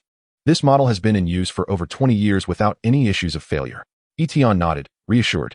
He presumed the initial issue was indeed with the machine. He placed Qi Ling in the designated position and switched it on once more. The three eagerly gazed at the screen. Then, with another explosion, the machine detonated again. Yi Tian, Wang Lin, Zhao Dongdong. Zhao Dongdong panicked. Oh no. I've messed up twice in front of the director. I'll surely face consequences now. I'll go get another one. He was reluctant to give up and tried to salvage the situation. Just as he was about to step away, Wang Lin stopped him. Hold on. 2 consecutive machine failures signal something is amiss. It cannot be mere coincidence.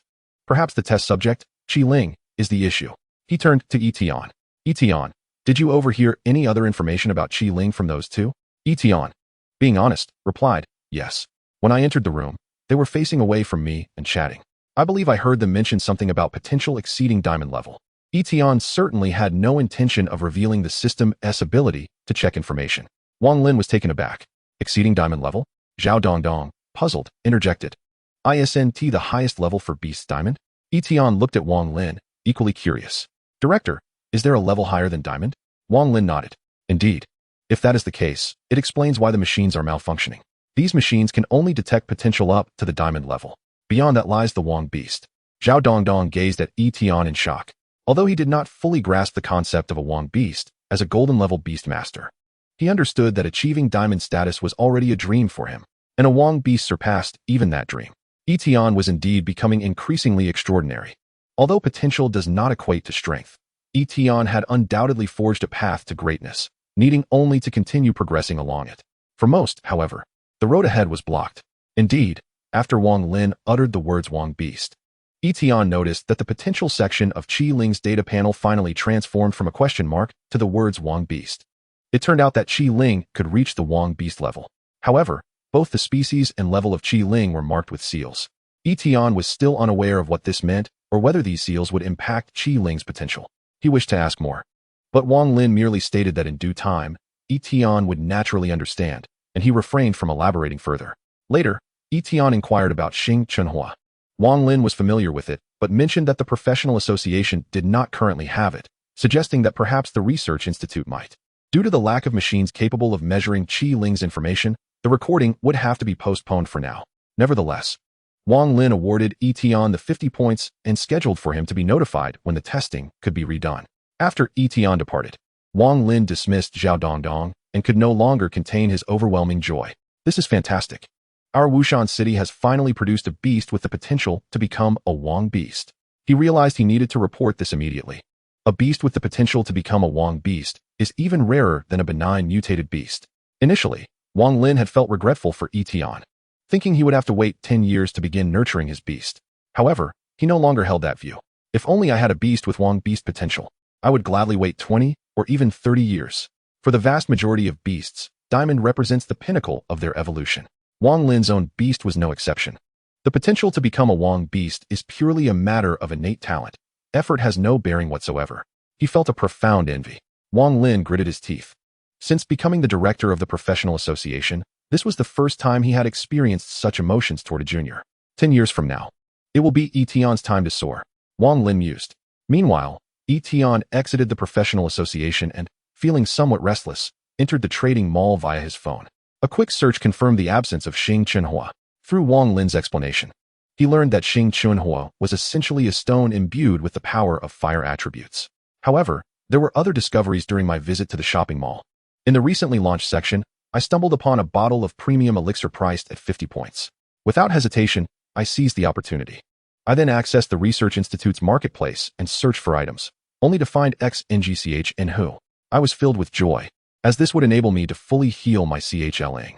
Yet, an awkward predicament arose. XNGCH in Hu was priced at 1,000 points each, an amount I could not afford. Furthermore, purchasing it required a level 1 researcher status, which I did not possess. Nevertheless, hope was not entirely lost. It all depended on how many points I could earn through the evolution path of DSHing. I recalled that to attain level 1 researcher status, one needed to accumulate 1,000 points.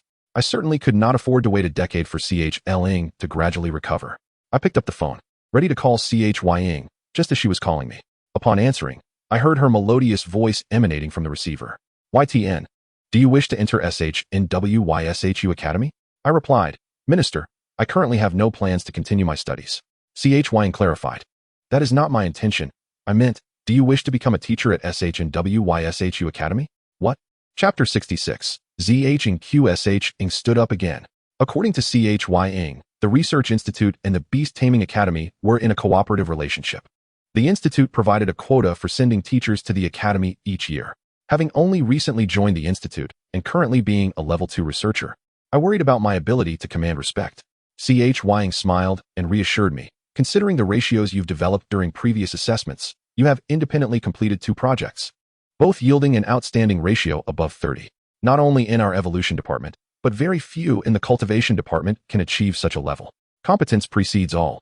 You are undoubtedly qualified to be a teacher. Most projects are handled by a team, and individuals like myself who complete tasks independently are exceedingly rare. I further inquired about the teaching content. CHY explained that if I joined the academy, I would be responsible for conducting practical cultivation classes once a month. Other teachers would prepare students beforehand on how to conduct experiments, while my role would simply be to supervise in the laboratory to ensure no accidents occurred. After contemplating this, I found it quite manageable. I then posed my most pressing question, Minister, being a teacher surely comes with compensation, right? CHY chuckled lightly. I knew you would ask that. The Research Institute offers an additional subsidy of 3 points per month, while the Academy's salary is 2 dragon coins monthly. Moreover, you will have access to the Academy's resource library. This is the compensation for the first 2 years. After that, if you choose to teach more classes, your compensation will increase. You will also receive additional rewards for contributions to the Academy. I pondered, calculating that the total would amount to 5 dragon coins per month for only 1 class, which seemed quite beneficial. The crucial point was the shared access to the Academy's resource library, meaning I could exchange materials necessary for future beast cultivation. Multiple channels, multiple avenues. So, what do you think? Have you made your decision? I am willing. Good. Come by the Research Institute when you have the chance. I have already drafted your recommendation letter. Once you have it, you will need to get it signed by the cultivation department. All right, I will come right away. I shifted the topic. By the way, Minister, I have a question. I have developed an evolution path that can elevate from silver potential to diamond potential. I wonder how many points it could sell for. Silence. A long silence ensued, and I could almost hear the sound of a cup shattering on the other end. Minister, are you still there? I queried. After a moment, CHY's voice finally returned. Are you joking with me? Not at all. Which species did you research? SHHUWing. More silence. And then another prolonged pause. After what felt like an eternity, CHY's voice emerged softly. You must come to the Research Institute, immediately. Had it been anyone else, CHY would have likely hung up after the first sentence. However, this was Yi Tian. The impossibilities that had occurred in his life were far too numerous. Thus, CHY could not help but entertain the absurd thought. What if it were true? At the Research Institute's Evolution Laboratory, ZHNQSH was intently fixated on the screen before him, surrounded by several researchers clad in white lab coats. Behind the screen stood a mechanical box resembling a large shipping container, exceeding 3 meters in all dimensions. The numbers on the screen fluctuated rapidly, stirring the anxiety of everyone present. Finally, the numbers stabilized at 100. Boom. Everyone erupted into cheers. We did it. Haha, we succeeded. They leapt and embraced one another. ZHNQSH also clenched his fist, filled with a profound sense of accomplishment. The experiment had passed inspection, signifying that we had successfully discovered a brand new evolution path. Nearby, a balding middle-aged man, who was also the project leader, Fing Huan, patted ZHNQSH on the shoulder. QSH, you did well this time. If it weren't for you, we might have needed at least another week to find the path. ZHNQSH rubbed his large dark circles and smiled in response. It was just good luck. He spoke no falsehood. It truly was fortune. In the process of searching for the evolution path, too many steps relied on chance. Just yesterday, spurred on by Yi Tian, ZHNQSH had pulled an all-nighter. The evolution path that their project aimed to study had completed all previous steps. Only the final step remained, finding the most suitable environment.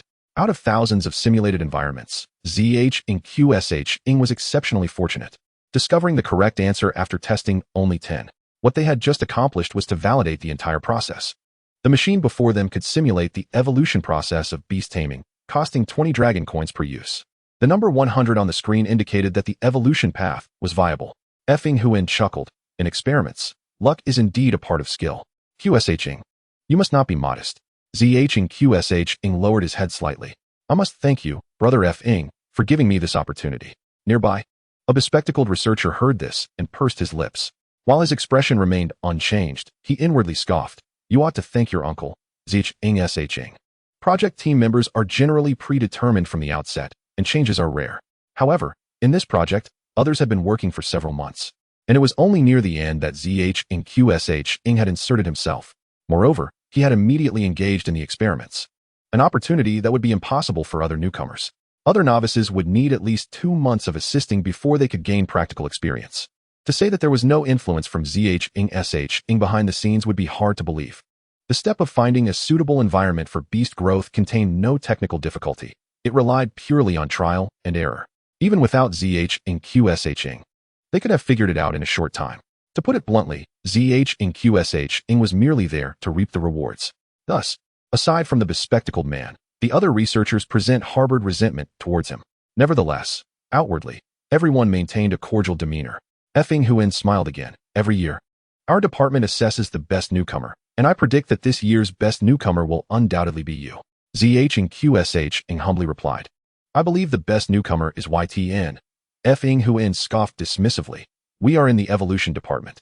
Yi Tian's talents lie entirely in cultivation, which does not count. I suspect the minister recruited him just to undermine the cultivation department. Seqing continued to be modest. Yet the smile at the corner of his mouth could not be concealed. In the realm of research concerning Yusho, a hierarchy of disdain undoubtedly exists. Evolution has consistently nurtured the elite. Some researchers in the evolution department hold the breeding researchers in utter contempt. Yi Tian possesses an astonishing talent for skill combinations. Yet what of it? Chapter 67. The evolutionary path of Lei Dian Tuanzi promises awards within reach. Zhang Qixing feels that he has finally secured a victory. He yearns for Yi Tian to be by his side, eager to discern Yi Tian's expression. Feng Huan claps his hands, capturing the attention of all present. Esteemed colleagues, your hard work has not gone unnoticed. This evening at 6 o'clock, we shall gather at the Longfu Grand Hotel for a celebration. Everyone is invited. We shall not depart until we are inebriated. I will submit our project for evaluation, and once we secure the prize, we shall celebrate once more. A chorus of cheers erupts, for everyone understands the significance of Feng Huan's mention of the awards. The Western Dragon Kingdom's Evolution Path Evaluation Competition, colloquially known as the Award Competition, occurs biannually, welcoming participation from hundreds of cities in the Western Dragon Kingdom, including Wuxi City. Each regional research institute may submit new evolutionary paths developed within the past 6 months for comparison. Those who rank in the top 10 receive rewards. And if a project achieves a top 3 position, the affiliated research institute benefits as well. As the excitement subsides, Feng Huan nods in satisfaction and continues. You all deserve a well-earned rest. Just then, a knock is heard at the laboratory door. Come in. It is revealed to be Chu Ying's secretary, Yang Tong. Xiao Yang, is there something you need? Feng Huan inquires, puzzled. Yang Tong greets Feng Huan before explaining.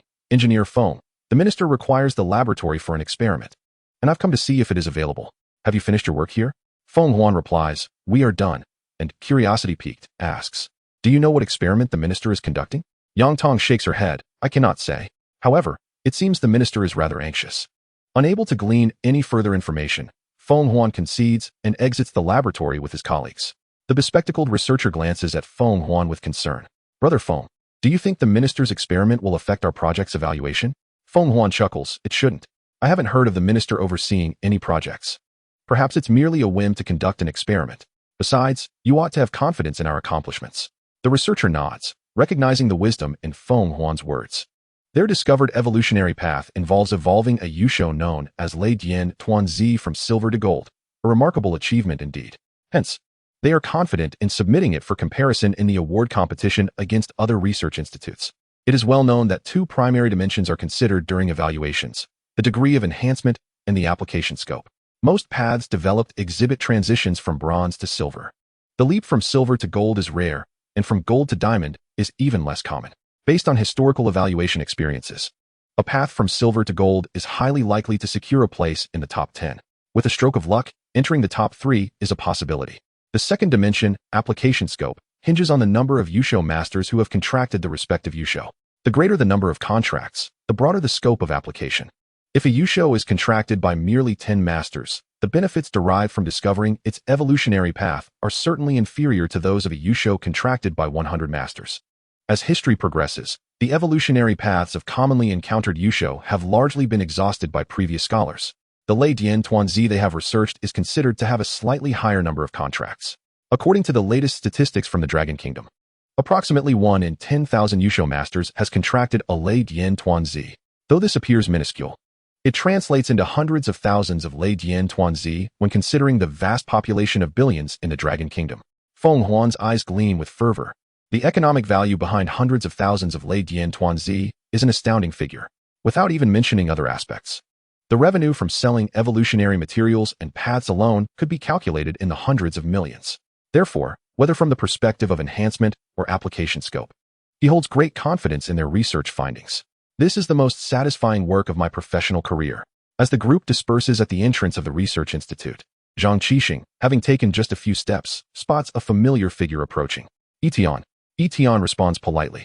Zhang Qixing, having just contemplated how to seize the opportunity to boast to Yi Tian, seizes this moment. It has been a while. What have you been busy with lately? Yi Tian, somewhat impatient, offers a casual reply, just idly busy. Zhang Qixing's eyes brighten. How did you know our project team discovered an evolutionary path? Yi Tian's face is a portrait of confusion. Are we conversing on the same wavelength? How did we veer so far off course? Zhang Qixing can no longer contain himself. He has always been an exemplary student, achieving top marks and sailing smoothly through life. No one has ever instilled such a sense of defeat in him as Yi Tian. Thus, he is eager to prove himself before Yi Tian. Yi Tian takes a few seconds to process this, wondering if this lad intends to flaunt his achievements. With a light chuckle, he offers a slight bow. Congratulations are in order. Zhang Qixing beams. It's not solely my achievement, though I have indeed made an indelible contribution to the project. Sensing Zhang Qixing's desire to prolong the conversation, Yi Tian swiftly concocts an excuse to depart. Observing Yi Tian's hasty retreat, Zhang Qixing bursts into joyous laughter. Meanwhile, Yi Tian arrives at Chu Ying's office, where she has been awaiting him. Upon seeing him, she promptly ushers him into the laboratory and states earnestly, Yi Tian, this machine before you costs 10 dragon coins per use. I must confirm once more. Do you have confidence in this? Yi Tian smiles, certainly. However, Chu Ying remains skeptical. This matter seems rather absurd. How long has Yi Tian been at the research institute? Producing an optimal ratio, a task the breeding department would typically undertake, is one thing, but to also formulate an evolutionary path? Furthermore, as he claims, to leap directly from silver to diamond? Typically, evolution occurs incrementally, and such a leap is virtually unheard of among 100 paths. The most outrageous aspect is the species issue. The stone monkey, being one of the most common Yusho, has been extensively researched. Numerous teams have attempted to uncover its evolutionary path over centuries, all to no avail, leading to the conclusion that the stone monkey lacks further evolutionary potential. Yet Yi Tian asserts he has found the evolutionary path for the stone monkey. Chu Ying fervently hopes Yi Tian's claims are true. If they are, the Wusher Research Institute is set to ascend. Standing before the apparatus, Yi Tian observes the clear operational instructions displayed on the screen. He meticulously follows the guidelines step by step. Chapter 68. A one-time reward and commission. The prospect of becoming a wealthy individual is imminent. First, he selects the species of Yusho. Then, based on the evolutionary path in his mind, he sets the conditions incrementally. Over a period of 100 days, daily usage is required. And it also demands proficiency in the perfect level 8 direction staff. With a flurry of operations, he completes the setup in approximately 10 minutes. Now, all that remains is to await the automatic simulation run of the apparatus. This device is truly remarkable. It is regrettable that the cost of each use is exceedingly high. Otherwise, these researchers would not need to toil tirelessly in experiments, but could simply embrace the apparatus for simulations. Although he was aware that the evolutionary path conceived in his mind could undoubtedly prove effective, Yi Tian felt an inexplicable tension before the results from the apparatus were revealed. Beside him, Chu Ying was even more anxious. Observing Yi Tian inputting various parameters with an air of confidence and composure only deepened her belief that what he claimed was indeed true. If Yi Tian succeeded, it would be a moment that reshapes history, and she, Chu Ying, would stand as a witness to that history. The device emitted a low hum, whirring with rapid activity. On the screen, a virtual stone monkey king had already begun to materialize, undergoing constant transformations according to the conditions set by Yi Tian. However, this was an accelerated version. The time Yi Tian had input would normally require 100 days, and they could not possibly wait that long. Within just half an hour, they were nearing completion. Chu Ying could distinctly see the significant changes occurring in the monkey on the screen, particularly its gaze, which was piercing and sharp. utterly unlike a mere stone monkey known only for brewing wine. After another minute, the results finally solidified. The number 100 appeared on the screen. Excellent. Chu Ying momentarily stood in shock before erupting into applause. It had succeeded. It truly had. Half an hour later, in Chu Ying's office, her face radiated joy. She felt as if she had stumbled upon a treasure. Logically, as the head of the evolution department, she was well versed in many matters and should not be so unrestrained. Yet, the astonishing achievement of Yi Tian left her exhilarated, and the immense benefits that could arise from the research institute in the future made her enthusiasm uncontrollable. The research on the evolutionary path, once completed, would differ significantly from the optimal skill ratio profit model. The optimal ratio was merely a one-time transaction. Produce it, receive rewards. And that was the end. Conversely, the evolutionary path would entail a model of one-time rewards in addition to profit sharing. Initially, the research team would receive a point-based reward through an evaluation conducted by their own institute. Subsequently, the evolutionary path would be marketed through various channels. Each sale would yield a portion of the revenue as commission. Of the profits, 50 would return to the research team, while the remaining 50 would be allocated to the research institute. This was a stone monkey, after all. As a foundational beast, the number of beast tamers was astonishingly high, particularly for some tamers who, in their youth, faced financial hardships and were compelled to contract a stone monkey. Once their circumstances improved and they acquired wealth, they found themselves unable to elevate their stone monkey. Chu Ying knew several such cases.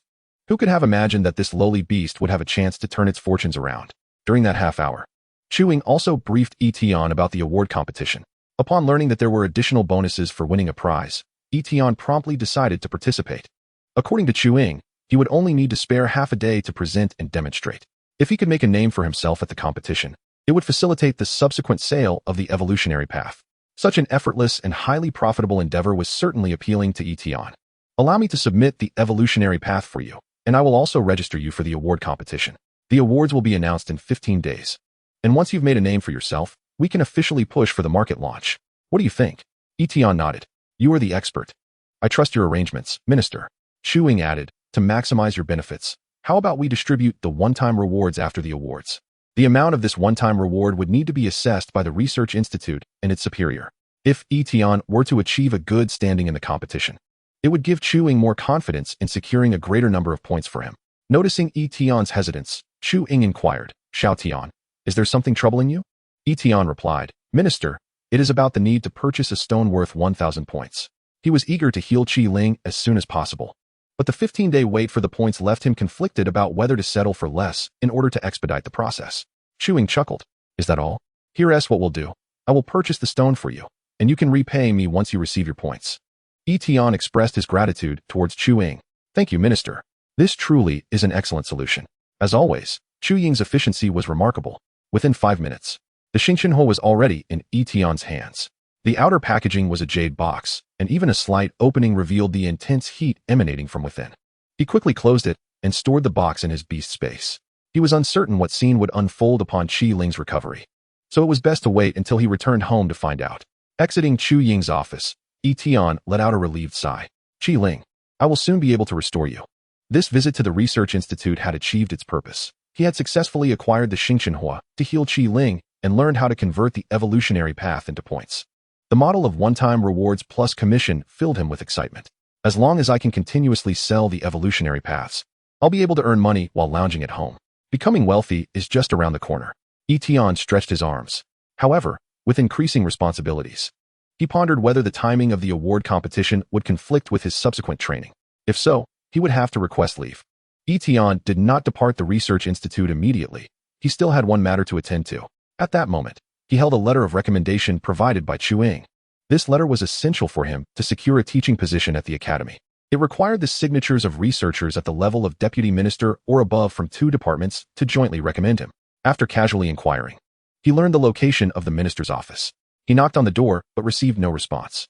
When he inquired with others, he discovered that Minister Su Changlin was out for a meeting. Thus, he had no choice but to seek the deputy minister for a signature. Speaking of which, Deputy Minister Zhang Sheng had a significant connection with him. Knock, knock, knock. Yi Tian rapped on the deputy minister's office door. Come in. A somewhat deep male voice called from within. Yi Tian pushed the door open to find Zhang Sheng handling paperwork. A young woman in uniform stood beside him, presumably his secretary. Upon hearing someone enter, Zhang Sheng looked up and, upon recognizing Yi Tian, appeared momentarily taken aback. Yi Tian, what brings you here? His feelings toward Yi Tian were somewhat complex. He had lost face several times because of him. The entire cultivation department was now aware of the situation.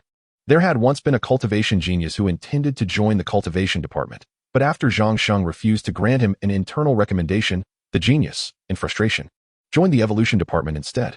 Particularly when Yi Tian completed a project Zhang Sheng had been working on in a remarkably short time. The entire project team had erupted in uproar. They had labored diligently for an extended period, only to have Yi Tian swoop in and take all the credit. All the blame fell on Zhang Sheng, even drawing reprimands from the usually composed minister Su Chonglin. The secretary also looked at Yi Tian. Is he really Yi Tian? He does appear as young as the rumors suggest. Yi Tian politely addressed Zhang Sheng before explaining his purpose and placing the recommendation letter on Zhang Sheng's desk. Zhang Sheng was somewhat surprised. Chu Ying actually allocated this year's quota to Yi Tian. However, upon reflection, it seemed reasonable. He did not make things difficult for Yi Tian and simply lifted his pen to sign the recommendation letter. Yi Tian picked up the letter and uttered a farewell, preparing to depart when he was halted by Zhang Sheng. Yi Tian, please do not leave just yet. Is there something else, Minister Zhang? Zhang Sheng rose, his expression a mix of conflict and contemplation, as if he had finally made a decision after several moments of silence. Yi Tian, if you are upset because I did not provide you with an internal recommendation quota previously, I sincerely apologize. The secretary beside them widened her eyes in astonishment. She had been by Zhang Sheng's side for nearly 2 years, and he typically maintained a lofty demeanor towards most individuals. It was rare for anyone to engage with him on equal footing, and witnessing him apologize was a first. Yi Tian must be quite remarkable. Yi Tian smiled gently. Minister Zhang, there is no need for an apology. I have not been angry with you at all. If I were in your position, I too would find it hard to believe that a high school student with a contract spirit monkey could enter the research institute. Zhang Sheng regarded Yi Tian with seriousness. Yi Tian, come to our cultivation department. Your talents should not be squandered in the evolution department. This was Zhang Sheng's ultimate aim. During the assessment, Yi Tian had discovered the optimal ratio for the first time, which could be attributed to sheer luck. However, just a few days prior, he had discovered the best ratio for the Demeng Ju, which could not simply be attributed to fortune. Yi Tian's talent for discovering ratios far surpassed any genius Zhang Sheng had encountered. If Yi Tian were to join the cultivation department, he might elevate the Wushi City cultivation department to a position of national or even global prominence. If you are willing to join the cultivation department, I will publicly apologize to you once more in front of the entire institute. Zhang Sheng's words were resolute. The secretary could not help but cover her mouth in disbelief. Could Yi Tian be so exceptional as to compel Zhang Sheng to relinquish all dignity? Yi Tian felt somewhat helpless. Minister Zhang, it is not a matter of apology. My objective in joining the research institute has always been to engage in research on evolutionary paths. Zhang Sheng frowned. You are wasting your talents. Yi Tian countered. How do you know that my talents in evolution are inferior to those in cultivation? This left Zhang Sheng momentarily speechless. He recalled that during the evolution assessment, Yi Tian had exhibited similarly astonishing performance. He could only stubbornly respond. You can find the optimal ratio for a skill in a day, or even within hours. But even if you were given 10 times the time, could you discover an evolutionary path within 10 days? Yi Tian paused, seemingly considering the possibility that he indeed could. Ahem, to be frank, I have already found it. Zhang Sheng chuckled lightly. Even if you do not wish to enter the cultivation department, there is no need to fabricate such a falsehood. Yi Tian shrugged. Minister Zhang, I have some matters to attend to and must take my leave. As for whether I can accomplish it, you shall wait and see. He wondered whether Zhang Sheng would participate in the upcoming award competition. However, by that time, the news would surely be public, and Zhang Sheng would inevitably learn of it. After Yi Tian departed, Zhang Sheng gazed at the closed door, a determined expression settling on his aged face. One day, I will set you back on the right path. Just then, his phone suddenly rang. Looking at the screen, he saw it was an old researcher from the institute, Xie. When Zhang Sheng first joined, Xie had already been present. Zhang Sheng had benefited from his guidance. And even now, as the deputy minister, he maintained the respect due to him. Upon answering, Zhang Sheng intended to inquire about Xie well-being, but was met with a barrage of reproaches. Zhang Sheng, I have heard that you have abused your power, driving talents that rightfully belong to our cultivation department into the evolution department. How dare you? Zhang Sheng was left speechless and expertly hung up the phone. This was already the 20th similar call he had received recently. Meanwhile, Yi Tian first delivered the recommendation letter to the designated location before exiting the research institute. He hailed a cab and hurried home, filled with anticipation. Upon arriving, he discovered that Yi Ying had resigned and had not yet returned. He summoned both Qi Ling and the box containing the Xing Chun simultaneously. As soon as he opened the box, he heard the familiar notification sound. Simplified plan has been met. Immediately, he watched as the Xing Chunhua levitated and swiftly melted into a pool of crimson liquid, flowing into Qi Ling's body. Race, Zhuke.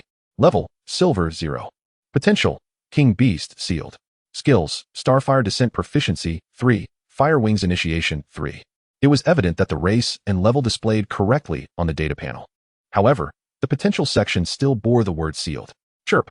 Qi Ling joyfully discovered that all its powers had returned, letting out a resounding cry of excitement as it flitted around the room.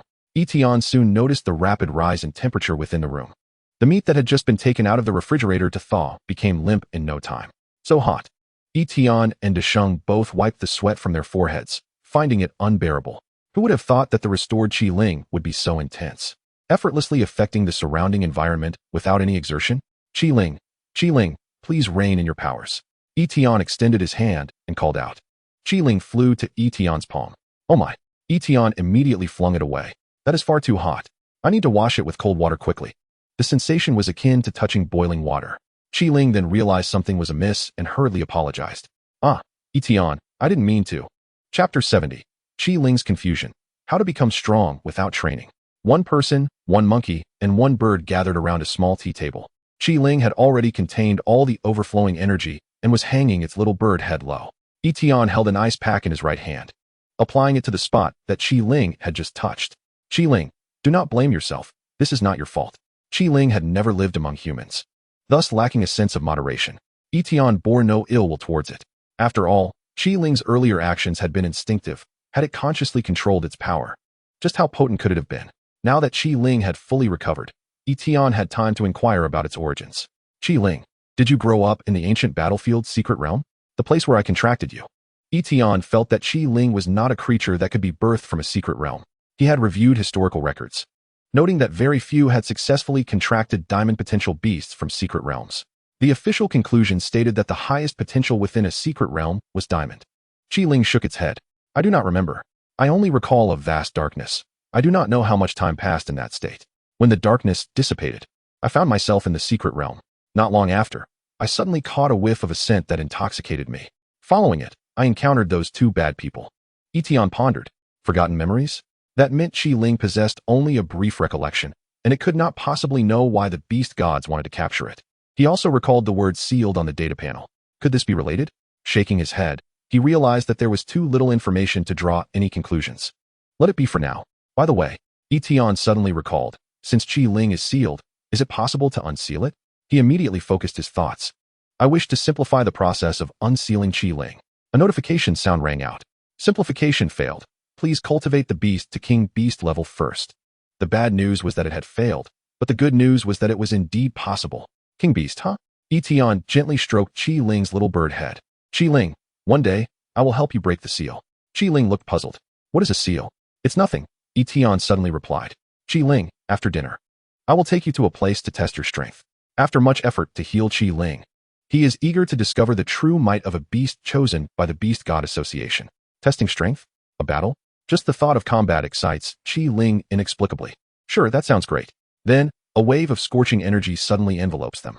Yi Tian shot a glare at Qi Ling, who promptly composed himself. Yi Tian proceeded to prepare dinner, while Desheng initiated a casual conversation with Qi Ling. Qi Ling, however, adopted a more serious demeanor. Both of us are Yi Tian's beasts, but there must be a hierarchy. From now on, I will be the leader, and you will be the second in command. When Yi Tian contracts more beasts in the future, let them be third. Do you have any objections? Desheng, who had been meditating with his eyes closed, suddenly opened them. He felt that being the leader sounded inherently more impressive. Thus, he retorted, why am I not the leader? I have been contracted by Yi Tian longer than you. Qi Ling responded, leadership is determined by strength. My fists are larger than yours, hence I am the leader. To be frank, he did not regard Desheng highly. After all, he was merely an ordinary stone monkey with potential limited to silver. Yi Tian would rely on himself in battles against other beast masters. Previously, when Desheng fought alongside the Beast God Association against two beast masters, Qi Ling was still in a jar, on the verge of death, completely unaware of the events outside. In his view, it was undoubtedly Yi Tian's mysterious power that defeated those two foes. Desheng extended his monkey paw and grasped Qi Ling's claw, saying earnestly, indeed, my fists are larger. Which makes me the leader. Qi Ling replied, I was speaking metaphorically. Desheng paused. Who is this metaphorical figure? Why do both you and Yi Tian seem to enjoy hitting him? Qi Ling, in an effort to retain his leadership position, patiently clarified, what I mean is, the one who fights better is the leader. Desheng was unconvinced. How do you know I cannot defeat you if we have never fought? Oh, the little stone monkey is quite bold. How about we find an opportunity to have a match? Let us fight. At that moment, Yi Tian's voice rang out suddenly. Hey, you two, no fighting allowed, especially not in the house. He worried that the two beasts would completely demolish the building. In truth, Yi Tian was also curious about what it would look like if the two beasts were to engage in combat. That evening, he planned to take Qi Ling to the artificial secret realm of the professional guild for a test. Should he arrange something for the two beasts? As Yi Tian continued preparing dinner, the two beasts maintained their dialogue. Desheng reflected that since they would be spending a considerable amount of time together, it was imperative to foster camaraderie with Qi Ling. Thus, he reluctantly offered the wine gourd to Qi Ling, saying, Qi Ling, this is delightful, but you may only take a sip. This wine was the golden tier spirit wine that Yi Tian had just given him. Desheng had never tasted such fine wine before, and sharing it with Qi Ling was a testament to his sincerity. Qi Ling shook his head. I won't drink. I need to cultivate. I feel that when my level increases, I will be able to recall certain things. Despite having forgotten much, he had not lost the instinct for cultivation. He was a bird with high standards for himself.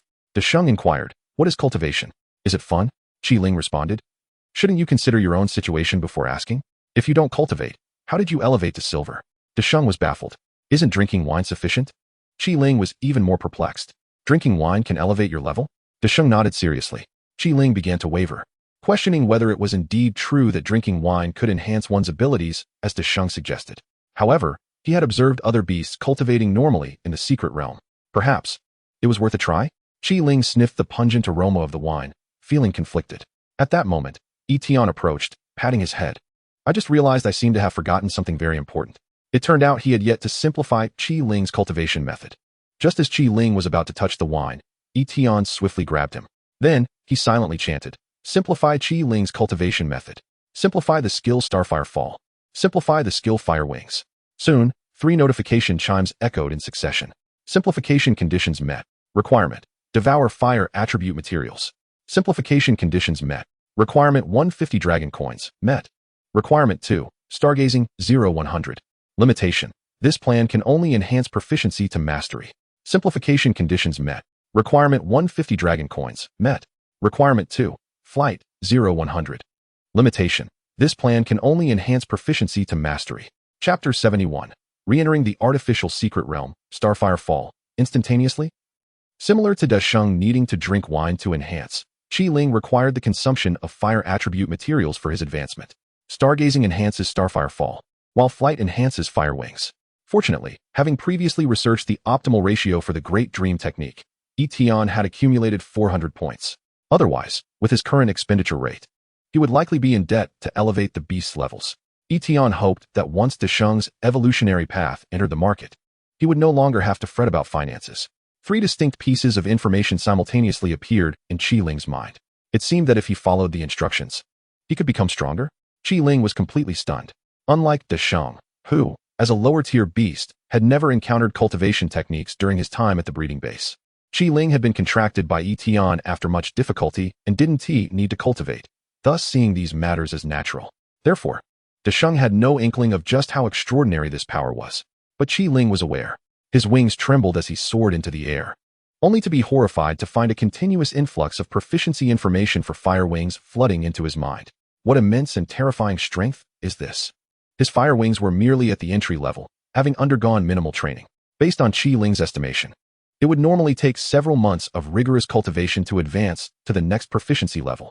Yet now, it required only 100 hours, and to mastery no less.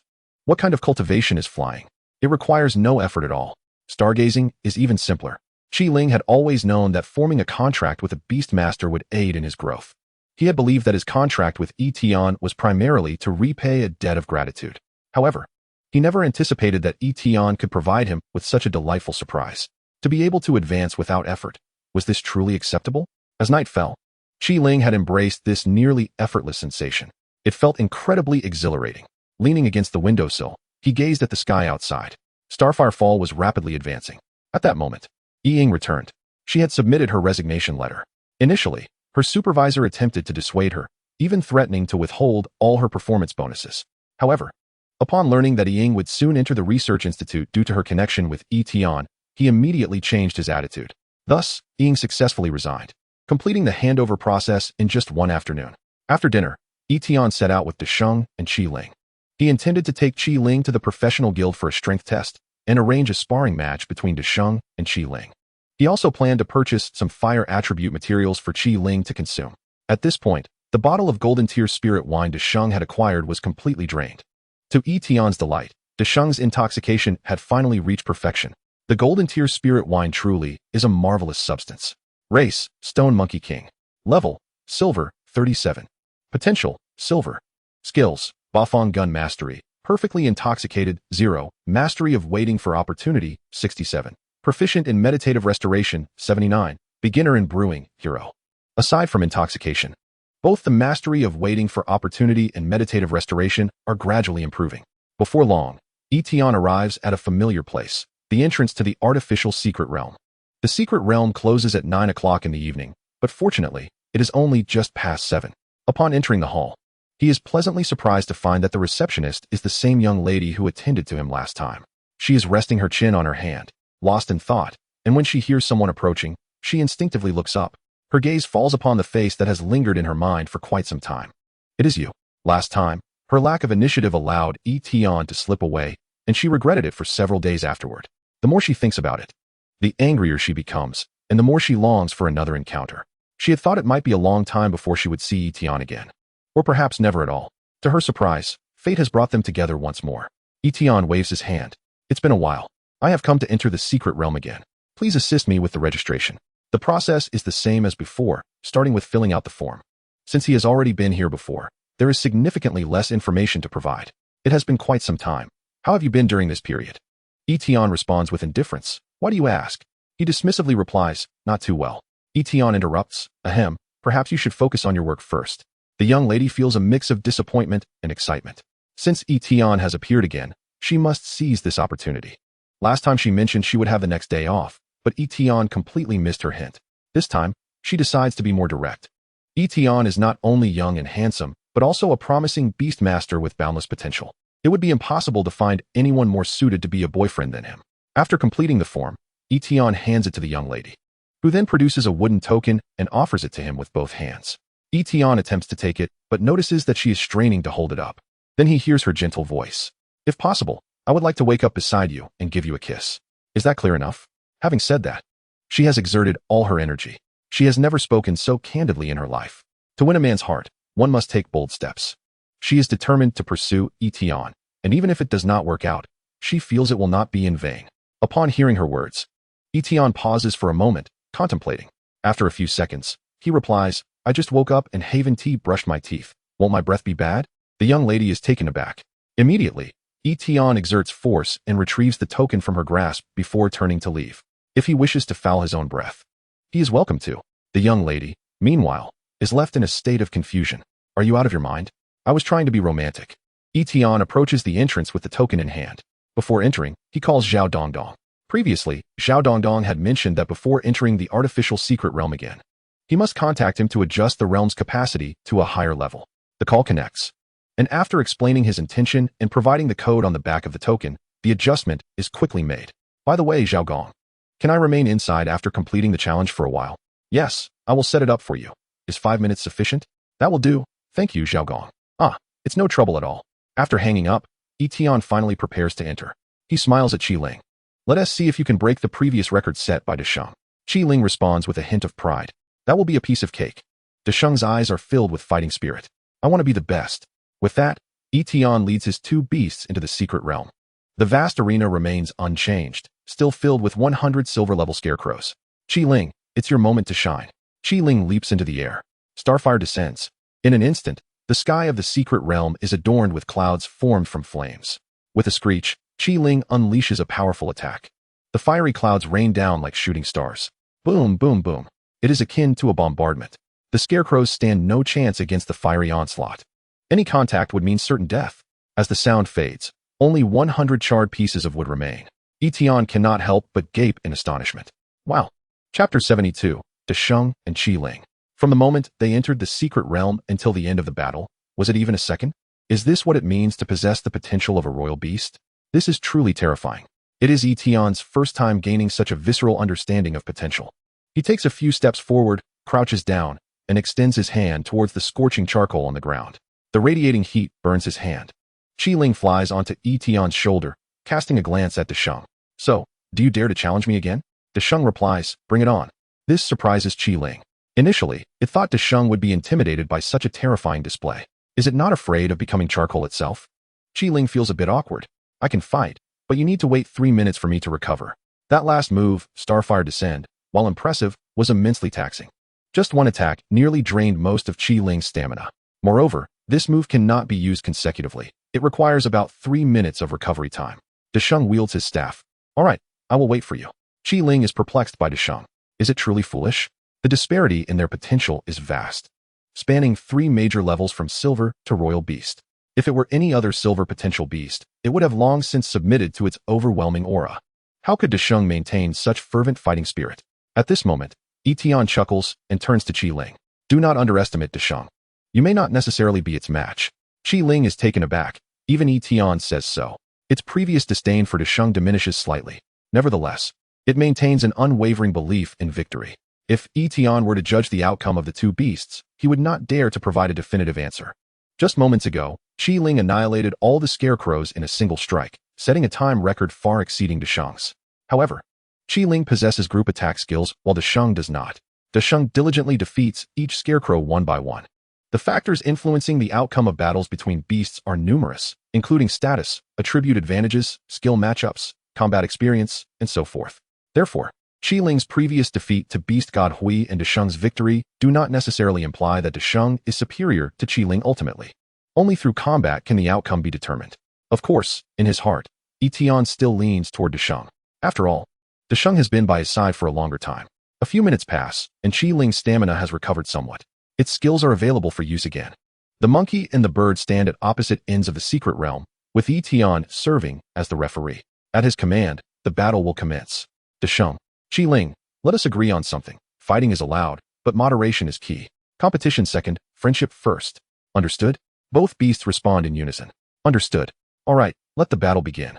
As Yi Tian's words echo, Desheng seizes his staff and dashes toward Ling. Ling takes to the sky, its wings igniting in orange flames. Originally, Ling was no larger than a palm, and even when fully extending its wings, it barely measured 2 palms across. However, the suddenly sprouted fiery wings expand its width to over 1 meter. Desheng takes a swig from his gourd, and with a gulp, his speed surges once more. The perfection of intoxication transforms Desheng into a mere blur. Yi Tian struggles to keep up with his eyes. How fast?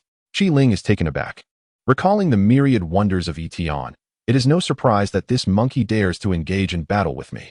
To speak of nothing else, the speed of Desheng is undoubtedly unparalleled among the ranks of silver-level beast tamers, leaving others far behind. Yet, mere speed is insufficient. At the moment Desheng swung his staff, Ling had already soared to a height of 10 meters, placing her in a seemingly invulnerable position. Just as Ling believed herself secure, Desheng propelled himself upward with a powerful kick, startling her. One moment he was on the ground, and the next he appeared right before her. Is this the legendary sky-piercing monkey? Boom. A terrifying gust from the staff assaulted Ling. In that instant, she felt a pressure far greater than when she had battled the beast god and his companion. Instantly, she made the decision to veer to the side. Yet her wing was still struck by Desheng's attack.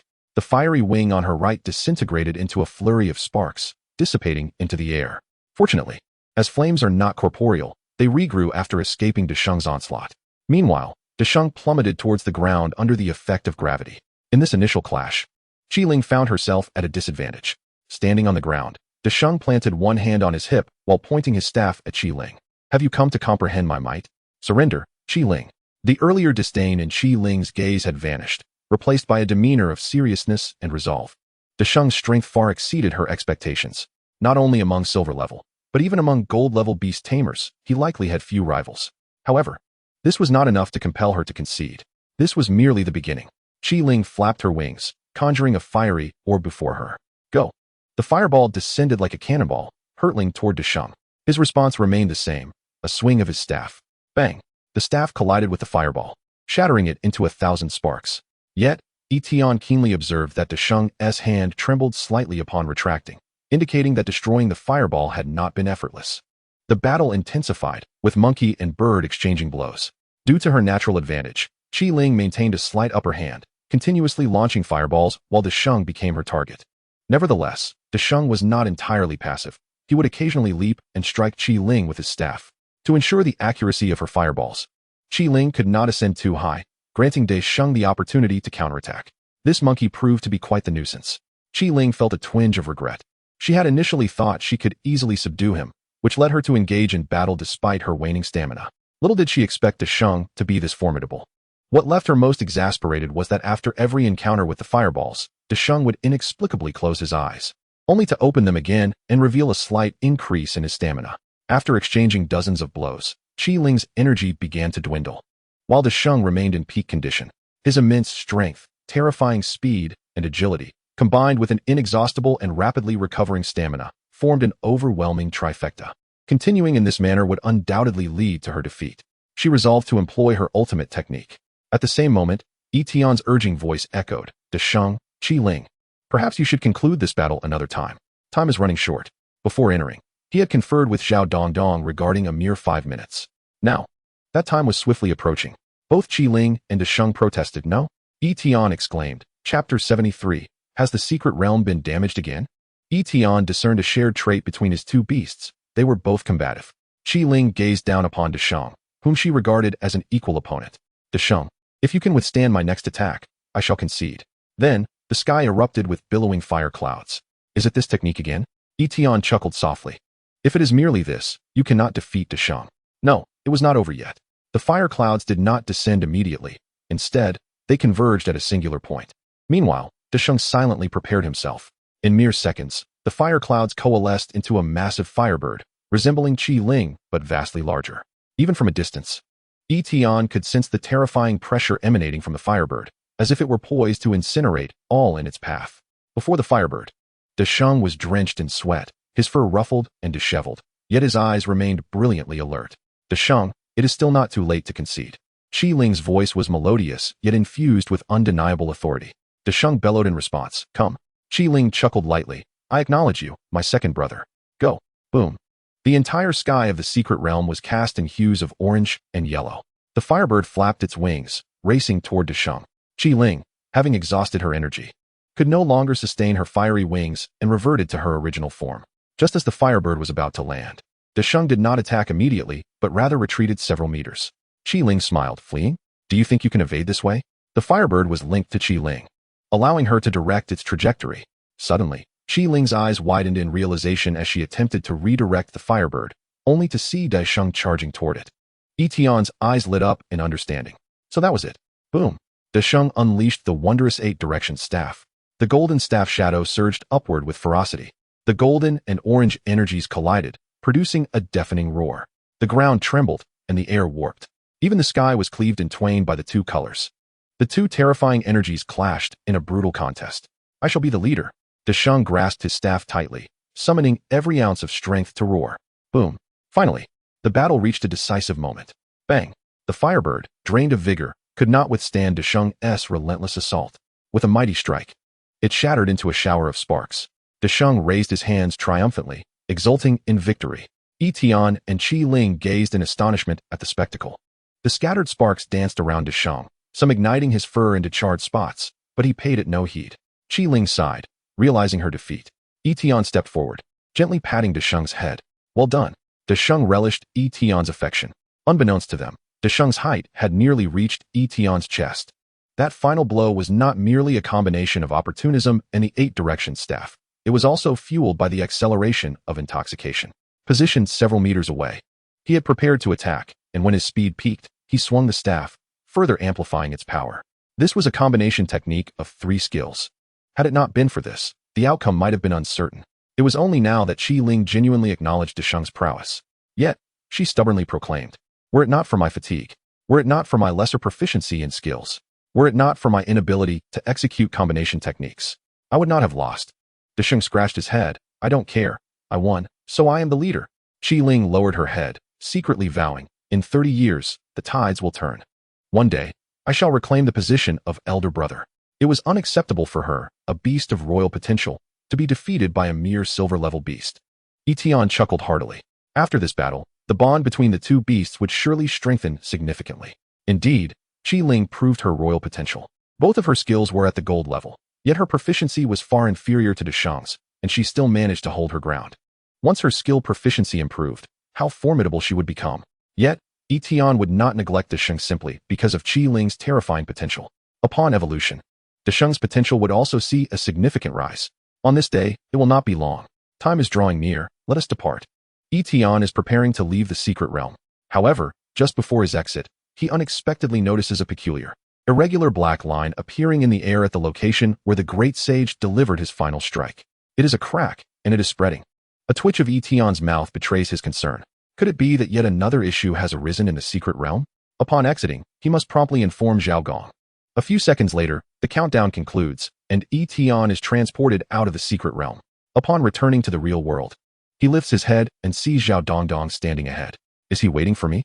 Zhao Gong, Yi Tian greets him. Zhao Dongdong promptly responds. Despite being a veteran at the professional guild, he does not dare underestimate Yi Tian in the slightest.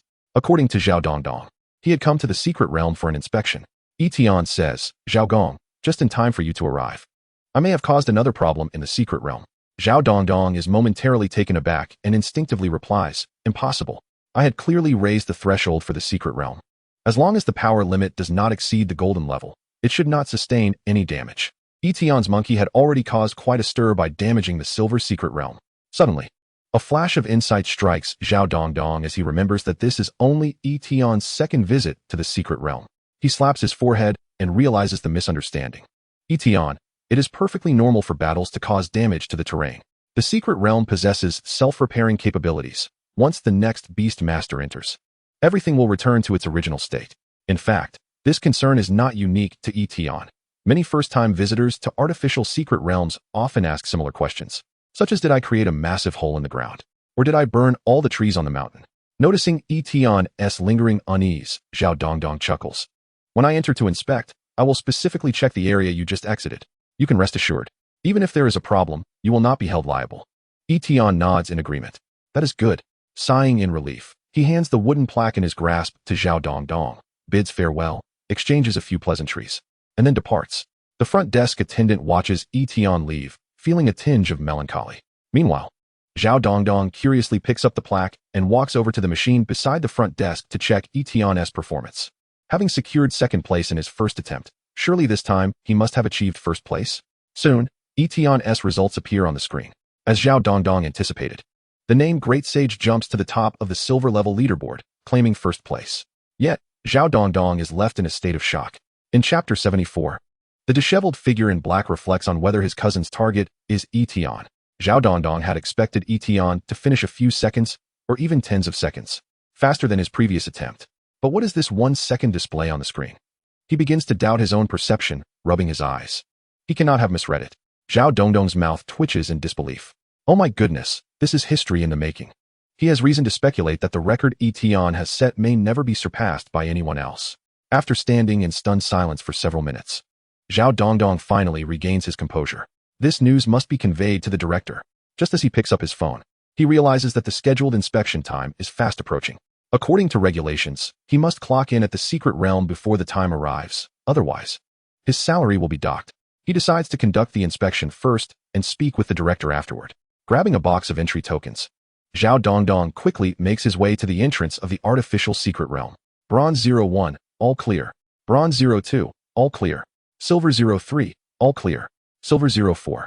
What on earth happened to Silver 04? As Zhao Dongdong steps into the Silver 04 secret realm, he finds that it has already been significantly damaged.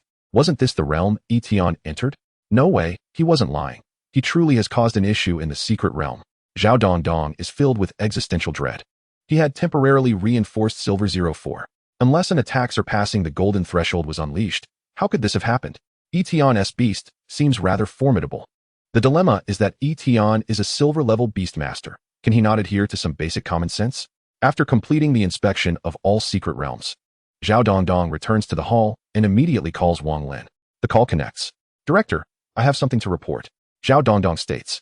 What is it? Let us discuss it tomorrow. I am busy at the moment. Well, it concerns Yi Tian, and I thought you might be interested, so I will hang up now. Wait. Cough cough. Go ahead. I can spare a few minutes. Zhao Dongdong rolls his eyes silently and proceeds to explain. Yi Tian has returned to the artificial secret realm and has broken the record. He is now in first place. Good. I had already suspected he could achieve this. Let me guess how long it took him. Under 20 seconds, right? The director is perceptive. Yi Tian completed it in 1 second, just within the 20-second mark. Wang Lin falls silent. You consider that just within the mark? However, Yi Tian's performance truly astonishes him. 1 second means he finished almost immediately upon entry. It is quite perplexing how he accomplished this. After a brief pause, Zhao Dongdong continues. Not only did Yi Tian clear it in 1 second, but he also exceeded the secret realm's power limit, resulting in damage. Wang Lin instinctively furrows his brow. Did you not adjust the realm's tolerance level? It is entirely reasonable for Yi Tian to inflict damage if he surpasses the threshold. I raised it by 1 level, yet it was still compromised, Zhao Dongdong replies. Wang Lin falls into contemplation. After a lengthy pause, he asks, what about the video? Zhao Dongdong responds, unfortunately, when I entered the secret realm, the surveillance footage in the sky was destroyed by the spatial rift. The storage chip has been reduced to fragments and is irreparable. All right, I understand. After hanging up, Wang Lin remains silent for a long time. This lad has grown stronger again. He muses, pondering the possibility that the great sage has likely mastered a multi-target attack skill. Given Yi Tian's nurturing abilities, this is indeed achievable.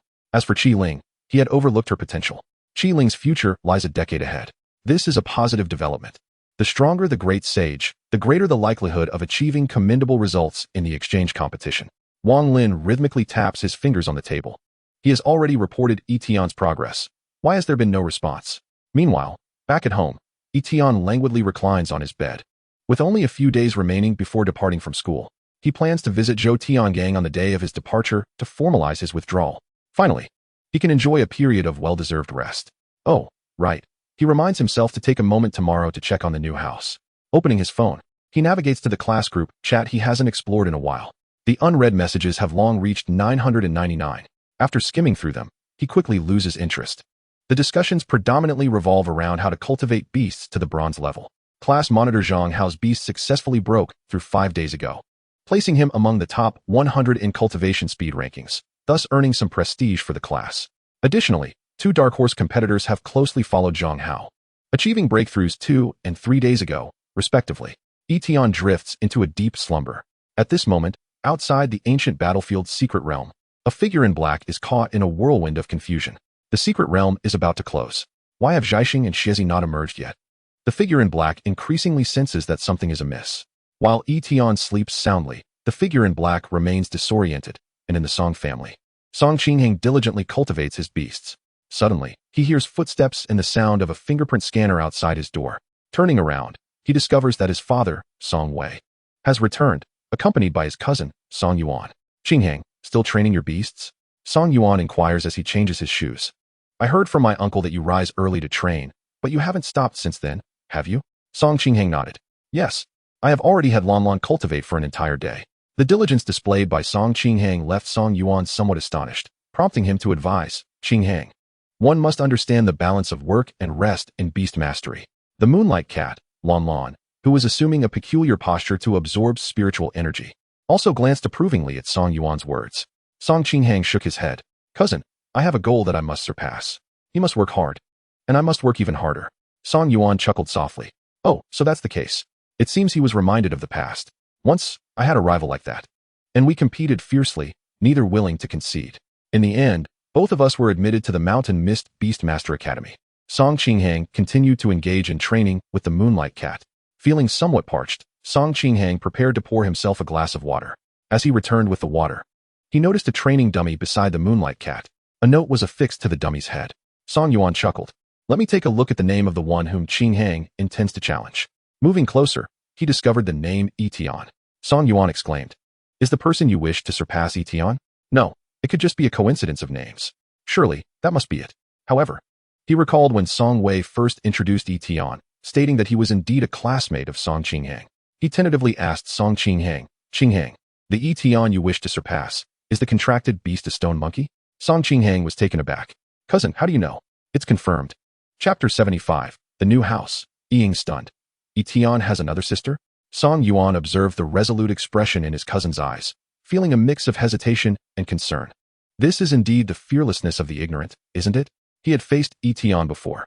To say he faced him would be inaccurate. Rather, it was more of a one-sided crush.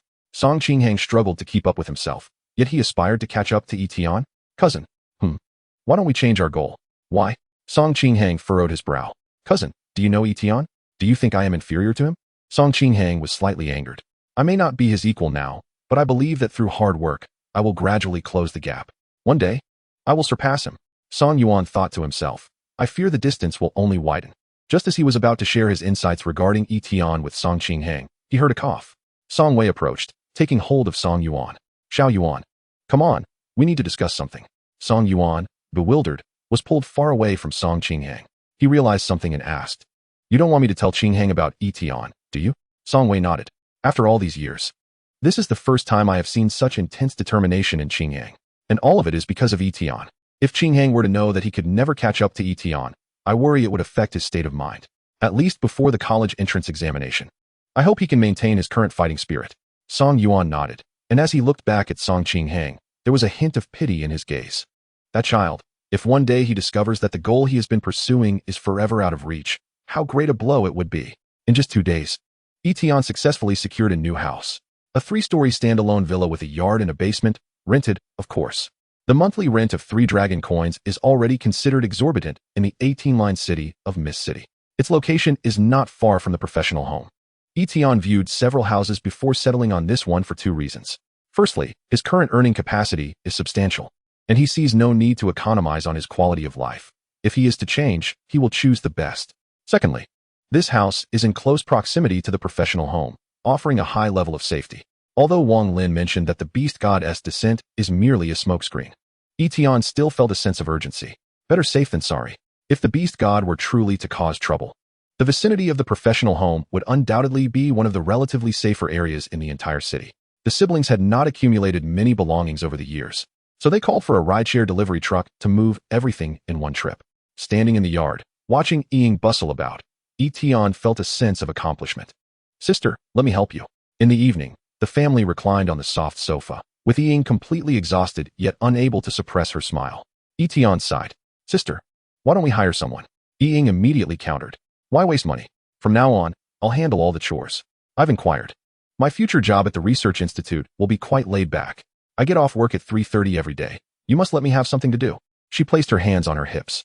It's just 3 stories plus a basement. It's simple. Yi Tian shrugged. It was evident that Ying truly enjoyed the process of hard work. All right, as long as you're happy. Not only Ying, but the 2 contracted beasts were also quite excited. The over 100 square meter yard behind the house had become a playground for Desheng and Qi Ling. Desheng could finally bounce around freely. The previous room was less than 50 square meters, divided into a 2-bedroom layout. Desheng, with his immense strength, often struggled to control himself, either damaging the sofa or breaking the bed. All in all, everything seemed to be heading in a positive direction.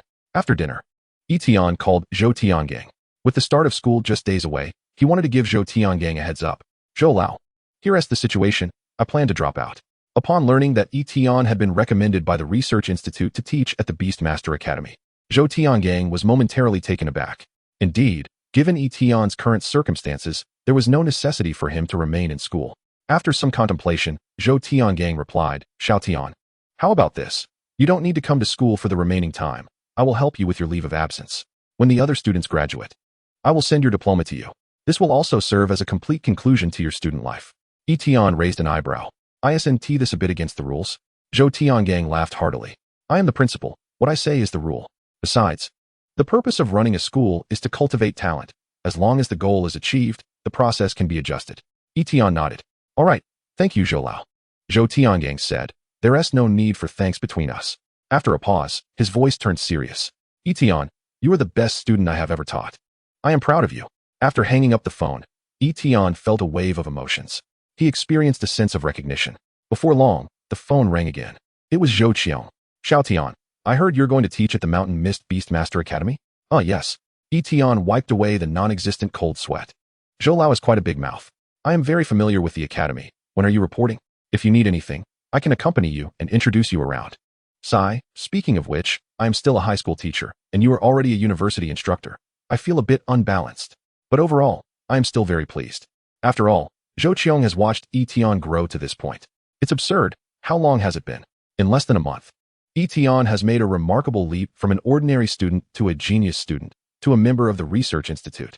And now he has directly become a university teacher. Yi Tian first expressed his gratitude for Zhou Qiong's kindness, and then said, I have yet to receive any notification. But if I need anything, I will reach out to you, Jia. The two individuals conversed for a while, with Zhou Qiong predominantly speaking and Yi Tian listening attentively. After ending the call, Yi Tian noticed that Ying had quietly appeared behind him. Her ears perked up, and her face was alight with curiosity. Xiao Tian. Who is that? I can tell from the voice that it's a girl, and you chatted for quite some time. Ying nudged Yi Tian with her elbow. Come on. Tell me, is she your girlfriend? You're an adult now. If you're in a relationship, I'm all for it. Yi Tian observed the glimmer of excitement in Yi Ying's eyes, feeling somewhat speechless. No, she's just an older sister. An older sister? Ying was taken aback. What? My brother has another sister outside? Chapter 76, Skills Breakthrough in Succession. The 1-month period is up. Yi Tian chuckled softly, rising to head towards his new bed. He no longer needed to attend school, simply awaiting the commencement of the city exchange competition training. Calculating the time, he realized less than a week remained. The specific details regarding time and location had already been sent to Yi Tian's phone by Wang Lin via email. With some spare money in hand, Yi Tian opened the software for the professional home and the research institute before bed, browsing for a while. He wished to purchase a few bottles of golden-grade spirit liquor. However, golden-grade spirit liquor was exceedingly rare and could only be found sporadically in stores. Moreover, one misstep could allow others to seize it first. Yi Tian stroked his chin in contemplation. If acquiring golden-grade spirit liquor was this challenging, what about diamond-grade? It seemed he would need to pick up the brewing skills of Desheng as well. Over the past few days, Yi Tian had been enjoying a leisurely pace of life. He even found time to fulfill his previous promise to Lu Bo, completing 50 project tasks for him. As he didn't want Lu Bo to feel completely detached from the process, Yi Tian prepared 4 lounge chairs in the yard, 2 for himself and 2 for his beasts. That afternoon, Desheng brought great news, having achieved breakthroughs in 2 of its skills. Desheng had become accustomed to closing its eyes, only opening them when necessary. Suddenly, its tightly shut eyes flew open, and a faint aura emanated from them. Yi Tian then witnessed the skill of meditation reaching mastery. The simplification conditions were met.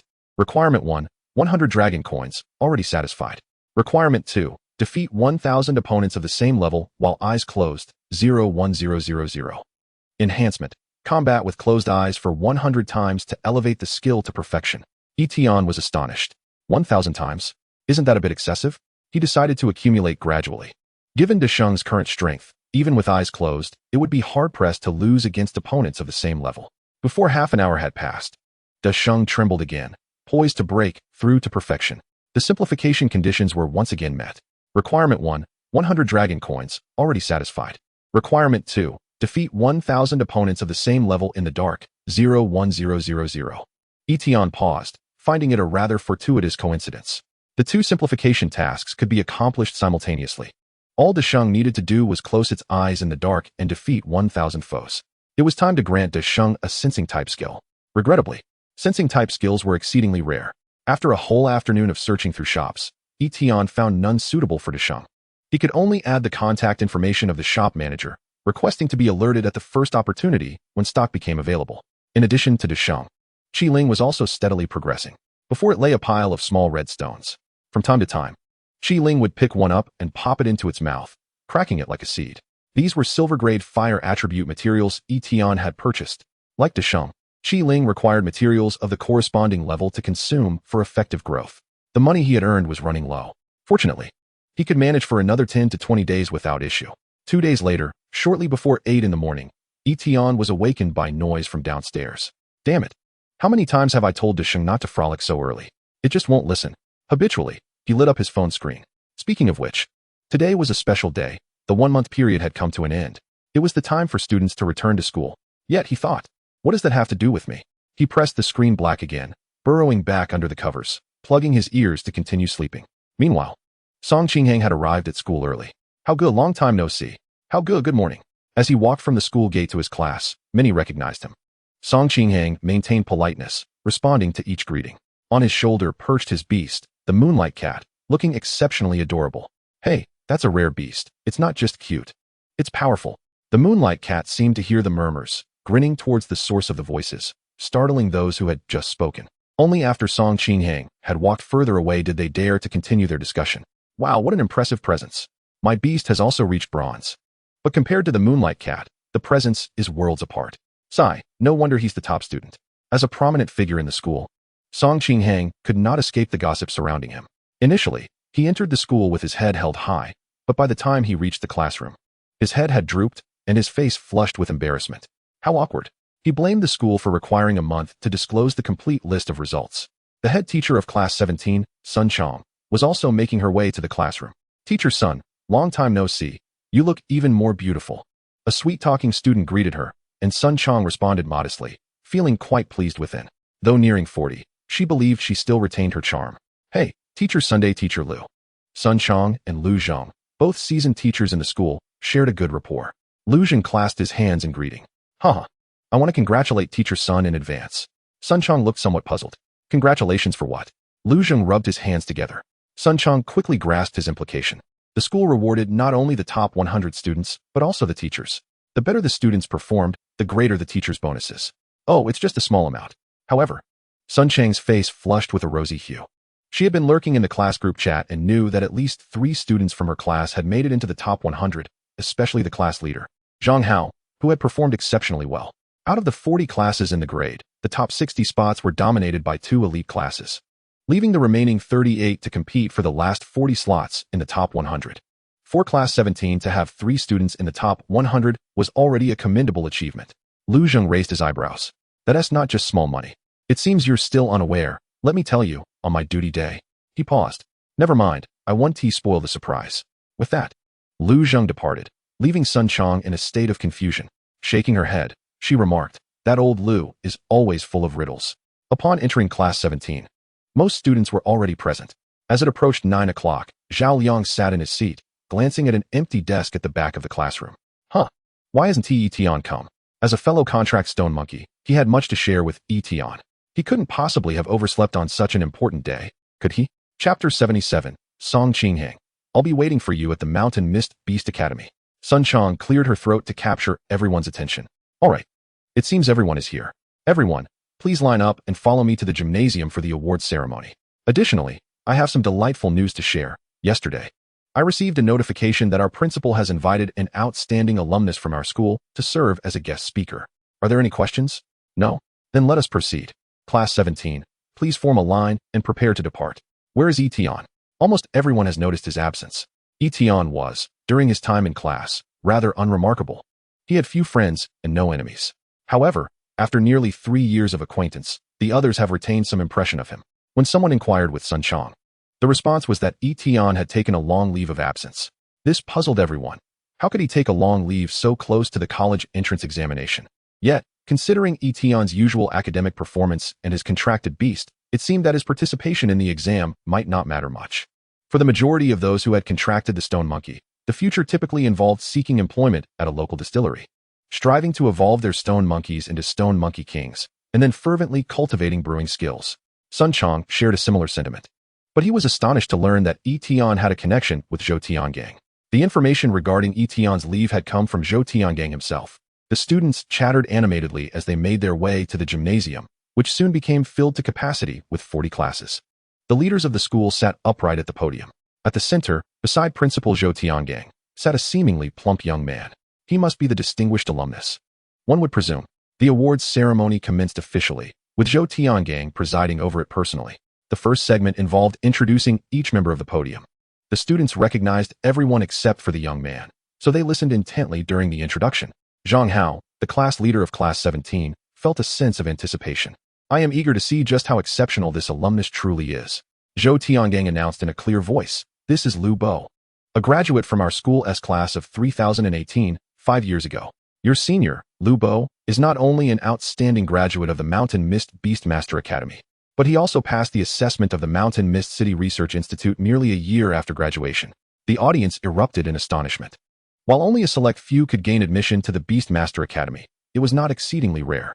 What astonished everyone was that the seemingly unremarkable Lu Bo was actually a working researcher. Some students, unfamiliar with the research institute, curiously asked those around them if being a researcher was impressive. They were met with a wave of scoffing. To put it bluntly, the number of researchers is far fewer than that of professional beastmasters. Each one is a top-tier talent. In our entire city, with a population of over 1 million. There are barely 1,000 researchers, making them truly exceptional. Everyone was taken aback by this figure. Lu Bo is remarkably impressive. Even Seqing Hang couldn't help but glance over. His father was a businessman and, financially, might outstrip most researchers. However, when it came to social standing, there was a disparity. Zhou Tiangang was quite pleased with the students' reactions. Inviting Lu Bo was not in vain. In fact, I, Zhou, am also a researcher, a second tier 1 at that. Zhou Tiangang felt a small sense of pride. However, Lu Bo was in the Department of Evolution, while he was in the Department of Cultivation, making a comparison of their statuses rather difficult. After introducing everyone on stage, Zhou Tiangang stated, "All right, I shall speak briefly." He then commenced a speech that lasted for half an hour. Below, Seqing Hang scanned the crowd, frowning slightly. Where is Yi Tian? Why isn't he here? As the second-ranked student, he had little desire to attend the awards ceremony. His sole purpose for coming was to find Yi Tian and deliver some harsh words. Seqing Hang believed that would be quite impressive. Why should he remain here if Yi Tian was absent? Thus, he approached his homeroom teacher to request leave. Although the teacher felt it was a pity that Seqing Hang would miss the awards, he readily approved the request. Seqing Hang was his most esteemed student, and such a small request must be honored. Are you leaving, Brother Hang? Yes, I'm off to train my beast. As they watched Seqing Hang depart, the others contemplated. No wonder Brother Hang could secure the top position. His talent is exceptional, and he works harder than any of us. After leaving the gymnasium, Seqing Hang's first action was to call Yi Tian. Ding. Yi Tian, disturbed from sleep by the ruckus, felt irritable. He heard the notification sound from his phone. Who is looking for me this early? Upon answering, he found it was Seqing Hang. Why aren't you at school? I don't want to go. From Yi Tian's voice, Seqing Hang discerned that he had just awakened. Yi Tian, you've grown complacent. Yi Tian responded with confusion. What is this person talking about? Seqing Hang chuckled lightly. You are the man I regard as my rival. While you are destined to be surpassed by me, I do not wish for that process to be too simple. Yi Tian retorted. Hey, could you refrain from indulging in such juvenile fantasies? Seqing Hang's face flushed slightly. Do you not understand the fervor of youth? I am not being juvenile. After a pause, he inquired, by the way, Yi Tian, which academy do you plan to attend? He believed that, given Yi Tian's abilities, he had many options. Yi Tian replied candidly, Mountain Mist Beastmaster Academy. Seqing Hang's voice suddenly escalated, nearly a shout. Yi Tian, I will be waiting for you at the Mountain Mist Beastmaster Academy. Then, with a click, the call ended, leaving Yi Tian in disbelief. I hadn't finished my sentence. I'm going there to teach. This kid really hangs up fast. Meanwhile, the awards ceremony continued in an orderly fashion. Finally, it was time to announce the top 100 Beastmasters. Zhou Tiangang held 2 pages of names, reading them from the back to the front. In 100th place, Wu Pingyu from Class 2, with a time of 25 days and 1 hour. In 99th place, Zhang Nan from Class 6, with a time of 24 days and 22 hours. The names were read one by one. Sun Chang finally understood why Lu Zheng had congratulated him. It turned out that in their Class 17, there was a student who had remained silent in the group chat, yet had also made it into the top 100. With this, 4 students from my class have entered the top 100. How delightful. Among the many ordinary classes, Class 17 was indeed a standout. The list continued. Soon they reached the 2nd place. In 2nd place, Seqing Hang from Class 1, with a time of 2 days and 12 hours. Everyone paused in astonishment. Wasn't Seqing Hang supposed to be first? In 1st place, Yi Tian from Class 17, with a time of 1 day. When the name of the 1st place winner was announced, the audience erupted in chaos. The name Yi Tian was unfamiliar to most. Moreover, wasn't he Class 17 an ordinary class? Chapter 78 Lu Bo's speech. I know a genius. Zhang Hao's mouth fell open. He stiffly turned to his neighbor. Did I just imagine that? Brother Hao, what a coincidence. I thought I imagined it too. So did I? Several voices echoed in agreement. Zhang Hao fell silent. If 1 or 2 people were imagining things, that might be understandable. But a whole group? There could be only one explanation. Yet, he was reluctant to confront that explanation. Not far away, Zhao Liang was also questioning his existence. Have my companions abandoned me? While the name Yi Tian might be common, there was only one Yi Tian in Class 17. Sun Chang, on the other hand, was nearly overwhelmed by this unexpected joy. What? The 1st place is from our class?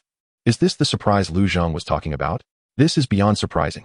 The homeroom teacher from Class 1 was also bewildered and stood up to ask Zhou Tiangang. Principal, is there a misunderstanding here? Zhou Tiangang shot him a glare. Do you doubt the results I personally verified? Confronted by the formidable aura of Zhou Tiangang, the teacher retreated step by step. Was it not utterly absurd that Kiki accomplished this in merely 1 day? Others turned their gazes toward Zhou Tiangang in unison. Zhou Tiangang proclaimed, Yi Tian is a true genius in beast mastery. The matter was settled in his mind. No one dared to voice any doubts thereafter. In truth, for the majority present, their astonishment was but fleeting, devoid of any deeper emotions. Regardless of whether the first place went to Yi Tian or Seqing Hang, it bore no significance to them. Of course, those who had ties to Yi Tian or Seqing Hang felt differently. The individuals who had congratulated Seqing Hang earlier found themselves in an awkward predicament, now realizing the reason behind his hasty departure. Meanwhile, the members of Class 17 remained enveloped in a profound silence. They could hardly accept that Yi Tian, a once unremarkable figure for 3 years, had suddenly transformed into an entity of admiration for all. Zhao Liang recalled their earlier encounter on the road. Goodness, he was indeed telling the truth. He remembered the bet regarding the table and lowered his head in shame, thinking to himself, I am a mere invisible man. Zhang Hao also reflected on Yi Tian's earlier remarks in the group chat. It was evident that Seqing Hang had long known that Yi Tian was destined for first place. How embarrassing. If he were indeed the first, why did he not announce it sooner? However, had Yi Tian declared himself the victor earlier, Zhang Hao likely would not have believed him. Suddenly, someone sourly remarked, Humph, what is so remarkable about being first? Rapid advancement signifies little. It merely indicates an earlier evolution and mastery of brewing skills. Furthermore, with Yi Tian's background, he could not afford the materials required for evolution or the necessary paths. He would still need to find work at a brewery to save money, just like any other beast master with a contracted stone monkey. Many nodded in agreement. Indeed, the stone monkey contract limited Yi Tian's potential. Yet, some cold-hearted individuals interjected, Oh dear, I feel as though my envy is about to overflow. Reminded by this comment, others recalled the unprecedentedly generous reward for this year's first place. The pathways and materials for evolution had already been prepared for Yi Tian. How infuriating, what jealousy. The initial speaker's face turned slightly red, yet he refused to concede. A momentary lead does not signify anything. Let us wait 20 years and see who fares better. In my opinion, perhaps this temporary advantage resulted from some underhanded tactics employed by Yi Tian. Everyone quiet down. Suddenly, the homeroom teacher, Sun Chong, furrowed her brow, halting the students' ongoing discussions. Although she too found it puzzling how Yi Tian achieved this feat, the principal had not voiced any objections. Who were they? Mere students. To prattle on? Moreover, Yi Tian was one of her students as well. Regardless of the thoughts swirling in the minds of those present, the awards ceremony continued. After reading through 100 names, Zhou Tiangang offered further praise before it was time for the outstanding graduate, Lu Bo, to speak. As Lu Bo stood, the audience erupted in applause. The members of Class 17 joined in. Senior Lu Bo is truly impressive. I have decided, I too shall become a researcher. You? Take a look in the mirror. You can't even get into the Beast Master Academy, yet you dream of entering a research institute? Senior Lu Bo is the real deal. Did you see? Even the principal respects him greatly. Shoo, do not speak. I want to listen intently to Senior Lu Bo's speech. Lu Bo commenced his address, first reminiscing about his student life, then revealing the arduous journey he had undertaken over the years, culminating in an encouragement for all students. 5 years ago, I was just like you, standing in this gym, my eyes filled with confusion. At that time, I felt incredibly self-conscious because I realized that no matter how far I advanced, there would always be someone who surpassed me, regardless of my efforts. I could never be the best. But does that matter? Should I give up simply because I cannot compete with others? No, I believe that is not the way. This year, during my assessment for the Research Institute, I encountered a prodigious talent. His gifts are so extraordinary that I could never hope to reach his level, no matter how hard I try. But why should I compare myself to him? I need only to compare myself to my past self, ensuring that tomorrow's me is stronger than today's me, and that is sufficient. Lu Bo's address continued, inspiring a sense of aspiration among the audience. Lu Bo had already become a figure of great stature in their eyes. How magnificent must be the genius who even Lu Bo acknowledged as superior. As the speech concluded, the venue erupted into a fervent applause. Zhou Tiangang summarized a few remarks and announced the formal conclusion of the assembly. Each class exited in an orderly fashion, while the individuals at the podium prepared to depart. Lu Bo approached Zhou Tiangang and said, Teacher Zhou, I hope I did not embarrass you. Zhou Tiangang patted him on the shoulder. You spoke excellently. By the way, which class is Yi Tian in? Class 17. Excellent. May I visit the homeroom teacher of Class 17? Haha, feel free. Zhou Tiangang gestured towards Sun Chong. That is the teacher in the yellow jacket. Lu Bo nodded. Thank you, Teacher Zhou. This was also one of Lu Bo's motivations for coming to speak at the school. He wished to learn more about Yi Tian through his homeroom teacher, including insights into his character and interests. Yi Tian's ascent was unstoppable, destined to become a figure to which Lu Bo could only aspire. What is this? This is a golden opportunity. To put it plainly, Lu Bo sought to curry favor and align himself with greatness, and therefore wished to understand Yi Tian's preferences. Chapter 79. Qiling, shall we fight? Desheng, no fighting. Class 1 gradually exited the gymnasium, and it was not yet Class 17's turn. At this moment, Sun Chong was receiving congratulations from other homeroom teachers. Teacher Sun, you are truly remarkable. Congratulations. Sun Chong felt immensely pleased. Oh, it was merely good fortune. Just then, an observant teacher noticed Lu Bo approaching their gathering. The students naturally took notice as well. Is Senior Lu Bo looking for someone? The exit is not in our direction. Lu Bo drew closer. Observing the direction of his gaze, it was indeed fixed on Sun Chong. The surrounding teachers expressed their confusion. Teacher Sun, could it be that Lu Bo is one of your students? Sun Chong shook her head. No, Lu Bo was among the top 3 students in the school back then. So I remember him, but his teacher has since retired. Sun Chong too was puzzled. What could Lu Bo want with her? Although Lu Bo was younger and a student while she was a teacher, in terms of social standing, she could hardly compare. It was unlikely to be a case of a student harboring romantic feelings for a teacher, was it? Sun Chong tucked a strand of hair behind her ear. Hey, don't say, it is indeed possible. With Lu Bo drawing closer, the students fell silent. One could faintly hear the sound of heavy breathing. This was their first close encounter with such a prominent figure. The tension was palpable. Finally, Lu Bo halted before Sun Chong, a warm smile gracing his face. All held their breath, filled with curiosity and anticipation regarding Lu Bo's opening words. Sun Chong felt particularly anxious. She had never had any interaction with Lu Bo before. What would she do if he were to confess his feelings? Lu Bo finally spoke. Hello, Teacher Sun. Are you Yi Tian's homeroom teacher? Everyone was taken aback. Yi Tian. Lu Bo had come seeking Sun Chong because of Yi Tian? Could it be that Yi Tian's achievement of first place has caught Lu Bo's attention? Sun Chong felt a pang of disappointment, but remained honest. Yes, may I ask what you need? Lu Bo chuckled. I am now a colleague of Yi Tian's and have returned to my alma mater. I am curious about what kind of person he was in high school. If you have the time, could you share some insights with me? The entire room fell into a profound silence. Colleagues. Lu Bo was a researcher at the institute, and Yi Tian was his peer. That implies Yi Tian is also a researcher, then? Teacher Sun? Lu Bo waved his hand in front of Sun Chong. Are you listening to me? It was only then that Sun Chong snapped out of his shock. Ah, yes, I am free now. Lu Bo took Sun Chong away, while the students remained enveloped in a hushed stillness. On another note, as the clock approached 10, Yi Tian finally rose from his slumber. After washing his face and brushing his teeth, he prepared to embark on a pleasant day. Following a phone call from Seqing Hang, he had set his phone to silent mode. Upon checking it now, he discovered a staggering 99 unread messages. Upon opening them, he realized they were from his high school classmates. It was evident they were excited due to the announcement of the rankings. Some congratulated him, while others sought his advice. A few simply wished to foster connections. Several girls had invited him out for bubble tea over the weekend. Yi Tian furrowed his brows. You want me to gain weight? Not a chance. He selected a few acquaintances to respond to, and then set his phone aside. As afternoon arrived, Yi Tian was engrossed in research when he suddenly felt an intense heat erupt beside him. It turned out that Qiling's fire wings had reached mastery. Initially, fire wings was merely an introductory skill, while starfire drop was an advanced skill. However, starfire drop could only be enhanced during nights with visible stars, causing its progression to lag behind that of fire wings. Qiling was visibly excited, soaring into the air and unfurling its fiery wings, which now spanned over 10 meters. With a few gentle flaps, a wave of scorching wind swept across the yard. It's sweltering. Yi Tian wiped his brow and promptly ordered Qiling to revert to its normal state. I can't endure this heat in the summer. However, Yi Tian mused that once winter arrived, Qiling's capabilities would prove invaluable. The great sage, who had been napping with closed eyes, was startled awake by the heat. Upon opening its eyes, it found Qiling hovering before it.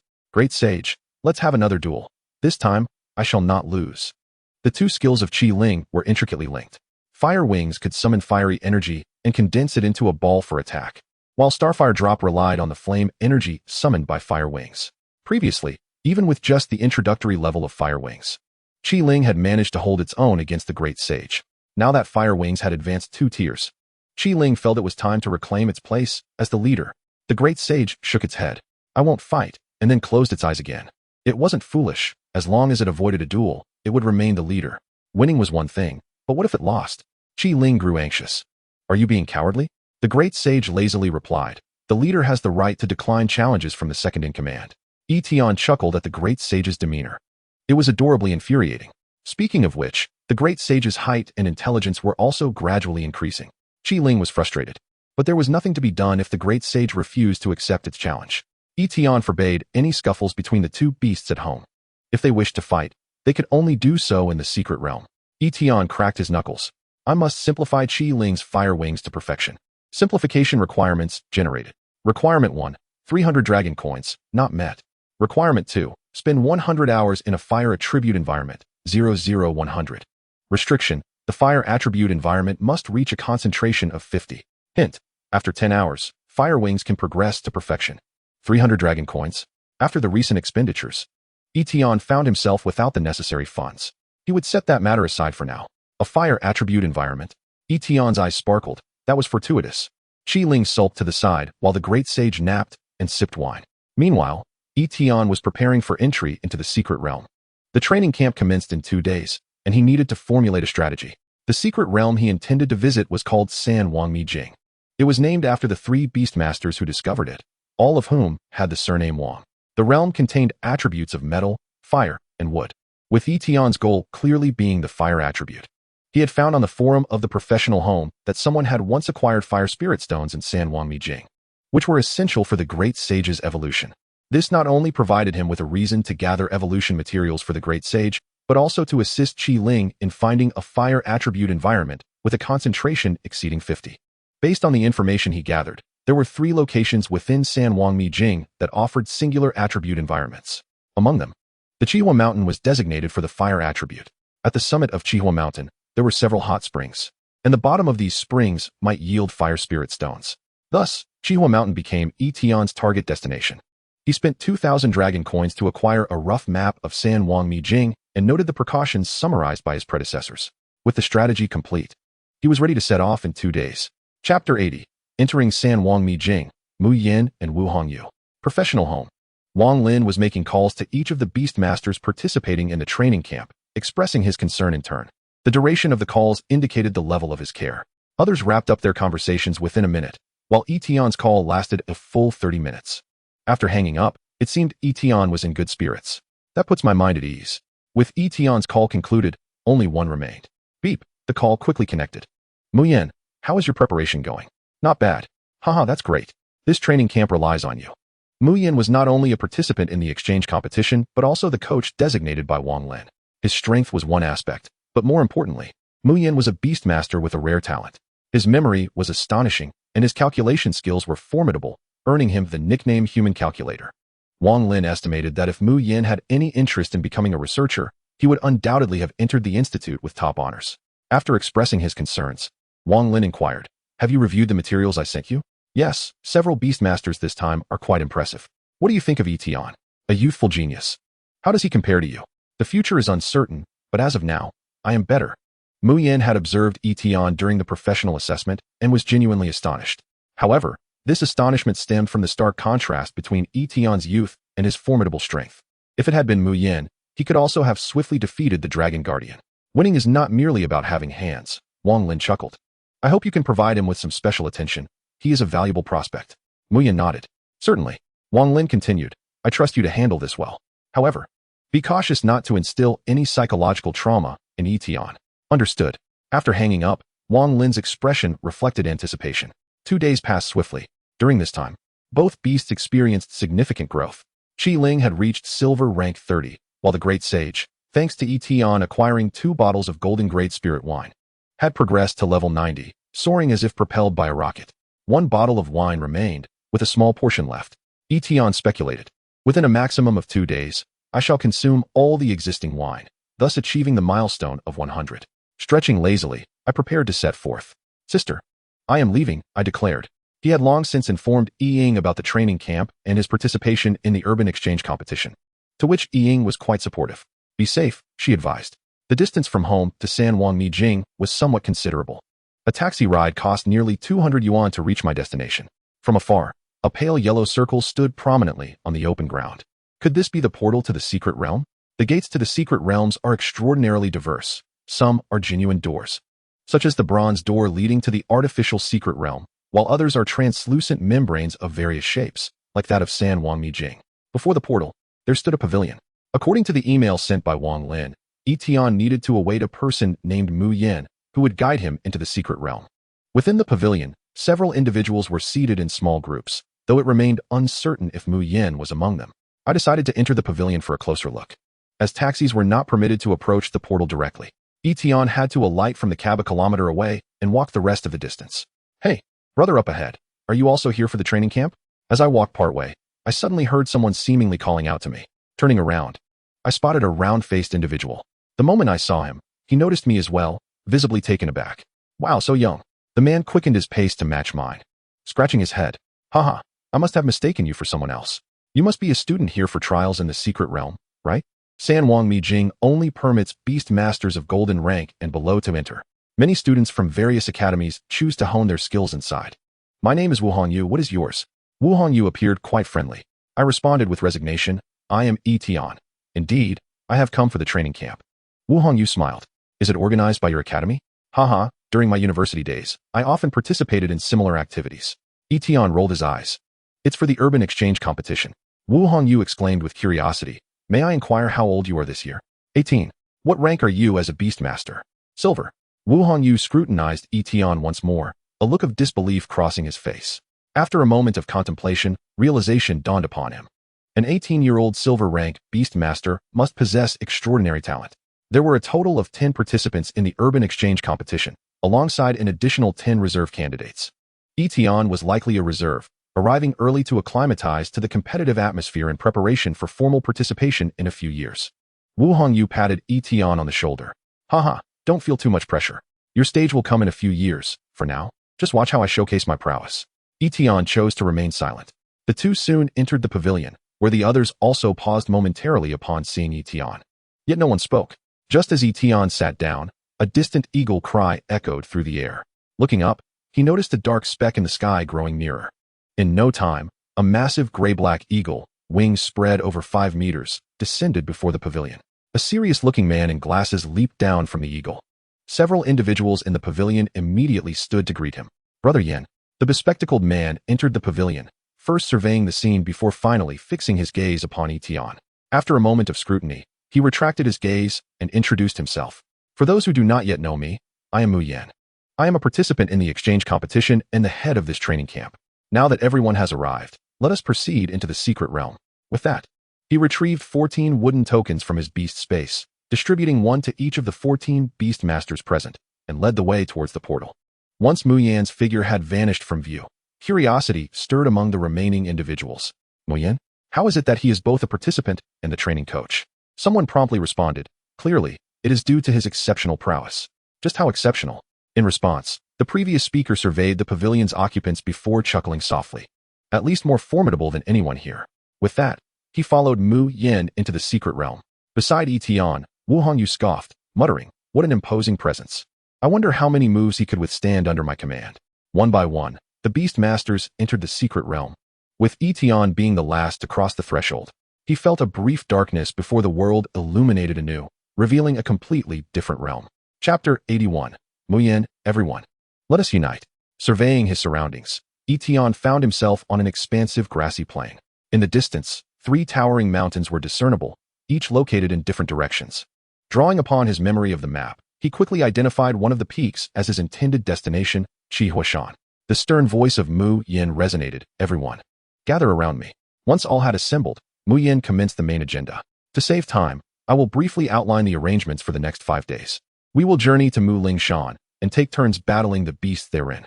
Each individual must complete a minimum of 1,000 battles. I will document the battle data for each participant and provide analysis and guidance post-fight. The singular purpose of this training camp is to enhance your practical combat abilities. After 5 days, we will engage in an exchange competition with the beast masters of Huahua City. Huahua City is located near Wushan, and it takes about 3 hours by car to reach. The expressions of the crowd turned grim. 1,000 battles? That means we must engage in at least 200 fights each day? Mu Yan's gaze hardened. Is there a problem? Someone timidly spoke up. Brother Yan, 200 battles a day is beyond what our beasts can endure for recovery. Mu Yan replied. I anticipated this scenario, which is why I consulted with the director and arranged for a healing specialist to accompany us. He will arrive shortly to oversee the recovery and treatment of the beasts. Mu Yan continued. Are there any further questions? A hand was raised. Coach, there are a total of 20 participants, including main and reserve candidates. Yet we are only 14 here. Participation in the training camp is not mandatory. However, you cannot withdraw at this point. Yi Tian interjected suddenly. Coach, may I inquire if we are to remain at Mu Lingshan the entire time? The location was entirely wood attribute, not aligned with Yi Tian's objective. Mu Yin confirmed. Yes. Is there any free time for activities? No. Yi Tian, feeling disheartened, tentatively asked, if I complete 1,000 battles ahead of schedule, am I still not permitted to engage in free activities? Many stared at Yi Tian in astonishment. Goodness, we all believe the number is overwhelming and unattainable. You wish to finish ahead of time? Mu Yin was momentarily taken aback and responded, no, the requirement of 1,000 battles is the minimum standard. Yi Tian furrowed his brows. While training was secondary, reaching Qi Huashan was his primary objective for entering the secret realm. Then may I request a leave of absence? Or what conditions must I fulfill to earn the right to participate in free activities? Mu Yan's irritation grew at Yi Tian's persistent questioning. I have stated it is not permissible. It is a non-negotiable rule in the secret realm, he said, with a hint of anger, unless you can defeat me. My word is the law here. Many beast masters familiar with Mu Yin instinctively took a step back upon hearing this, having already experienced his formidable strength. It was expected that Yi Tian would concede, yet he instead appeared contemplative. Is that so? Very well then.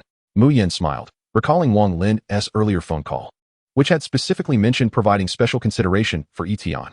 Without imparting a lesson, this lad remains oblivious to the vastness of the world. Just at that moment, someone stood up even before Yi Tian. Wu Hongyu, digging his nose, cast a disdainful glance at Mu Yin. Hey, you must be Mu Yin. The moment I laid eyes on you, I felt displeased. You aspire to be my coach? I shall see if you possess the qualifications. Come, let us engage in a match. If I emerge victorious, then within the secret realm, you shall heed my commands. Mu Yin scoffed dismissively, surveying the crowd. Is there anyone else? Step forward. As his words echoed, two more beast tamers stepped up. One chuckled, I am merely curious about the strength of our coach. The other clasped his hands, stating, I am merely following the trend. Mu Yin relaxed his wrists. He had long anticipated some dissent. Rather than face non-compliance during the training sessions, it was better to establish his dominance early and make them aware of his prowess. Those representing the city in battle were all, in varying degrees, prodigies. And prodigies, after all, tend to carry a hint of arrogance. Mu Yin was precisely the one to discipline such talents. Several beast tamers who had previously interacted with Mu Yin were already chuckling. One remarked, this is Brother Yan's fourth training session. Pre-training challenges have nearly become a tradition. Haha, back in our day, we were just as headstrong as these greenhorns. Newcomers who had not participated in the challenge, hearing this, expressed curiosity. This is my first time attending a training session and my first time being selected as a participant in the exchange matches. How many times have you all been here? Twice. 3 times. The one with the most experience had participated 4 times. The newcomer inquired, what were the results of the previous 3? Did the coach win? The seasoned participant chuckled, you can omit the question mark. On the other side, Wu Hongyu frowned, addressing the two who had just stepped forward. Challenges must follow a sequence. It was agreed that you would line up behind me. Yi Tian cleared his throat. Well, I am indeed the first. Having entered the secret realm, arriving at the Qihua mountain as early as possible is paramount. Mu Yin scoffed. What is there to contest? You may all attack together. With a wave of his hand, a pure black, humanoid beast materialized before the crowd. Moreover, you may summon all your beasts. I shall rely solely on this one. This is Brother Yan's Heiying. Does he not allow Shaoqing to emerge? Oh, indeed, it is unnecessary. An experienced participant chuckled. Wu Hongyu raised an eyebrow. Arrogance. With a wave, he summoned a beast. A tiger exceeding 3 meters in length. I suffice on my own. He turned, stating, none of you dare contest with me. With Wu Hongyu seizing the initiative, Yi Tian felt helpless. Yet, he did not wish to outnumber his opponent. Mu Yin smirked. You shall come to regret this. Banlong go? Wu Hongyu bellowed. Banlong was the name he had given to his tiger. The tiger stretched its body, gathering strength, and pounced towards Heiying. Remarkably, Heiying appeared oblivious, remaining still as the tiger's claws approached within a forearm's distance. What a formidable tiger, the onlookers marveled, sensing the beast's aura. Even Yi Tian raised an eyebrow. No wonder Wu Hongyu exuded such confidence. The tiger's prowess undoubtedly surpassed any golden-tier beast he had encountered. The previously inquiring newcomer felt a twinge of anxiety. The battle cannot end this way, right? Had I known, I would have stepped forward. An older participant immediately scoffed. Indeed, the battle is about to conclude. The tiger requires but a moment to rend Heiying's entire form. Yet, just as the tiger's claws were about to make contact, Heiying sidestepped and nonchalantly raised a hand. Chapter 82. The Terror of the Humanoid Calculator. Maintaining its evasive posture, Heiying pointed in a direction.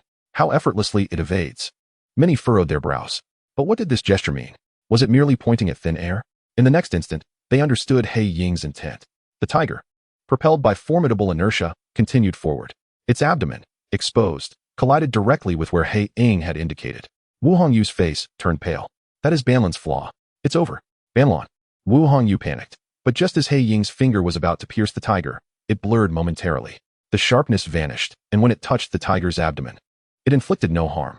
Wu Hongyu finally breathed a sigh of relief. At that moment, Mu Yan's voice rang out. The strength is commendable, yet the agility is lacking. Devoid of any defensive awareness. Quite weak. Wu Hongyu did not retort this time, feeling dejected as he fixed his gaze on Mu Yan. How did you accomplish that? Mu Yan's beast had anticipated Banlan's attack trajectory and prepared its counter at the very flaw of Banlan. Wu Hongyu felt akin to a monkey toyed with by Mu Yan. Adjusting his glasses with his middle finger, which reflected a glint of wisdom, Mu Yan remarked, I have reviewed the battle footage of your beast. Thus, I discerned its attack patterns, the force it exerts, and its speed. Understanding the significance of each moment's actions, I also know how it will act in the next instant. How is that possible? Wu Hongyu questioned, incredulous. Combat is inherently a dynamic process. Who has the luxury to ponder slowly?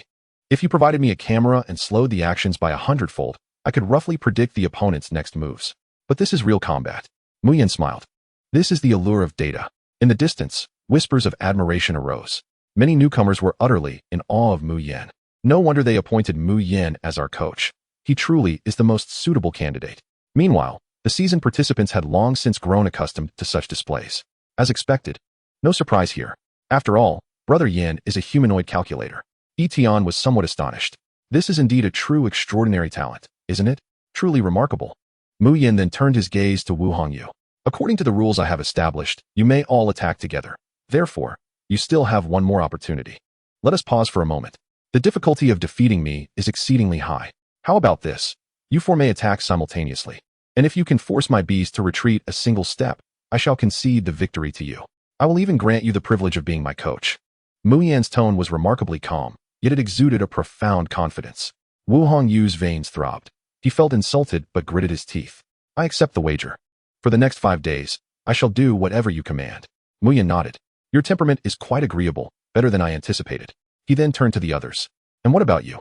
The two who had stepped forward earlier, initially considering conceding after witnessing the previous battle, decided to engage in combat upon facing Mu Yan's seemingly humiliating provocation. They exchanged glances. Shall we? Let's go? We cannot let our pride wane. If our 4 beasts cannot even force He Ying back a step, we might as well find a wall to crash into. They had not included Yi Tian in their calculations. Since Yi Tian had not aligned himself with them, they assumed he had forfeited. 1 minute later, all 4 beasts were effortlessly subdued in one move. Mu Yan pointed to the ground. There are no walls in the secret realm. Perhaps you should find a surface to crash into instead. The 2 beast tamers felt quite embarrassed. They could only feign ignorance as they retreated into the crowd, simultaneously resolving never to provoke Mu Yan again. His abilities were simply too formidable. In his presence, the 4 beasts appeared as foolish as if they had willingly collided with incoming attacks. It was incredibly frustrating. Mu Yan turned away. All right, everyone. Let us make our way to Muling Mountain within half an hour. At that moment, Yi Tian's voice echoed from behind him. Ahem, coach, I'm here too. Mu Yan turned around, surprised to see Yi Tian's serious demeanor. Still not giving up, are you?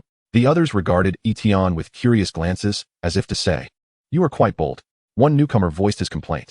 Please do not waste everyone's time. After witnessing Mu Yan's capabilities, he was already eager to commence training. Wu Hongyu patted Yi Tian on the shoulder. Brother, keep it up. He didn't believe Yi Tian could win, but he felt that a man should be this way. Even when faced with insurmountable foes, one must forge ahead with determination. Mu Yan sighed in resignation. Very well, let us proceed. As Wang Lin mentioned, Yi Tian had one beast that he could not summon at the moment. The only one available was the stone monkey. During the previous professional assessment, Yi Tian had served as an examiner, allowing the stone monkey to engage in hundreds of battles. The data from those hundreds of matches were etched into Mu Yan's memory. It could be said that he understood the great sage even better than Yi Tian did. Yi Tian inquired about the 2 beasts in the beast space. Who will take the lead in the fight? Both beasts volunteered, and ultimately, they decided the victor through a game of rock, paper, scissors, with the great sage having the edge in luck. As the great sage was summoned, Mu Yan furrowed his brow. Something is amiss. Why has this monkey grown so large so quickly? The great sage appeared to be at least 1/3 taller than during the professional assessment. He then relaxed.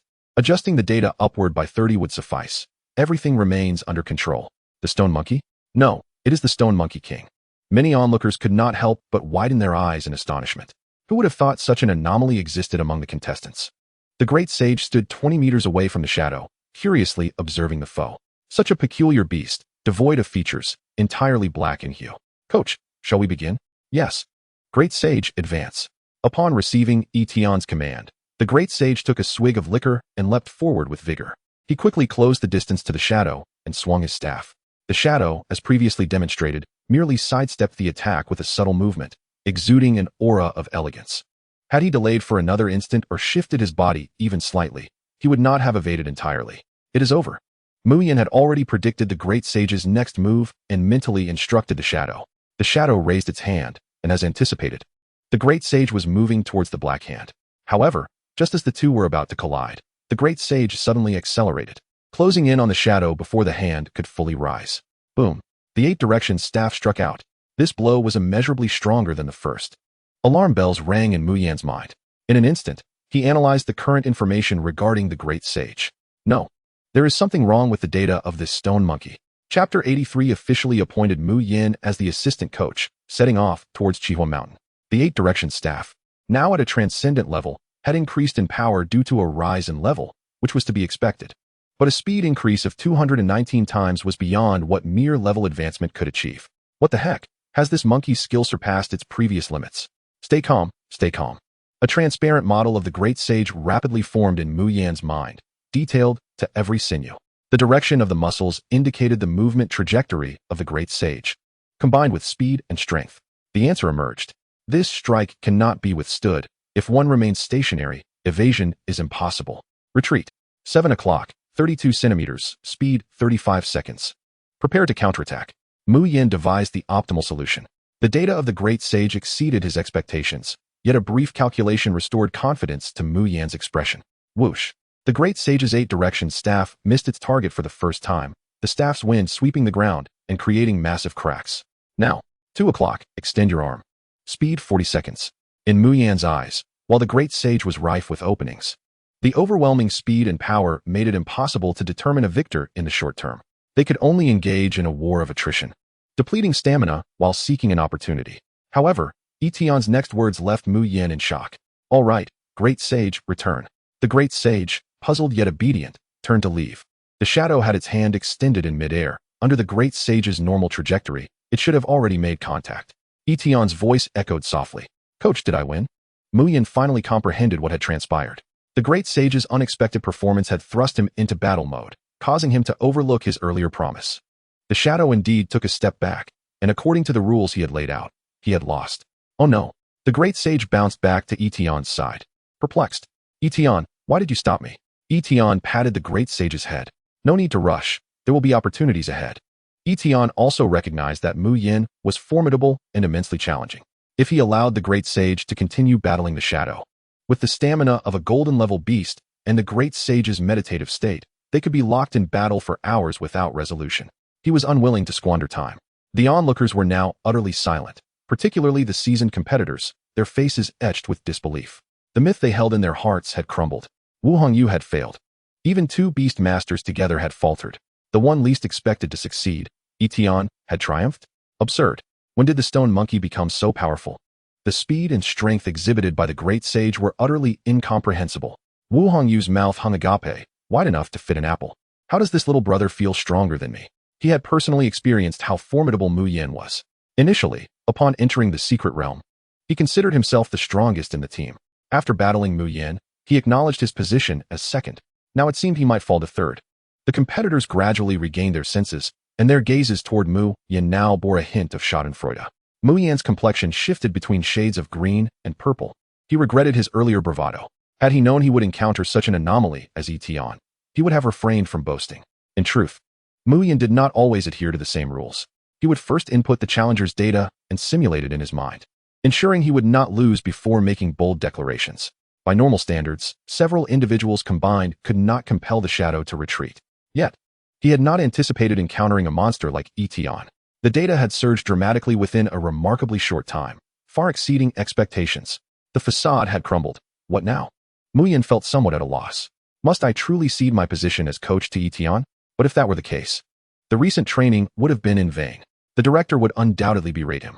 Alternatively, should he pretend he had said nothing? That would not work. So many people had heard.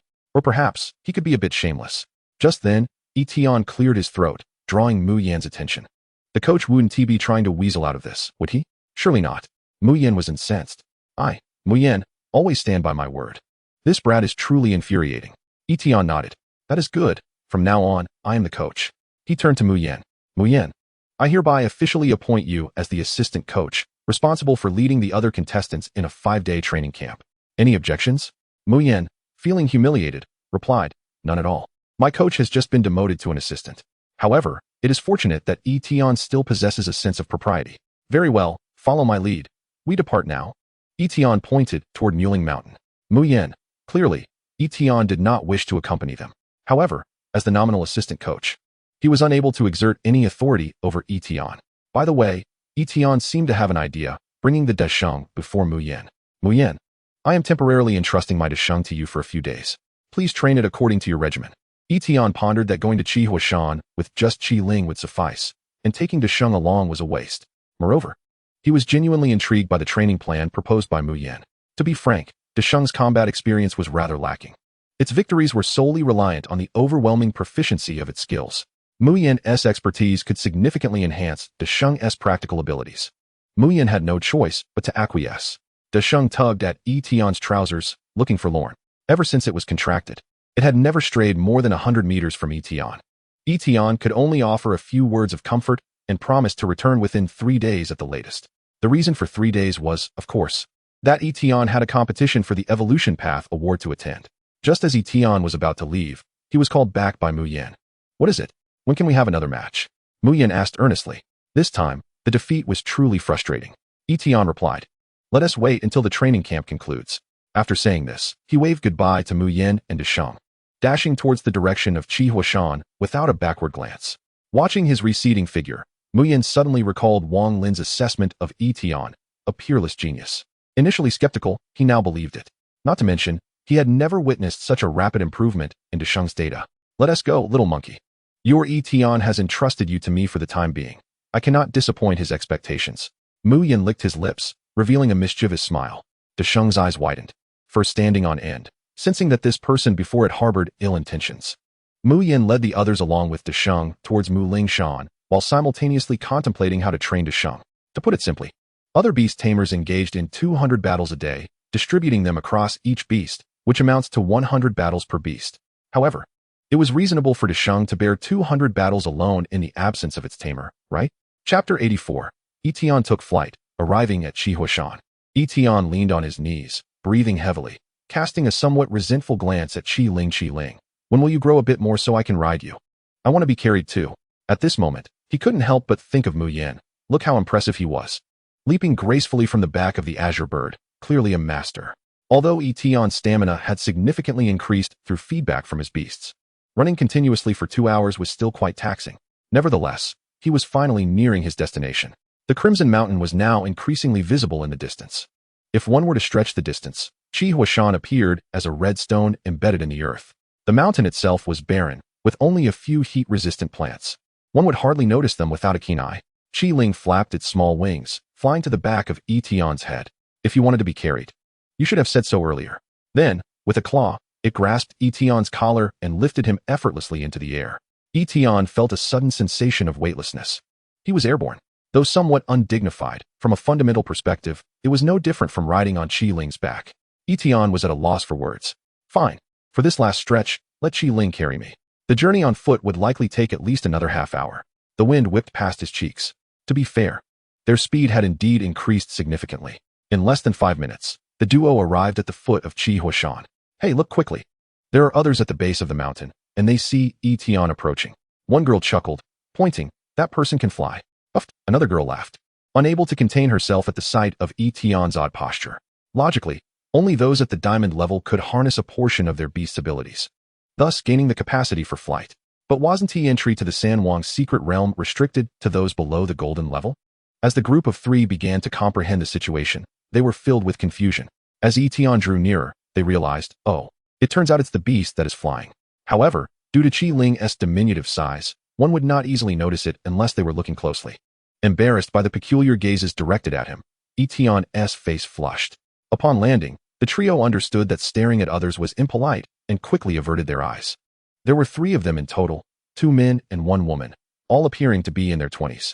One man was tall with a square face, crew cut, and glasses. The other was somewhat shorter and slightly hunched.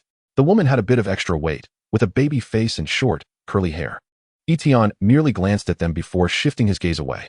Qi Huashan was suitable for fire-type beast training. It was normal for other beast tamers to be present here. It was time to get down to business. Qi Ling, it's up to you now. Let us go? According to Yi Tian's plans, the temperature on Qi Huashan was exceedingly high, increasing as one ascended. It was an environment unsuitable for humans. Thus, even when bringing fire-type beasts for trials, the human would remain below, watching their beasts ascend. The nearby beast tamers were doing just that. To clarify the objectives of this expedition, first, ascend the mountain to seek fire spirit stones. Second, increase your skill proficiency. Qi Ling nodded, flapping its small wings and beginning its ascent. It was evident that a faint red membrane existed between the mountain and the outside air. Once Qi Ling passed through the membrane, it exclaimed, "What a pleasant sensation." The comfort Qi Ling referred to was simply the high temperature. At home, Qi Ling had to bathe in hot water. High temperatures, in fact, suited its survival. Yi Tian monitored the data panel. As the skills had yet to begin increasing, it indicated that the concentration of fire energy was still insufficient. Without needing Yi Tian's urging, Qi Ling continued its ascent.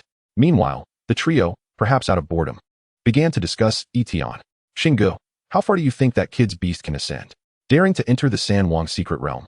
"I wager it can reach the 4th level," Wei Xing remarked. "He looks quite young. Even if his beast is golden level, it probably just reached that not long ago. Reaching the 3rd level would be commendable." The temperature on Qi Huashan increased with elevation, and seniors had categorized it into 10 levels, each surpassing the previous one by 50 degrees. The temperature on the 3rd level already exceeded 150 degrees. Wei Xing turned to the round-faced girl, Yang Xiao Xiao. "Xiao Xiao, can you identify what that little red bird is? It seems unfamiliar." Among the trio, Yang Xiao Xiao was the most knowledgeable. She had entered the research institute of their Huahua city through assessments 2 years prior. All 3 hailed from Huahua city. Yang Xiao Xiao shook her head. "I don't recognize it. It might be a variant of the flame bird." Then she chuckled. "You two are both mistaken. That little bird is merely a silver-level beast. I predict it will stop at the 2nd level." "Huh, just silver level?" Both men were somewhat taken aback, but did not question Yang Xiao Xiao. They had long been aware that she possessed a unique method for discerning the levels of beasts. A minute later, Qi Ling reached the halfway point of the mountain, which, in terms of elevation, corresponded to the 5th level. The trio from Huahua City remarked, "Brother, you're being a bit disrespectful here. Shouldn't we at least have 1 beast for each of us?" Wei Xing and the hunched man, Fu Bo, simultaneously looked at Yang Xiao Xiao, silently inquiring, "Are you certain this is a silver-level beast?" All 3 were golden-level beast tamers, with their beasts at the pinnacle of the golden level. They themselves had only reached the 5th level. Yang Xiao Xiao replied, somewhat awkwardly, "My judgment should be correct. After all, it is a mutated beast, which is somewhat special, and thus entirely reasonable." Meanwhile, Qi Ling paused momentarily, ceasing its ascent. While Yi Tian could not observe from the base of the mountain, a glance from above would reveal numerous cavities dotting the landscape. Each cavity housed a pool of water, scientifically referred to as huolingquan. To describe it as merely water would be inaccurate. A more precise characterization would be a blood-red liquid of extraordinary nature. The huolingshi, which Desheng required, flourishes at the depths of the huolingquan. Moreover, the huolingquan also accelerates the training of fire attribute beasts. At present, the 3 beast masters at the foot of the mountain have their beasts immersed in the spring waters. Near the mountainside, over 20 huolingquans are present. Qi Ling casually selected the nearest one, held its breath, and dove in. "How is it? Did you find the huolingshi?" Yi Tian had previously shown Qi Ling what the huolingshi looked like. After circling the bottom of the spring, Qi Ling finally responded, "No." "Then, let us try another one." Qi Ling continued to dive in and out, yielding no results. "Hey, young man over there, are you searching for huolingshi?"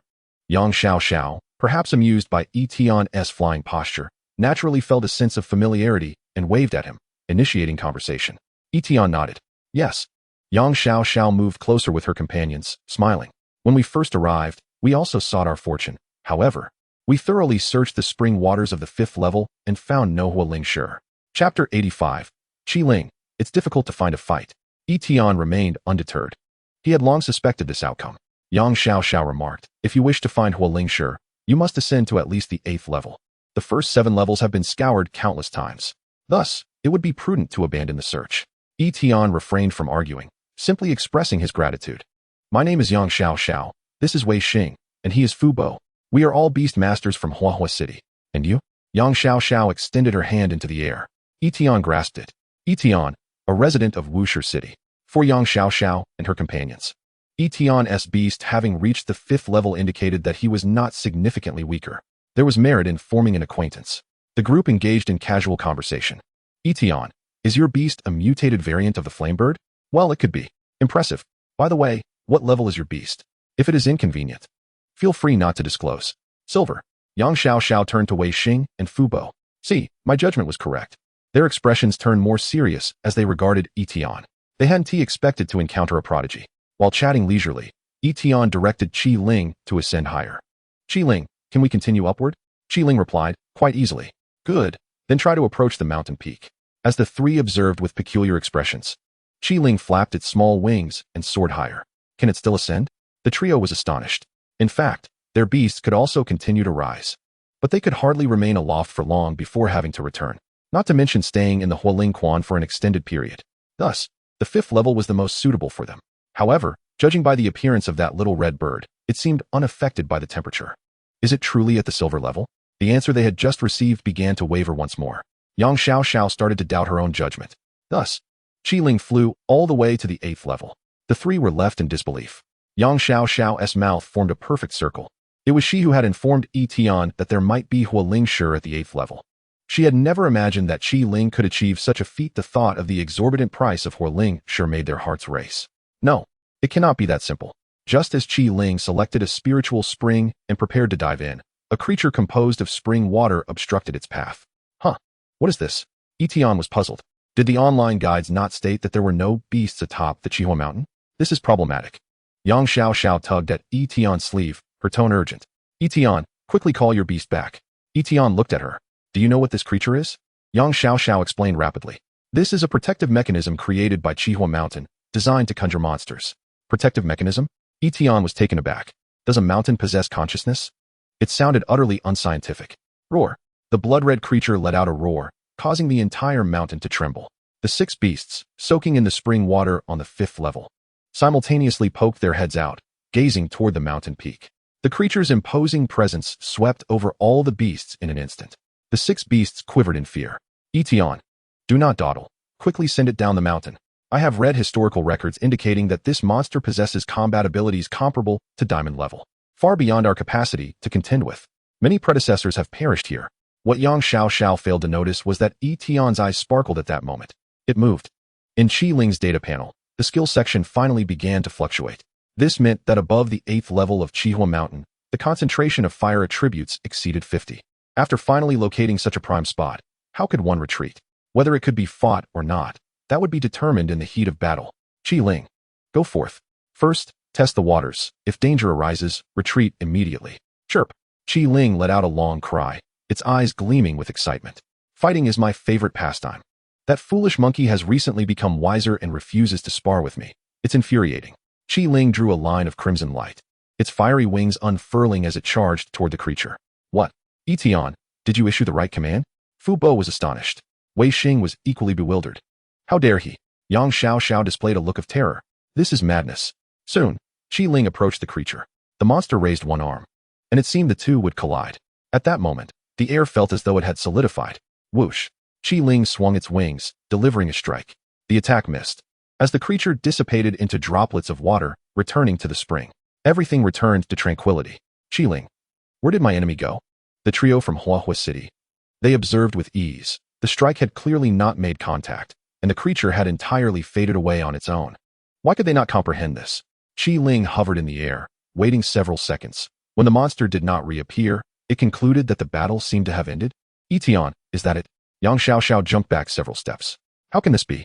Wasn't it supposed to be a diamond-level monster? Yi Tian, indeed. Where is that diamond-level monster? The 3 of them. Why does it feel as though Yi Tian's tone carries an undercurrent of anticipation? Huh, it must be an illusion. Regardless, the battle concluded with an anticlimactic whimper. Qi Ling was the most aggrieved, sulking as it plunged into the spring water. Unfortunately, no Hualing Shi was found. After emerging, it approached the second spring. Yet again, a creature appeared. The emotions of the trio from Hua City tightened once more. The result mirrored the previous encounter. Before a battle commenced, the creature vanished autonomously. Now, anyone could discern that something was amiss. There were two possibilities. Either the protective mechanism of Chihua Mountain had failed, or this bird was peculiar. Yi Tian pondered similarly. Could it be that Qi Ling's imposing aura had conquered Chihua Mountain?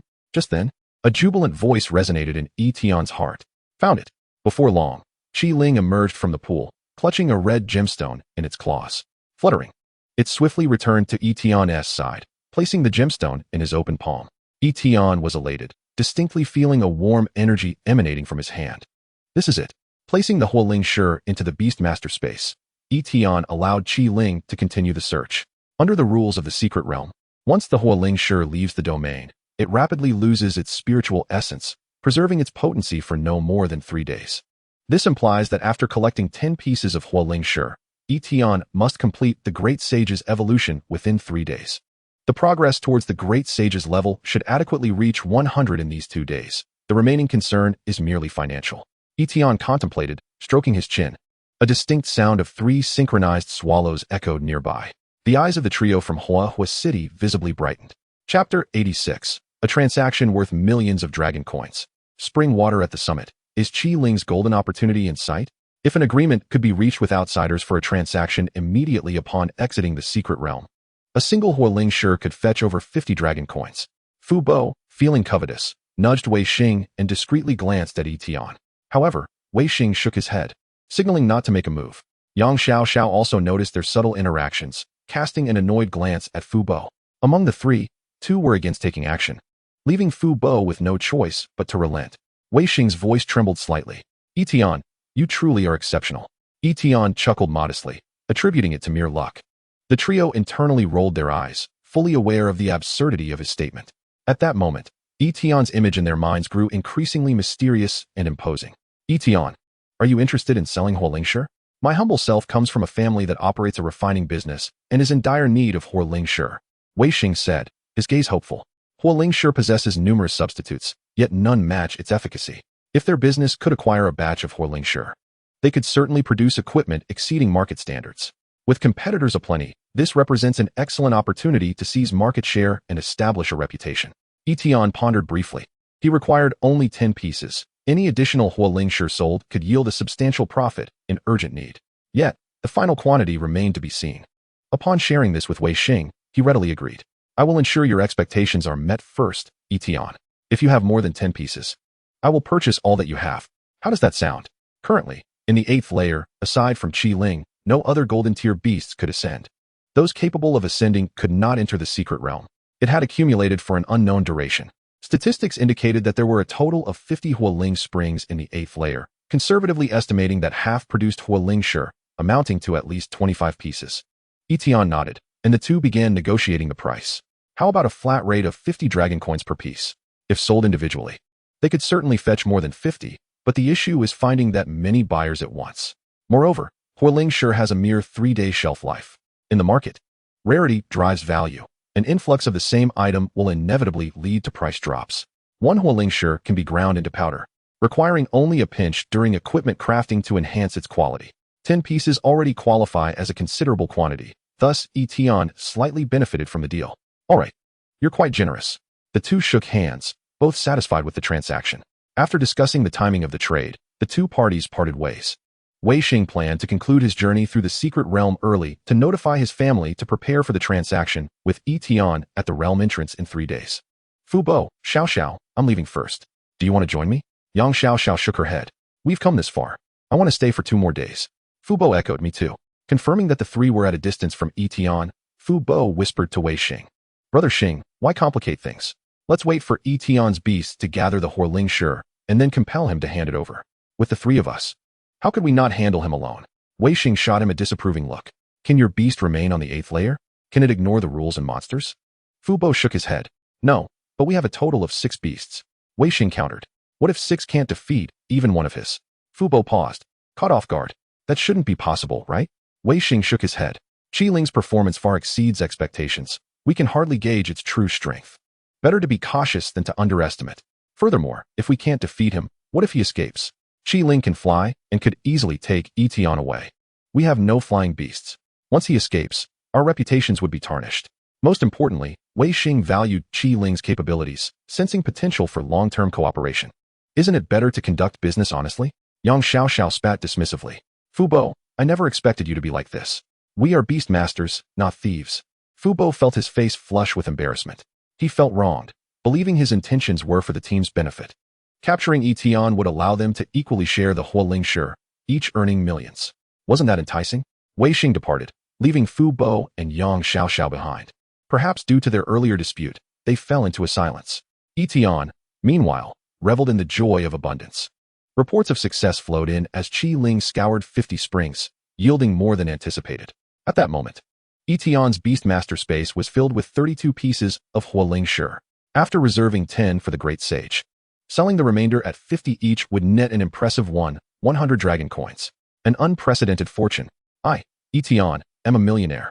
Having cleared the 8th layer, Qi Ling set off towards the 9th. Nothing here? Then on to the 10th layer. In no time, Qi Ling reached the summit. Yang Xiaoxiao and Fu Bo had become completely numb to the events.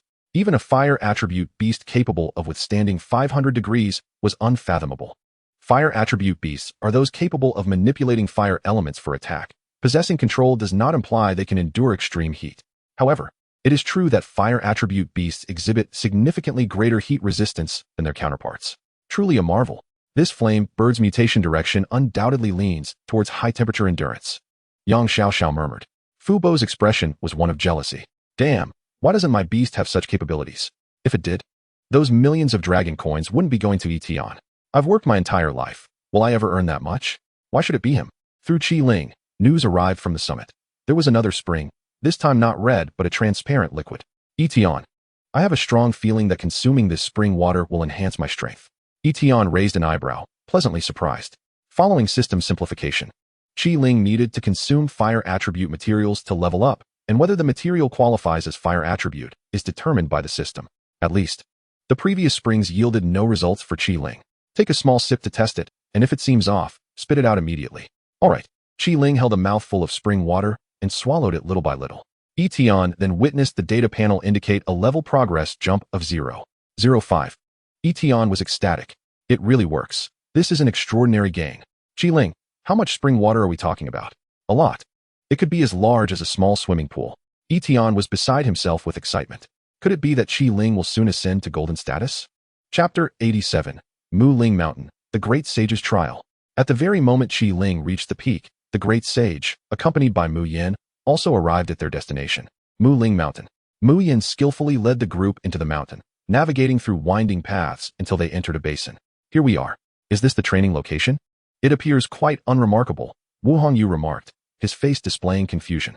As far as the eye can see, there lies a seemingly ordinary expanse of grass, approximately the size of a football field. If all that is required is a flat surface, why venture so far with a multitude of people? Along the way, everyone became acquainted with one another. An experienced contestant named Sun Hongwei chuckled. This is no ordinary flatland. Oh, you shall soon find out. Mu Yan clapped his hands to draw everyone's attention. I will first demonstrate, then you will take turns. With a wave of his hand, a shadow was summoned forth. Now, everyone stood at the edge of the lawn. As the shadow took a few steps forward and officially entered the grass, a green figure materialized instantly. Its appearance was identical to that of the shadow, save for the difference in color. Upon emerging, it lunged directly at the shadow, and the two became entangled in combat. Simultaneously, Mu Yan's voice provided an introduction. This is the trial of Mu Ling Mountain. Only by passing this trial can one proceed further. Wu Hongyu suddenly comprehended. So, our ultimate destination is still ahead. Mu Yan adjusted his glasses. No, what we are to do is utilize the trial mechanism to hone our beast taming combat abilities. Therefore, our destination is precisely here. Wu Hongyu grasped it anew. Are we stuck here? Mu Yan nodded and continued. Everyone, pay attention. Defeating the trial monsters is prohibited. Only entanglement is allowed. Each battle lasts 3 minutes, and upon completion, the tamed beasts are to retreat. No defeating monsters? Many newcomers frowned. That presents quite a challenge. One must constantly restrain their strength. Otherwise, it would be all too easy to slay the creatures. However, as they commanded their beasts to enter the grass, their thoughts shifted. Bang! A newcomer's beast, named Lightning Leopard, was ejected within 10 seconds by a monster's tail swipe. Newcomer, you make me look foolish. The lawn generates monsters that match the shape of the entering beasts. Naturally, the lightning leopard faced a leopard-shaped monster. The issue was, how could this counterfeit possess strength and speed superior to the genuine article? The newcomer, indignant, commanded the lightning leopard to re-enter the grass. This time, it lasted a bit longer, 12 seconds. The two leopards exchanged dozens of attacks, yet ultimately, the genuine one exposed a flaw and was sent flying by a tail swipe, leaving a gruesome gash on its back. The newcomer's lips twitched. Observing Mu Yan's beast fight effortlessly, he mistakenly believed the trial monsters were merely weak. The real fool was himself. How on earth am I supposed to endure for 3 minutes? In the first round of attempts, aside from Wu Hongyu, who managed a bit longer, the rest concluded their battles within 20 seconds. Just as they began to feel disheartened, Mu Yan appeared silently, handing each of them a sheet of paper.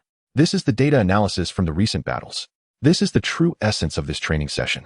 Mu Yan possesses formidable data analysis capabilities, pinpointing each tame beast's shortcomings in combat and providing optimization suggestions. The newcomers were elated. Wu Hongyu also exclaimed in surprise. And when he looked at Mu Yan again, there was a hint of respect in his gaze. Mu Yan smiled. Everyone, do your best. I expect each of you to complete 1,000 battles, and only those lasting a full 3 minutes will count. Those who fail to meet this requirement will not be recommended for the official roster. The newcomers erupted in dismay. Such a punishment seems excessively harsh. The veterans exchanged glances, their faces alight with amusement, as if they were witnessing their younger selves. Let us go. It's our turn. Indeed. Those seasoned participants who had previously been trained by Mu Yan exhibited remarkable endurance. Although their tamed beasts' fundamental attributes were not significantly different from the newcomers' beasts, they demonstrated far greater stamina. Mu Yan glanced at Desheng.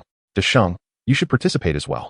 Your irresponsible beast master has temporarily entrusted you to me, so you must heed my instructions for these next few days. Desheng rolled its eyes, feeling somewhat displeased. Who? Your beast master is the irresponsible one. It understood that Yi Tian was striving for its evolution. Mu Yan. Desheng let out a cry and leapt into the grass. Instantly, a green monkey appeared.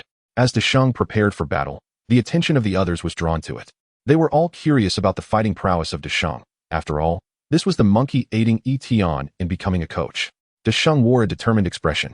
Following Yi Tian's directives, it intended to extract as much from Mu Yan as possible to enhance its combat capability. Most importantly, from the group chat with Yi Tian and Qi Ling, it learned that Qi Ling was progressing rapidly. This made Desheng uneasy. If this continued, its position as the leader would be at risk. It could not indefinitely refuse Qi Ling's challenges. I must grow stronger. In an instant, the two monkeys collided. The green monkey wielded a stick in its hand. Bang, bang, bang, the sticks clashed, producing a sound reminiscent of metal striking metal. Desheng could sense that the opposing beast's fundamental attributes surpassed its own. Soon, it found itself at a disadvantage. Just as it intended to unleash its drunken state for a burst of speed, Mu Yan called out to halt. Desheng, do not activate drunkenness. And do not use a direction staff. The purpose of this training is to enhance fundamental combat abilities. If you rely on skill advantages to dominate, it would be meaningless. Desheng understood Mu Yan's intent and, having been stopped, continued to engage in combat with the green monkey. Snap! After failing to withstand 2 consecutive strikes, Desheng was struck on the arm and grimaced in pain. Nevertheless, it did not abandon the fight. I want to be the leader. This monkey exhibits impressive resilience. Several onlookers expressed their astonishment. Mu Yan nodded in agreement. Indeed, 3 minutes passed, and the battered Desheng exited the grass, immediately greeted by a chorus of cheers. Monkey Brother is formidable. Desheng raised its stick and let out a roar, prompting another round of cheers from the crowd. The beast master in charge of healing had also arrived. Its beast, a Banlon Jin, gently waved its leaves, showering Desheng with a green light. The wounds across its body began to heal instantly. In no time, all injuries were fully mended. Mu Yan approached Desheng, ready to analyze the recent battle. Since Desheng could not read, he communicated his observations verbally. After all, this was a responsibility entrusted to him by the coach, and he intended to fulfill it diligently. Mu Yan had always been a serious and responsible man. Chapter 88, The Great Sage. Rapidly improving combat experience. Desheng, you possess a habit. After each attack, your body shifts slightly to the right due to inertia. This distance is your weakness. Mu Yan elaborated extensively, while Desheng absorbed the knowledge eagerly, eyes closed and occasionally shaking its head in realization. So, I have so many issues. Approximately 2 minutes later, Mu Yan finished his explanation and stood up from his squat. Rest for a while to recover your stamina. Just as he finished speaking, Desheng sprang to its feet, hefting the stick and re-entering the grass.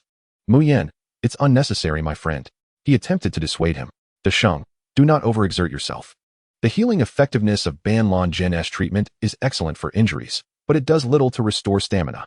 Do not be fooled by the fact that each battle lasts only 3 minutes. The intensity during those 3 minutes is immense. Thus, other beast masters arrange for different beasts to take turns.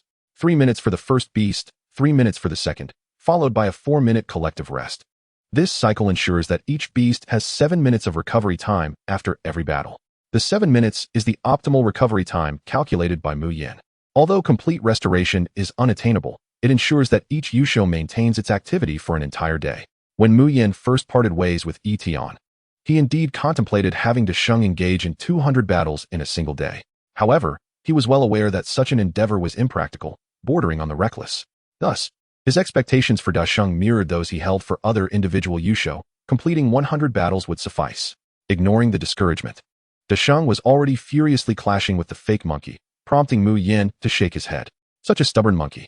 It is only when you encounter hardship that you will come to realize that my proposed plan is perpetually the best.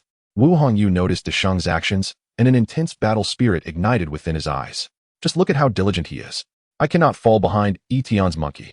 Thus, after merely 2 minutes of rest, the striped tiger re-entered the training ground under Wu Hongyu's direction. Mu Yin observed, it was not just Desheng. Several newcomers were equally inspired. Diligence can compensate for inadequacy. We must emulate Desheng, resting a few minutes less each time, accumulated over a day. This could yield several additional hours. We cannot squander such a valuable training opportunity. Charge forth. Mu Yin thought to himself, this group of fools. He could not be bothered to dissuade them and continued to diligently execute his guidance. The practical experience of the various Yusho was rapidly escalating at an astonishing pace, especially for the newcomers, whose progress was remarkably rapid. All of this was earned through hard work. Most absurdly, Desheng stood out, as the other Yusho would at least take a token rest of 3 to 4 minutes. Yet, Desheng, after each session of Mu Yan's instruction, would charge back into the fray. 2 hours later, a newcomer began to sense something was amiss. His Yusho, after several minutes of recovery, could not even stand. Anxiously, he approached Mu Yin. Brother Yin, what is wrong with my Yusho? Can you tell? Mu Yin snorted disdainfully. It has suffered severe exhaustion. It will require at least 3 hours of recovery to move again. The newcomer gasped, Brother Yin, is there any way to expedite recovery? Mu Yin replied, if you wish to avoid damaging your Yusho's foundation, you must patiently wait for it to recover. After saying this, he patted the newcomer's shoulder. A person must possess self-awareness. Consider this a lesson learned. The newcomer wore a regretful expression. Had he known, he would have adhered to Mu Yan's prescribed rest periods. Curse it. Others began to notice the troubling signs as well. The Yusho were on the brink of exhaustion. Each Yusho possessed different innate potentials. Some had robust physiques while others did not. Even the physically superior striped tiger required 2 hours to return to normalcy. Everyone calculated the costs and benefits. It was not worth it. Momentarily, they cast resentful glances at Desheng, the very monkey who had instigated this frenzy. Yet, to their astonishment, Desheng remained unperturbed, radiating a fierce battle spirit with no sign of fatigue. His stamina was remarkable. Wu Hongyu's lips twitched. Something felt off to Mu Yin. Had Desheng secretly taken performance enhancers? I have been observing him closely, but there is nothing amiss. Or does he possess a stamina recovery skill? On further reflection, even if he had such a skill, there must be limits. He understood that Desheng's training speed was outrageous, yet skills varied widely. Recovery skills were notoriously difficult to enhance, relying solely on time. Unless Desheng had mastered a top-tier stamina recovery skill, he could only last another half-hour on sheer willpower. Even veteran Yusho trainers, after numerous battles, could not escape fatigue. Thus, Desheng's vitality was particularly striking, seemingly bursting with energy. This monkey must be on something. I cannot comprehend it. It is clear he is a force to be reckoned with. How much longer can he endure? Perhaps just a few more minutes. Continuous combat cannot occur without consequence. I suspect he is already at his limit. Though it is not evident, I speculate the same. The other Yusho who disregarded Brother Yan's advice have collapsed. Why should that monkey be any different? Half an hour later, Desheng remained steadfast. The group was taken aback. Mu Yin noted that 3 hours had passed, and the previously exhausted Yusho had mostly recovered, rejoining the training. However, this time they strictly adhered to the 334 time allocation for their training. Desheng, however, was still in splendid form. To say this was inaccurate. Desheng was even in better condition than before. Under Mu Yan's continuous guidance, Desheng had progressed from being thoroughly beaten to now being able to engage in a battle without sustaining more than 3 hits. Desheng had not employed any skills, relying solely on technique and experience. The group fell silent. This is too much. Wu Hongyu was astounded. This creature is no mere monkey. What species is this? Mu Yan's expression mirrored shock. Even a skilled practitioner should be nearing their limit, right? Is he perfect? How can that be? As night fell, after a full day of combat, all Yusho had nearly reached their limits. The seasoned contenders had achieved the target of 200 battles, whereas the newcomers, having initially struggled to meet the 3-hour mark and having been led astray by Desheng, had none complete the target. The one with the most battles, Wu Hongyu, had only managed 170. Yet, there was one exceptional exception, Desheng. Chapter 89, Monkey Brother, please stop. Mu Yan, on the brink of collapse, noted that Desheng had already fought over 300 battles. This was not akin to a professional assessment where one could dispatch foes with a single blow. These were genuine battles. Desheng's progress was nothing short of terrifying. He had mastered the art of evasion entirely, even beginning to toy with his opponents. Most absurdly, he had grown somewhat arrogant, occasionally closing his eyes during fights. If the monsters in the secret realm possessed awareness, they would undoubtedly feel humiliated. 300 battles were not the limit, and the count continued to rise steadily. Mu Yan's lips twitched uncontrollably, nearly distorting. Wu Hongyu was wholly convinced. The others no longer referred to him as Desheng, but instead as Monkey Brother, a testament to their respect. Monkey Brother, please, just stop. Everyone experienced some degree of growth, yet for reasons unknown, they felt a lack of joy. After a long day of guidance, Mu Yan was equally fatigued and addressed the group. It is now rest time. Everyone should retire to their tents for sleep. I will awaken you all at 6 tomorrow to continue training. Is that understood? The group replied weakly, understood. Wu Hongyu pointed to Desheng, who was still battling. Brother Yan, should we call Monkey Brother back to sleep? Mu Yan rubbed his aching temples. Let him have his fun. With that, the group retreated to their assigned tents. Exhausted from the day, Mu Yan fell asleep immediately. In a half-dream state, he felt someone tugging at him. Was there an earthquake? Why was it shaking so vigorously? The tremors escalated, forcing Mu Yan to awaken, only to find it was Desheng. Desheng, is something the matter? Mu Yan asked, bleary-eyed. Desheng replied, Ayo? Why are you asleep? Aren't you guiding me anymore? Mu Yan glanced at his watch. It had only been 3 minutes since he had fallen asleep. Seeing Mu Yan's silence, Desheng let out a sigh and kindly said, Ayo, is it not possible? Then you should rest well. Mu Yan. He was scorned by a beast. The last time someone expressed self-doubt was at the hotel near the school. This humiliation was intolerable for him. With a leap, Mu Yan sprang to his feet. Desheng, let's go. Desheng looked perplexed. Mu Yan was indeed a curious individual. How was he suddenly back to normal? Nevertheless, if he could continue to aid in his development, that would be splendid. The two approached the edge of the lawn, and Desheng pointed at it, letting out a howl. I want to fight a couple of them. Can you assist me? Mu Yan raised an eyebrow. Oh, this little monkey has turned quite audacious. Let's indulge him. Thus, Mu Yan summoned the shadow. Following Desheng into the grassy expanse, the shadow stood aside, allowing Desheng to confront two enigmatic creatures alone. Mu Yan, skeptical, mused that no matter how superior one's stamina, one's mental fortitude would eventually wane. Could he truly be outmatched by a mere monkey? He, Mu Yan, would never concede defeat. If Yi Tian were present, he would surely pat Mu Yan's shoulder in sympathy. Was it a matter of constitution? Desheng's mental resilience was astonishing, often going days without rest. Competing against him was akin to courting disaster. Time passed, and morning arrived. Wu Hongyu was the first to rise. Reflecting on his failure to meet expectations the previous day, determined to rectify this, he left his tent at 5:30. To his astonishment, he found Desheng engaged in a 1-monkey versus 3-monster battle. What the? I slept for a night, and this happened? Yesterday, around 3 o'clock, Desheng had already managed to handle 2 monsters simultaneously, demanding an increase in difficulty once more. Mu Yan summoned another beast to accommodate Desheng's request, resulting in the present scene. Wu Hongyu slapped his face twice. Is it a lack of sleep causing me to see double? It must be. He chuckled. I'll wash my face and surely return to normal. With that thought, he retrieved the prepared water from the beast's space and vigorously washed his face. Upon looking again, it was still a monkey battling 3 monsters. Wu Hongyu. It's real. His mouth agape. He nearly dropped his jaw to the ground. Monkey Brother. You didn't fight all night, did you? Your progress is astonishing. How did this happen? Taking a few steps forward, he noticed Mu Yan standing numbly. Just as he intended to greet him, Wu Hongyu halted again. Mu Yan's complexion was pale, with dark circles under his eyes. It seemed that Yen Ge was also enduring quite a hardship. Mu Yan was on the verge of collapse. Did this monkey truly not experience fatigue? After an entire night, he remained in peak condition? Others might think Desheng merely resembled a stone monkey, but Mu Yan knew he was indeed just a stone monkey. Desheng's progress over a day and night left Mu Yan astounded.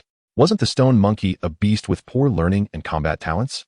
Setting aside Desheng's skills, His current displayed learning capability surpassed that of most rare beasts. Yi Tian was indeed remarkable for nurturing such an extraordinary beast.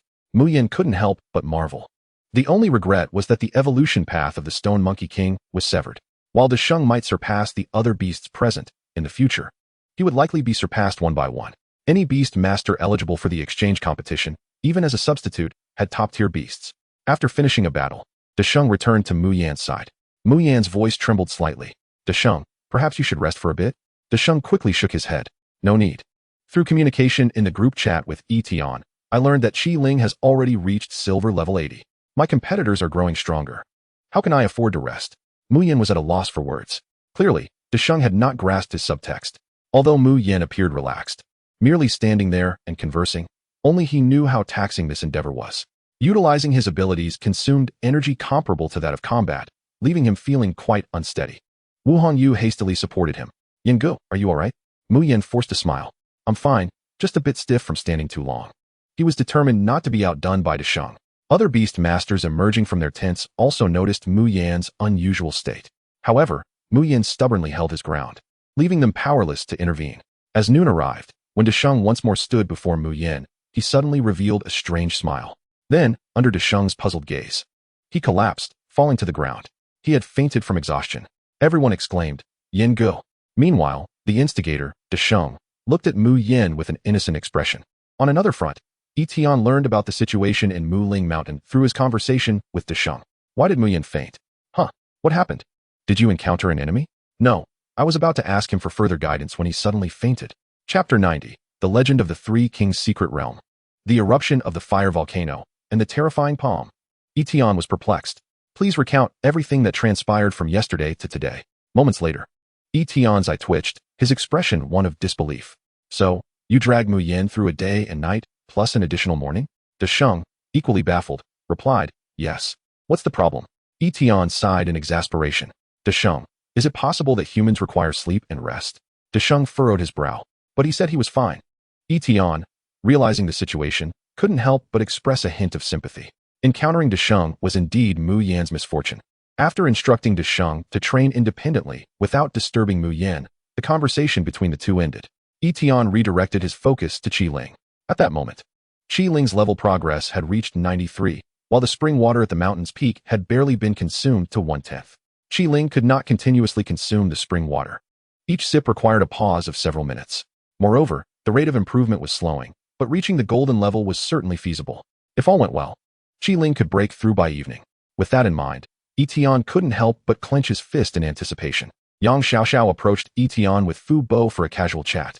After Fu Bo's apology yesterday, Yang Xiaoxiao had forgiven him. Yi Tian, have you heard of the legend of the Three Kings' Secret Realm? Legend? Yi Tian shook his head. I haven't heard of it. Through their interactions, Yi Tian had observed that this girl was indeed well informed. Yang Xiaoxiao explained, I once read in an ancient myth that the Three Kings' Secret Realm is, in fact, the burial site of three formidable beasts. It is called the Three Kings' Secret Realm not because the first three beast masters who discovered it all had the surname Wang, but because the three buried beasts were kings of their respective races. Do you think there is any truth to it? Hearing Yang Xiaoxiao speak so earnestly, Fu Bo scoffed. Xiaoxiao, you just said that you read it in a myth. It sounds entirely fabricated. Yang Xiaoxiao shot him a glare. There are gaps in history. Who knows if the myths we see now existed before the gaps? Modern beast civilization emerged 3,000 years ago. However, with the advancement of exploration technology, increasing evidence suggests that another beast civilization existed before the rise of modern beast civilization. Fu Bo shivered. That sounds creepy. So, are we currently frolicking atop their graves? Yi Tian, what do you think? Yang Xiaoxiao turned to Yi Tian. Yi Tian shook his head. I'm not sure. However, the tale recounted by Yang Xiaoxiao evoked the notion of the Wang Shou in Yi Tian's mind. He had long pondered why the highest known level for most was diamond, despite the existence of the Wang Shou above it. Was there something extraordinary about the Wang Shou? The trio continued their idle banter, with Yi Tian half-heartedly engaging. As his thoughts were predominantly occupied by Qi Ling's level progression had reached 95 and was steadily advancing. Suddenly, Qi Ling communicated with him telepathically, expressing an unsettling premonition. Yi Tian, perplexed, inquired about its source. Qi Ling replied, uncertain, yet instinctively feeling a rejection emanating from the Qi Hua mountain. Yi Tian contemplated for a moment, dismissing it as mere illusion. After a brief interval, Qi Ling conveyed another message. relaying that a voice had emerged from beneath the spring, urging it to cease consuming the spring water. Qi Ling, startled, spoke with a tremor in its voice. Yi Tian recognized the gravity of the situation, and recalling Yang Xiaoxiao's narrative, a chill ran down his spine. Was the mountain developing consciousness, or was there some other enigmatic force at play? Faced with this dilemma, he realized there were only two options: to heed the warning and depart, or to seize the opportunity. Having come this far, he was reluctant to forego such a fortuitous chance. The voice had merely cautioned Qi Ling, indicating that it was either incapable of taking action or that the conditions for intervention were exceedingly stringent, or perhaps it lacked the ability to drive them away altogether. In an instant, he made his decision. Qi Ling, attempt to accelerate your absorption. Simultaneously, he instructed it to remain vigilant, ready to flee at the first sign of danger. Qi Ling nodded, continuing its consumption. Just as Qi Ling siphoned another mouthful of spring water, the Qihua mountain suddenly trembled. The three individuals at the base felt the shockwave. Yi Tian remarked on the significance of the spring water to the mountain. As such a response was not to be taken lightly, he turned to his companions, urging them to command their beasts to descend the mountain. Concurrently, he directed Qi Ling to return and observe. The two from Huahua City were momentarily stunned. An earth-shattering roar erupted from the mountain as dozens of terrifying sounds echoed. The fire spirit spring at the 8th level surged skyward, converging into a colossal crimson hand at the summit. What the hell? Fu Bo exclaimed in horror, while Yang Xiaoxiao reflexively leaped back several steps in fright. The hand descended menacingly towards Qi Ling, which appeared diminutive in comparison, akin to a speck of dust. Should it be struck, annihilation was assured. With a thunderous crash, the hand collided with the mountain, sending debris flying and shattering the peak, with water gushing forth. Fortunately, Qi Ling had already prepared for a hasty retreat, spreading its fiery wings and soaring into the sky. Just as the hand was about to make contact, Qi Ling successfully escaped through the gap between the hand and the ground. The missed strike redirected the hand towards Qi Ling once more, crashing down with ferocity. The sound of air being torn apart created a terrifying sonic boom. As the hand struck the ground, the height of the Qihua mountain was reduced by at least 1/10. Qi Ling nimbly evaded the onslaught, its speed greatly enhanced by its fiery wings. Despite the hand's overwhelming power, its lack of agility prevented it from catching Qi Ling. With a final burst, Qi Ling breached the membrane surrounding the Qihua mountain. Returning to the external atmosphere, the hand pursued Qi Ling but halted just before contacting the membrane, retreating instead. Yi Tian exhaled in relief, reassured that the hand could not leave the confines of the Qihua mountain. At that moment, Yang Xiaoxiao and Fu Bo regained their composure and commanded their beasts to descend.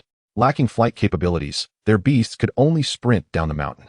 The distance was too great for direct retrieval into their beast space. Yang Xiaoxiao's beasts included a red hedgehog and a round, plump sphere, while Fu Bo's consisted of a fire-spitting mouse and a similarly rotund sphere. All four beasts were of the fire attribute. The two spheres rolled swiftly, but the fire-spitting mouse was the fastest, using its fiery limbs as a propulsion engine, while the hedgehog lagged behind due to its short legs.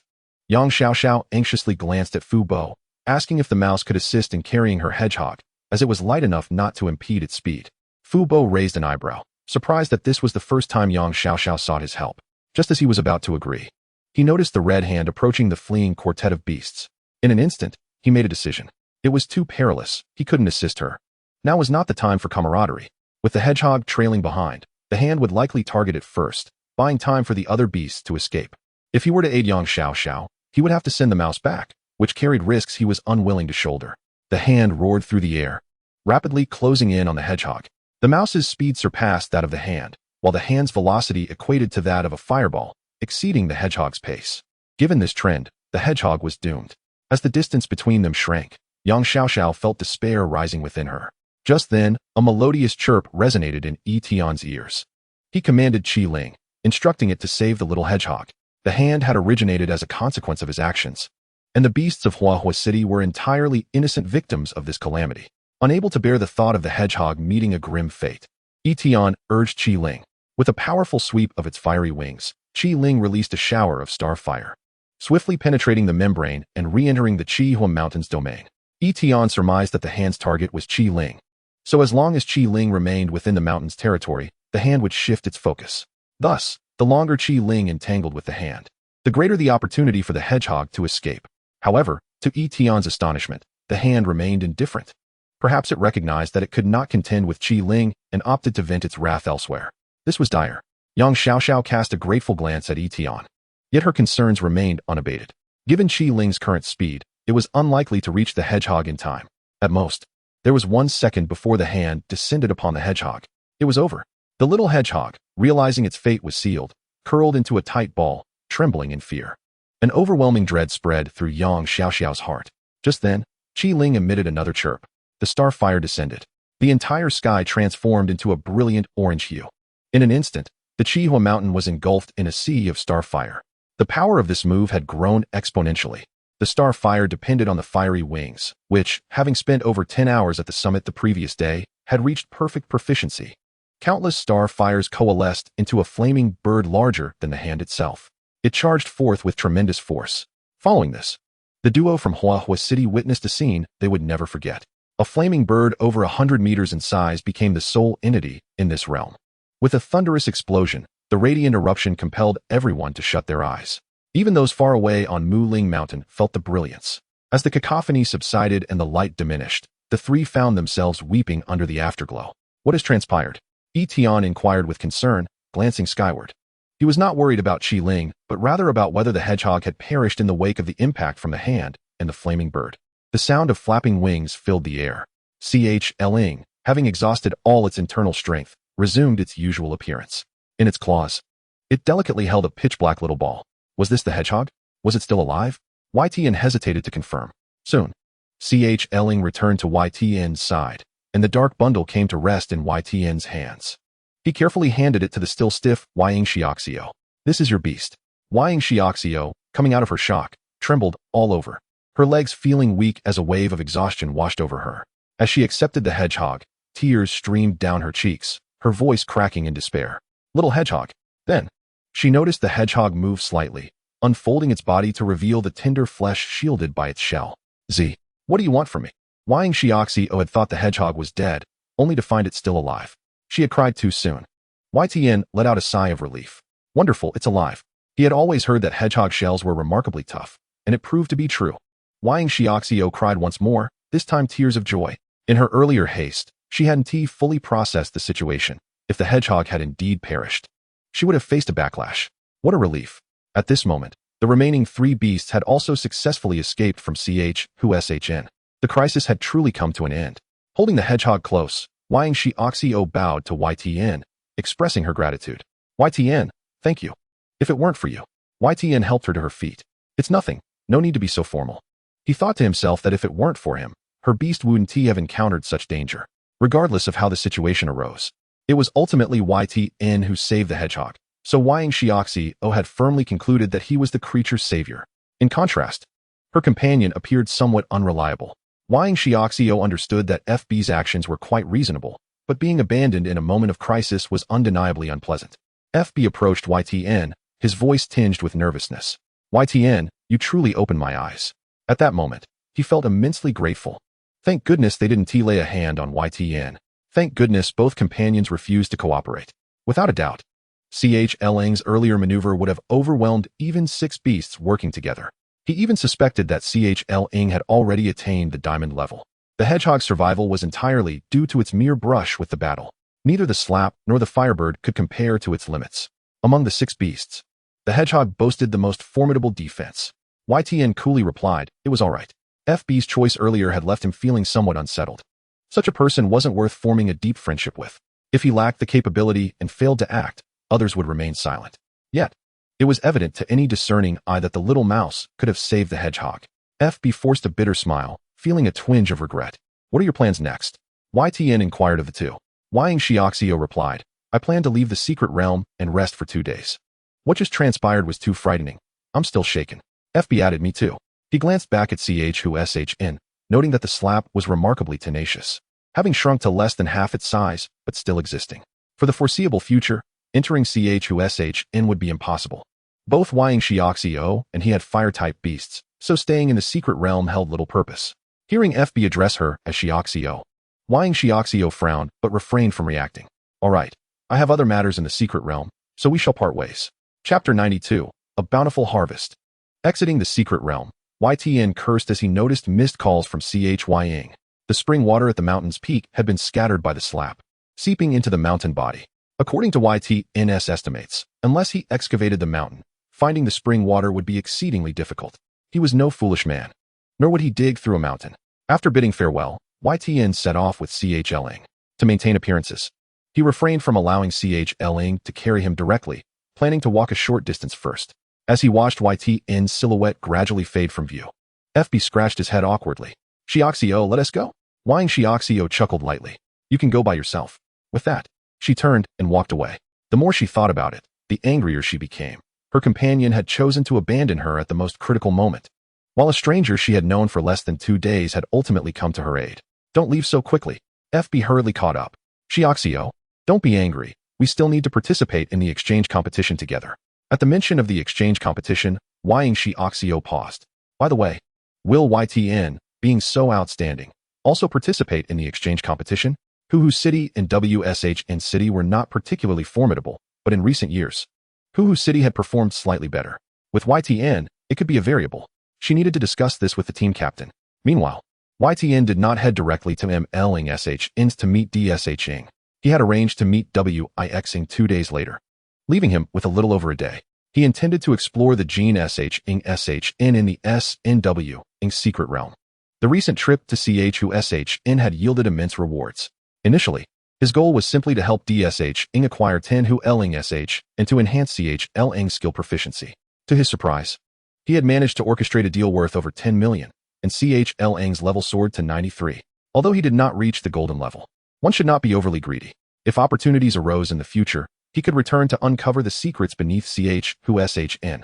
Both CHUSHN and MLing SHN possessed their own wonders, naturally sparking Yi Tian's curiosity about Gene SHing SHN.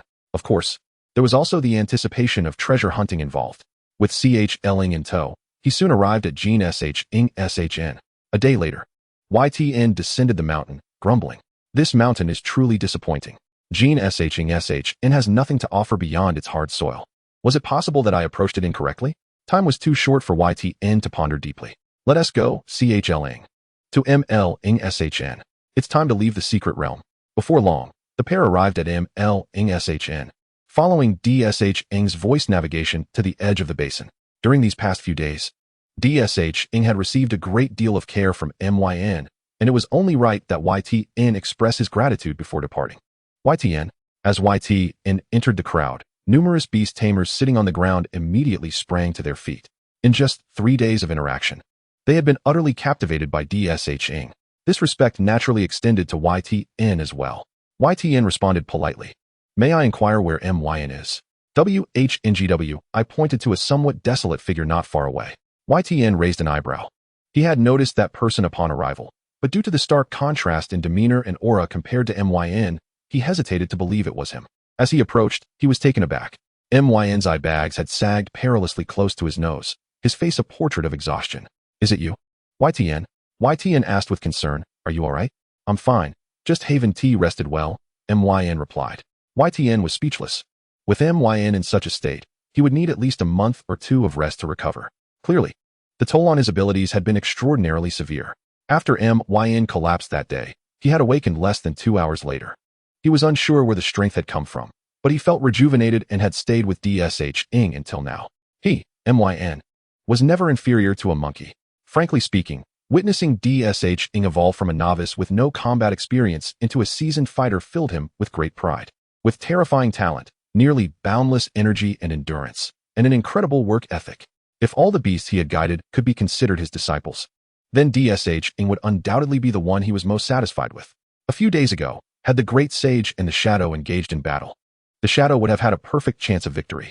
Now, however, the odds have shifted to a 9-to-1 advantage for the Great Sage, with the lone point attributed to some of his unrefined habits that he has yet to completely shed, which occasionally resurface. At this moment, the Great Sage had just concluded a fierce contest.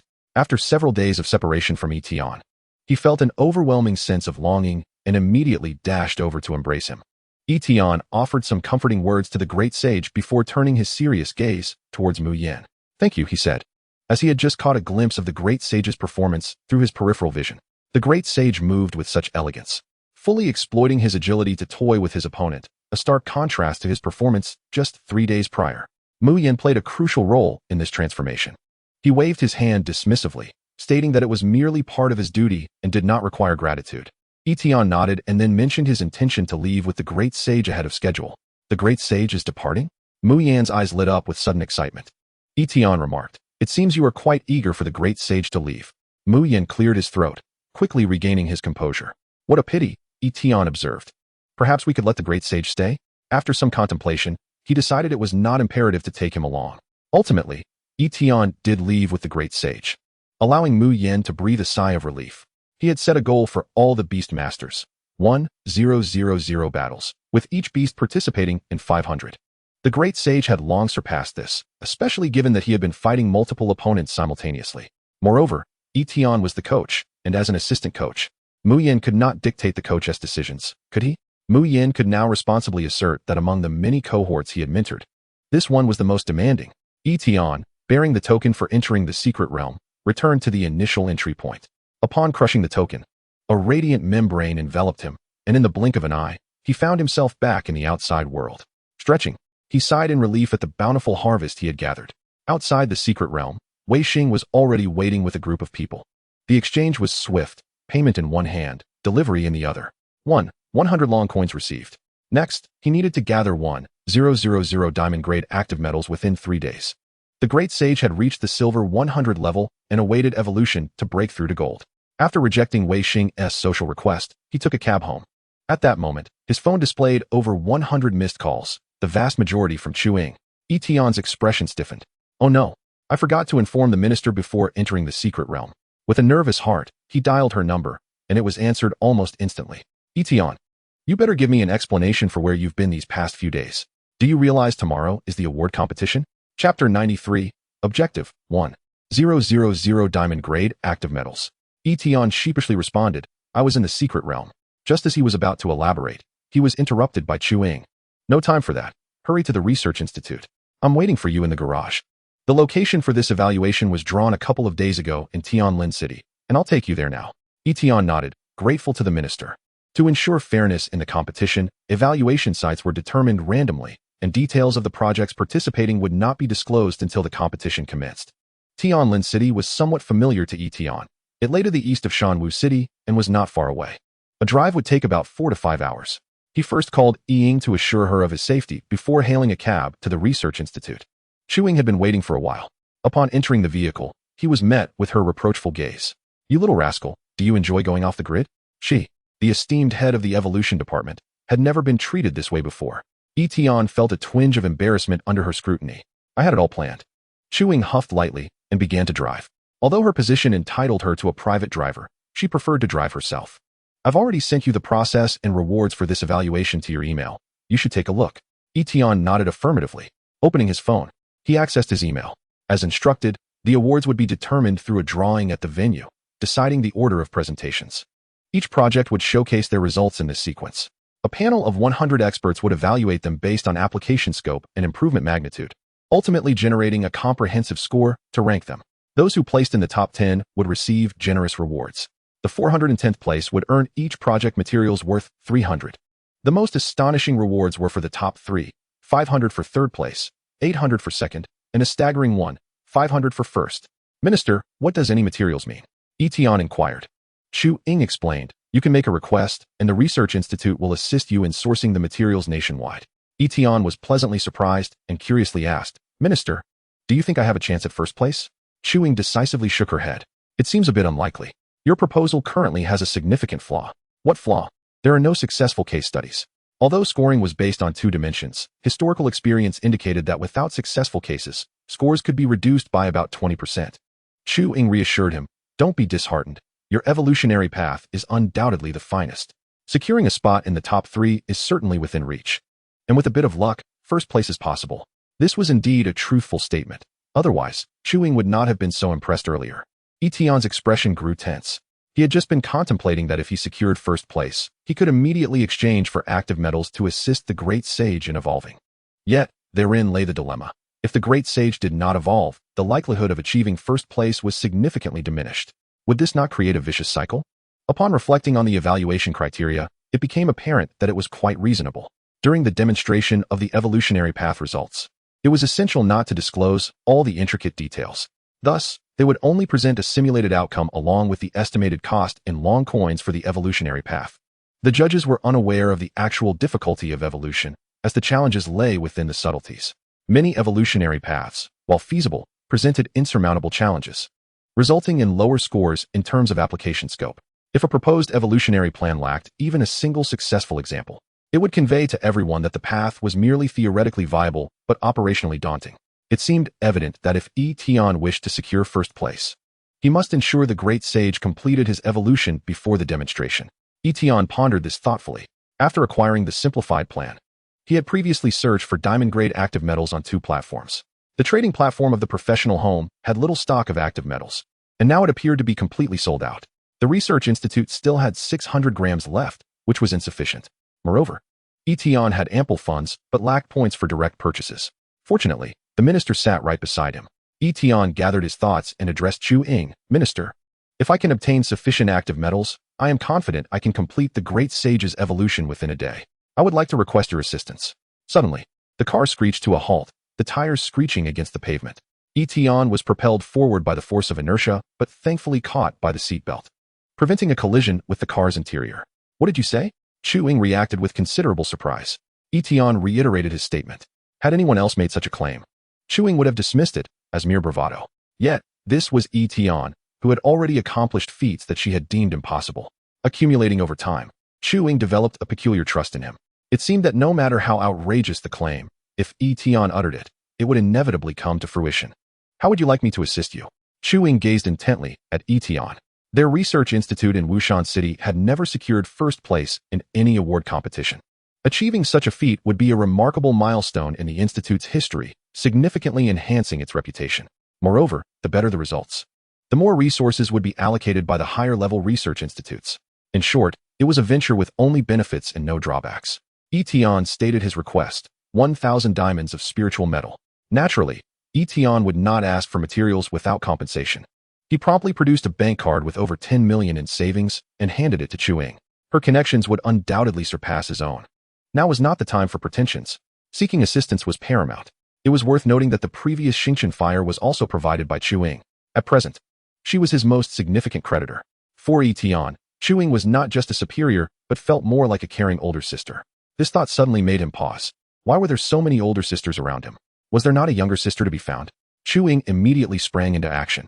First, she utilized her points to package the remaining 600 grams of spiritual metal from the institute, addressing it to the hotel in Tianling City where they would be staying that evening. She also called friends at research institutes in other cities to inquire, but unfortunately, they all reported a lack of availability. Someone had inexplicably begun a large-scale acquisition of spiritual metal. Chu Ying furrowed her brow. The only recourse was to consult friends from the business association. Yi Tian's eyes lit up. Indeed, she was a minister, with connections in the business association. They were on the right track. Soon, she dialed a number, and a somewhat weary voice of a middle-aged man answered. Minister Chu? President Song. Chapter 94, Transaction News. Becoming a shareholder of the Song Commerce Association. Yi Tian raised an eyebrow. He seemed to recognize Chu Ying's acquaintance in the business association. Wasn't this Uncle Song? Wushan City truly was small. Both Song Wei and Chu Ying were prominent figures, so it was only natural for them to know each other. Chu Ying succinctly conveyed her needs, promising to procure at market price, ensuring that Song Wei would not suffer any losses. However, Song Wei hesitated. Minister Chu, I'm afraid I may not have sufficient spiritual metal here. Chu Ying frowned. How much do you have? About 100 grams, I suppose. How could it be so little? Your Commerce Association should stock a considerable amount of spiritual metal. Song Wei explained. Minister Chu, let me level with you. Recently, there has been an unusual surge in the metal market, with someone aggressively acquiring supplies. Our association's sources have been impacted. In truth, I have over 500 diamonds of metal on hand, but I must ensure the normal operation of the association. 100 is already the absolute limit I can offer. For anyone else, I wouldn't sell even a single gram. The identity of the individual engaging in this mass acquisition remained a mystery, affecting not only other cities but also Wushan City. Fortunately, Yi Tian sought assistance early. Otherwise, the institute's scant inventory might have been completely depleted through various means. Just as Chu Ying was about to say something more, Yi Tian interjected. Uncle Song, it's me, Yi Tian. I asked the minister to help me find spiritual metal. Would you be interested in making a deal with me? I assure you, I won't let you incur any losses. Had Yi Tian known earlier that Song Wei possessed such a quantity of metal, he would have called himself. Song Wei's primary concern was profit. If Yi Tian could devise a way for him to earn more than he would lose, perhaps he would be willing to engage in a transaction. Little Tian? On the other end of the line, Song Wei momentarily paused. Why would Chu Ying help Yi Tian? When had Yi Tian established this connection with her? This young man was becoming increasingly remarkable. He chuckled lightly. I am indeed quite interested. What kind of transaction are you proposing? Yi Tian stated, a piece of information. A tip regarding materials that are bound to increase in value. Chu Ying was somewhat taken aback. How did Yi Tian come to know Song Wei? This young man certainly had an extensive network. Upon hearing Yi Tian's words, she suddenly realized something. So that was it. This might be an opportunity for Song Wei. Oh? Song Wei inquired, intrigued. Yi Tian proceeded to inform him about the upcoming award competition and mentioned his research on the evolution path of the Stone Monkey King, which could elevate the monkey's potential to diamond level. Silence enveloped the other end of the line. Song Wei, with a cigarette between his fingers, only reacted once the smoke burned his fingertips. Had he just heard a myth? Could the stone monkey genuinely continue to evolve? Evolve to diamond level? The more he contemplated, the brighter his eyes grew. If Yi Tian was not deceiving him, this information would undoubtedly create a sensation throughout the entire Long Kingdom. According to normal standards, students with poor talents contract beasts of similarly inferior potential. The stone monkey fell into that category. However, the existence of a higher evolutionary path for the stone monkey would offer these less fortunate children a glimmer of hope. The fear was not in the difficulty of the evolutionary path, but in the absence of hope. 10 years without evolution could stretch to 20, 30, or even 40 years. Even possessing a beast with diamond potential after 40 years would be an unimaginable blessing for the vast majority. It was easy to predict that the materials involved in this evolutionary path would skyrocket in price, experiencing a tremendous surge. Simultaneously, when the next cohort of students contracted their first beast, the contract rate for the stone monkey would undoubtedly increase significantly. Some beast tamers, who could have chosen beasts with better innate conditions, would also opt for the stone monkey. Uncle Song, what do you think? Are you interested? Yi Tian inquired once more. I am indeed interested. Haha, little Tian, you have truly given me a tremendous surprise. No matter how large Song Wei's commerce association was, it was confined to the scope of Shanzhou City and could not extend into other cities. However, the evolution materials pertained to a nationwide business. This presented Song Wei with the hope of elevating his association to a new level. I will proceed with this deal. Following this, Yi Tian compiled a list of materials related to the stone monkey's evolution and sent it to Song Wei. Song Wei also pledged to deliver the spiritual medal to Tianling City before the award competition commenced, ensuring it would reach Yi Tian's hands. Additionally, Song Wei promised to allocate 10 of the Song Commerce Association's shares to Yi Tian, allowing him to enjoy dividends indefinitely. After hanging up, Yi Tian let out a long sigh of relief. It's settled. Chu Ying wore a peculiar expression. Your influence is remarkable, even surpassing my capacity as a minister. Regardless, she had failed to accomplish what Yi Tian had successfully achieved. Yi Tian humbly downplayed his achievement. Chu Ying, however, was curious. Why don't you conduct this business yourself? In reality, Yi Tian had taken a loss in this transaction. He replied, each has their expertise. I am not adept at business. Moreover, Uncle Song has treated me well in the past, so consider it a way to repay him. Chu Ying nodded. Yi Tian was indeed a person who understood gratitude. Her judgment remained as astute as ever. The two continued their journey to Tianling City. Meanwhile, on the other end, Song Wei promptly sprung into action after hanging up.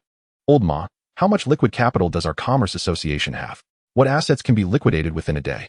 Please compile the results within half an hour. After arranging the tasks for Ma Bang, Song Wei himself remained busy.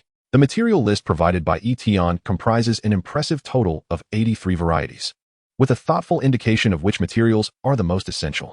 Given the limited time available to Song Wei, he realized that the task at hand was immense and beyond his capacity to manage entirely. If he could secure even one of the primary materials, it would be considered a success. Shortly, he set his sights on a specific target, Mo Tai Shur. Mo Tai Shur is a type of stone that is both hard and brittle. Due to its limited applications, its production is quite scarce. Naturally, Song Wei was not interested in merely acquiring a simple stone. He sought to obtain a mining operation. How many opportunities like this does one have in a lifetime? This time, he was determined to take a significant gamble. By the time Yi Tian and Chu Ying arrived in Tianlin City, the Song Corporation had already issued an announcement regarding the change in equity. Yi Tian received the news that, from that moment on, he was a shareholder of the Song Corporation. Chu Ying congratulated him, stating that she would henceforth refer to him as Boss Yi. Yi Tian was speechless, urging her not to jest. He found Chu Ying to be quite amiable and without pretense. She chuckled softly. observing Song Wei's audacity in binding him to the Song Corporation through shares. The information was indeed precious, yet she felt that he himself was the most valuable asset. Chapter 95. Cheng Xiao, when Yi Tian meets Yi Tian. The two first proceeded to the venue of the upcoming grand competition to register. After confirming their information, they returned to the hotel that had been arranged for them, of course, in separate rooms. Chu waved her hand, suggesting that he should rest and prepare for the competition the following day. She promised to send him a message before dinner to introduce him to some people. Yi Tian obediently nodded in agreement. With a swift motion, he closed the hotel room door and flopped onto the soft bed. After several days in the secret realm, he had been sleeping in a tent and had not rested well. He fell into a deep slumber. Meanwhile, Muyin also succumbed to sleep shortly after Yi Tian left. Not long after, he fainted. Concerned for Muyan's well-being, the others decided to have Wu Hongyu take him out of the secret realm. He was now lying in a hospital bed, while Wu Hongyu returned to the secret realm for trials. Although Muyin had fainted, he was still required to complete the 1,000 battles he had set as a standard. Beside the bed, Wang Lin furrowed his brow, inquiring about Muyan's condition from the doctor. The doctor replied that he was fine, merely exhausted, and would recover with 2 to 3 days of rest. Wang Lin felt relieved. There were only 2 formidable competitors in Wushan City, including Muyin. At such a critical moment, if anything happened to Muyin, it would be akin to losing half of their territory. Just as Wang Lin sighed in relief, a faint voice interrupted. Muyin had awakened. He hurried to Muyan's side, expressing concern. Xiaoyan, I heard from Wu Hongyu that you fainted due to staying up too late. Why do you not take better care of yourself? Upon hearing the phrase staying up late, a flicker of pain crossed Muyan's face, as if recalling unpleasant memories. After expressing his concern for Muyin for a while, Wang Lin finally asked the question that had been on his mind. Xiaoyan, what do you think of Yi Tian? He isn't deceiving you, is he? Once he grows, he will undoubtedly become a strong pillar of the team. I instructed you to give him special attention. Haha. You must have had a tough time these past few days. Muyin thought to himself, I truly have a lot to say, but I do not know where to begin.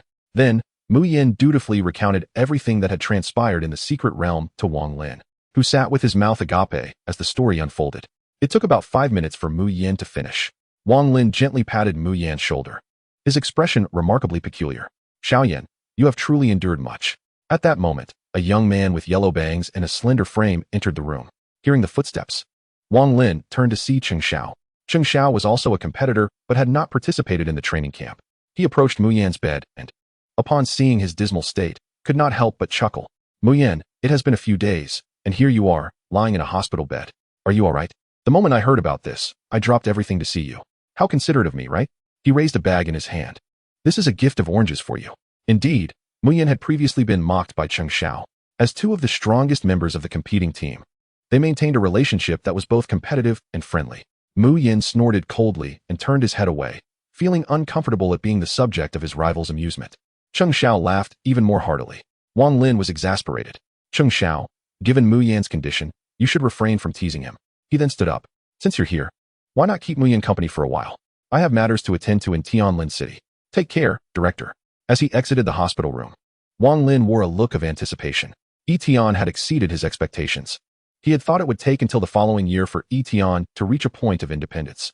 He was astonished to find that Muyin had already acknowledged Yi Tian as his equal in strength. Cheng Xiao, Muyin, and Yi Tian were undoubtedly the strongest competitors from Wushan City in the past decade. Upon leaving the hospital, Wang Lin hastened towards Tianlin City, where he would also participate in the award ceremony as an audience member. As the head of the professional association, it was also his duty to stay informed about new paths for beast evolution. Yi Tian's nap extended from noon until evening. When he awoke, it was nearly 6 o'clock. Habitually, he picked up his phone and discovered a message from Chu sent half an hour prior, reminding him of dinner at 6 o'clock at Tianlin Grand Hotel. Realizing he had only 15 minutes to reach the restaurant, he exclaimed in dismay at his tardiness. Yi Tian quickly rose, preparing to leave. At Tianlin Grand Hotel, in room 1, several prominent figures from Wushan City had gathered. Su Chonglin and Zhang Sheng from the Research Institute were present, along with Zhang Qixing and his entourage. According to custom, if Su Chonglin attended, Zhang Sheng need not. But he had come to cheer for his nephew. In addition to the researchers, Wang Lin was also in attendance. As dinner time approached, and one seat remained unfilled, Chu furrowed her brow, wondering about Yi Tian's whereabouts. Is he missing again? She quickly called, receiving the response that he was on his way. At least he is still coming. After hanging up, Wang Lin could not help but ask, Minister Chu, who is the missing guest? Chu replied, He is a genius we recently recruited at our research institute, named Yi Tian. Oh right, he was the one who discovered the optimal ratio for Demeng. Upon hearing the name, Zhang Sheng's expression twitched involuntarily, while Zhang Qixing's eyes lit up. What? Yi Tian is coming too? That's splendid. Although the award ceremony would be broadcast live, he was eager to witness Yi Tian's reaction to his own remarkable performance. Wang Lin responded, "Oh, is that him? I see." Zhang Sheng scoffed, "So we are waiting for a junior?" A good talent does not guarantee good character. His repeated rejections of Yi Tian had left him somewhat vexed. However, it was also because Yi Tian was absent that he felt emboldened to express such sentiments. Wang Lin chuckled, unfazed. Haha, geniuses are often proud. Speaking of which, we also have a beast master named Yi Tian in our professional association. He will represent Wushan City in the upcoming inter-city exchange competition. What a coincidence. Su Changlin remarked with a smile. Wang Lin added, "What a pity. I should bring our Yi Tian along to broaden his horizons." It would be quite a tale if Yi Tian meets Yi Tian. Everyone laughed heartily, the atmosphere filled with joy. None of them considered that the two Yi Tians were, in fact, the same individual. It seemed implausible. Achieving success in a single field typically demands the majority of one's energy. Few individuals in the world possess such vibrant energy, blooming across multiple domains. Even if there are some, they are certainly not of tender years. Yet, Yi Tian is merely 18. After a few more minutes of conversation, a knock resounded from outside the door, followed by a familiar voice. "I apologize for my tardiness." Chapter 96. Are there two Yi Tians? Zhang Qixing raised his glass in salute. The newcomer was none other than Yi Tian. All eyes turned towards the source of the sound. Chu Ying waved her hand, saying, "Come, Xiao Tian, take a seat here." She arranged for Yi Tian to sit beside her. Yi Tian felt a twinge of regret, despite his haste. He had still arrived a few minutes late and was the only one unaccounted for. Just then, he heard someone calling his name. "Yi Tian, what are you doing here?" It was Wang Lin, who appeared quite taken aback. "Oh, Director, you are here too," Yi Tian replied. Realizing that the relationship between the Research Institute and the Professional Beast Tamers Association was closer than he had initially thought, Chu Ying cast a puzzled glance at the two. "Do you know each other?" Yi Tian not only knew Song Wei, but was also acquainted with Wang Lin. Was this lad truly just an 18-year-old high school student? An absurd thought crossed Wang Lin's mind, yet he hesitated to confirm it. With a twitch of his lips, he said, "Minister Chu, the genius of the professional association I mentioned is him. And the genius from your research institute is?" Chu Ying's jaw dropped slightly as she pointed at Yi Tian. "It's also him," Wang Lin exclaimed, and everyone gasped in astonishment. Had they come for a meal only to hear such exhilarating news? Both Wang Lin and Chu Ying sprang to their feet simultaneously, exchanging incredulous glances. How could anyone at 18 years of age simultaneously be a researcher and a professional beast tamer? Was his energy boundless? If Yi Tian suddenly had a twin brother, it would seem more plausible. The previously lively atmosphere turned stiff as Yi Tian entered. Zhang Qixing stared at Yi Tian as if he had seen a ghost. "Truly, my greatest rival," he muttered. Chu Ying inquired, "Yi Tian, what you mentioned about participating in the professional assessment, was that true?" Yi Tian sighed, "Indeed. I have always spoken the truth." Wang Lin then asked, "When did you become a researcher, and why didn't you mention it to me?" Yi Tian felt even more at a loss. "But you never asked." He replied nonchalantly, "Before the professional examination, I joined the research institute to assist the Sheng in evolving." His tone was so relaxed, as if it were a trivial matter. Silence enveloped the room. Su Changlin shot a fierce glare at Zhang Sheng, as if to say, "Look at the trouble you've caused." Zhang Sheng appeared innocent, utterly speechless. Every time Yi Tian shined, he seemed to suffer unwarranted calamities. "What a prodigy," one elder summarized. As Yi Tian settled into his seat, the atmosphere began to ease. The clinking of glasses commenced, yet Yi Tian did not enjoy the meal much. He merely wished to eat quietly, yet others consistently diverted the conversation towards him. In the private room, there were two tables. Zhang Sheng and Zhang Qixing sat at one, where Zhang Sheng gently patted Zhang Qixing's shoulder and whispered, "Qixing, go toast everyone present." Aside from the folks from the Research Institute and Wang Lin, there were several prominent figures from Wushan City. Zhang Sheng wanted his nephew to at least become somewhat familiar in their eyes. Zhang Qixing nodded, skillfully wielding the wine vessel and small cups as he began to toast one by one. He glanced at Yi Tian, who was engrossed in his meal, thinking, "Humph. Utterly lacking in awareness. This is clearly an opportunity to network. What a shame to waste it." If their competition were turn-based, Yi Tian, as a professional beast tamer, would score a 10, while Yi Tian, a genius in breeding, would score 20. Zhang Qixing, a genius in evolution, would score 21. In terms of social acumen, he far surpassed Yi Tian, scoring 22. For the time being, they were evenly matched. After toasting everyone at his table, he moved to the other side. President Su. I am Zhang Qixing, just call me Xiao Zhang. Zhang Qixing's first target was a businessman named Su Yun, known for having a company among the top 10 in Wushan City. As he prepared to say more to deepen the impression, Su Yun waved his hand. Xiao Zhang, please hold on a moment. Su Yun poured himself a drink, stood up, and approached Yi Tian. A toast to you, young talent. I am a few years your senior. You can call me Su Gu. Let us share a drink. I'll finish mine. You may drink as you wish. Zhang Qixing felt his fists clenched tightly. Look at me. I am also a young talent. After finishing their drinks, Su Yun returned to his seat and shared a drink with Zhang Qixing, who could only smile apologetically, as if he were completely unaffected by Su Yun's previous dismissal. Networking? Yi Tian was no fool. He understood the need for emotional intelligence. However, he recognized that the essence of networking was the exchange of benefits. If one is strong, connections will naturally come. If weak, even if one becomes subservient, they will still be looked down upon. It was better to eat and drink than to ponder how to manage relationships. He would rather think about how to help Desheng grow stronger. After completing his round of toasts, Zhang Qixing approached Yi Tian. Let us share a drink too. I truly appreciate you coming all this way to watch my match. Yi Tian paused his chewing. Actually, I came to compete as well. Zhang Qixing's eyes widened in disbelief. Surely this must be a jest? He inquired. Have you discovered an evolution path as well? Yi Tian replied. Yes, I was fortunate. What about beast taming? Zhang Qixing pressed on, realizing there was no need for concealment before the upcoming evaluation. He candidly stated, I previously mentioned that I joined the research institute to help my Desheng advance. Zhang Qixing's eyes bulged with astonishment. Are you saying the evolution path of the stone monkey? Yi Tian nodded affirmatively. Zhang Qixing was even more bewildered. The stone monkey was long confirmed to have no evolutionary potential. This is something that countless predecessors have failed to find over hundreds or even thousands of years. You, of all people, discovered it? Moreover, Yi Tian had only been at the research institute for a few days. Even from the day he passed the assessment until now, it had been less than a month. In this brief time, he had even identified the optimal combination for a skill. Zhang Qixing could not believe it. Yi Tian, have you had too much to drink and begun to spout nonsense? Or perhaps I am the one who drank too much and misheard. Yi Tian rolled his eyes. I haven't had any alcohol. Even when others toast me, I only drink tea. Their conversation was not discreet. Everyone else overheard it as well. Once again, the room fell silent. What? Yi Tian is also participating in the evaluation, and the evolution path he uncovered is for the stone monkey? Several individuals could not suppress their curiosity and inquired about the details from Yi Tian. Chapter 97. Desheng begins evolution.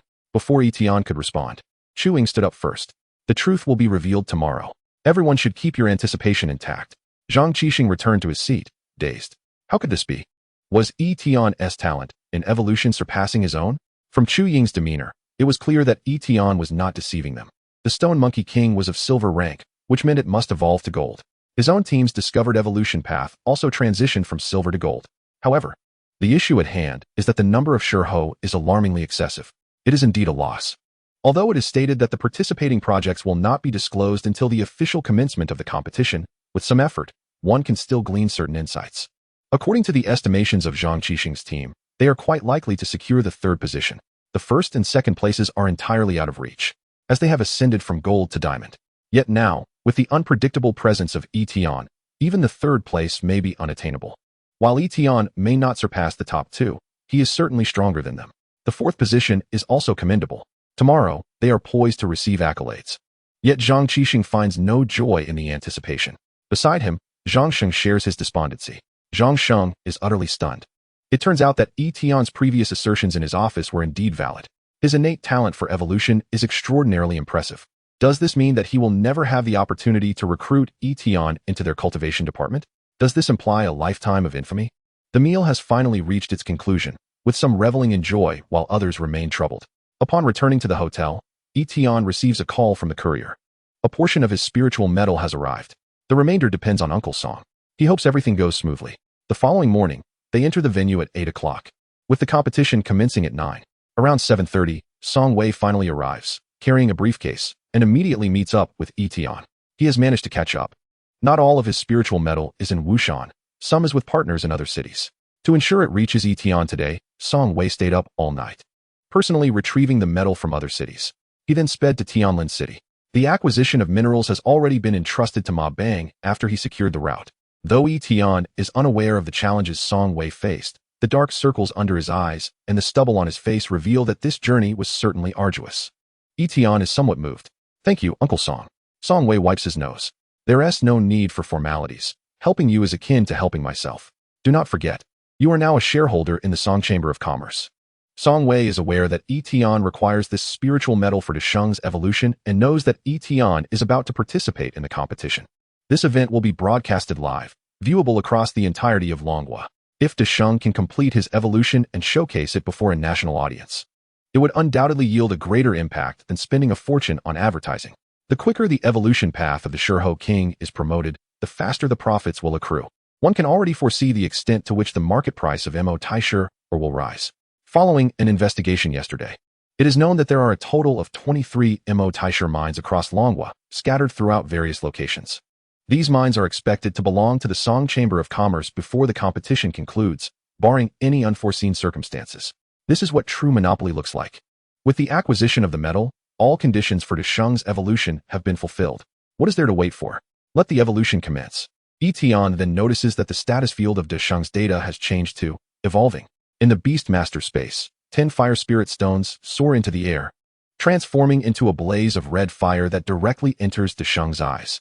Simultaneously, the 1,000 pieces of spiritual metal morph into golden points of light, coalescing into a massive rod that also enters Desheng's body. The evolution has begun. Yi Tian cannot help but feel a surge of excitement. He has invested considerable effort into this evolution, and the moment of reaping the rewards is finally upon him. He wonders how long this evolution will take, and if it can coincide with the demonstration. Song Wei appears anxious.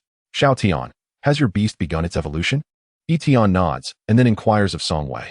Uncle Song, do you know how long it typically takes to evolve from silver potential to diamond potential? Song Wei ponders for a moment. Transitioning from silver to gold usually takes about 20 minutes, and from gold to diamond, approximately an hour. However, I am uncertain about the duration from silver to diamond. It could be the sum of the two, or perhaps more or less. Yi Tian nods. This information is practically equivalent to saying nothing.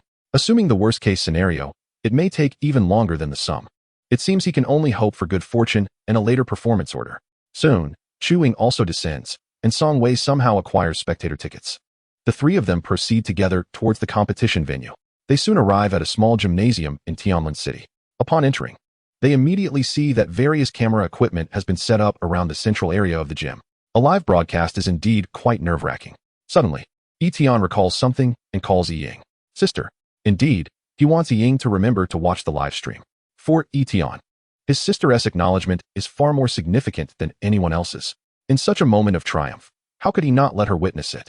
Upon hearing Yi Tian's words, Yi Ying is momentarily taken aback. She only knew that her brother had business in Tianlin City, never imagining it would be of such magnitude. After the initial shock, she is filled with astonishment. If they had other relatives or a family group, Yi Ying would undoubtedly rally the entire clan to cheer for Yi Tian. Chuing pats Yi Tian on the shoulder. Do not be anxious. Do your best and leave the rest to fate. If Desheng truly cannot make it in time, then there is nothing to be done. Yi Tian replies, Minister, please do not utter such ominous words.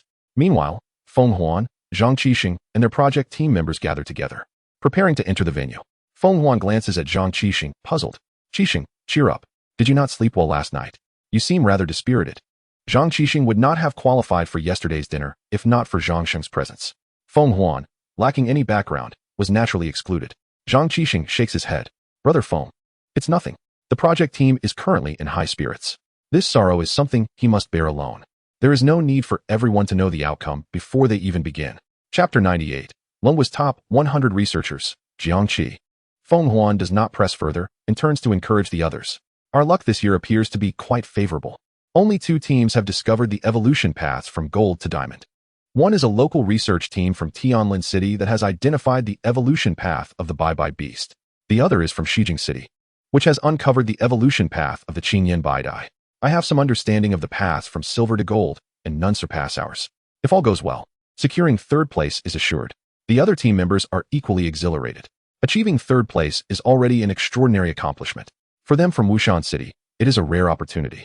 And being part of Feng Huan's team is indeed an honor. Zhang Qixing raises his hand, hesitating to speak. Never mind. One team member curiously asks. The Bai Beast and the Qingyan Baidai. I recall that these 2 types of beasts already had established evolution paths, did they not? Feng Huan chuckles. Who says an evolution path can only exist in one form? The team members nod in agreement and further inquire. Brother Feng, Which team do you think will secure first place? Feng Huan responds, I estimate that Seqing City will take first, as their team leader is a genius doctoral graduate from Longhua's premier Beastmaster Academy.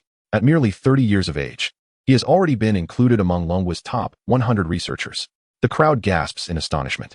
As researchers, they profoundly understand the significance of the top 100 researchers in Longhua.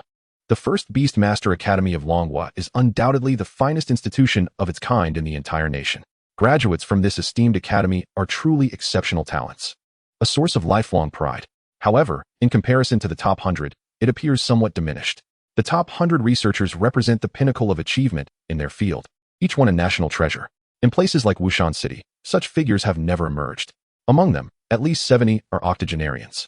The accomplishments of the top 100 are a testament to their lifelong contributions. To be included in this elite group by the age of 30 can only be described as extraordinary. In this competition, we find ourselves ranked behind the top 100, clearly inferior, yet somehow, the prospect brings us joy. Feng Huan remarked that competing alongside the team he leads, even in defeat, is an honor. As the clock approached 9, all participating teams had gathered. Teams composed of experts from various cities had taken their positions, eagerly awaiting the commencement of the competition. Over 300 teams were present for the evaluation, filling the auditorium to capacity. Feng Huan's team was seated to the right of Yi Tian. Upon spotting Yi Tian, he was taken aback. The audience seating surrounded the auditorium. Only contestants could sit at the front. If Yi Tian was sitting there, did it imply he was also a contestant? This young lad always managed to surprise with his actions. However, Feng Huan had no intention of conversing with Yi Tian. Even if he had managed to discover a pathway, there was no way he could surpass them in such a short span of time. He was merely a non-threatening individual. Perhaps Yi Tian's future accomplishments would eclipse his own, but today, Feng Huan was resolute in his confidence. While Feng Huan refrained from approaching, Zhang Qixing made his way over. It seemed he had come to a realization, no longer viewing Yi Tian as a rival. If an unattainable goal was beyond reach, then one must set a new target. Yi Tian. Zhang Qixing forced a smile. Yi Tian nodded in acknowledgement. Zhang Qixing sought to establish a conversation. This is your first time participating in the evaluation, and your time at the Research Institute has been brief. You must have limited knowledge of the institutes in other cities. Would you like me to introduce you? He aimed to foster a good relationship with Yi Tian. Feng Huan felt a twinge of discontent at Zhang Qixing's actions, but due to his long-standing association with Zhang Sheng, he had grown accustomed to refraining from judgment. With nothing else to occupy his time, Yi Tian replied, Sure, I would appreciate that.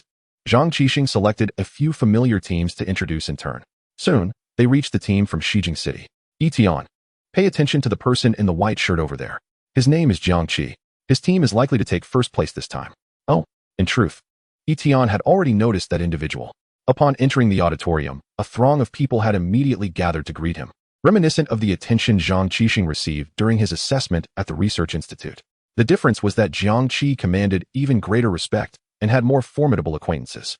Many researchers appearing to be in their 40s or 50s displayed a submissive demeanor in Jiang Qi's presence. Yi Tian had surmised that this individual was either exceptionally talented or possessed an enormously impressive background. Subsequently, Zhang Qixing provided a detailed account of Jiang Qi's life. Yi Tian's assessment was that he had been cheating since childhood. This individual was the epitome of the ideal child, consistently excelling in every aspect of his development, achieving remarkable success in academics, ethics, physical fitness, arts, and labor. The Qingyan white butterfly? Yi Tian recalled this beast. It was among the most elite of rare beasts, having already reached the diamond level. To his surprise, Jiang Qi had managed to discover a second pathway. The difficulty of unearthing a second pathway surpasses that of the first, leading me to speculate that the judges would award him even higher scores as a result. Zhang Qixing continued, and Yi Tian responded nonchalantly, That's impressive. Zhang Qixing, curious, inquired, By the way, Yi Tian, has your beast evolved? May I see what the Shurho looks like after its evolution? The previous night, he had been unable to sleep, his curiosity gnawing at him. As a researcher, he was inherently filled with a thirst for knowledge and curiosity. He genuinely wished to know what form the seemingly weak Shurho could evolve into. Yi Tian shook his head. Not yet. At that moment, the entirety of the great sage's form was enveloped in a golden radiance, obscuring what was transpiring within. However, through the perspective of Qi Ling, it was said that it could sense a terrifying energy fluctuation brewing within the great sage. Zhang Qixing expressed some regret. Is that so? Suddenly, he realized a blind spot and pressed further. Are there any successful cases of other Shurho evolving? None. Zhang Qixing's eyes widened. It appeared that his team still had a chance. Normally, Teams daring enough to participate in the evaluation competition would certainly have successful cases to draw from. Everyone understood that without such precedents, they would be penalized with lower scores. This was a well-acknowledged common knowledge. He had never considered that Yi Tian had no successful cases at all. It seemed he might be the only one in attendance without such a record.